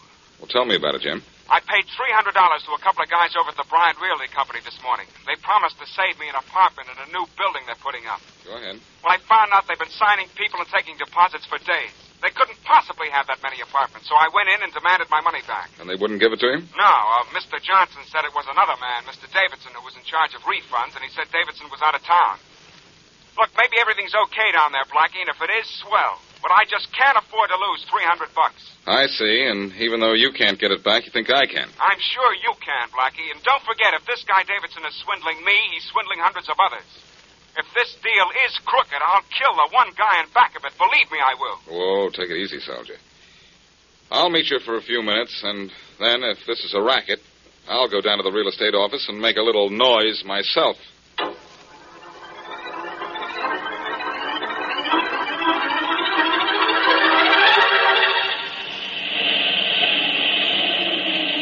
Hi, Charlie. Oh, hiya, Bill. How the motorists behaving on your section of the highway? Okay. Being a motorcycle cop ain't what it used to be. Only if I had to chase a car going as fast as one last week, I'll need a propeller on this cycle of mine. Things quiet down your way? Yeah. Only place they like to cut loose is from the top of that hill down to the bottom here. I guess it's a roller coaster effect they get when they see... Hey, Charlie, look. Look at this crazy fool coming down the hill now. Holy jumping Jehoshaphat. He must be doing 90. Yeah. Maybe you'll need that propeller on your cycle sooner than you think. Well, here he comes. You mean there he goes? Yeah, here we go. Kick it, boy. Come on, I'm right with you. He sure ain't slowing down any. I'll say he isn't. He's got enough momentum going down that hill to coast from here to the state line. He better slow down before he gets to that curve. Because if he doesn't, He's doing it now, Charlie. Look at the sap going to that turn. Go into it, nothing. He's trying to straighten it out. He's going to crack out. Good night, Charlie. He'll certainly crack. No, he won't, Bill. He already has. Slow down. We don't have to chase him now. No, but one of us better chase to a call box and get him an ambulance. Yeah, but guess we better have a look at him first. Yeah. All right. Look at that car. What's there left to look at? Well, no fire yet. Guess the guy must have cut his engine off just before he crashed. Can you see him in there? Yeah, I can. This door's smashed. We'll have to pry it open. Maybe if we both pull on it. All right, we'll try. Come on now, Tuck. That's it. Oh, sure jam. Yeah, there. That got the door off. Now let's get this guy out. Now, wait, Bill. There's no use moving him. He's dead. Dead, huh? Well, it's no wonder. He cracked up going 90 easy. The crack-up didn't kill him, Bill. He's been dead a long time. Look at those bullet holes in his head.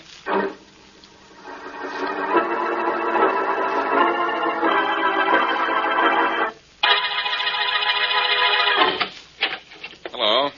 Good afternoon, sir.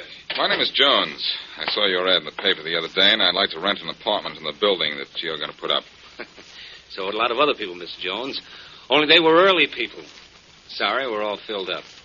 Have been since the day the ad appeared. Oh. By the way, is your name Davidson? No, I'm Johnson, Tom Johnson. Mr. Davidson's assistant. Well, tell your boss I'd like to see him, will you? Well, you can tell him yourself as soon as he comes in. He went to lunch at 12. Ought to be back in a few minutes. It's after 1 now. All right, I'll wait. Oh, sure, have a seat. Thanks. Say, who's the guy in the picture on the desk? Oh, that's Davidson. The guy likes himself so much, he's got to look at his own picture all day long. Nice-looking guy. Looks as if he might have been an athlete. Oh, he was once. Won the heavyweight boxing championship in the Navy a few years ago. So proud of it, he has crowns and anchors tattooed on each arm. Is that so? Big fella, huh? Yeah, plenty big. What do you know about his background? What's that to you? Oh. Cute kid, huh? I asked you a question. And I asked you one. What's that to you, remember? Look, Buster, I said my name was Jones. It's not. I'm Boston Blackie. I'm so scared. Look, I'm shaking. Maybe you weren't when you heard my name, but you are now, and I'm seeing to it. Now, what do you know about Davidson? Let go of my coat. Let me go or I'll plant this right on your chin. I'll let go of something, but not your coat. It was just a sample. Now, get up and keep your hands where they belong, at your sides. That's better. I'm beginning to think that my friend Jim Palmer was right. But this is a racket. Now, get on the telephone and call whoever owns that building that's going up. Call Mr. Bryant? I don't think I could do that. No? Try thinking again about it. Come on. I've got a date with my girlfriend, and I can't wait here all day. All right, I'll call him. This could be a very cute setup you have here, pal. Maybe Mr. Bryant would like to know about it. I don't know what you're talking about. Hello? Hello, Mr. Bryant. This is Tom Johnson. Yes, Tom. Mr. Bryant, there's a man named Boston Blackie here in my office to see Bill Davidson. He insisted I call you. Is Davidson at your place? No, he isn't. I haven't seen him all day. What's this Blackie want to see him about? Give me that phone. Hello, Mr. Bryant. This is Boston Blackie. What is it, Blackie? Listen, Mr. Bryant, I think your Mr. Davidson here has been using your apartment house project to make himself a barrel of dough. What? He's swindled my friend Jim Palmer and maybe 999 others. Oh, this is awful. What will he do? I don't know what I'm going to do yet, but I know what you ought to do. What, Blackie? Go somewhere and hide. You'll want to be good and lost when 1,000 people start screaming for their money. So long. Look, Johnson, are you sure Davidson went to lunch at 12 o'clock? Well, Blackie, when I came... Well, Blackie, here I am. Oh, hello, Mary. I've been expecting you. Hi, Hey, what's that in the paper you're carrying there? Something in the headlines about a murder. I can see part of it. What's the rest of it say? I don't know. I just bought the paper. Something about a man in an automobile crash who wasn't killed by the crash, but by a couple of bullets in the head. That's as far as I read. You mean you stopped reading there? Here, let me see that. Sure, here you are. Thanks. Oh, by the way, Mary, this is Tom Johnson. How do you do? Hi. But don't get to know him too well. He thinks he's tough. Oh, you had trouble, Blackie, did you? No, he did. I'm sure hunch happy today. You know, maybe this unidentified body is the missing Bill Davidson. Bill Davidson? Who's he? The renting agent here, Mary. I think he built a beautiful racket for himself and then did a fade-out. Yeah, it is funny that he hasn't come back from lunch. Yeah, I think so, too. I'll ask you again, Johnson. You sure Davidson went to lunch at 12? Well, I'm not positive. I went out, and when I got back at 12:30, there was a note from him saying he'd gone out at noon. Well, then, Blackie, maybe it was Mr. Davidson's body that was found. Maybe. Anyhow, we know what Davidson looks like, thanks to this photograph on the desk here. I'm pretty sure Davidson was killed, so I'm going to see Inspector Faraday. Only if Davidson is alive, he'll be playing an awfully dirty trick on me.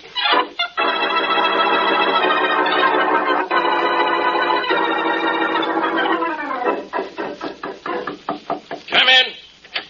Hello, Faraday, old pal. Don't old pal me, Blackie. Now get out of here. This is police headquarters. Or didn't you know? It's surprising to me that you know where you are. Faraday, old man, I have a confession to make to you.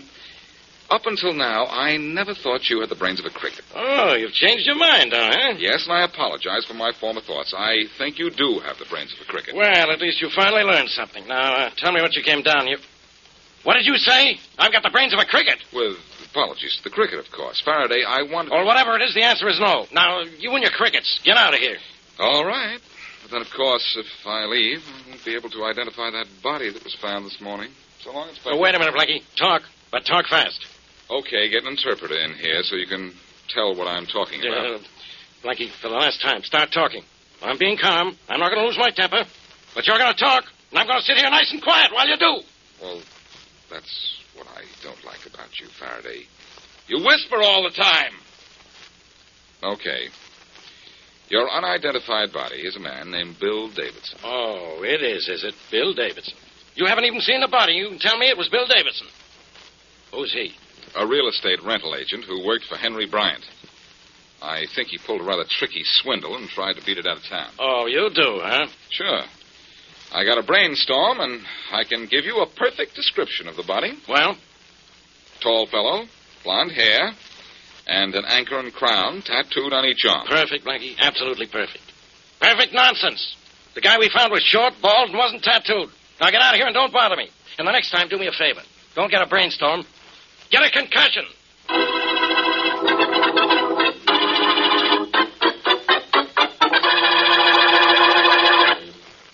And now back to Boston Blackie.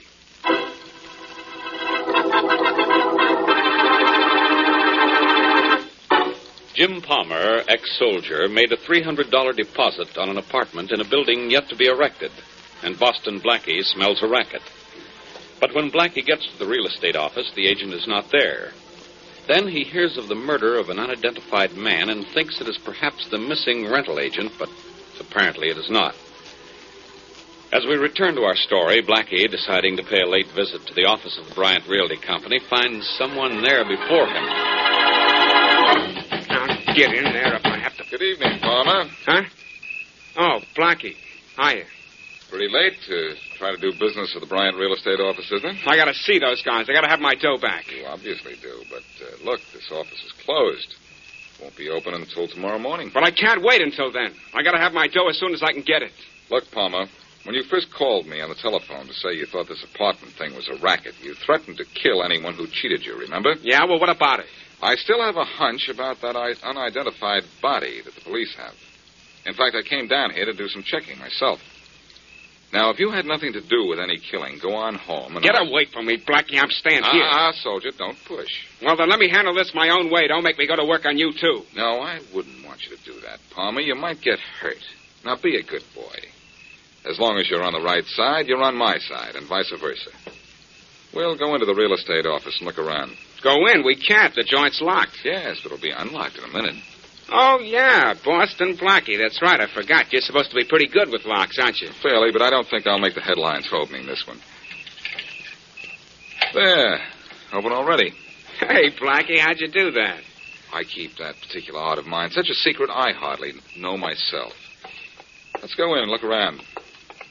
I wonder if a little snooping would tell me what happened to Davidson or where he is. Wonder if there's anything interesting in this file. Yeah, but how do you know where to look? I don't. Uh-oh.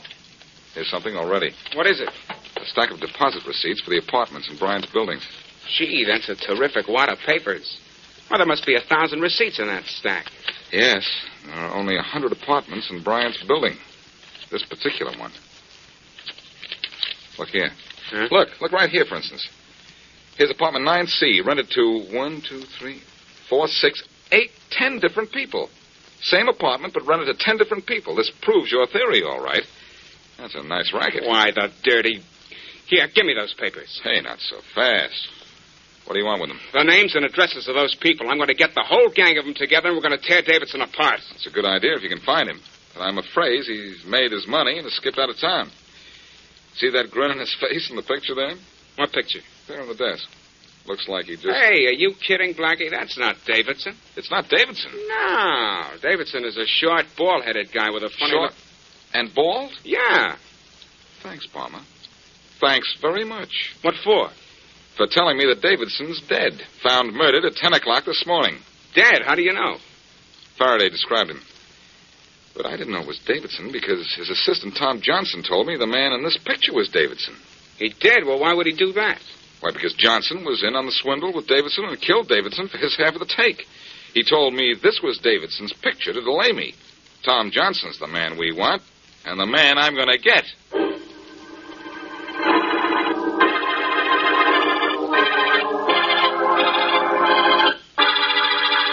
Blackie, if you come in and out of my office much more, I'm going to have him put in a revolving door. Don't do it, Faraday. You'll have to go through it, too. You're spending too much of the time as it is. Well, maybe I like to spin. You do? Well, suit yourself, old top. Faraday, I just got a correct description of Davidson, and it fits that unidentified body. Correct description? What's wrong with the first one? It was based on a picture. On a picture? Look, Blackie, pictures don't... I know, don't lie, but liars have pictures. And Tom Johnson lied to me when he said the picture on Davidson's desk was a picture of Davidson. Why would Johnson lie? Sooner or later, we'd have identified that body as Davidson's. Sure, but it would have been later. And where would Johnson be by then? Probably right where he is right now, hundreds of miles away with thousands of dollars. Can I use your phone? No. Thanks. I said no. I know. I asked you only to be polite. Too bad you couldn't be polite and say yes. Yeah, well, I said no only because I knew you'd use the phone anyway. My, aren't we clever with each other? No. Hello? I'd like to speak to Henry Bryant, please. Speaking. Oh, Bryant, this is Boston Blackie. Do you know where I can get in touch with Tom Johnson? Tom? No, I don't. He called me last night and said he might be out of town for a day or two. The building's completely rented, you know, and there's not much for him to do. No, I don't suppose there is. Well, thanks. Thanks just the same. That's all, Blackie. Goodbye. Goodbye. Well, did you find Johnson? No, and Bryant doesn't know where he is. But I suppose you do. I have a hunch he's out of town, and if that's so, we're out of luck.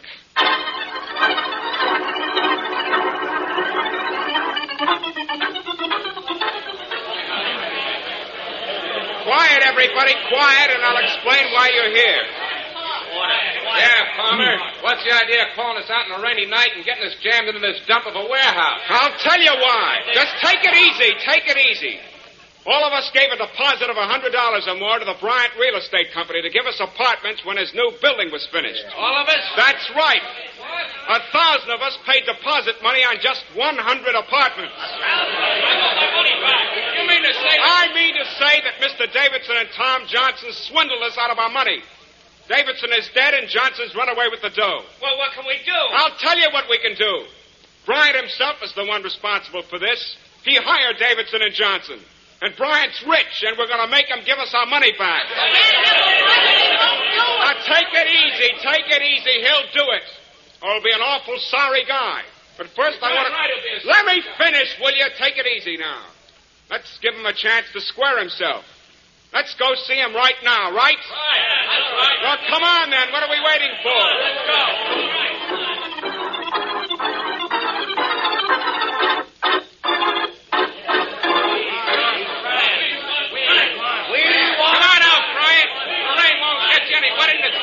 He'd better come out or we're going in after him. Hey, what was that? Somebody tossed a rock through one of the front windows. That ought to bring him out. Hey, look. The light on the porch of his house just went on. Yeah, the door's opening. Is that Bryant? I don't know. Well, we'll soon find out. He's got his hands raised. He wants to talk. Now, take it easy, everybody. Quiet. Let him talk. Let him talk. I'm Mr. Bryant. Now, what do you people want with me? We paid deposits on apartments in your new building. 100 apartments were rented to 1,000 different people. We want our money back. Wait, please, wait. Quiet, everybody. Give them a chance to talk. Thank you very much. I know just how you people feel. I just found out about this thing myself. Believe me, it came as a terrible shock to me. We want our money. Please let me finish. Let him finish, everybody. Let's hear what he has to say. All right, Bryant, talk. Listen, everybody. I'm insured against what happened to you. You'll get your money back, every cent of it. The bank's open at 9 o'clock tomorrow morning. Now, be at my office, starting at 9:30, and I'll see that each one of you's refunded every cent that you gave Davidson and Johnson. All right, Bryant. That's okay with me. Is it okay with the rest of you? Okay, Bryant, I'm coming up to shake hands on that. Let me get by here, will you? Come on, let me get through. Sorry, bud. Well, Bryant, thanks. That's all right, son, and I won't let you down. You hear that, everybody? Are you satisfied? Okay, Mr. Bryant, we'll see you at your office in the morning. I'll be there, and I'll have your money, too. Okay, let's go, everybody. Let's go. Come on, it's all right.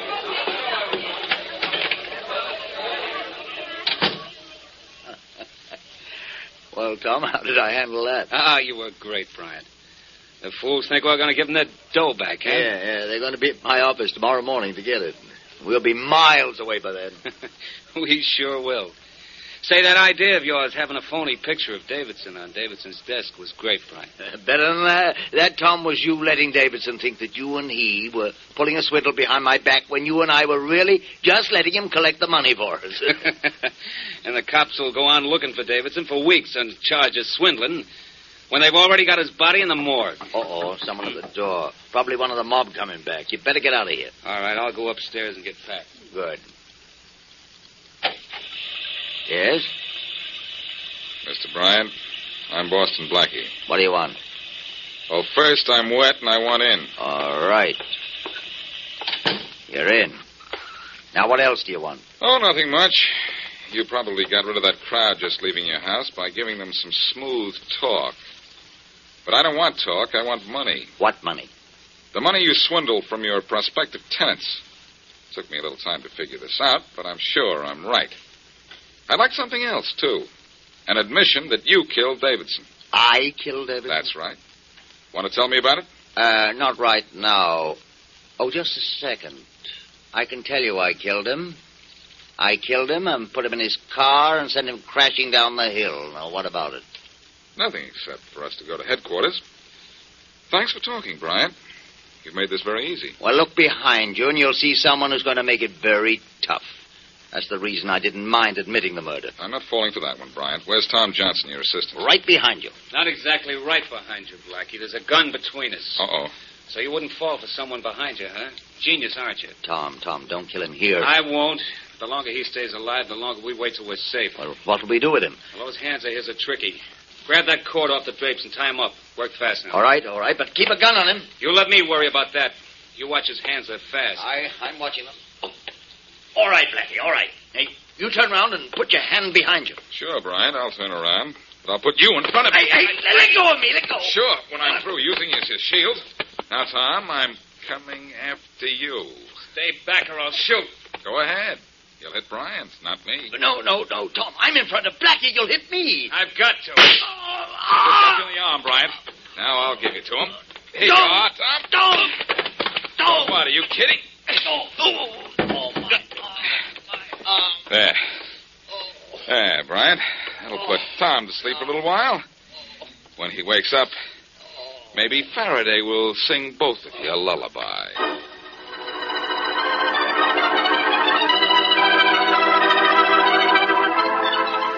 Mr. Bryant's safe open yet, Blackie? It will be in a minute, Mary. There. Gee, I hope the money's in here. There she is, Plumber.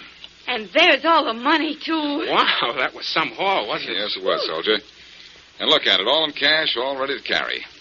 Here, you take it, soldier. It's all yours. With pleasure. Why won't you feel rich for a little while? Sure will, Miss Wesley, but I'll feel still better when I meet all those people at Mr. Bryant's office tomorrow and give them each their share. How many people did Mr. Bryant swindle? Some 900 odd. Odd people, Blackie. Yes, Mary. Bryant swindled 900 odd people. But this money and what the law promises to do to Bryant and his pal Johnson will make them even.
So the great Boston Blackie condescends to visit the lonely Henry Rice.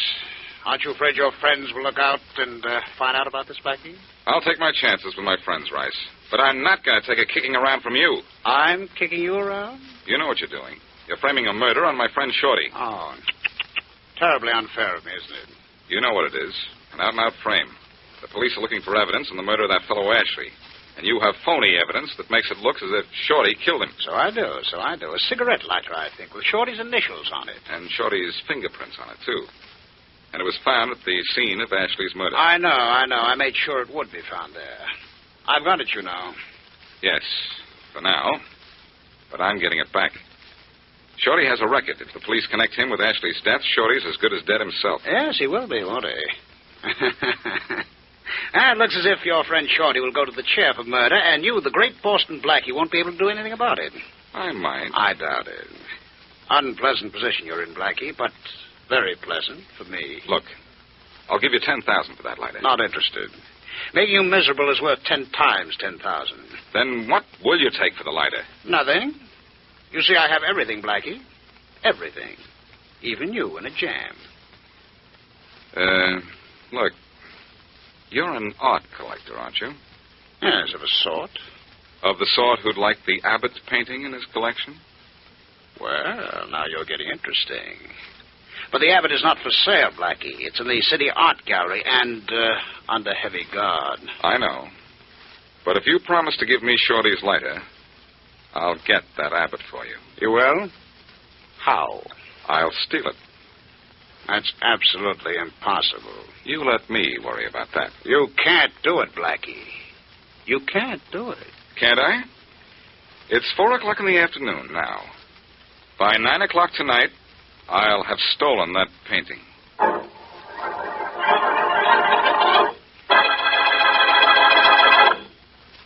And now, back to Dick Calmer as Boston Blackie.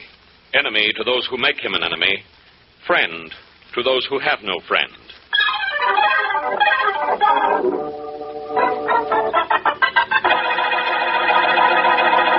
Look in the left-hand top drawer of my bureau, will you, Mary? I think you'll find a razor blade with a handle. All right. Should be right in the front of the drawer. See it?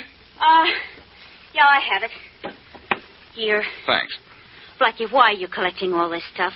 I can't tell you, Mary. Why not? Because in the first place, you wouldn't like it, and in the place to ties for first, you wouldn't believe it. Now, let's see if I have everything in this bag. Well, you have a razor blade with a handle. You have a knife, rubber gloves, and adhesive tape. That's everything you asked for so far. Then I guess I have everything I need. Now, all I have to do is close the case. There. And be on my way. So long. Blackie, what are you going to do? Is it something wrong? Who, me? Do something wrong? Mary. Yes, you do something wrong, Blackie. Mary, you've hurt my feelings. All I'm going to do is get Shorty out of a jam. With a knife, a razor blade, adhesive tape, and a pair of rubber gloves? Yes. What have they got to do with getting Shorty out of a jam? A lot. And you're asking a lot of questions. I'm not getting any answers. Oh, Blackie, please tell me where you're going. I'll worry myself sick. Oh, all right. I'm going to the City Art Galleries. With a knife? And a razor blade, adhesive tape, and a pair of rubber gloves. I'm going to steal the Abbott painting. You are going to do what? Steal the Abbott painting and give it to Henry Rice. Oh, Blackie, you're not. But I am. And don't worry. As soon as he gives me Shorty's cigarette lighter, I'm going to see that the painting goes right back to the gallery. Well, I should think so, but that's not what worries me. It's how you're going to steal it. There are steel doors and steel shutters on the windows of that gallery, and there are men with guns everywhere. Oh, darling, I don't know how you can possibly steal the Abbott. Don't you, Mary? Well, don't feel too badly about it. Ask a million people, and they'll tell you it can't be done. But ask me, and I'll say it can.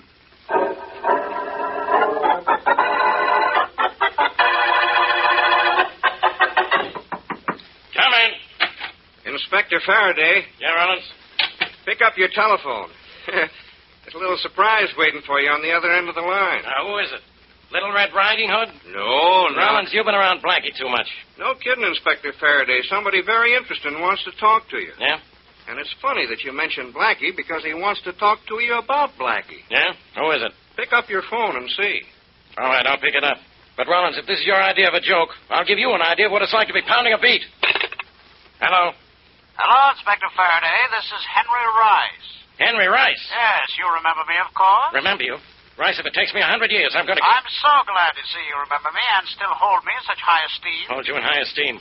I'll high esteem you. I'm going to hold you for murder. Why, how you love me. But I didn't call you to have you boost my ego. I thought perhaps you'd like to know something about your friend Boston Blackie. I know all I want to know about him. Oh, but you don't, Inspector, you don't. You've always wanted to send Blackie to the same iron-covered cottage you have for me, but you've never been able to prove anything against him. I will someday. Really? Well, Inspector, this is that day. Yeah? What are you talking about? Blackie, and what he's going to do tonight. He's going to steal the Abbott painting from the City Art Gallery. He's what? You heard me, Faraday. Yes, I heard you. But I don't believe you. I'm not asking you to believe me. I just wanted you to know that the painting was to be stolen. And yet you couldn't keep Blackie from getting it. Have a pleasant night, Inspector. Listen, Rice, hang up. Now, wasn't that sort of a surprise, Inspector? Oh, you still here, Rollins? Yeah, it was a big surprise. And guess what he wanted? What? To tell me Blackie is trying to steal the Abbott painting from the City Art Gallery tonight. Trying to steal the Abbott? Oh, no. Get that Rollins. Rice thinks I'm dumb enough to fall for that. Yeah, you'd have to be dumb to fall for it. Not even Blackie could break into the city gallery, much less break out of it with the Abbott painting. Oh, no. Yeah, not even Blackie. Why, that painting is so heavily guarded that... so heavily guarded that... Rollins, stop laughing and get me a squad car. If Blackie's going to steal the Abbott, what are we laughing about?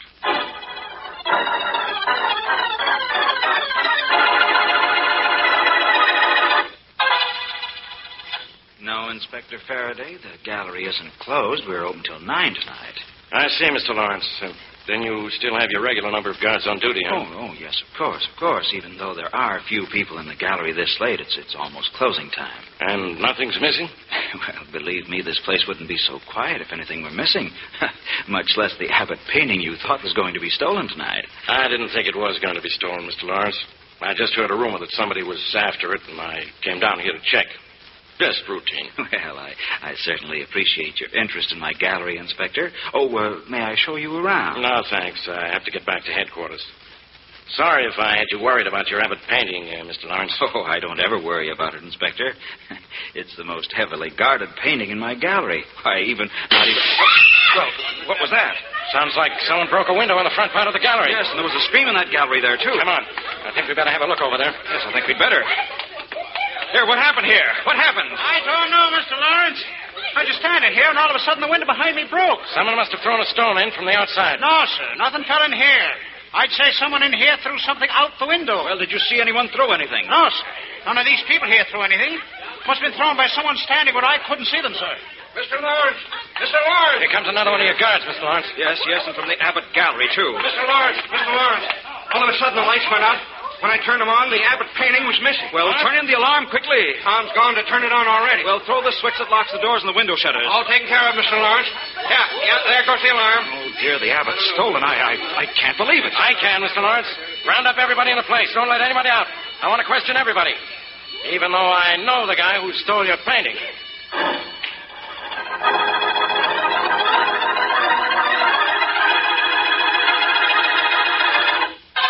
All right, Blackie. I've questioned and searched everybody in the place, including you. And no one has the painting. Where is it? You did the questioning and the searching. You tell me where it is.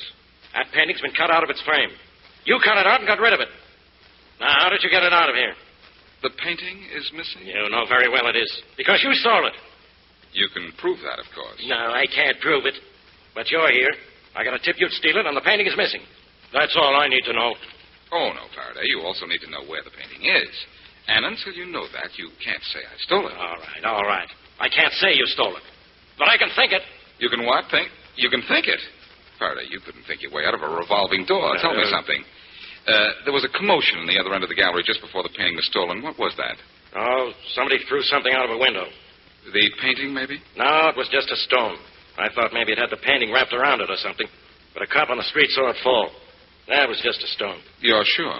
Yeah, that was part of the thief's scheme. To create a commotion in another part of the gallery so he could come in here, turn out the light, and grab the Abbott. Oh, yes. Very clever idea. It was your idea, and I know it. But can you prove it? No, I can't prove it. Then, of course, I can go. Yes, you can go. But when I find that painting, Blackie, your friends will find you in jail.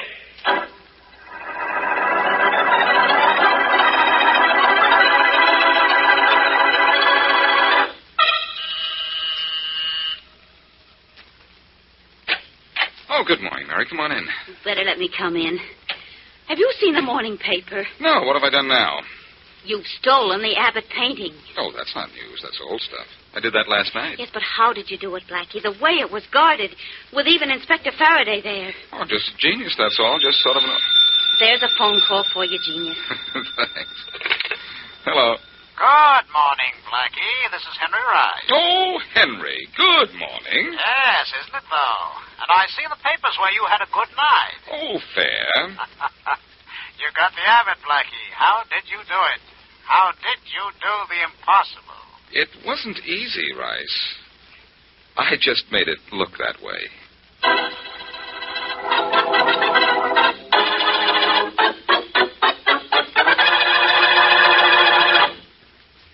And now back to Boston Blackie.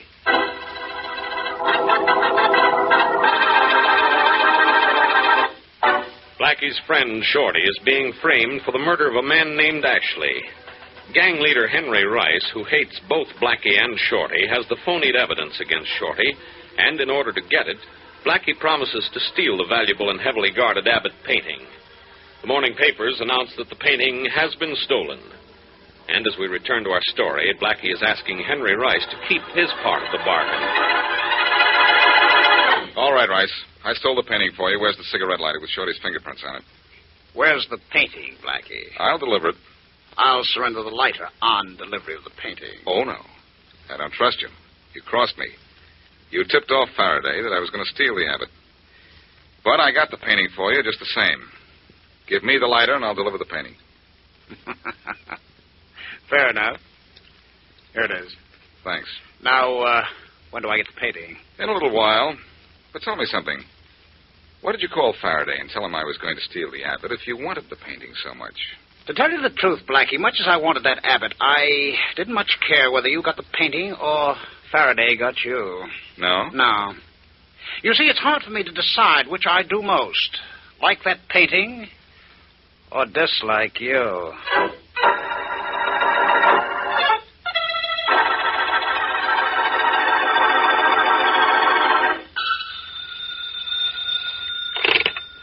Faraday speaking. Hello, Inspector. This is your old pal, Blackie. Listen, you. I don't want to talk to you until you're ready to tell me what you did with that painting. And then I'm going to talk to you through bars. You mean they're putting you in a cage? I'll cage you, Blackie. What do you want? I want you to meet me at the City Art Gallery so I can give you the Abbott painting.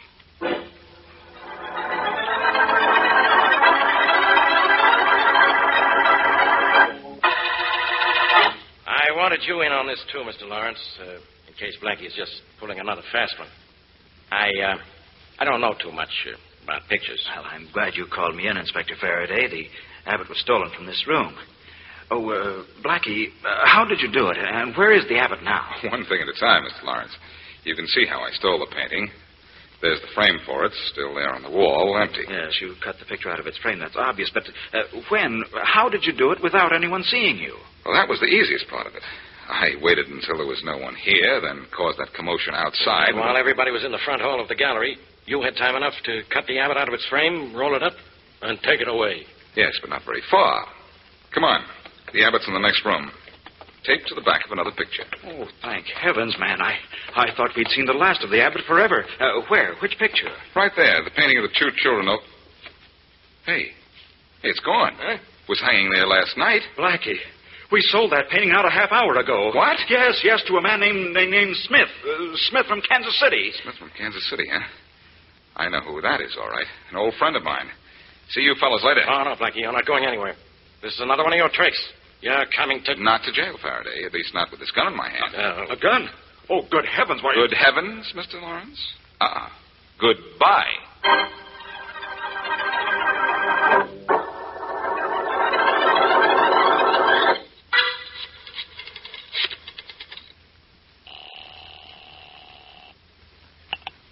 Hello? Mary, this is Blackie. Oh, hello, Blackie. Did you give the painting back to Inspector Faraday the way you promised? I tried to, Mary, but I couldn't. It's gone. Gone? Sold to a man named Smith from Kansas City for $250. Oh, Blackie, no. No is right, Mary. I think I know who has it, and it's not John Smith, and he's not from Kansas City. All right, who has it? A man who seems to like to play tag. And, Mary, if you don't mind, I'd like you to get into the game.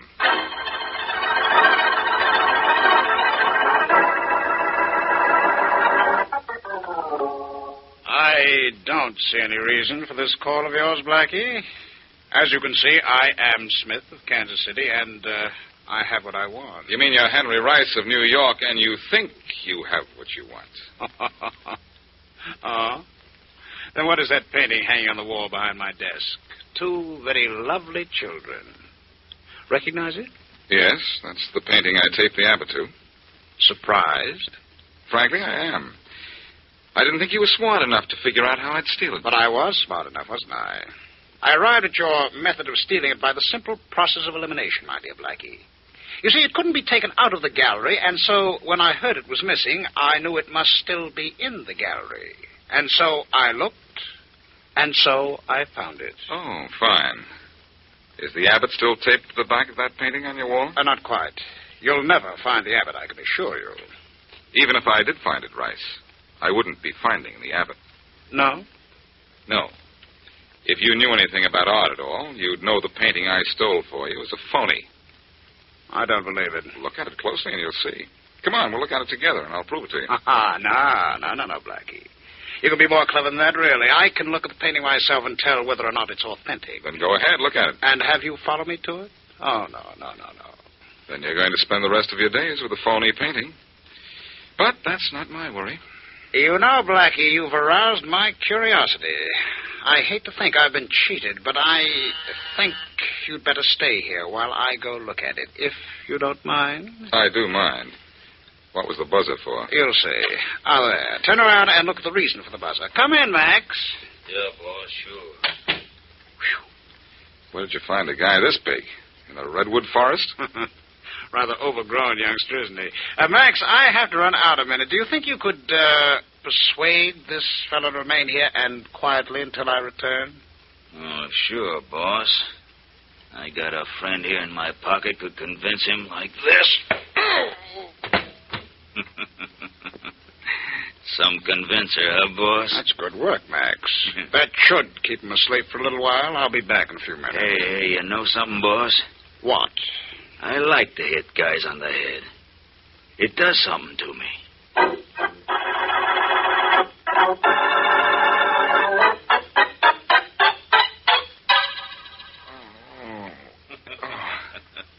Oh, you come to now, huh? Good. I'll let you get up, and then I'll hit you again with my blackjack. Oh, hi, boss. You're back, huh? Yeah. Hello, Rice. Did you see the painting? Yes, and it's authentic, all right. Huh? Never mind, you wouldn't understand, Max. Blackie, your trick, alas, didn't work. Well, you can't blame a guy for trying, can you? No. You'll never find the Abbott, Blackie. You know, I've outsmarted you at every turn. I feel rather good about that. I'll get that painting back. You'll never even see it again. Now, don't you envy me, Blackie. I have the Abbott painting. I'm free and clear of any suspicion. But the police are looking for you, and you don't even know where I've hidden the painting. Well, now, I think you've done everything you can for me, Blackie. You may go now. Well, thanks for something, anyway. No hard feelings, Blackie. Here, I'll make amends by taking you to the top of the steps. Well, here we are, Blackie. Just one flight down, and you're in the street. And I suppose you think out on my feet, too. I trust not. You'll need to be rather nimble to sidestep the police. Don't forget they're looking for you. Thanks for the warning. Don't mention it.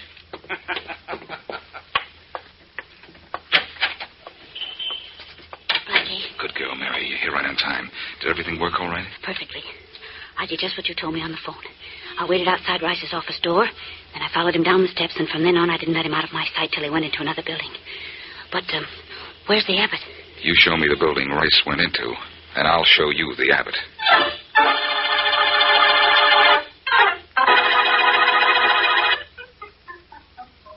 This is the door he went into when you followed him, Mary? Yes, Blackie. This is a warehouse. But warehouse or palace, this is where Rice hid the Abbott. Yeah, but it's such a big warehouse. We'll find it. Come on, let's come in. Say, the door's unlocked. That's good. No, that's bad. Means there's probably a guard around here somewhere. Shh. Well, this seems to be nothing but an anteroom. There's another door there.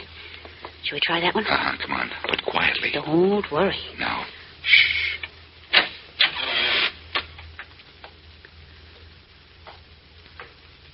I hear footsteps. Yes, and I see the man who's making them. Oh, I see something else, too. This is a gambling casino. It's empty now, but Rice must use this place every night. And here comes Mr. Footsteps. We'll have to take care of him before we do anything else. I hope he isn't as big as that Max you were telling me about. No, he isn't, but he's got a gun. Be quiet, or we'll be telling the angels about him. You're so right. Shh, here he comes. Hey, you. Thanks for turning your chin. Why, Blackie, you hit him only once. You're selfish. Not even a second sock for me. Mary, I would gladly trade that second sock for a second sight that would help me find the Abbott.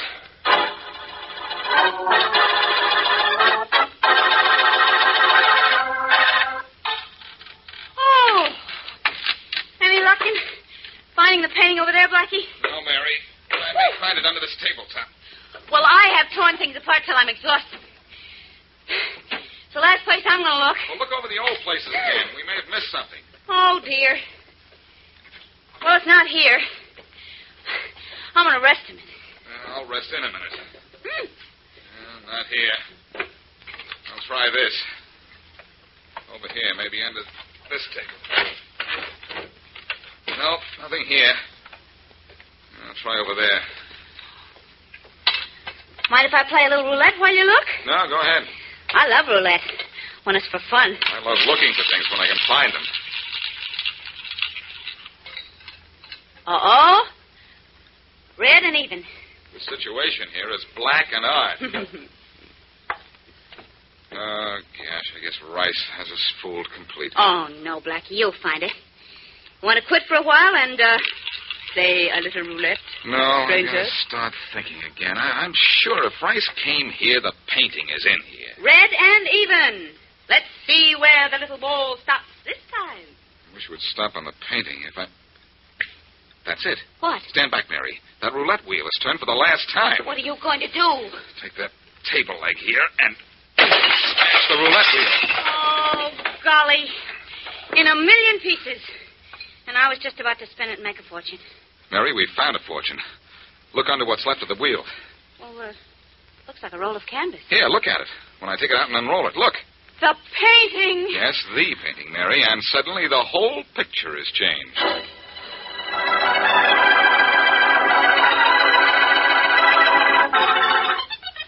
Well, Blackie, so you went to all the trouble of stealing the Abbott just because of Shorty's lighter. Yes. Now, Shorty has his lighter, and the art gallery has its Abbott, and everybody is happy, I suppose. Well, I'm not happy. Why didn't you tell me Rice was framing Shorty and let me get that lighter from him? Because by the time you'd have cleared Shorty, he'd have been sent to the electric chair. Shorty was innocent. Of course he was. If you're unhappy because I didn't let you help clear Shorty, I'm unhappy because Henry Rice was the cause of all this, and he's going free. Oh, no, he isn't. You've arrested him? Well, what for? Running a gambling joint? No, we couldn't prove that. But the DA has a great case against him, Blackie. And all because Rice made you steal that painting. But you can't say Rice stole the painting. I did. Yes, you stole it, Blackie. But who got it after you stole it? Well, Rice did. Oh-ho. I'm beginning to see a little flaw in Rice's master plan. And what a flaw. You didn't actually steal the Abbott. Technically, all you did was move it from one room to another. So that clears you. I'm sorry to say. But the painting was taken out of the gallery, so Rice goes to jail for receiving stolen property. Good work, Faraday. This all started with Shorty's cigarette lighter. But it looks like Rice met his match.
Found it, Larry. Found it. You're not kidding, Bill. Are you sure? Positive. Don't get so excited you stop pumping air to me down here. Keep your helmet on. I'll keep pumping. You sure it's the sunken ship we're looking for? We were looking for the Argus, weren't we? Yeah, but make sure it has the gold in it before we get too excited. Okay. Give me a little more line. Yeah. There's a big gap in her side I can look into and see right into the hold. Okay, but be careful. Don't get caught in the current and lose your footing. Just keep my lines tight, and I won't. Keep pumping air. I'll pump you enough air for a month if you found that gold. Just enough for now will do. Well, Bill, what goes? You see anything yet? See anything? I can see everything. Larry, there's more gold here than I thought was in the whole world. You found it, huh? I sure did, Larry. We're rich. You mean I'm rich? What are you talking about? You'll know in a minute. Pull on your tow line. Huh? Pull on it, Bill. Okay, but... Hey, Larry, it's loose. Sure. I got it loose. What's the idea? What... And here goes your airline, too, Bill. I'm cutting that. No, Larry, don't. No, you can't. I can't, huh? I already have. Oh, Larry, don't. I'm pulling out of here, but fast. As soon as I cut this phone line. Oh, Larry. So long, Bill, old pal. Larry.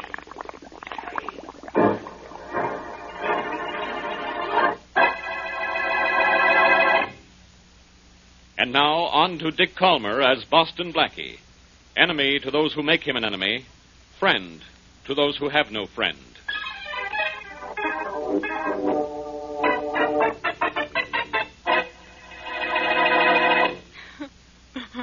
I know just how you feel, Sarah. Your brother was a swell guy. And believe me, there was nothing I could do to save him. I'm sure there wasn't, Larry. Honest, there wasn't. I was pumping air to Bill when all of a sudden the phone went dead. Then I saw bubbles on the water, and when I pulled on the tow line, it was limp. Something underwater must have cut the lines. Yeah, I'm afraid that's what it was. Sarah, I want you to remember that Bill and I were partners. And Bill's death doesn't dissolve that partnership. You're in if I ever find that gold. No, I wouldn't want it. It'd remind me too much of Bill. I think you'd better go now, Larry. I think I'd rather be alone right now. Yeah, sure. Anything you say. Well, so long, Sarah. And I'm sorry. It's all right. Bye, Larry. Hey, goodbye. Bye, Larry. I'll be seeing you. Yeah, sure, kid. So long. What are you bawling about, sis? Bill. Yeah, me all right. Came in the back way so nobody would see me. Thanks for feeling so miserable when Larry told you I was dead. It's very complimentary. Bill, it really is you. You're alive. Yeah, sure am, sis. And it was some story Larry told you about how I died. He thought you did die. What happened? What happened? Larry tried to kill me, and I'm alive now only because I'm a smart diver. I'm going to be just as smart a killer. Bill, don't talk like that. Why not? As far as anybody knows, I'm dead. So I'm going to kill the guy who tried to kill me. And I'm going to get away with it, too.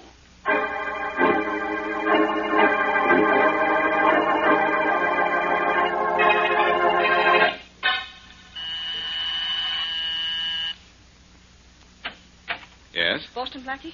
Yes, again. May I come in? Yes, with a capital why not? Thank you. Blackie, Don't tell me. You're in trouble. Or you know someone who's in trouble, and you've come to me for help. Yes, Blackie. It's my brother. Well, what's he done? Swindled, embezzled, or murdered? He hasn't done anything yet. But he's going to kill a man. He is? When? As soon as he finds him. And he's going to get away with it, too. That's a popular misconception, Miss... Bronson. Sarah Bronson. My brother's name is Bill. Bill Bronson, the diver? Yes. Oh, now, wait a minute, Miss Bronson. Your brother died this morning. I heard it over the radio not an hour ago. My brother's very much alive, Blackie. And it's because everyone thinks he's dead that he thinks he can get away with murder. Well, I have a hunch he's right, up to a point. Who was he going to kill? Larry Matthews, his partner. That wasn't an accident under the water this morning. Larry tried to kill Bill by cutting his lines. Uh-huh. So Bill wants to stay dead and get his revenge. I think you'd better go to the police, Miss Bronson. No, I don't dare. Why not? Bill's gone almost crazy after that experience this morning. He said he'd kill me if I went to the police. But he didn't say anything about going to you. I see. Well, I'll see what I can do for you. Whatever it is, you'll have to do it fast. Bill is... Excuse me. Hello. Hello, Blackie. This is Charlie Kingston. Oh, hello, Charlie. I'll call you back in just a minute. Nothing serious, Blackie. I'm just keeping a promise I made to you. What promise? You know about never jumping into a new business deal without telling you what I've done? Well, tell me about this one some other time, Charlie, will you? I've got to keep a man named Larry Matthews from being killed. Did you say Larry Matthews? Yes. He's going to be killed? Good heavens, no. I won't have anyone murdered in any of my offices. What? He's downtown in my manager's office right now, and they just closed a deal for $100,000. What kind of a deal? A salvage job. I bought half interest in $2 million worth of gold Matthews and Bronson, that dead diver, found. I saw the chart myself. Look, Charlie, phone your manager and tell him to hold Matthews there. Bronson isn't dead. Matthews tried to kill him, and now the diver is out to kill Matthews. What? But I don't understand. Never mind what you don't understand. Phone your manager, tell him the whole story, and tell him to hold Matthews there. I'll get there myself as soon as I can.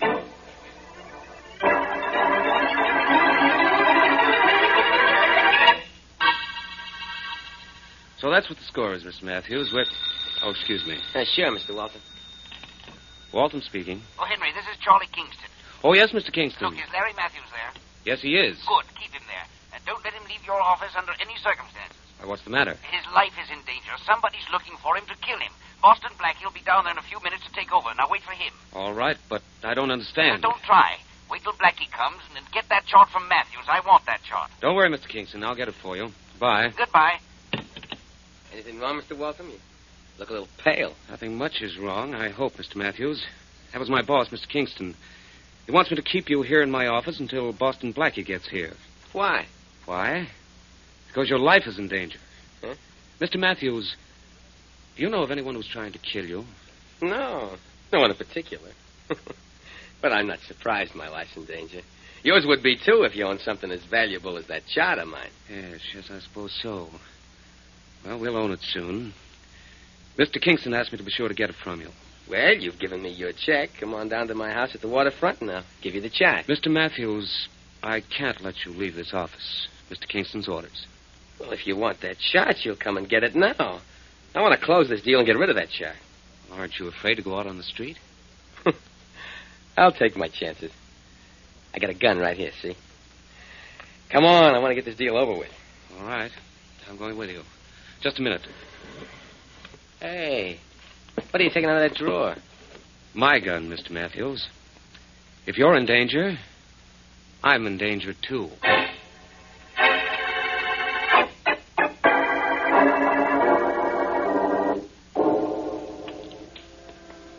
Here's my house. Wait till I unlock the door, Walton. Sure. Well, so far, so good. We haven't seen anyone who even looked as if he wanted to kill you. That doesn't make me a bit unhappy. Now, come on in. Oh, wait, I'll turn on the light. There. Now, come on in. I'll get you the chart. Okay. I never had enough money for a safe, so I always hid anything valuable under the floor. I see. This loose board here is my safety deposit vault. Here. Here's your chart right here. I'll see if I can get anything else now. Let's see how do you turn out the light. Oh. You dirty double crosser, Walton. You got me, but maybe one of my bullets got you, too.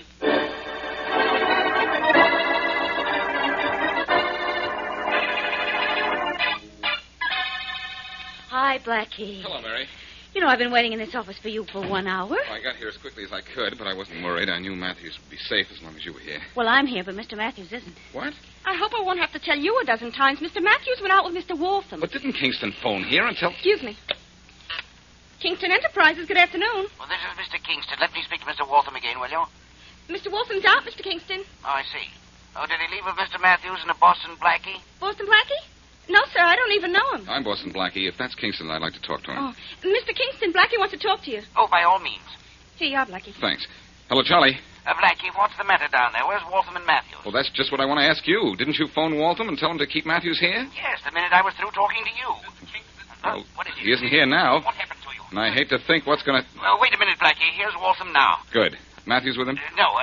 Good heavens, Blackie. Waltham's wounded. Badly? Just a minute. Waltham, what happened to you? Here, sit down here. I've been shot. I went with Matthews. I got shot. Charlie. Look, sit down. Yes, Charlie. Blackie, yes. If Waltham can talk, put him on the phone, will you? All right. Just a minute. Can you talk, Waltham? Yes, I think so. Good. Here, I'll hold the phone for you. It's Boston Blackie. He wants to talk to you. Waltham, can you hear me? Yes, Blackie. Where's Matthews? dead, I guess. I don't know. It happened too fast. Who shot you? I don't know. I couldn't see. It was too dark down there. Down where? In Matthew's house. We went there to get the chart showing where the gold ship was located. We were in the house when the lights went out. There were shots from the darkness. Matthews fell. I was hit, but I got away. Where's Matthew's house? On Wharf Street. Okay, I'll go down there and see what happened. Matthews still has the chart? Yes. Yes, he has. Well, maybe I can find it.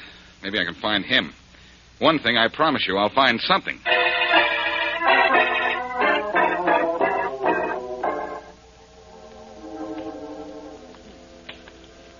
Well, I can say one thing for Wharf Street, Mary. It's not pretty, but the sea air is wonderful. Smells fishy to me. So there's this little situation we're in. Well, the man at the fruit stand said this is Matthew's house, 219.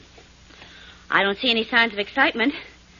Maybe Mr. Waltham dreamed up his story about being shot. If he did, he dreamed up a bullet hole, too, Mary. And that's awfully realistic dreaming. Let's go in and see if we can find anything. All right. The lights are on inside. Let's have a look around. Okay. We've searched downstairs. There's nothing here. What's with you? Hey, Mary, that's Faraday. Hey, who was that? Keep looking, Rollins. I'll go out and see who it is. Blackie. You. Yes, Inspector. Me. And me, too. Don't remind me. Blackie's bad enough. Bad enough, Faraday. You mean good enough, don't you? Good enough for what? To tell you what happened here. A guy named Larry Matthews was killed. That's what happened here. We found his body inside. I suppose you know who killed him. Sorry to disappoint you, Faraday, but yes, I do know who killed Matthews. It was his ex-partner, Bill Bronson, the diver. Ho-hum. Want to hear more? Keep talking. You don't know how stupid you sound. Listen, Bill Bronson's sister came to see you today, didn't she? Yes. And you told her to come to see me, didn't you? Yes, but she wouldn't do it. Well, she changed her mind. Women do that, you know. So? So, Blackie, you think Bill Bronson killed Matthews, huh? I know he did. How do you like that? Well, an hour before Matthews was killed down here, a cop arrested Bill Bronson uptown, and he's been in jail since. How do you like that?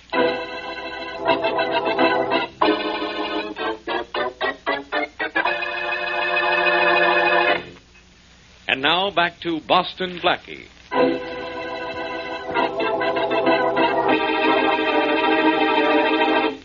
When Bill Bronson, diver, found the sunken ship with its long-lost cargo of gold, his partner, Larry Matthews, cut his air hose and lines and left him for dead. But Bronson miraculously lived and swore vengeance on Matthews.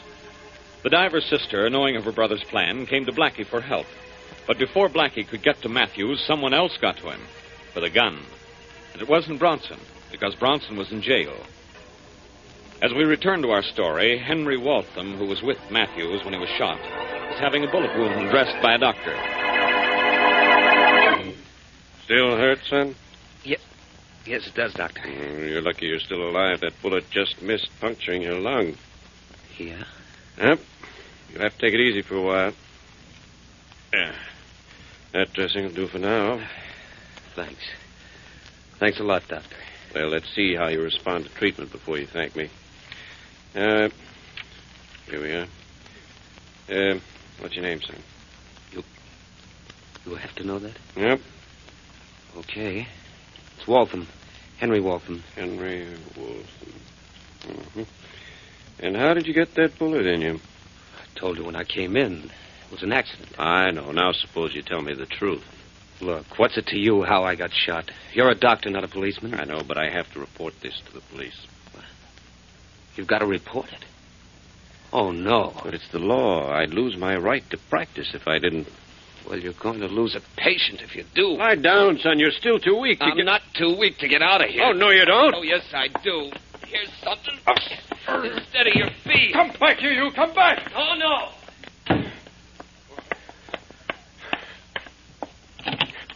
Operator, get me the police.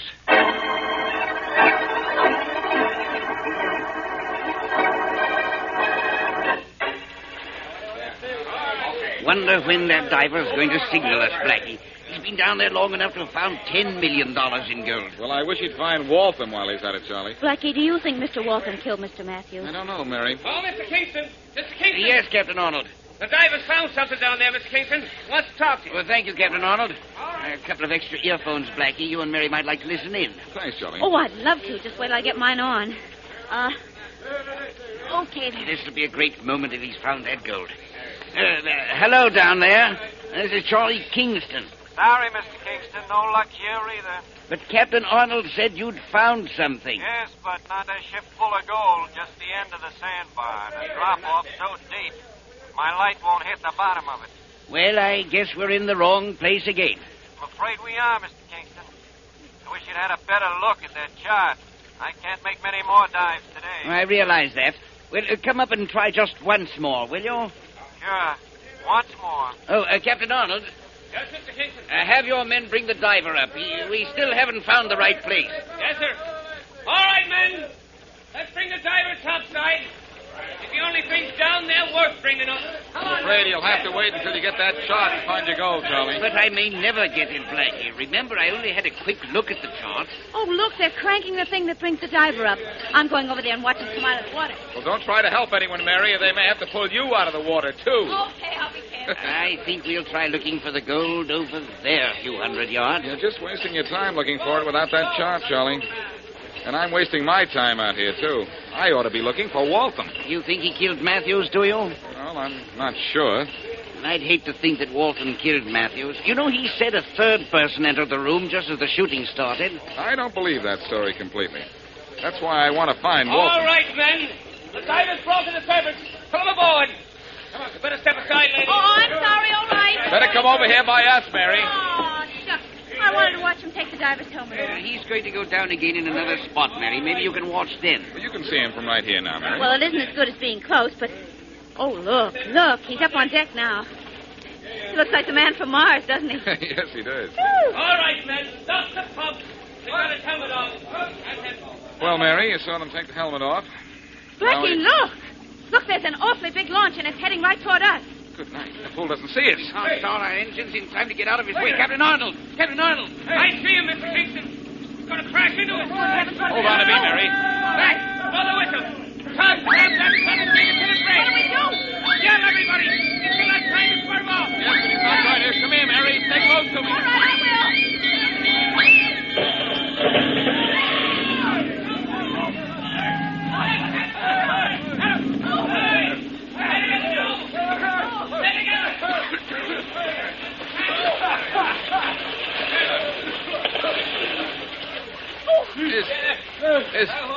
Is everybody all right? Well, I'm all wet. I think I'm all right. You all right, Blackie? Yes. I'm okay, but look. We're 5 or 6 miles from shore. I don't like this. See if anybody can grab a plank or something from the boat. Good idea. All your men all right, Arnold? Yes? Yes, Mr. Kingston. And here comes the launch. It looks like a police boat, too. Say, it is a boat. Hello there. Hello. Save your breath, Charlie. They see us. Thank goodness. They're swinging around to pick us up. Here they are. Here come the lifelines. They're ready to grab them. Okay. That's it. Here, Mary. You take this one. Oh, thanks. Well, look who's playing paupers. If it isn't Boston Blackie. Faraday. Haul him in, boys. All but that good-looking one there. He looks undersized to me. Haul me up, Faraday, or I'll haul you in here with me. What? When you know I can't swim? That's why I'd like to have you in here. Here, Blackie. I'm aboard now. Take this rope of mine. Thanks, Charlie. You ready? Ready. Come on. Up you go. Come on. There you are. There. Oh, wow. Thanks, Charlie. You all right, Mary? Oh, sure. Just dripping a little, that's all. Well, there's some blankets in the cabin there, Miss Wesley. Better get into one right away. All right, I guess I better, thanks. I don't know what brought you out here, Faraday, but I'm glad something did. When I came out here just in time to see that guy Waltham ram your boat. Well, how did you know it was Waltham, Faraday? Well, because a doctor reported treating his wound and told how Waltham slugged him and skipped out. Then the next report I got on Waltham was that he was seen getting into a power boat in the harbor. Oh, Inspector Faraday. Yeah, Rollins, what is it? Just got a radio message from shore, Inspector. Yeah, so what? So we don't have to look for Waltham anymore. He walked into the 18th Precinct Station and gave himself up. So you think Waltham rammed us, do you, Inspector? Okay. I was wrong. I suppose you know who rammed you. I have a rough idea, and I think if I see Bill Bronson, I can smooth it out. Bill Bronson? What could he have to do with this? He's still in jail. Good. Let's go down and see him before he's released. What makes you think he's going to be released? You're going to release him. He still doesn't know that his ex-partner Matthews is dead, and Faraday, before you let him out of jail, I'm going to let you in.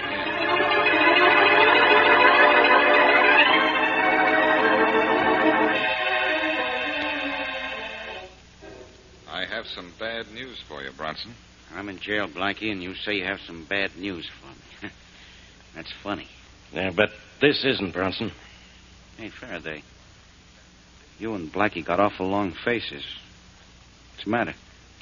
Your sister's dead, Bronson. Huh? Sarah's dead? Yes. Killed by the man who tried to kill you. Why, that dirty Matthews out. Wait a minute. That won't do any good, Bronson. All we want you to do is give us all the information you can. We found your sister's bodies in Matthew's house. Do you know any reason why she would be down there? Yeah, I know a reason, Blackie. I guess I'm it. What do you mean, you're it? Well, what am I in jail for? Because I said I was going out to kill Matthews for trying to kill me. Well, I guess this went down there to kill him just to keep me from doing it. Only Matthews shot first. Yeah, the low-down... And that's enough of that, Bronson. Now, look, your sister's dead just because you wanted to take the law into your own hands. Now, if you've learned your lesson, I'll let you go free. Yeah, I've learned my lesson, Inspector. All right. Go home and be a good boy, because I don't want to have to teach it to you again.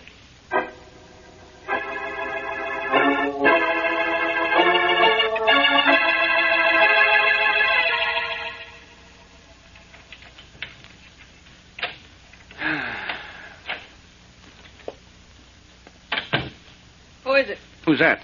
It's me, Sarah. What's the idea? Bill, they let you out. Sarah. They told me you were dead. What? Yeah. Said Matthews killed you. I told him you went down there to kill him for me. You idiot, you stupid... Now, look, you don't have to get sore. I had no way of knowing that... I didn't have to get sore. I ought to kill you for what you've done to me. What have I done? What have you done? Because of you stupid fool, the police are going to be after me for murder. And why did I kill Matthews? For you. You did not. It was your idea to kill him for the money and the charge. All right, it was my idea. And it was also my idea not to get caught. But you aren't caught yet, and I was tricked into saying that... Sane enough to send me to the electric chair. And everything was perfect, absolutely perfect, till you had opened your stupid mouth. Now, look, don't blame me all for this. Your plan wasn't perfect. Oh, wasn't it? Who'd ever guess I killed Matthews? Didn't I go to Blackie and warn him that you were going to kill Matthews? Didn't I go to the police and have them arrest you to keep Matthews alive? I know all that. You know all that. Well, I know a lot more. After I took Matthews' chart, I risked my neck to keep Charlie Kingston from finding that gold. I rented a launch and rammed his boat. I did all that for us. And what did you do for me? Fall for a stupid Now, trick? look, I'll go back to the police and tell them I was lying about you wanting to kill Matthews. Now, let you tell us now, Bronson. We're right here. Come on in, Blackie. Police. Stand where you are, Bronson. Rollins, go revive Miss Bronson. She's fainted. Yes, sir. Well, Faraday, happy now? Yeah, I'm happy, Blackie. I've got my killers. Sure you have. I made sure you would. Well, Inspector, you might as well take Bill Bronson downtown. He's so used to being underwater. Let's see if he's getting used to being under arrest.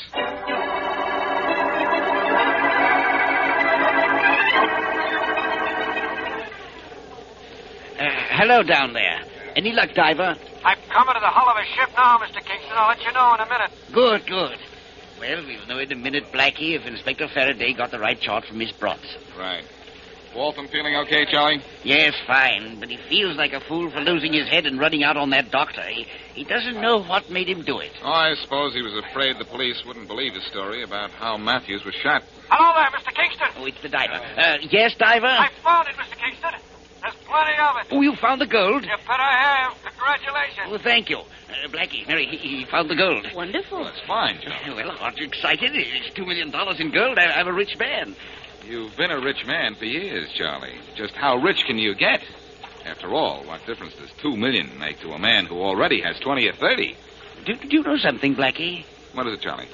I never thought of that.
Everybody quiet!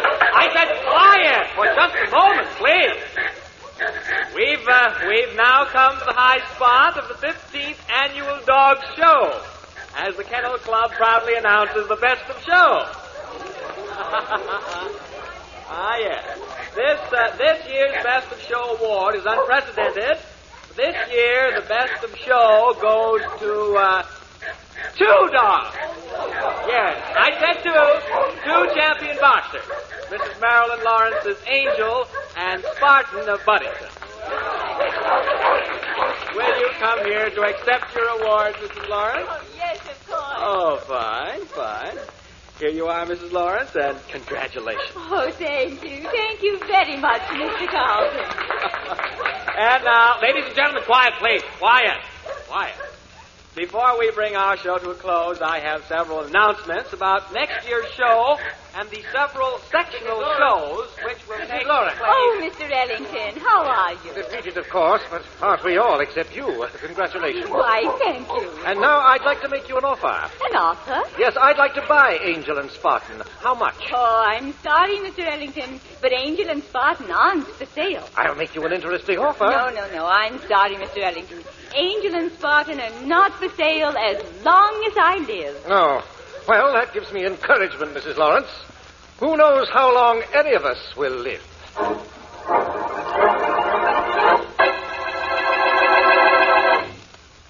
And now on to Dick Calmer as Boston Blackie. Enemy to those who make him an enemy. Friend to those who have no friend.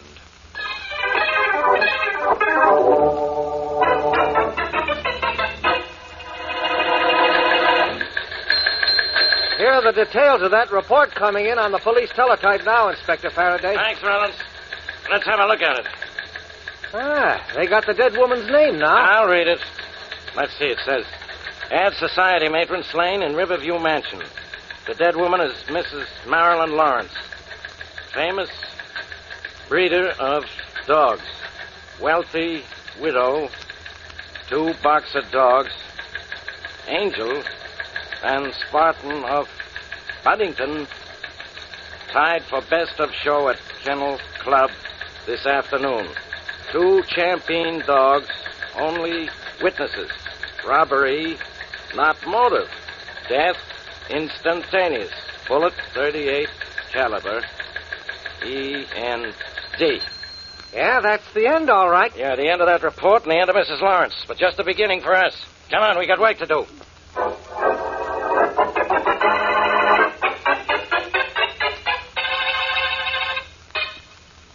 Here, Angel. Here, girl. Come get your food. Here, Spartan. Come get yours, too. Now eat it, both of you. Every bit of it. Good morning, Miss Lawrence. Mr. Ellington. May I come in? If you don't mind, I'd rather not see anyone this morning. After what happened to Aunt Marilyn last night, Yes, that was dreadful, but that's partly the reason I'm here. Oh, please, Mr. Ellington. I'd rather not see anyone today. Inspector Faraday from the police was here last night for hours.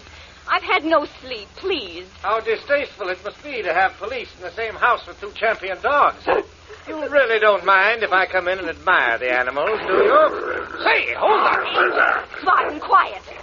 Quiet now. Quiet down. Well, those dogs certainly don't like me. Hold them back. Well, I'm doing my best. It isn't that they don't like you. They always bark their heads off when they see someone for the first time. But never after that, Angel. Spartan, down. Down. I think down, they're being nasty because they know you hate them, Miss Lawrence. Oh, get out of here, Mr. Ellington. I can't hold them any longer. You think I'm afraid of mere animals? Oh, get off me! They broke away from me. Help! Angel, down. They're killing my cold. Spartan, down. Down, Do something. Angel. They're down. killing me. Down. Put on their collars. Pull. I'm doing my best. Get them off before they kill me. Spartan, Angel. Down. Away now. Go away. Away. There, that's better now. Now quiet down. The stupid animals. Are you badly hurt, Mr. Ellington? No, but my clothes are in shreds. I wanted to get those animals once, but I don't anymore. Well, that's not strange, Mr. Ellington, considering the fact that it's quite apparent they wanted to get you.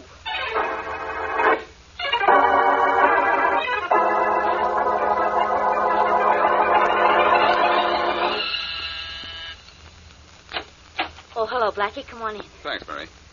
Well, all set for dinner? No, not quite. We'll have to wait a few minutes. I have company. Company? I don't see anyone here. Come look in the kitchen. What is this, a joke? No, it's two of them. Only I don't think you'll call them jokes. Come and look. Well, come on. Mary, if this is a gag, Holy mackerel, what is this, a kennel? Just temporarily. This is Angel, and this is Spartan. They won Best of Show at the Kennel Club yesterday. Well, what are they going to do today? Use me for a bone? No, they don't mean you any harm. You're just new to them. That's why they're barking. Well, I think I'll stay new to them and also away. Come on. All right. Where did you get those undersized oxen, Mary? I found them. Found them? How could you miss them? Well, I did find them. They ran away from the Lawrence estate, and Linda Lawrence is coming for them any minute now. Linda Lawrence? Isn't she the niece of Marilyn Lawrence who was murdered last night? Yeah, she is. I called her when I found the dogs.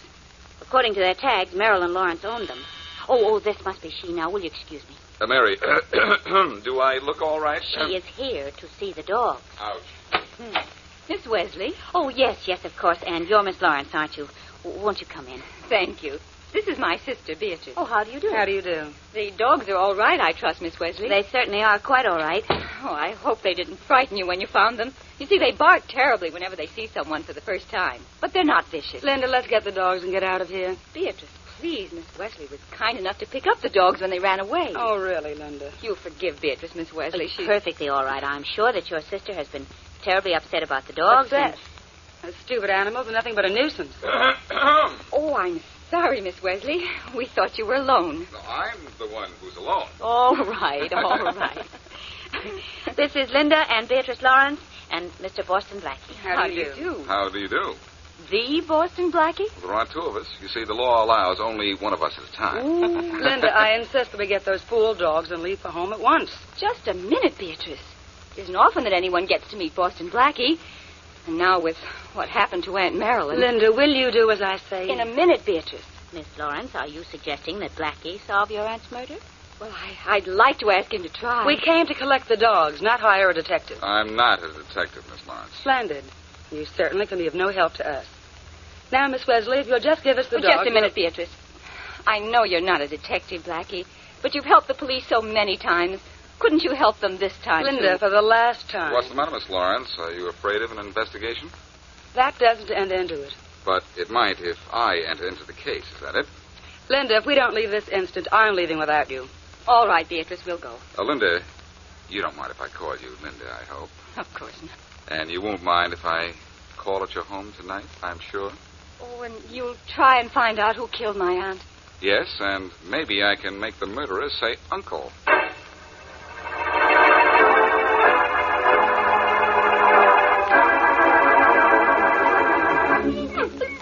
Good girl, Angel. Good girl. Now lie quietly, Spartan. I know you miss Aunt Marilyn. So do I. Hi. Oh, hello, Beatrice. Did you have a nice nap? No, I didn't even close my eyes.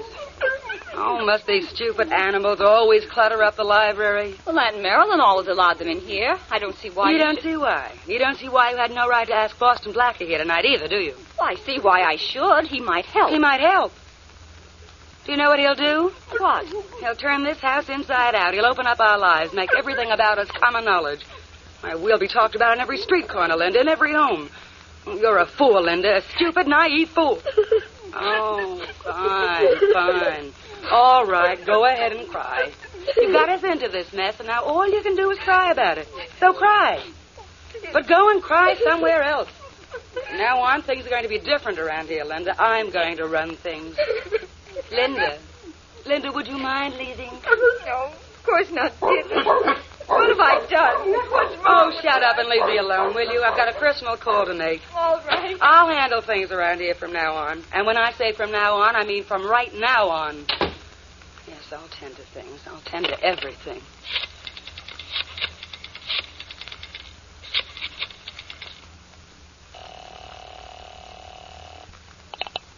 Hello? Mr. Preston? Yes? This is Beatrice Lawrence. Oh, yes, Beatrice. How are you? Never mind the pleasantries. Listen to me. I want Aunt Marilyn's will settled right away. Well, I'm attending to that as fast You'll as I... attend to it this afternoon. You'll be out here with it tonight. Your bank doesn't keep open nights, does it? But, Beatrice, You heard what I said. You'll be here, ready to read that will tonight. I'll do my best. You'll do better than that. You'll be here. This house is about to be overrun with detectives and policemen and investigations. I want it stopped. Oh, now, Beatrice, there's nothing I can do about that. Well, you just think of something, then. My sister invited Boston Blackie here tonight. The police are coming here again. I want them out of here, do you understand? I want them out of here, and I want them kept out.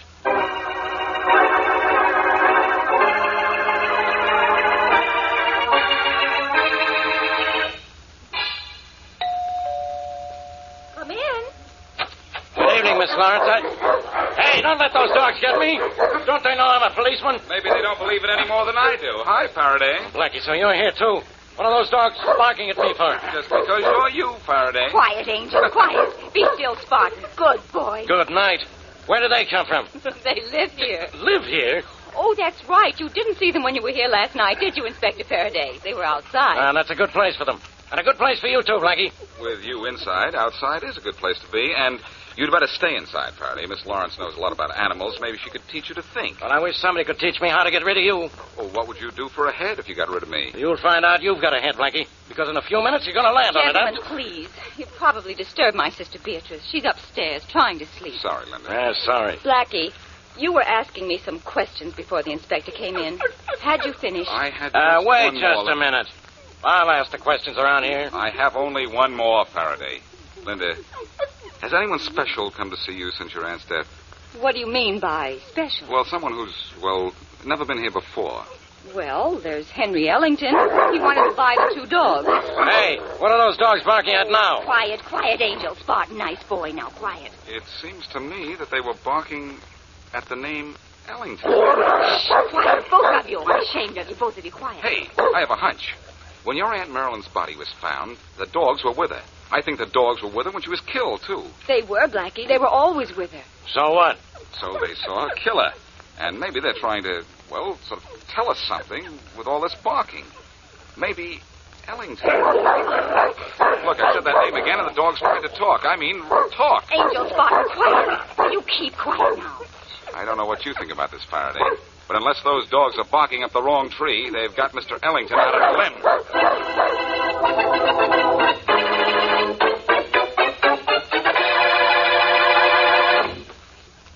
And now back to Boston Blackie.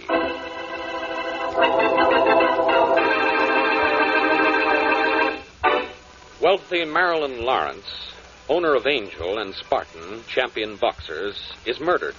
But there's no motive for her murder or clue to who killed her. Her 2 dogs were with her when she was killed and seemed to have a particular dislike for Henry Ellington, who wanted to buy them from Mrs. Lawrence. As we return to our story, Blackie walks into Mr. Ellington's kennel yard. All right now, you. Jump that fence, blast you. Hey, what are you doing there, Ellington? Who are you? I'm Boston Blackie. Do you mind? I object to your sneaking into my kennel yard like this. I didn't sneak in. I walked in. Like this. What are you doing? Something you probably wouldn't understand. Trying to make this idiotic whippet jump that fence. Now jump, you stupid fool. Jump!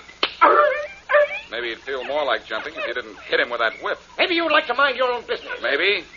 But I find out more minding other people's. I think you'd better leave. Not until I found out what I want to know about Marilyn Lawrence's death. Her dogs were with her when she was killed. Yes, I imagine they were. She had them with her all the time. Yes. So you agree they undoubtedly saw her kill her. I imagine. Now, what's that to me? Ellington, those dogs seem to dislike you intensely. How interesting. It's very interesting. Every time they hear your name, they bark their heads off. I think they're trying to tell me something about you. Too bad they can't talk, eh? Will you leave? I'm busy. Now, you stupid animal, I want to see you jump. Just a minute. You'll never get anywhere with a dog if you do that. Whipping is the only way to get sense into some heads. Will you please leave? Not until I've found out what I want to know. Maybe you want a taste of this whip, too. You shouldn't have done that, Ellington. I don't like whips that close to my face. Oh, let go my arm. Oh. As soon as you let go of that whip, give it to me. All right. You can have it. Good. You like to crack a whip, do you, Ellington? Well, let's see how you like it when I crack this case.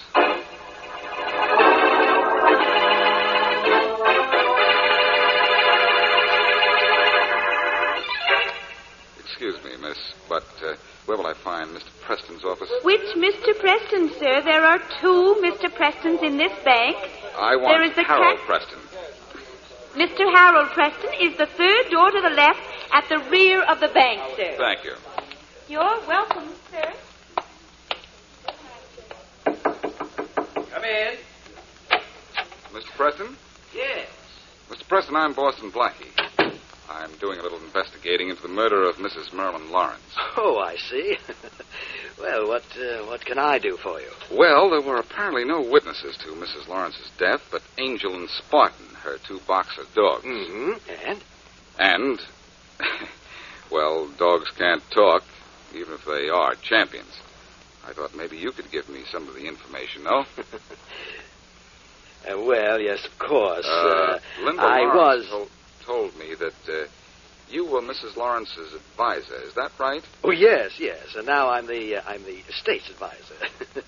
But how can that be of any help to you? Well, as Mrs. Lawrence's advisor, you knew a lot about her affairs and about her two nieces, I imagine. Well, yes. When you went to a home on business, was there ever anyone else there? Well, that I'm afraid I wouldn't know. I've never been there. Mrs. Lawrence preferred to discuss her business affairs here in my office. Oh, that's reasonable. Tell me just one more thing. Did Mrs. Lawrence leave a lot of money? $1 million. And which of the nieces inherits, Linda or Beatrice? Well, both receive an equal share. $500,000 apiece. Not bad for a couple of young women. Well, they really don't receive it in cash, if you must know. It's really left for me to invest for them. Oh. And what do you get out of this? Friendship? No. A 10% fee. And it's all in Mrs. Lawrence's will if you're beginning to get any ideas about me. You look like a man who gets ideas of his own, Mr. Preston. Even 10% of $1 million is a lot of money. Well, I don't think I have to allow you to insult me in my own office, Blackie. Perhaps you'd better leave. After you've told me a little bit more about yourself. I think you'd better leave. Oh, but we're just having such a nice chat here. It seems... Hey, that's an alarm bell. Is your bank being robbed? No. I started that bell by pressing a button under my desk. Oh. A man with a gun in his hand. Two men with two guns. Please forgive me, Blackie. There's nothing personal in this, but this is a bank. An action such as this is just precautionary. Never mind the plug for your bank, Mr. Preston. I opened an account elsewhere a long time ago. But before long, maybe I'll settle one with you.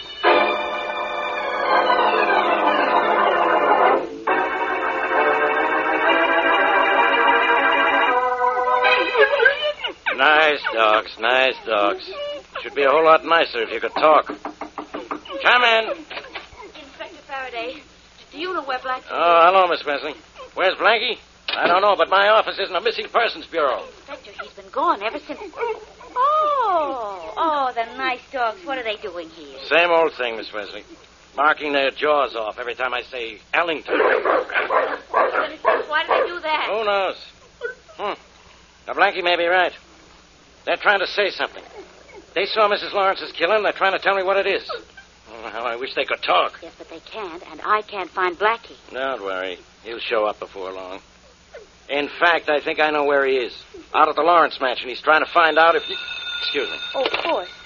Faraday speaking. Inspector, this is Blackie. Blackie, where are you? Miss Wesley's here, worried sick about you. Oh, Inspector, if that is Blackie, please let me talk to him. Just a minute. Where have you been, Blackie? Just checking on something. What? Oh, Ellington? Yes, I've seen him.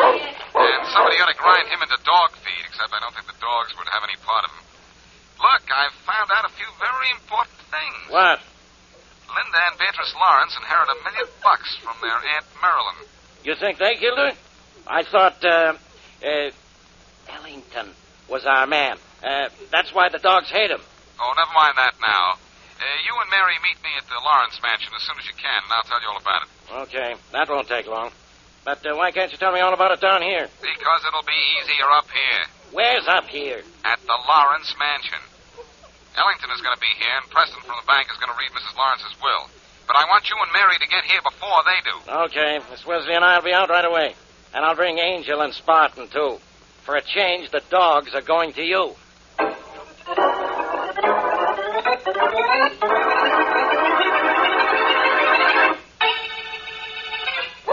Faraday, what did you do to those dogs when you had them in your office? Nothing but look at them, Blackie, and wish I could understand bark language. Well, everybody's here but Preston, Mary, Linda, Faraday, and you, Ellington. For the time being, I'm going to have to give you a new name. I'll keep the one I have, thanks. Yeah, Blackie, everybody's here but Preston and, what's her name? Beatrice. Where is your sister, Miss Lawrence? Well, Beatrice is in bed asleep. She hasn't felt very well since Aunt Marilyn's death. Well, we want her down here, too. We'll wait till Preston gets here before we ask Beatrice to come down, Faraday. Oh, that's probably Mr. Preston now. Good. Come in. Good evening, everyone. Hello, Mr. Preston. Do you know everyone here? No, I don't think so. Well, I'll introduce you around. Oh, Blackie, I know. Hello, Blackie. Hello, Preston. Well, the rest are Miss Wesley. Miss Wesley, how are you? Very happy and to know. this is Inspector Faraday. Oh, yes, I know you, too. And this is Mr. Ellington. Good heavens, what are the dogs barking about all of a sudden? Yes, they seem to bark every time they hear my name. That's odd. I'll tell you something stranger than that, Mr. Preston. Oh, yes? You told me in your office you'd never been in this house. Yes, that's right. Did you hear that, Faraday? Yeah? Well, did you fail to hear something a minute ago? Hey, that's right. The dogs didn't bark. Right, and get this, Faraday. By his own admission, Preston here says this is the first time he's been in this house. Oh, and that has some meaning? I don't understand. I understand, Preston. It has a lot of meaning.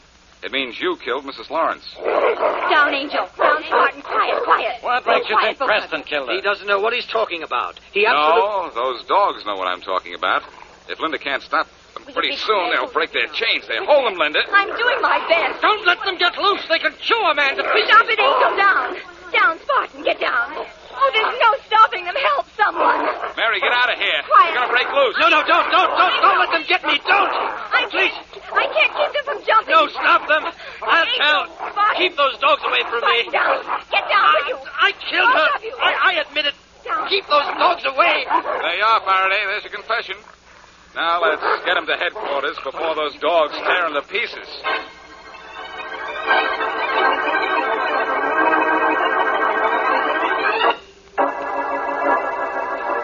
Mary, did you read in the paper this morning where Preston made a full confession to Faraday? Yes, Blackie, but I didn't get to finish it. Just why did he kill her? Well, he needed that 10% he'd get for investing the $1 million inheritance. He was almost $90,000 short with his bank. Ooh. That's a lot of money, too. That's what you were checking all those hours that I thought you disappeared. Uh-huh. And believe me, it was some job. I'll bet it was, darling. But just think, Blackie. If Mr. Preston had admitted that he'd been in Mrs. Lawrence's house before, you could never have proved that he killed her. I know that, Mary. But he had to say that he'd never been there before. Because why? Well, if he'd said he had been at the Lawrence home before, he'd have become, well, we'd have become suspicious because Linda or Beatrice would have made a liar out of him. And instead, the dogs made a liar out of him, didn't they? You know, apparently they just barked at the name Ellington because they knew that Ellington hated dogs. That's probably right. Well, those two boxers certainly gave Preston a knockout punch. You know, while we were working on this case, we thought those dogs were trying to say something by barking. But when Preston walked into that room, they called him a killer without opening their mouths.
Having trouble with those boots, Hazel? Not too much.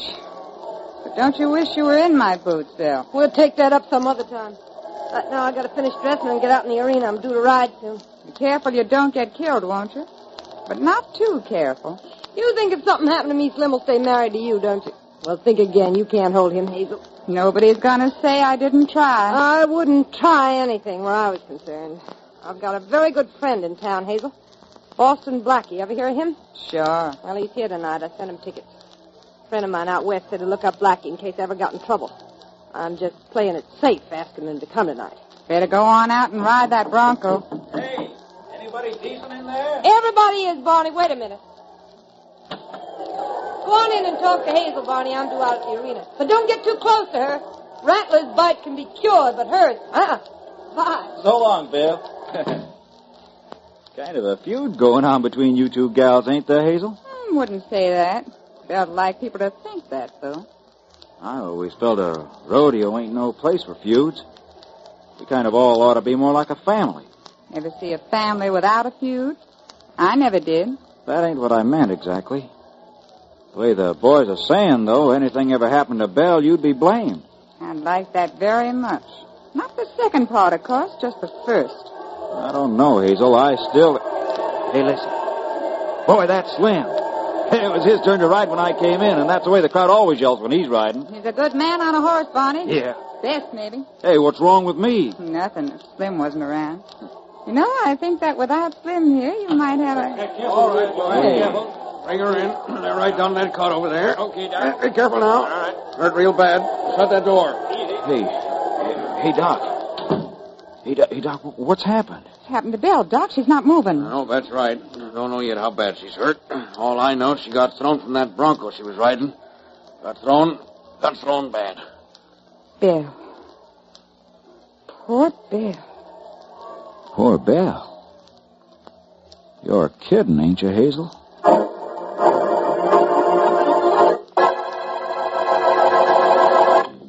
And now meet Dick Calmer as Boston Blackie. Enemy to those who make him an enemy. Friend to those who have no friend.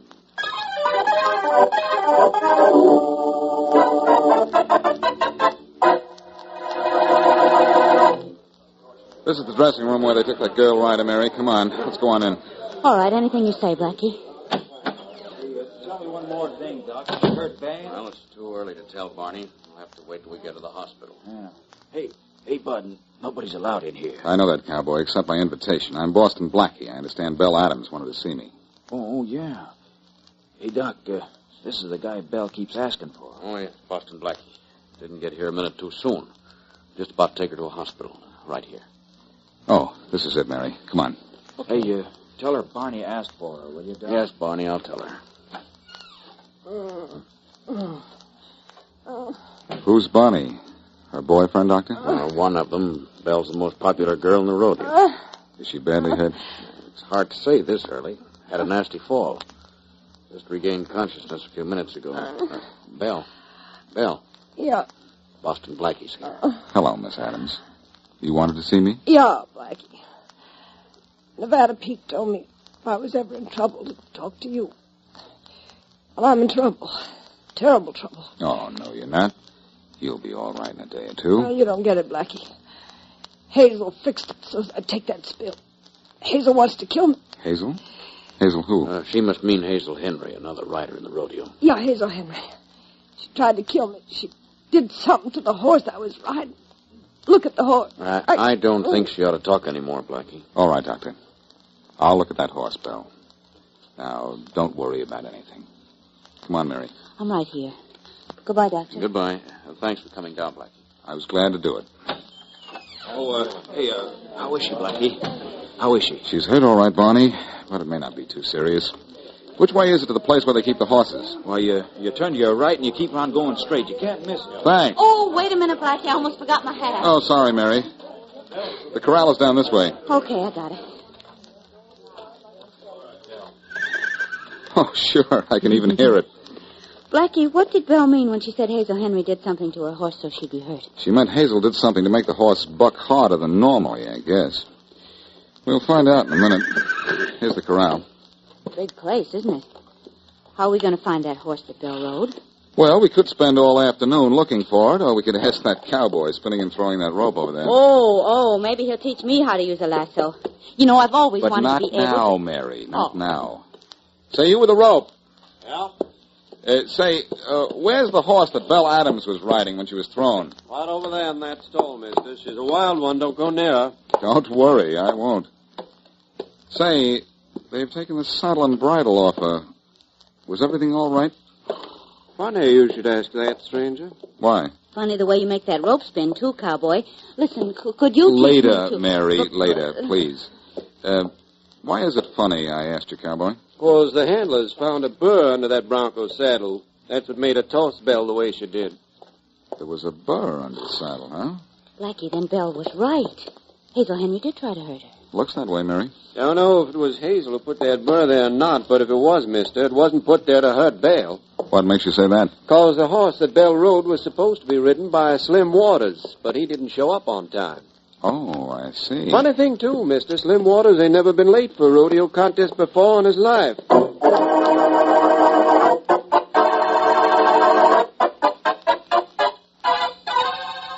All right, Slim. So somebody tried to fix you by putting that burr under the saddle of your horse. But you didn't ride it. So what am I supposed to do about it? Do what I sent you for, Inspector Faraday. Arrest Hazel Henry. She's the one who done it. How do you know? Because I'm married to her. But I want to leave her and marry Belle Adams. And Hazel swore she'd kill either me or Belle before she'd give me a divorce. Okay, but that's all just talk, Slim. Give me some proof. I gotta have proof before I can do anything about it. In the first place... If that's Hazel, I want her arrested, Constable. Constable? Constable. Come in. Slim Waters? Yeah? Blackie, what are you doing here? Well, hello, Faraday. What are you doing here? Has somebody been murdered? No, but with you around, somebody probably will be. Slim, this is Boston Blackie. Hiya, Slim. Hi. What's Faraday got you on the carpet for? He ain't got me on the carpet. I sent for him. I want my wife Hazel arrested for trying to kill me. And getting Belle Adams by mistake. I ain't sure. Maybe she was trying to kill Belle and not me.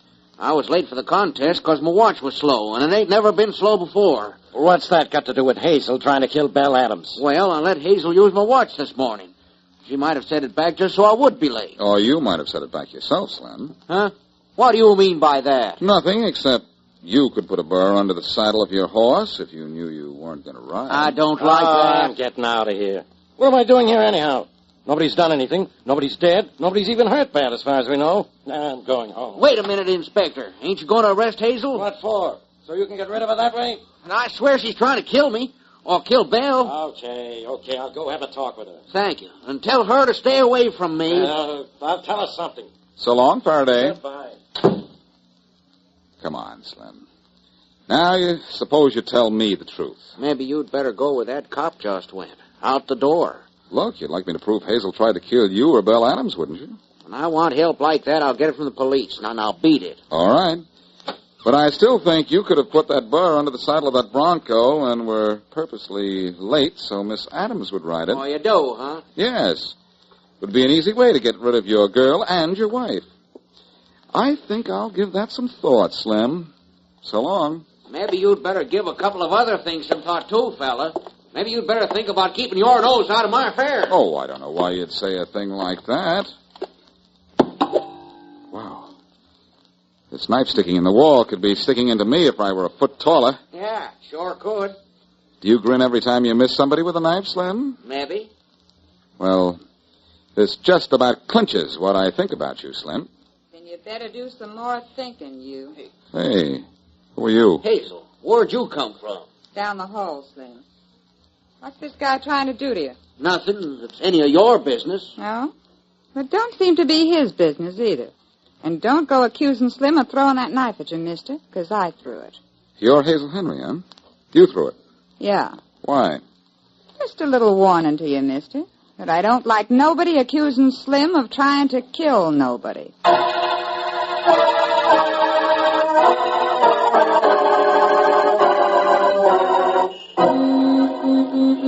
Hey, Faraday.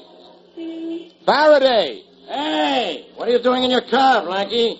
Trying to find out who fixed up that Adams girl? Too much for you? No, I've got to get back because I have a dinner engagement with Mary. Well, where is she? Oh, she went home about half an hour ago. Some cowboy gave her a rope, and she went home to practice throwing it. Yeah, I'll bet. Well, that's probably what she's doing instead of getting dressed for dinner right now, which is what she went home to do. Hop in. I'll drive you downtown. I'm not going downtown. I'm going home. Okay, hop in. I'll take you home. We can stop by Mary's first. All right.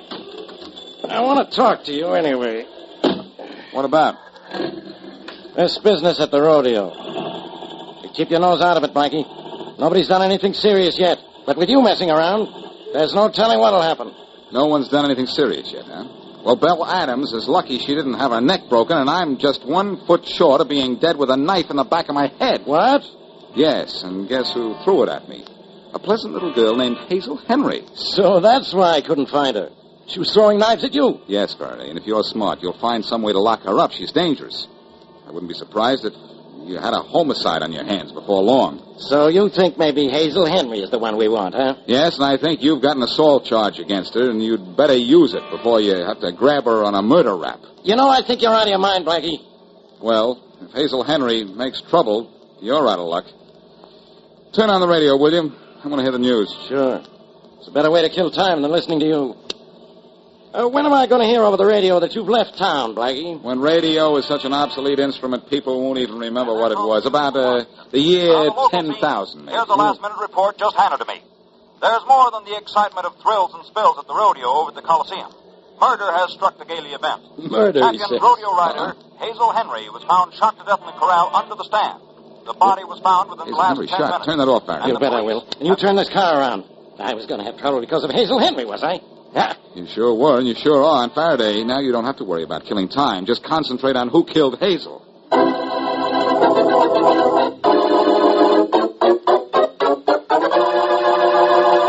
And now back to Boston Blackie.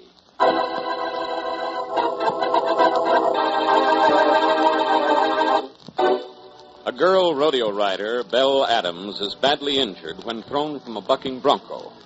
A burr is found under the bronco's saddle, and Belle accuses Hazel Henry of putting it there. To complicate matters, Belle is thrown while riding Slim Waters' horse, and it seems that Hazel was trying to injure Slim, who, while he's her husband, wants his freedom in order to marry Belle. But just when Blackie is building a case against Hazel, she's murdered. As we return to our story, Blackie, his friend Mary, and Inspector Faraday are at the rodeo, scene of the crime. So she was shot, was she, Faraday? Well, she has a bullet in her, Blackie. Even you should be able to tell she was shot. I wish the coroner would get here so I can go home. It's raining out, Faraday, and the streets are slippery. You want the coroner to get here alive, don't you? Yeah, I've had enough trouble for one day. Hey, Miss Wesley, what are you doing over there? Waiting for you and Blackie to decide who killed poor Hazel Henry, and also trying to learn how to throw this rope. Now, I wonder what I'm doing wrong. Mary, put that rope away, or you'll end up in knots yourself. Well, all right, but you two hurry up and find out who killed Hazel. Now, come on, hurry up, or I'll do it myself. You'll do it yourself, huh? Well, somebody better, Faraday. You never will. Well, that somebody won't be you, genius. You don't have any idea who killed her, do you, Blackie? No, I don't. Well, in that case, I say it was Slim Waters, her husband. He was afraid of her, and he'll probably claim he killed her in self-defense. You think Slim killed her, huh? Then I don't. Well, then maybe it was Barney. Barney? Who's he? Oh, Blackie, I remember him. He was the cowboy in the dressing room who kept asking if Belle Adams was all right. Oh, yes. But how does he fit into this? I don't know. I'm only guessing. But maybe Barney was in love with the Adams girl, and he was trying to get rid of Slim. So he kills Hazel, Slim's wife. Now, that makes a lot of sense. I'm not talking about killing Hazel.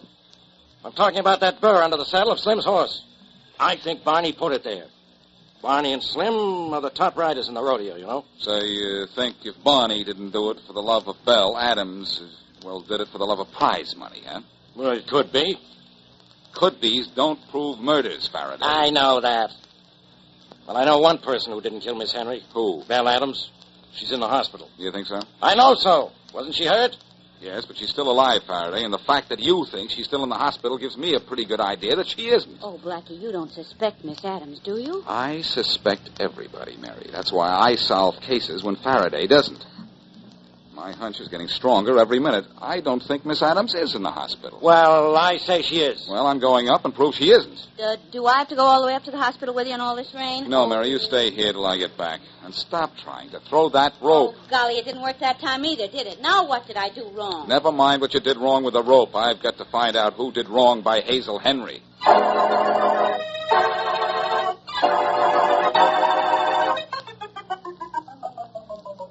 Look, nurse, there's something funny going on here, and I intend to find out what it is. I'm very sorry, Blackie. Miss Adams is very ill. No visitors are allowed in her room. And I think I know why, too. She's not in her room. I'm very sorry, but you can't Look, go in I don't know there. what you're trying to pull, but you've convinced me. I'm going into this room, and I'll guarantee it's empty. What is it? Oh, hello, Miss Adams. So you really are in the hospital, huh? Oh, Blackie, come in. Yeah, of course I'm here. I've heard about the awful thing that happened to Hazel. You found out anything? Yes, I just found out something. I found out what a fool idea I had.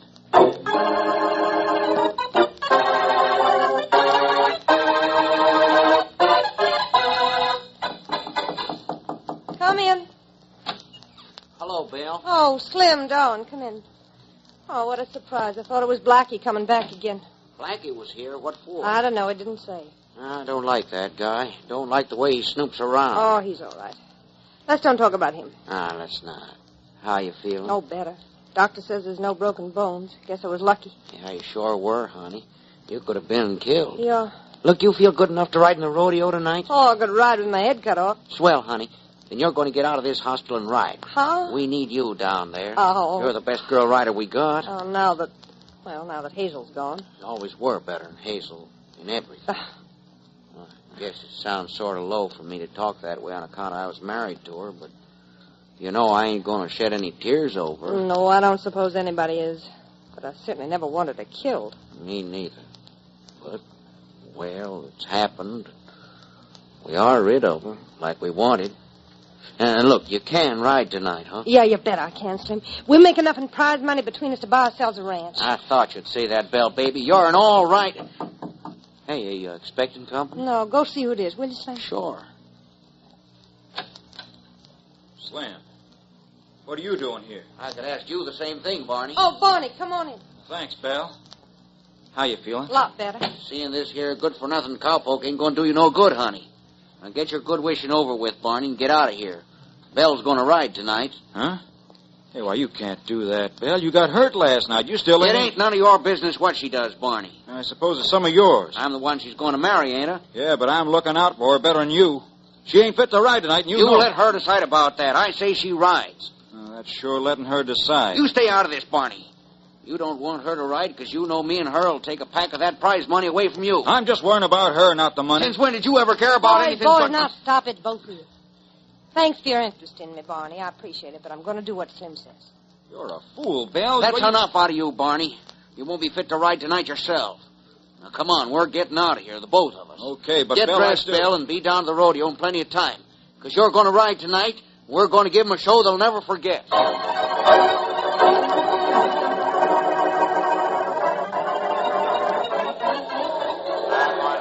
Final contestant in the trick riding division. Next event, the finals featuring the riding pool, Slim and Barney. And once again, the pride of Arizona, Belle Adams, who despite her injuries of last night comes back to perform for us again tonight. The event will take place in exactly 3 minutes. Well, looks like we're on in a couple of minutes, Slim. Yeah, Belle, we're going to take the first 2 prizes, too. Oh, yeah? You'll have to beat me, both of you. We'll beat you, Barney, both of us. Yeah, you won't even finish the money if I... Hey, look who's coming. It's Boston Blackie, that policeman Faraday, and that Miss Wesley dame. I wonder if anything's wrong. We're usually called out to the arena before the start of the contest. We haven't been called out yet. Hello, Blackie. Hello, Miss Adams. You know Inspector Faraday and Miss Wesley, don't you? Yeah, more or less. Belle, You think you know me well enough to teach me how to spin this rope? After the show tonight, Miss Wesley. Oh, good, thanks. I can't seem to find out what I'm doing wrong. Never mind about that rope, Miss Wesley. Come on, Blackie, tell these two guys what you have to tell them and get it over with. We can't hold up the whole show. All right, Faraday. Listen, Slim, and you too, Bonnie. I know a little bit about who killed Hazel. How much? This much. That she was killed by either you or Slim. I didn't kill her. And I didn't kill her. I don't expect either of you to confess. But I've got a plan I want to tell you about. I know which one of you killed Hazel. And I think that whoever killed Hazel also put the burr under the saddle of the horse that threw Miss Adams here. It wasn't Slim, Blackie. I just know it wasn't. Oh, trying to say it was me, huh, Belle? Wait a minute. Nobody has to say anything because I've already done something that's going to make the killer confess. What, Blackie? You two are riding out together in the trick riding contest in a moment. So I've arranged to put a burr under the saddle of the horse to be ridden by the one who killed Hazel. You did what? Nice little touch, don't you think? I can't kill the guilty man for killing Hazel, but I can give him a dose of the same punishment he gave Belle. Pleasant thought, huh? I'm not going to ride any horse with a burr under the saddle. And I'm not either. That's a good way to get busted in, too. Yes, I know. But if you didn't kill Hazel, you don't have to worry about a burr under the saddle. Come on, your horses are waiting to be ridden out into the arena. Over this way. How about that? You don't have to worry about anything, Slim. I don't, huh, Belle? Well, this guy Blackie can make a mistake, can't he? But I didn't make a mistake this time, Slim. I know who killed Hazel. And the burr is only under his saddle. Well, here are your horses. Look, Blackie. Oh, shucks, darn me. I almost got the rope around that pole. I almost did it. But I don't know why I can't do it. What did I do wrong? Listen, we'll worry about the rope later. Hey, where's Faraday? Well, I'm over here. Where did you think? I want to be out of the way of those horses. Good idea. I guess we'd all better get back. All right, Slim, you too, Bonnie. Get on those horses. Okay, I'm getting up in the saddle. Go ahead, honey. You even bothering to get on, Barney? Of course I am. Right now. Well, so am I. Well, nothing's happened to me. Me either. Okay, let him go, boys. Here we go. Good luck, guys. Hey, Blackie, what's going on here? Nothing happened to either one of those riders. Yes, I just noticed that. What do you mean? You just noticed it? I bet you didn't put a burr under either of those saddles. No, I didn't, Faraday. I thought just telling those two I had done it would do the trick, and it did. What do you mean, it did? What's it done? It's told me who killed Hazel Henry. What? Why? Well, both Slim and Barney were convinced there was a burr under the saddle of the man who killed Hazel. Isn't that right? Well, they seem to be. They were all right, Faraday. I could tell by the way they climbed into their saddles. But they did get into them. And why would they dare? Well, because they knew whoever got down would be accused of killing Miss Henry. Yeah. That's right. But they also knew that the burr was under the saddle of only the one I thought killed Hazel. So each one felt safe in getting into the saddle. Hey, that's right. Because Slim knew he didn't do it, and Barney knew he didn't do it. So what we proved is... Hey, what have we proved? That our pleasant little killer is sweet and pretty Belle Adams right here. What? I killed Hazel? Yes, Belle. You killed Hazel. You left the hospital to do it, and you bribed your nurse not to say you left the hospital, but it didn't work. She told you that she's lying. She didn't have to tell me. I knew you'd gone out when I went up to the hospital to see you. It was raining out, remember? So the soles of your shoes were wet. So this girl killed Hazel and tried to kill Slim by putting that burr under his saddle yesterday at the rodeo. Oh, no, I didn't. Hazel did that out of spite. Because he wanted to leave her and marry me. I made her admit that before I killed her.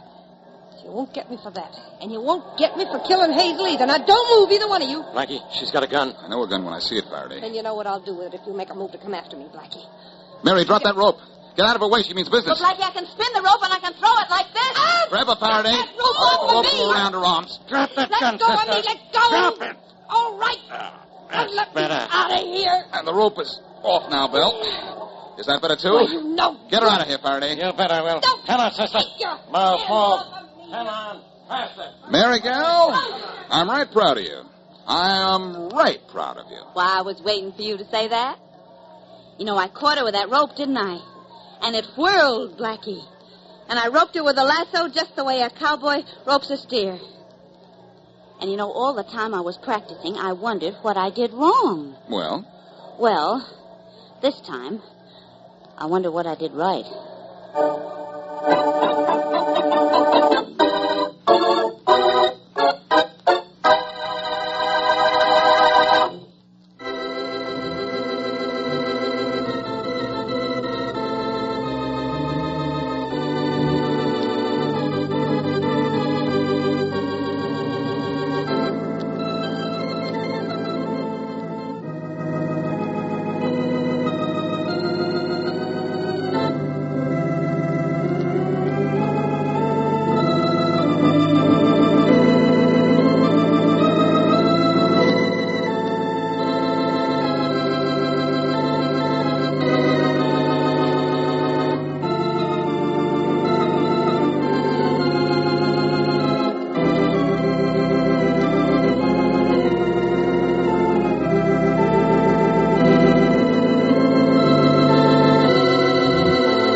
Oh, hi, Inspector Faraday. Had enough of your office tonight? Yeah, Rollins. Now I'm going home, get a good night's sleep. Hey, you sure earned it today, Inspector. Well, I guess it was the evidence we collected that's going to send Bill Thayer to prison. Yeah, we did a good job, Rollins. I'm proud of the department. Thanks, Inspector. Well, good night, Rollins. I'll see you in the morning. Hey, Inspector, wait a minute. You aren't walking home, are you? Yeah, I think I will. The air will do me good. Well, maybe so, Inspector. Don't you think you better take a couple of the boys with you? What for? I know my way home. I know that, but what about the Bill Thayer mob? Well, what about it? What about it, Inspector? Thayer said he'd have his pals take care of you, and you know what that means. Look, Rollins, if I worried about the threats I got from every guy I worked on, I wouldn't have time to do my job. But Thayer's got a lot of friends, and he's out on bail. So what? His threat doesn't mean a thing. And neither does he.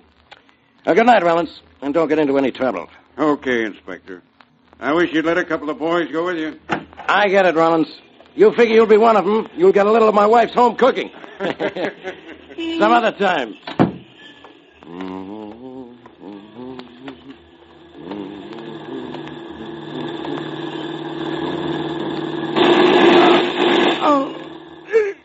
Inspector Faraday! Inspector Faraday!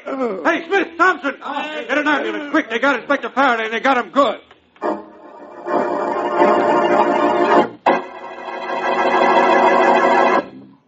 And now meet Dick Calmer as Boston Blackie. Enemy to those who make him an enemy. Friend to those who have no friend.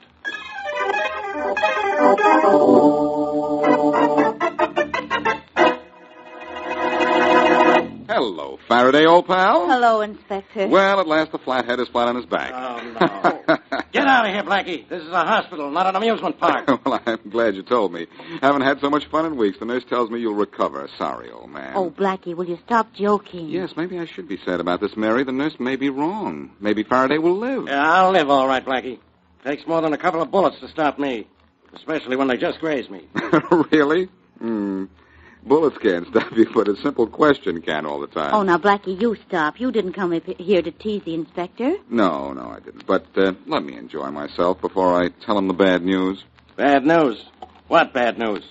Well, I might as well tell you now, Faraday. You probably haven't realized it yet, but this is one case I'm going to solve without interference from you. Interference from me? You're the guy who's always getting in my way. Oh, that's your opinion. Faraday, I'm going to get the guys who did this to you and get them all by myself. I'm going after that Thayer mob. Doesn't that make you happy? Blackie, you stay out of this. I got him on that larceny charge, and I'll get Thayer for this, too. You lay off here. Not very well. Oh, Blackie, why don't you be honest with the inspector? All right, Mary. I guess you're right. Listen, Faraday, I'm serious about this. Yeah? Maybe you and I have had our differences, but I don't like the idea of anyone shooting at you. Yeah, all I want from you is two things. Stay away from Thayer, and leave me alone right now. All right, Faraday, if that's the way you feel about it. Come on, Mary. And don't come back, either one of you. We won't, Faraday. I'll be too busy getting Thayer for trying to get you. If I find out you're even down in Thayer's neighborhood, Blackie, I'll have you arrested.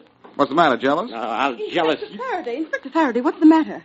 That guy there is what's the matter. Well, the matter is leaving. So long, pal. Oh, Inspector Faraday, I'm terribly sorry. About what? About what? I had no idea that man would upset you so. I wouldn't have let him in. I'm afraid seeing him has made you worse. Made me worse? Don't be foolish. Seeing the way that guy really feels about me has made me feel a whole lot better.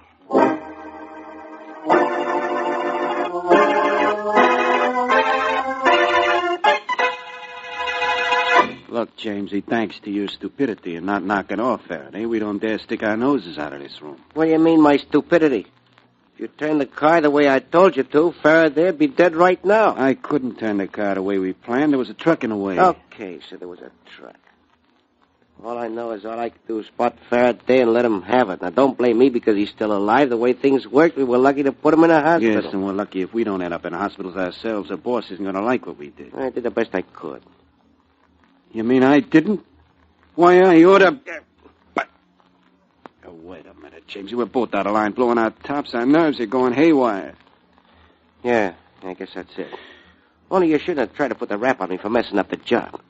I'm sorry. Guess the best thing we can do is think of a good story to tell the boss. Yeah, you're right, Barnes. You think you'll give us a chance to talk? I think so, if we talk fast. Uh-oh. It's probably the boss. Maybe we better beat it, Barnes. No, that won't do any good. Put your gun in your pocket. Keep it there. All right. Good. Come in. Come in. Hello, Oh, you gentlemen are in, are you? Well, yes, Mrs. Atlee. You don't want the rent again so soon, do you? Aren't we paid up? Of course, Mr. Barnes. I just wanted to tell you a man phoned and left his number for you to call him back. I wrote it down. Oh, thanks. Thanks a lot, Mrs. Atlee. You're welcome. I hope I didn't disturb you, gentlemen. That's all right. It's okay. Bye. Goodbye. Goodbye. Huh. I'd like to see the telephone number, Jamesy. Here. Recognize it? Too well. It's the boss. Come on, we'd better call him up before he calls on us.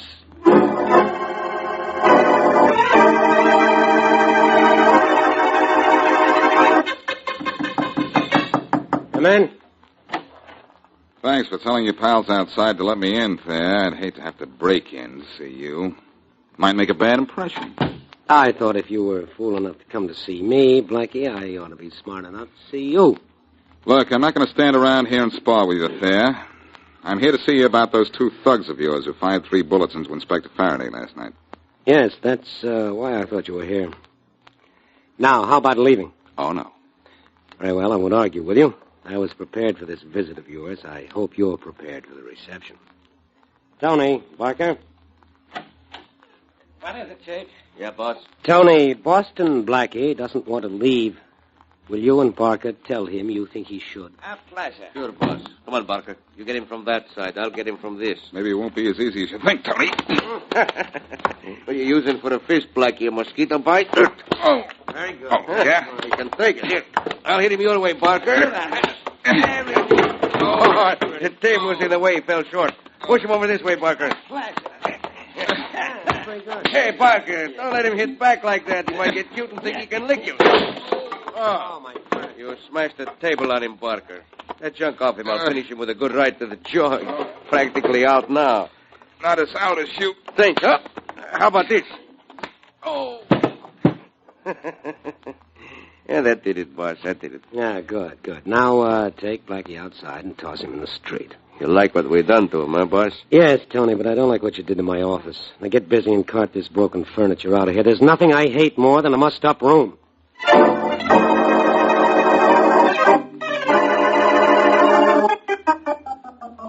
Oh. Now hold still, will you?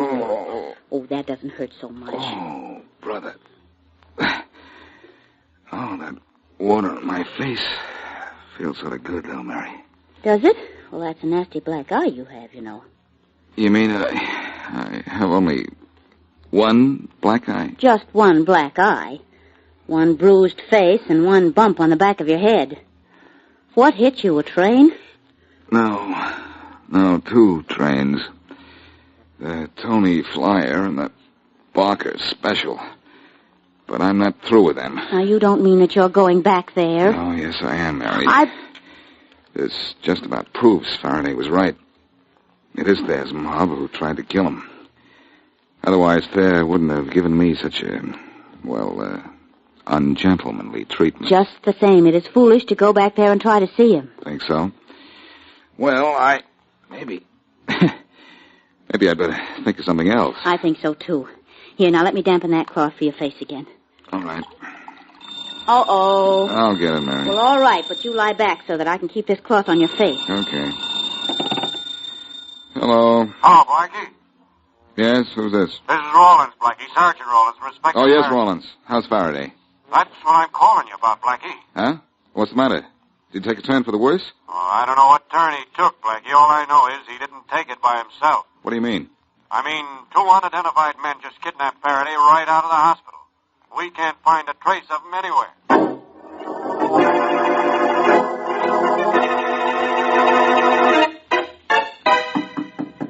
Come in. Hello, Blackie. Well, Rocky Baldwin. Too bad you didn't come 10 minutes later.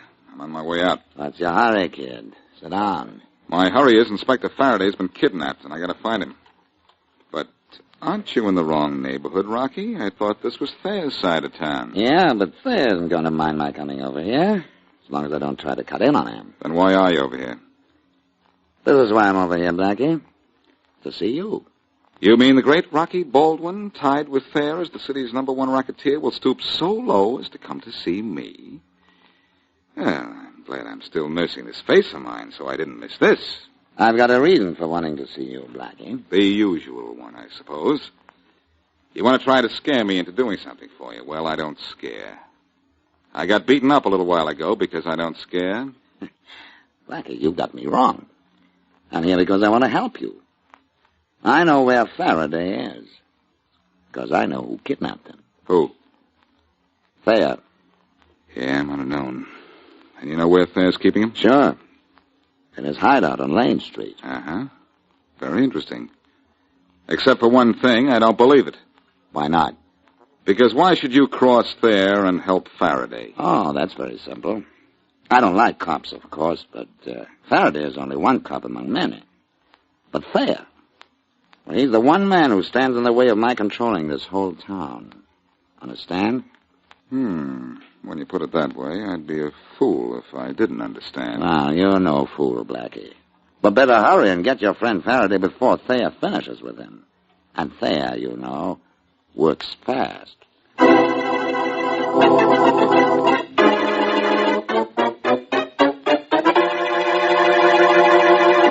And now back to Boston Blackie.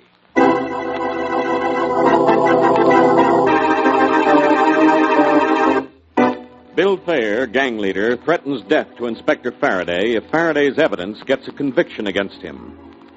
Faraday is later shot at from a passing car, but is not badly wounded.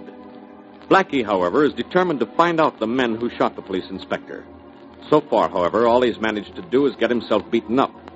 Then, to complicate matters, Faraday is kidnapped by 2 unknown men, and Rocky Baldwin, gangster, tips off Blackie that it is Thayer who has Faraday. As we return to our story, Rocky is talking to 2 of his mob. Now listen, you two, and keep interrupting me with questions if you don't get what I'm saying, understand? I get you, Rocky. Me too. What am I, a dummy or something? All right, now listen. Jamesy, I sent you out to kill Faraday, but you bungled the job. You messed I it. told you I was sorry about that. It was the car. Never mind the car. Now, who is it that's getting blamed for trying to knock out Faraday? Well, who is it? Is it me?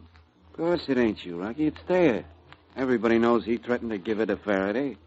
So when you heard he threatened to bump the cop, you decided to have us do it, knowing Thayer would get the rap. Sure, boss. We knock him off, Thayer gets blamed. Right.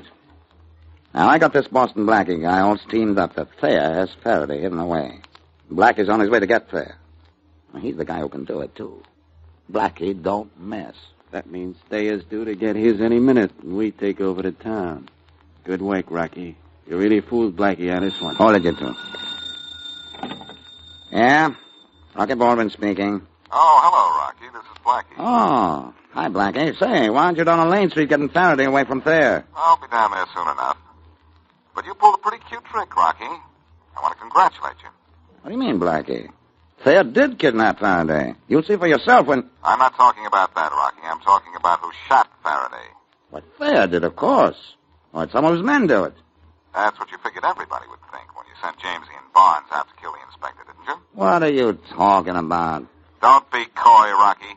You know what I'm talking about. I do not. Where'd you hear such nonsense? From someone who should know, Rocky. From Jamesy himself. Oh, from Jamesy. Yes, he doesn't shoot too straight, but he certainly knows how to talk. Just thought you'd like to know that I knew. So long, pal. Hey, Blackie. Blackie! What's the matter, Rocky? Oh, nothing much, Barnes. So, Jamesy, come here a minute. Sure, Rocky. What's the matter? Nothing at all. That was Blackie on the phone. Going after Thayer, huh? Yeah, right now.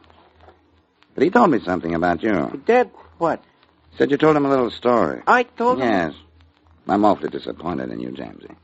You've been one of my favorite boys for a long time. Well, thanks, Rocky. But I don't know... You know... really shouldn't have talked to Blackie, Jamesy. It means I have to do this. Rocky. What's the idea? Rocky, what you have to do? Rocky, what'd you kill Jamesy for? He talked to Blackie. He told Blackie that we tried to kill Faraday. Oh, no, Rocky, that was just a trick. I've been with Jamesy every minute since we shot Faraday, and he hasn't been near Blackie. Oh. Oh, no?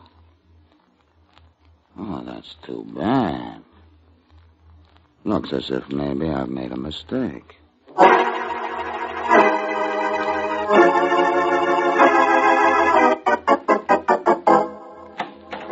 Oh, Tony. Yeah, boss? You got Faraday tied up nice and tight? Yeah, Mr. Thayer. I got him so he can't even wriggle a finger. Good. Now that we snatched him and stashed him here, what do we do? I don't know yet. I gotta have time to think. Find time to think after we snatch a cop. I had to get him out of that hospital before Rocky Baldwin got to him there. They killed Faraday on that joint, sure, and who'd have taken the rap for it? Me. Kind of sometimes even you talk too much, huh, boss? Oh, I talked out of turn just once. When I tried to threaten Faraday. Oh, what a sucker I was. All he had on me was a larceny rap. I had a good chance of beating that. Well, we're too smart for cops, Mr. Thayer, ain't we? No, I'm not so sure. I don't know what to do with Faraday. If I turn him loose, Rocky will get him this time, sure, and I'll get it right in the neck. If I keep him here, I kidnap the guy. That means a chair. Not if we make a deal with Faraday. That's an idea. Only I don't think Faraday will buy it. I'll try. Hey, wait a minute, boss. You keep saying that all he has on you is a larceny rap. Don't he know about the Edwards killing? He doesn't even suspect me in that one. Oh, no, huh? I don't like the way you said that, Tony. Well, it wasn't my fault, boss. You never said nothing to me about what Faraday was trying to pin on you. I thought all along it was the Edwards killing. Go on. Well, nothing. I figured when we kidnapped him from the hospital, it was to bump him. So I got talking to him, told him what a sucker he was to mix up with a guy like you, a guy who was smart enough to take care of Big Jim Edwards. You fool, Tony, you stupid idiot. Faraday didn't know a thing about me in the Jim Edwards case. Now I know what we got to do with that cop. Gee, boss, I'm sorry. Never mind about being sorry. You've done it and it's done. Faraday is the only one who knows it. So if we fix Faraday, we're still safe. You mean kill him? Or make a deal with him. Come on, we'll go see what we can do. Okay. Hello, Faraday. Comfortable? You know I'm not there. I'm sorry about all this, Faraday, but it was one of those things I just had to do. Yeah. Just for the fun of it, I guess. No. To keep Rocky Baldwin and his men from killing him. Rocky and his Never men? mind about that now. I got something more important to talk to you about. What? Tony told you I killed Edwards. Didn't he? That's right. I'll let you go right now if you'll forget all you know about that. Sorry, Thayer. No dice. I'm not that kind of guy.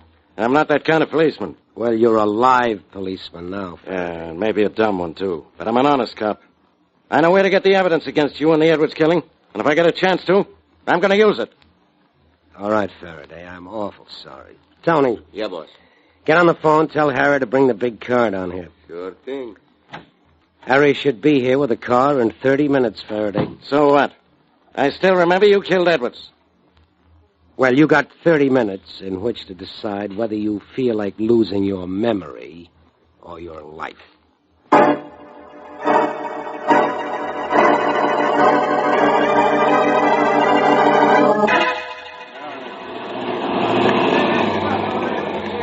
Good heavens, Blackie, look at all those police cars.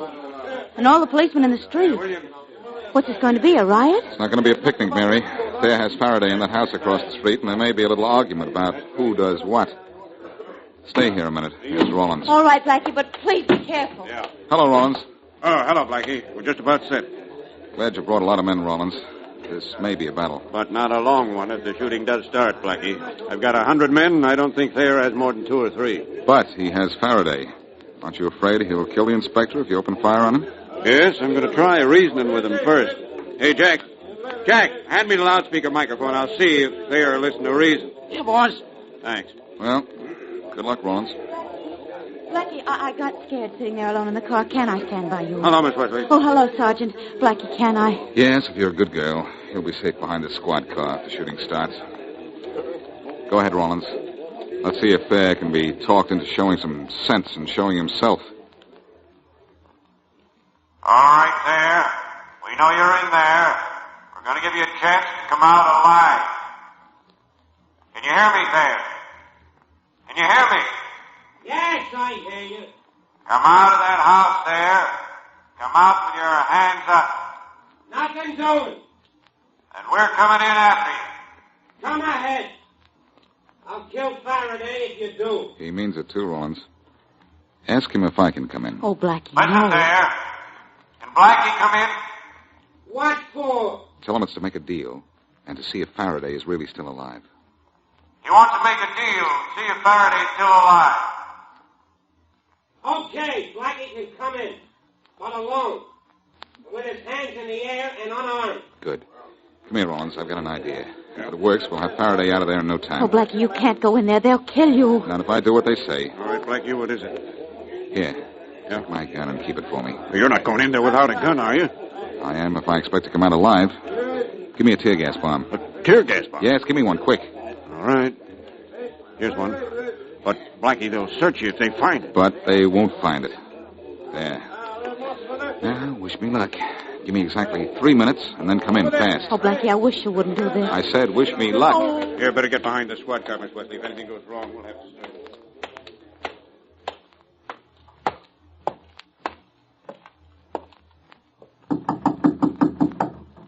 Blackie, Yes, there. Open up.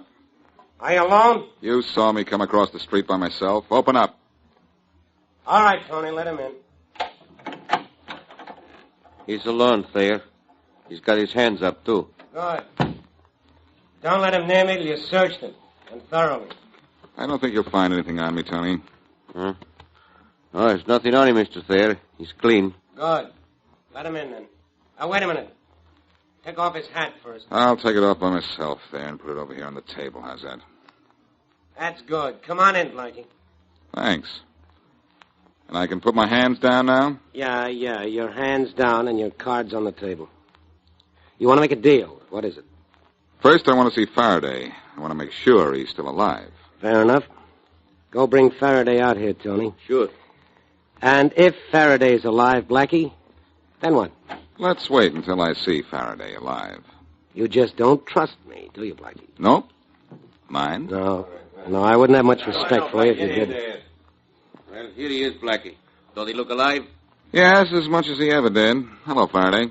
Hello, Blackie. Well, your pal's alive, Blackie. What's the deal? No deal, Thayer. As far as I'm concerned, you can go ahead and kill him. Where's my hat? I'm getting out of here. Hey, Blackie, wait a minute. Blackie. Oh, here's my hat on the table. Duck, Faraday. I'm dropping it on the floor. Hey, what's that? It's tear gas. Let him have it, Tony. I can't see him, boss. Where are you? Over there, Tony. You don't mind if I borrow your gun, do you? I do. I want to get me out of here. Faraday, are you okay? Sure. Where'd you get the tear gas? Quick, grab Thayer first. We'll have Tony out. Oh, wait. You all right, Inspector Faraday? Yeah, Rollins. I'm wonderful. I've never been so happy in my life.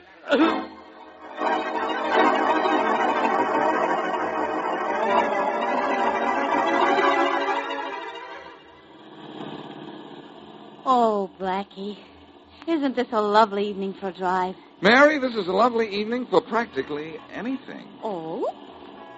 Did you say thanks to my hat? Your hat? Why? Oh, don't you realize that if it weren't for this hat, I wouldn't have had anything to keep that tear gas bomb under? And that there would have been no way of getting Faraday from Thayer? Oh, well, nice hat, nice hat. Thank you very much. Blackie, what happened to Rocky Baldwin? He's dead, and so is Barnes, the man who killed him. They must have shot it out and both hit the bullseye. Oh, Barnes was angry because Rocky killed his friend Jamesy. Yes. Well, Jamesy deserved to die. He was a killer. Well, quite I guess I made about him. I guess I guessed him right, didn't I? When I called up Rocky? Yes, I guess you did, and I guess, too, that it's good riddance. Gee, this was exciting, wasn't it? All the shooting and kidnapping.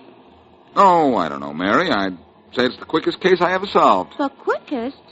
Why do you say that? Well, what did I do to rescue Faraday? You put a tear gas bomb in your hat, and you threw your hat on the floor so the tear gas would explode. Well, that's why I say it was the quickest, Mary. It's the first case I've ever solved at the drop of a hat. Ooh.